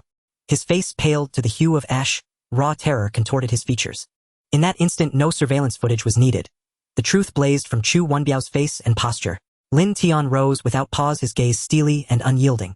Dispatch officers immediately. Proceed to Shangtian Village, and alert surrounding precincts to seal the perimeter. Meanwhile, at the entrance of an aging residential complex named Happiness Garden, a young man stood out, dressed in loose athletic wear a sweatband across his forehead radiating quiet vigor. A black backpack rested on his shoulders holding 2 badminton rackets. His expression was blank, his gaze forward and unblinking as he strode past the noodle shop's middle-aged owner and the bustling delivery courier, without so much as a glance. Only after walking 2 blocks did he peel off the sweatband with visible disdain, his energetic composure dissolving into a gaunt, feverish lethargy. He retrieved a phone preloaded with a fresh SIM card and sent a concise text to a number seared into his memory. Wait 15 seconds. I've reached the main road. Shall I divert to the side street to pick up the person? Within seconds, a terse reply arrived. The sculptor has located the physician. No further concern. Return to Gusu promptly. Reading the message, the young man stretched languidly, hailed a taxi, slid into the rear seat, and said calmly, to Shanghai Bus Terminal. As the taxi carried him away from the old city district over the next half hour, Thin Dog's wife, startled repeatedly by barking, peered cautiously through her peephole, confirmed no one lingered outside, and finally eased open her security door. There, tied to her gatepost, sat a Shiba Inu, wagging its tail, eagerly gazing up at her with gentle, pleading eyes. Bewildered, she scanned the empty corridor, when suddenly her 3-year-old daughter bounded out, spotting the dog, and burst into delighted shrieks. Doggy! Doggy! Keep the doggy! Keep this doggy! Let's adopt a dog! This very dog! As her daughter stretched out her arms toward the Shiba Inu, the woman froze abruptly. If he were ever arrested by the police in the future, if strangers with suspicious behavior appeared near their doorstep, or if anything unusual occurred, they must remain vigilant and never trust anyone easily. And if they truly could not decide what to do, they should immediately call the police. Neither she nor her daughter had committed any crime. The officers would not harass them. In fact, they would protect them with unwavering resolve. At that thought, she swiftly pulled her 3-year-old daughter back from reaching for the Shiba Inu, clutching her tightly and stepping several paces away in palpable tension. She fumbled her phone from her pocket and dialed. After 2 brief rings, the call connected. Biting her lower lip, she spoke softly, her voice edged with quiet anxiety. Hello, is this 110? At that very moment, multiple police cruisers sped out from the Huaihai Criminal Investigation Unit. Their target, Shangtian Village, a remote rural settlement on the city's outskirts, where Chu Pengfei was to be apprehended. Upon receiving the coordination order, local public security officers immediately responded. They sealed off all major exits of Shangtian Village and took up concealed positions near the old house, preventing Chu Pengfei from fleeing in desperation should he realize escape was impossible. Yet the narrow alleyways fronting the old house obstructed direct access. Moreover, uncertain whether Chu Pengfei, who had already joined a vast drug trafficking syndicate, was armed with a handgun or other hazardous devices, they refrained from forced entry. Instead, they maintained strict perimeter containment, awaiting arrival of fully equipped special tactical units. During Chu Pengfei's interrogation, it had already been confirmed that the syndicate's Suzhubist operative routinely carried both a handgun and a specially formulated toxin. Thus, under no circumstances could they afford recklessness, no unnecessary risks that might endanger comrades or trigger avoidable sacrifice. At that moment, sirens wailed across the highway. Su Chongqing, a veteran driver, pressed the accelerator hard, steering with razor-sharp precision as his cruiser surged ahead toward the destination. Even while gripping the wheel, he stole a glance at Lin Tian beside him, the latter deep in thought, brow furrowed, and offered a faint, knowing smile. At that moment, sirens wailed across the highway. Su Chongqing, a veteran driver, pressed the accelerator hard, steering with razor-sharp precision as his cruiser surged ahead toward the destination. That's truly welcome news. At least your 20 years of unwavering pursuit haven't been in vain. There remains a chance to personally bring that ruthless, cunning murderer to justice, to see him shackled and delivered into court for trial and sentencing. Clearly, as Lin Tian's disciple, Su Chongqing knew full well how the Mudu University dismemberment case had haunted his master for 2 decades, a wound never healed. Now, having uncovered tangible leads, and even reason to believe the killer still lived, was undeniably the best possible news. Yet Lin Tian remained grim, shaking his head with unrelenting gravity. Yes, it qualifies as good news, but its investigative value is virtually nil. Moreover, this case now entangles a sprawling drug trafficking organization, or perhaps more accurately, a conglomerate. Whether we aim to solve the May 13th dismemberment case, or to uproot this syndicate entirely, we must rely entirely upon Chu Pengfei as our sole lifeline.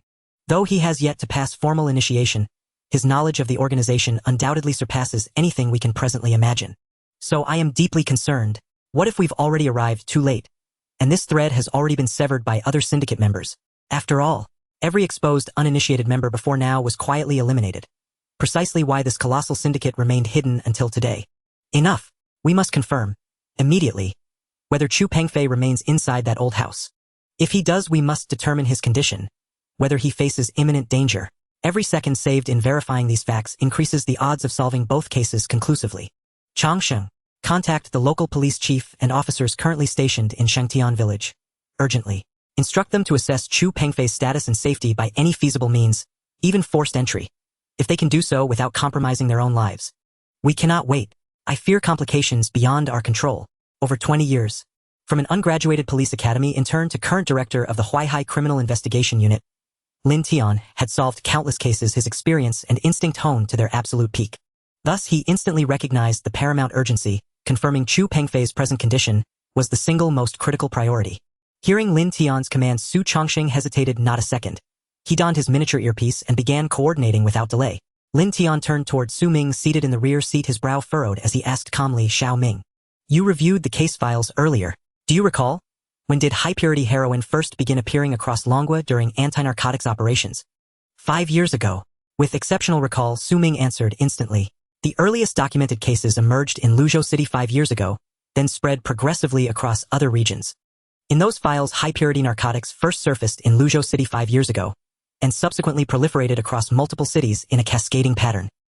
Hearing this, Lin Tian narrowed his eyes with sharp intensity, then voiced quiet bewilderment. 5 years ago, then. The syndicate likely formed around that time. And indeed, unsolved homicides across other cities also cluster within this same time frame. No significant temporal gaps. Yet the May 13th dismemberment case occurred 20 years ago. Why would it appear on that dark website at all? Moreover, before Chu Pengfei's emergence, Mudu had seen no trace of high-purity narcotics, as though someone deliberately abandoned such a lucrative market. Does this imply that the May 13th killer has long since left Mudu, or perhaps the May 13th killer is the syndicate's founder, hence the archival presence on the dark web?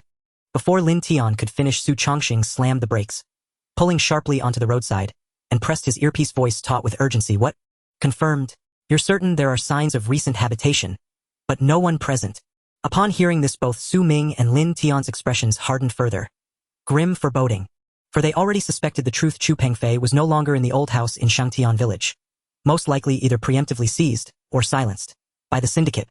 If so, the trail would vanish once again. Just then, Lin Tian's phone erupted with an urgent ringtone. He glanced at the number, puzzled, then answered silently. He spoke not a word, only listened, his expression growing steadily more severe, his voice chillingly low. Understood. I'm leaving immediately. He ended the call, then looked at Su Ming and Su Chongqing, his gaze burning with suppressed fury. Our Huaihai Unit's Emergency Dispatch Center just received an unusual international alert call. On the line, the caller specifically instructed the dispatcher to inform me. Do not waste time at the old house. Go instead to the Mudu Holiday Hotel inside Fantawild Happy World and witness Chu Pengfei's confession, personally. An act of provocation. This was a brazen challenge issued by the drug trafficking syndicate itself. Over the years, Lin Tian had encountered numerous criminal organizations operating in coordinated cells. He had even witnessed desperate criminals who, to conceal their crimes, eliminated exposed members without hesitation. Yet never before had any criminal organization dared such audacity. They had the gall to call the Huaihai Criminal Investigation Detachment directly, naming names, and ordered them not to search the old house any longer, but instead go immediately to witness the so-called repentance of Chu Pengfei. No further speculation was needed. This repentance was almost certainly a cold, merciless execution. A purge mandated by the syndicate's failed evaluation of Chu Pengfei. Or rather, they had deliberately phoned the police to collect Chu Pengfei's corpse. The arrogance and contempt embedded in that gesture were unmistakable. An open affront to justice itself. The moment it was confirmed Chu Pengfei was not at the old house, several speeding police cruisers instantly reversed course, racing toward the Fantawild amusement park. Simultaneously, neighborhood public security officers were dispatched ahead to assist, while those stationed at the old house in Shangtian village were not sent away empty-handed. They would thoroughly search the old house for any additional critical evidence. Inside the patrol car, an unprecedented silence reigned.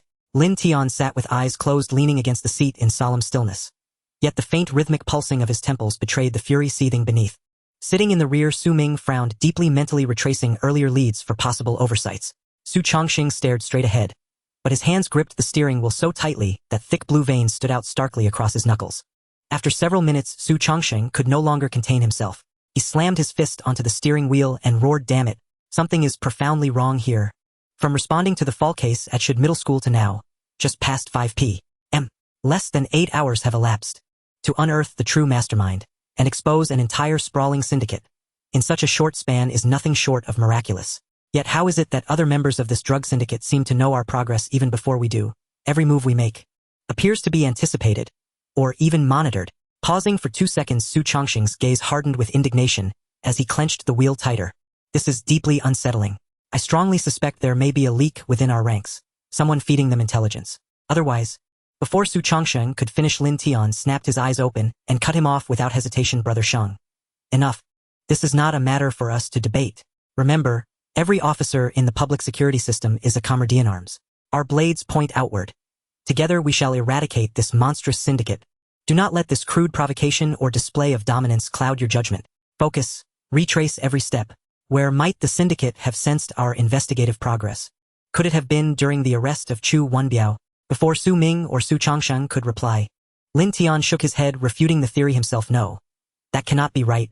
Given the syndicate's extreme vigilance and impenetrable secrecy, Chu Pengfei would never have been permitted to disclose organizational details to anyone else. Chu Wenbiao learned only fragments, solely because Chu Pengfei secretly revealed certain information to enlist his help in locating consciousness-controlled targets. Therefore, even if Chu Wenbiao were arrested and brought into custody, it should not have triggered such a violent backlash. So where precisely does the problem lie? Skinny dog. Su Ming, seated in the rear, finally broke from his contemplation, sat up straighter, and spoke with quiet certainty. The issue most likely lies with Skinny Dog's wife and daughter, though the call, naming us explicitly to retrieve the body, appeared outrageously arrogant in truth. Their prior conduct reveals a pattern of extraordinary caution and meticulous planning. I strongly suspect that the moment Skinny Dog was apprehended days ago, the syndicate deployed operatives to shadow and infiltrate his family's residence. Not only to silence witnesses, but also to gauge the investigation's latest developments. If their hidden observers noticed our officers near the residential complex where Skinny Dog's family lived, they would conclude, without hesitation, that Skinny Dog had confessed everything. They would then abandon Chu Pengfei outright and dispose of him under the pretext of a failed evaluation, severing this thread of evidence completely. So regardless of whether we ultimately uncover the full truth, Chu Pengfei was doomed the moment they decided he was compromised. Having delivered this analysis, Su Ming fell silent, his tone heavy with reluctant resignation. They had deliberately deployed plainclothes officers to protect and surveil Skinny Dog's family, hoping to lure out more syndicate members through patience. Instead of catching prey by waiting, they had startled the fox. The syndicate, ever cautious, had preemptively severed the thread, abandoning Chu Pengfei entirely. This alone proved one thing: these syndicate members were no ordinary criminals. Their terrifying counter-surveillance acumen suggested their past escapes from justice were no mere strokes of luck. They had underestimated the syndicate and overestimated the infallibility of their own colleagues. Upon hearing Su Ming's words, Su Changsheng paused, then instantly dialed Lao Chen's number, switching on speakerphone. As soon as the call connected, he spoke urgently. Lao Chen. What's the situation? Any anomalies around Skinny Dog's wife and daughter? A few seconds passed in silence. Lao Chen's voice came through, tinged with surprise and curiosity. Perfect timing. Brother Su, I was just about to call you. What a coincidence you rang first. Just now Skinny Dog's wife reported an incident. A stray Shiba Inu had appeared tied to her front gate railing. Out of safety concerns, she refused to approach it. Upon hearing this, Lao Chi and I rushed over immediately. After careful inspection, we discovered several fragile liquid-filled spheres concealed beneath the dog's collar, encased in thin rubber. They appeared extremely delicate. Merely lifting the dog could rupture them. We've safely removed all spheres. We're now en route to the station, with Skinny Dog's family and the dog in tow. Though the spheres haven't yet been analyzed by forensic Dr. Shun, my experience suggests they contain potassium cyanide, a potent neurotoxin.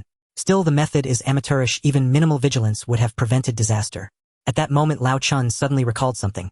The sharp crack of a palm striking his thigh echoed over the line, followed by a frustrated exclamation. Wait, hold on. Could it be that the syndicate's surveillance team spotted Lao Chi and me? Did they panic, hastily rigging the dog as a crude test, then flee the compound immediately? So, did we just awaken the entire nest? Su Changsheng sighed, wrapping his palm once against the steering wheel before shaking his head to close the subject. Enough. Stop slapping your thigh. Bring Skinny Dog's wife and daughter to the station. We'll conduct a full debrief upon returning. Lin Ju Xiaoming and I will join you there. That's all for now. Goodbye. As Su Changsheng ended the call, Su Ming settled comfortably into the rear seat, fingers idly tracing his thumb as he spoke softly. It appears our earlier hypothesis holds roughly 80% weight. The moment Skinny Dog was taken into custody, a syndicate operative from Suzhou had already infiltrated Shanghai. But unfortunately, though Su Ming did not specify what he regretted, Lin Tian and Su Changsheng both understood perfectly well. What he lamented was this very moment. Not only had they failed to apprehend the criminal organization member at such close range, but they had also exposed their own identities, throwing the entire operation to arrest Chu Pengfei into grave uncertainty. Or rather, it could no longer be called an arrest. Recovery of the body would be a far more accurate term. After all, not only had they failed to apprehend the criminal organization member at such close range, but they had also Fei into grave uncertainty. Yet Su Ming was absolutely certain had he been in plainclothes monitoring and protecting Thin Dog's family, he would have unerringly exposed and captured this operative. Specially dispatched from Gusu. This was no blind arrogance. Merely the hard-won wisdom of long experience. Lin Tian too sighed inwardly.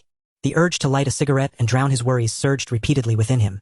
But each time he suppressed it firmly like a pillar anchoring the sea, speaking calmly, although this minor oversight has derailed our progress. We have uncovered another lead. If the path through Chu Pengfei proves impassable, we shift focus directly to the Gusa-based operative.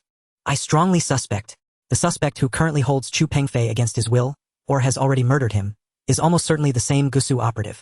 This vast drug trafficking syndicate is without precedent in my career. Before Lin Tian could finish, his phone rang again. Sharp, urgent, insistent. Having just received one call, Lin Tian now reacted with heightened alertness. Immediately answering and like Su Chongxing moments earlier switching on speakerphone. Instantly a voice, tense, breathless, edged with panic, filled the police vehicle. Chief Lin.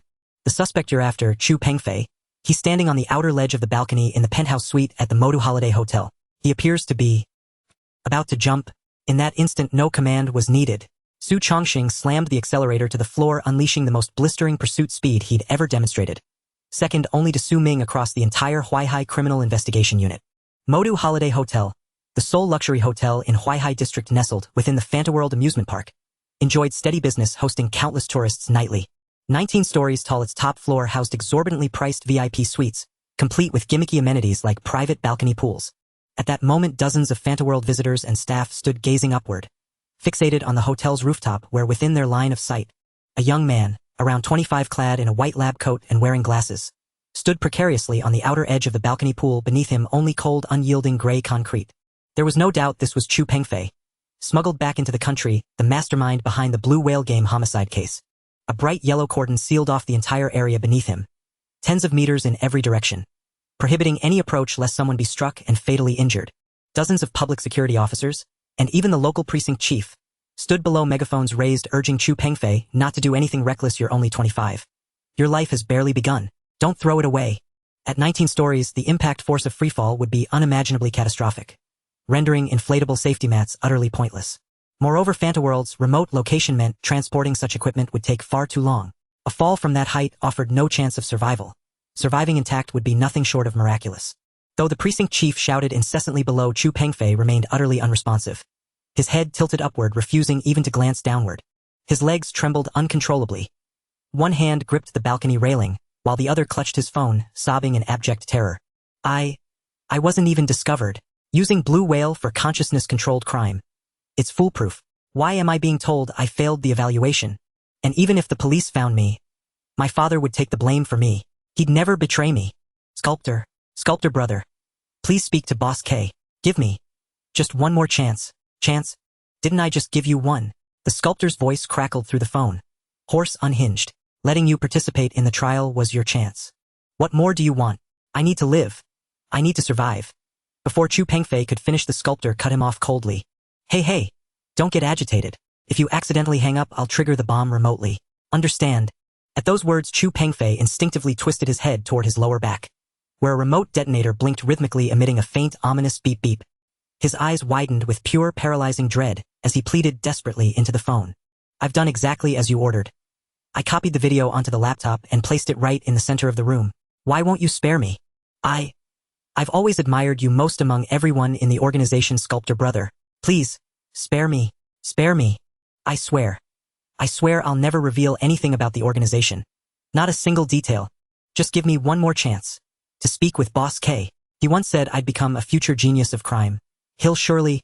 Again, before Chu Pengfei could finish, the sculptor interrupted brusquely. Irritated, dismissive. Doctor, do you even realize your life and death rest solely in my hands? Not K's. Understand, 20 years have passed, and you've rekindled my passion for crafting extraordinary works. Do you truly believe there's still a chance? And, don't be afraid. I've already injected you with several doses of painkillers and heroin. You won't feel a thing when you leap. Just give me one more chance to speak with Boss K. He once said I'd become a future genius of crime. He'll surely... You must replicate that posture precisely.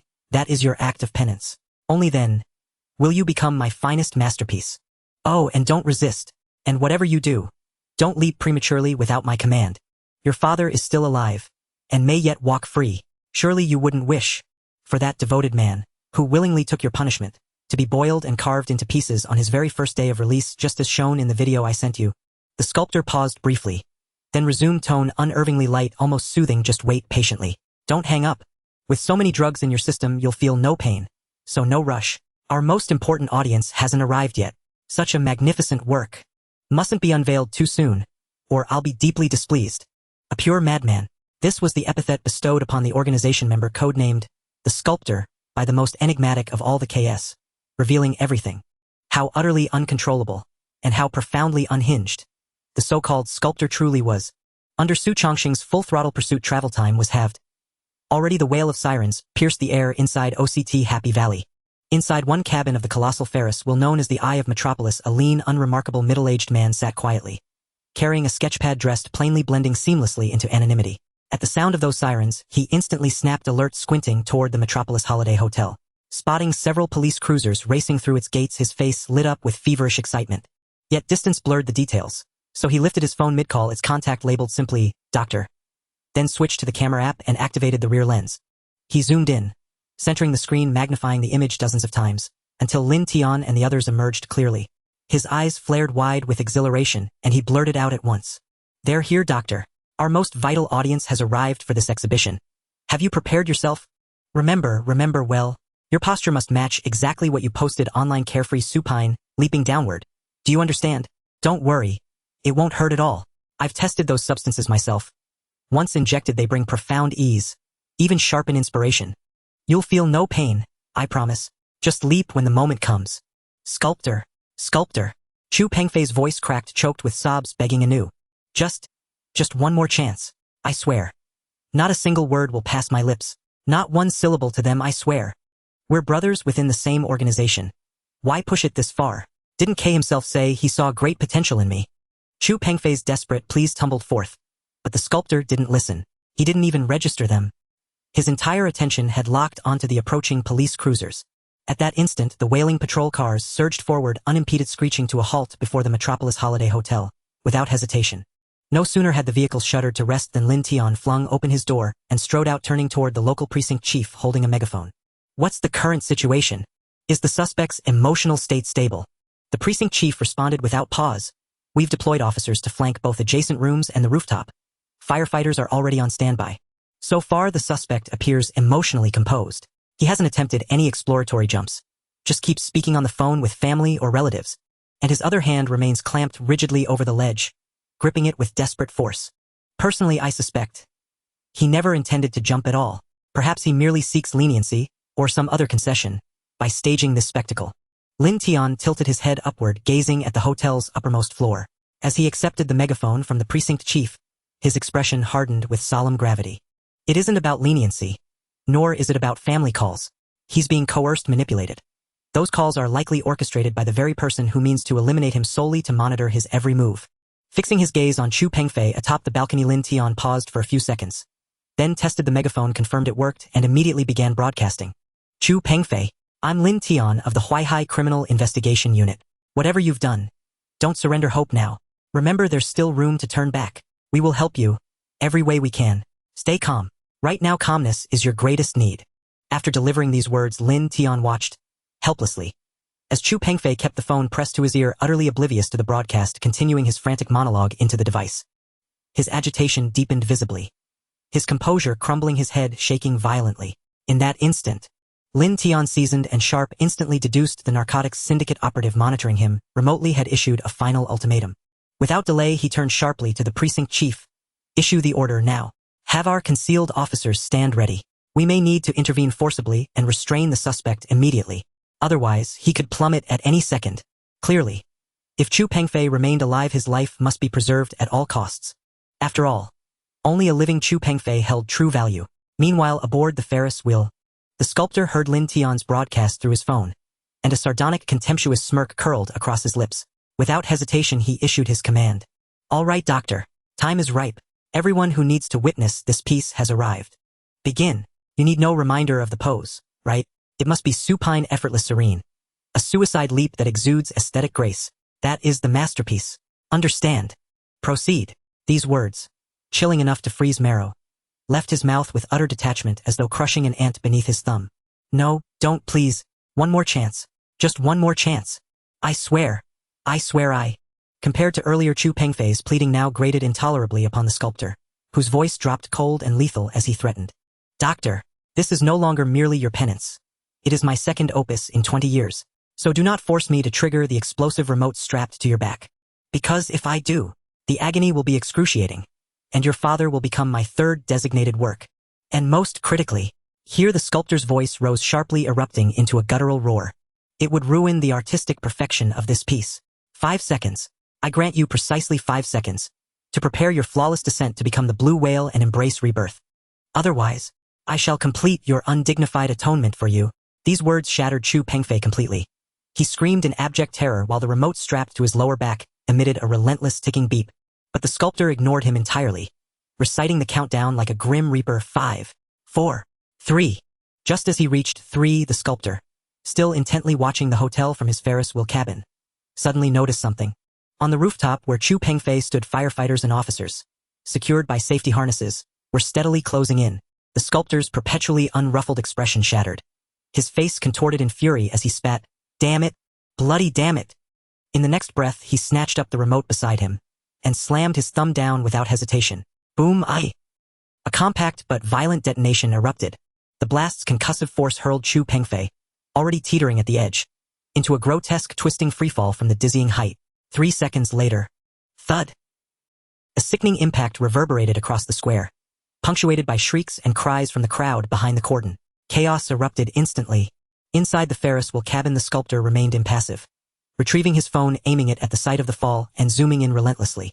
When the horrifying blood-soaked carnage filled his screen, he shot upright, hurled the phone to the floor with a crash, and paced back and forth, hands planted fiercely on his hips, seething with rage. Damn it! Damn it all! My perfect masterpiece! Utterly ruined. The sudden sound of an explosion, and Chu Pengfei, who was knocked off the building by the shockwave, caused chaos at the scene.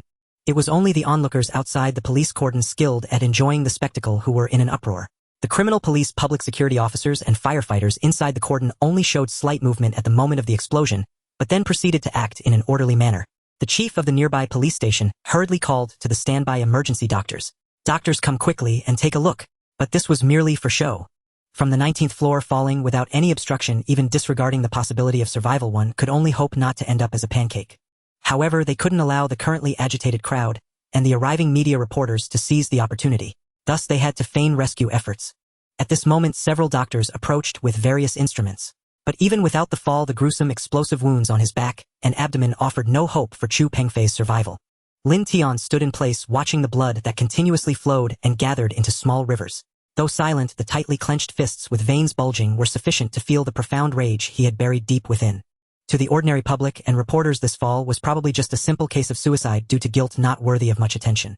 But in Lin Tian's view, this was not a suicide out of guilt at all. The constant shaking of his head on the phone, his single hand gripping the balcony edge, followed by being knocked off the building by the shockwave, all indicated otherwise. This was an unprecedented provocation. No criminal organization had ever dared to act so audaciously within Longwa. Setting aside the drug trafficking, just the fact that they called the criminal investigation team, specifying to have the police collect the body, and ultimately used prohibited explosives, was shocking. The arrogance of this large drug trafficking organization far exceeded Lin Tian's imagination.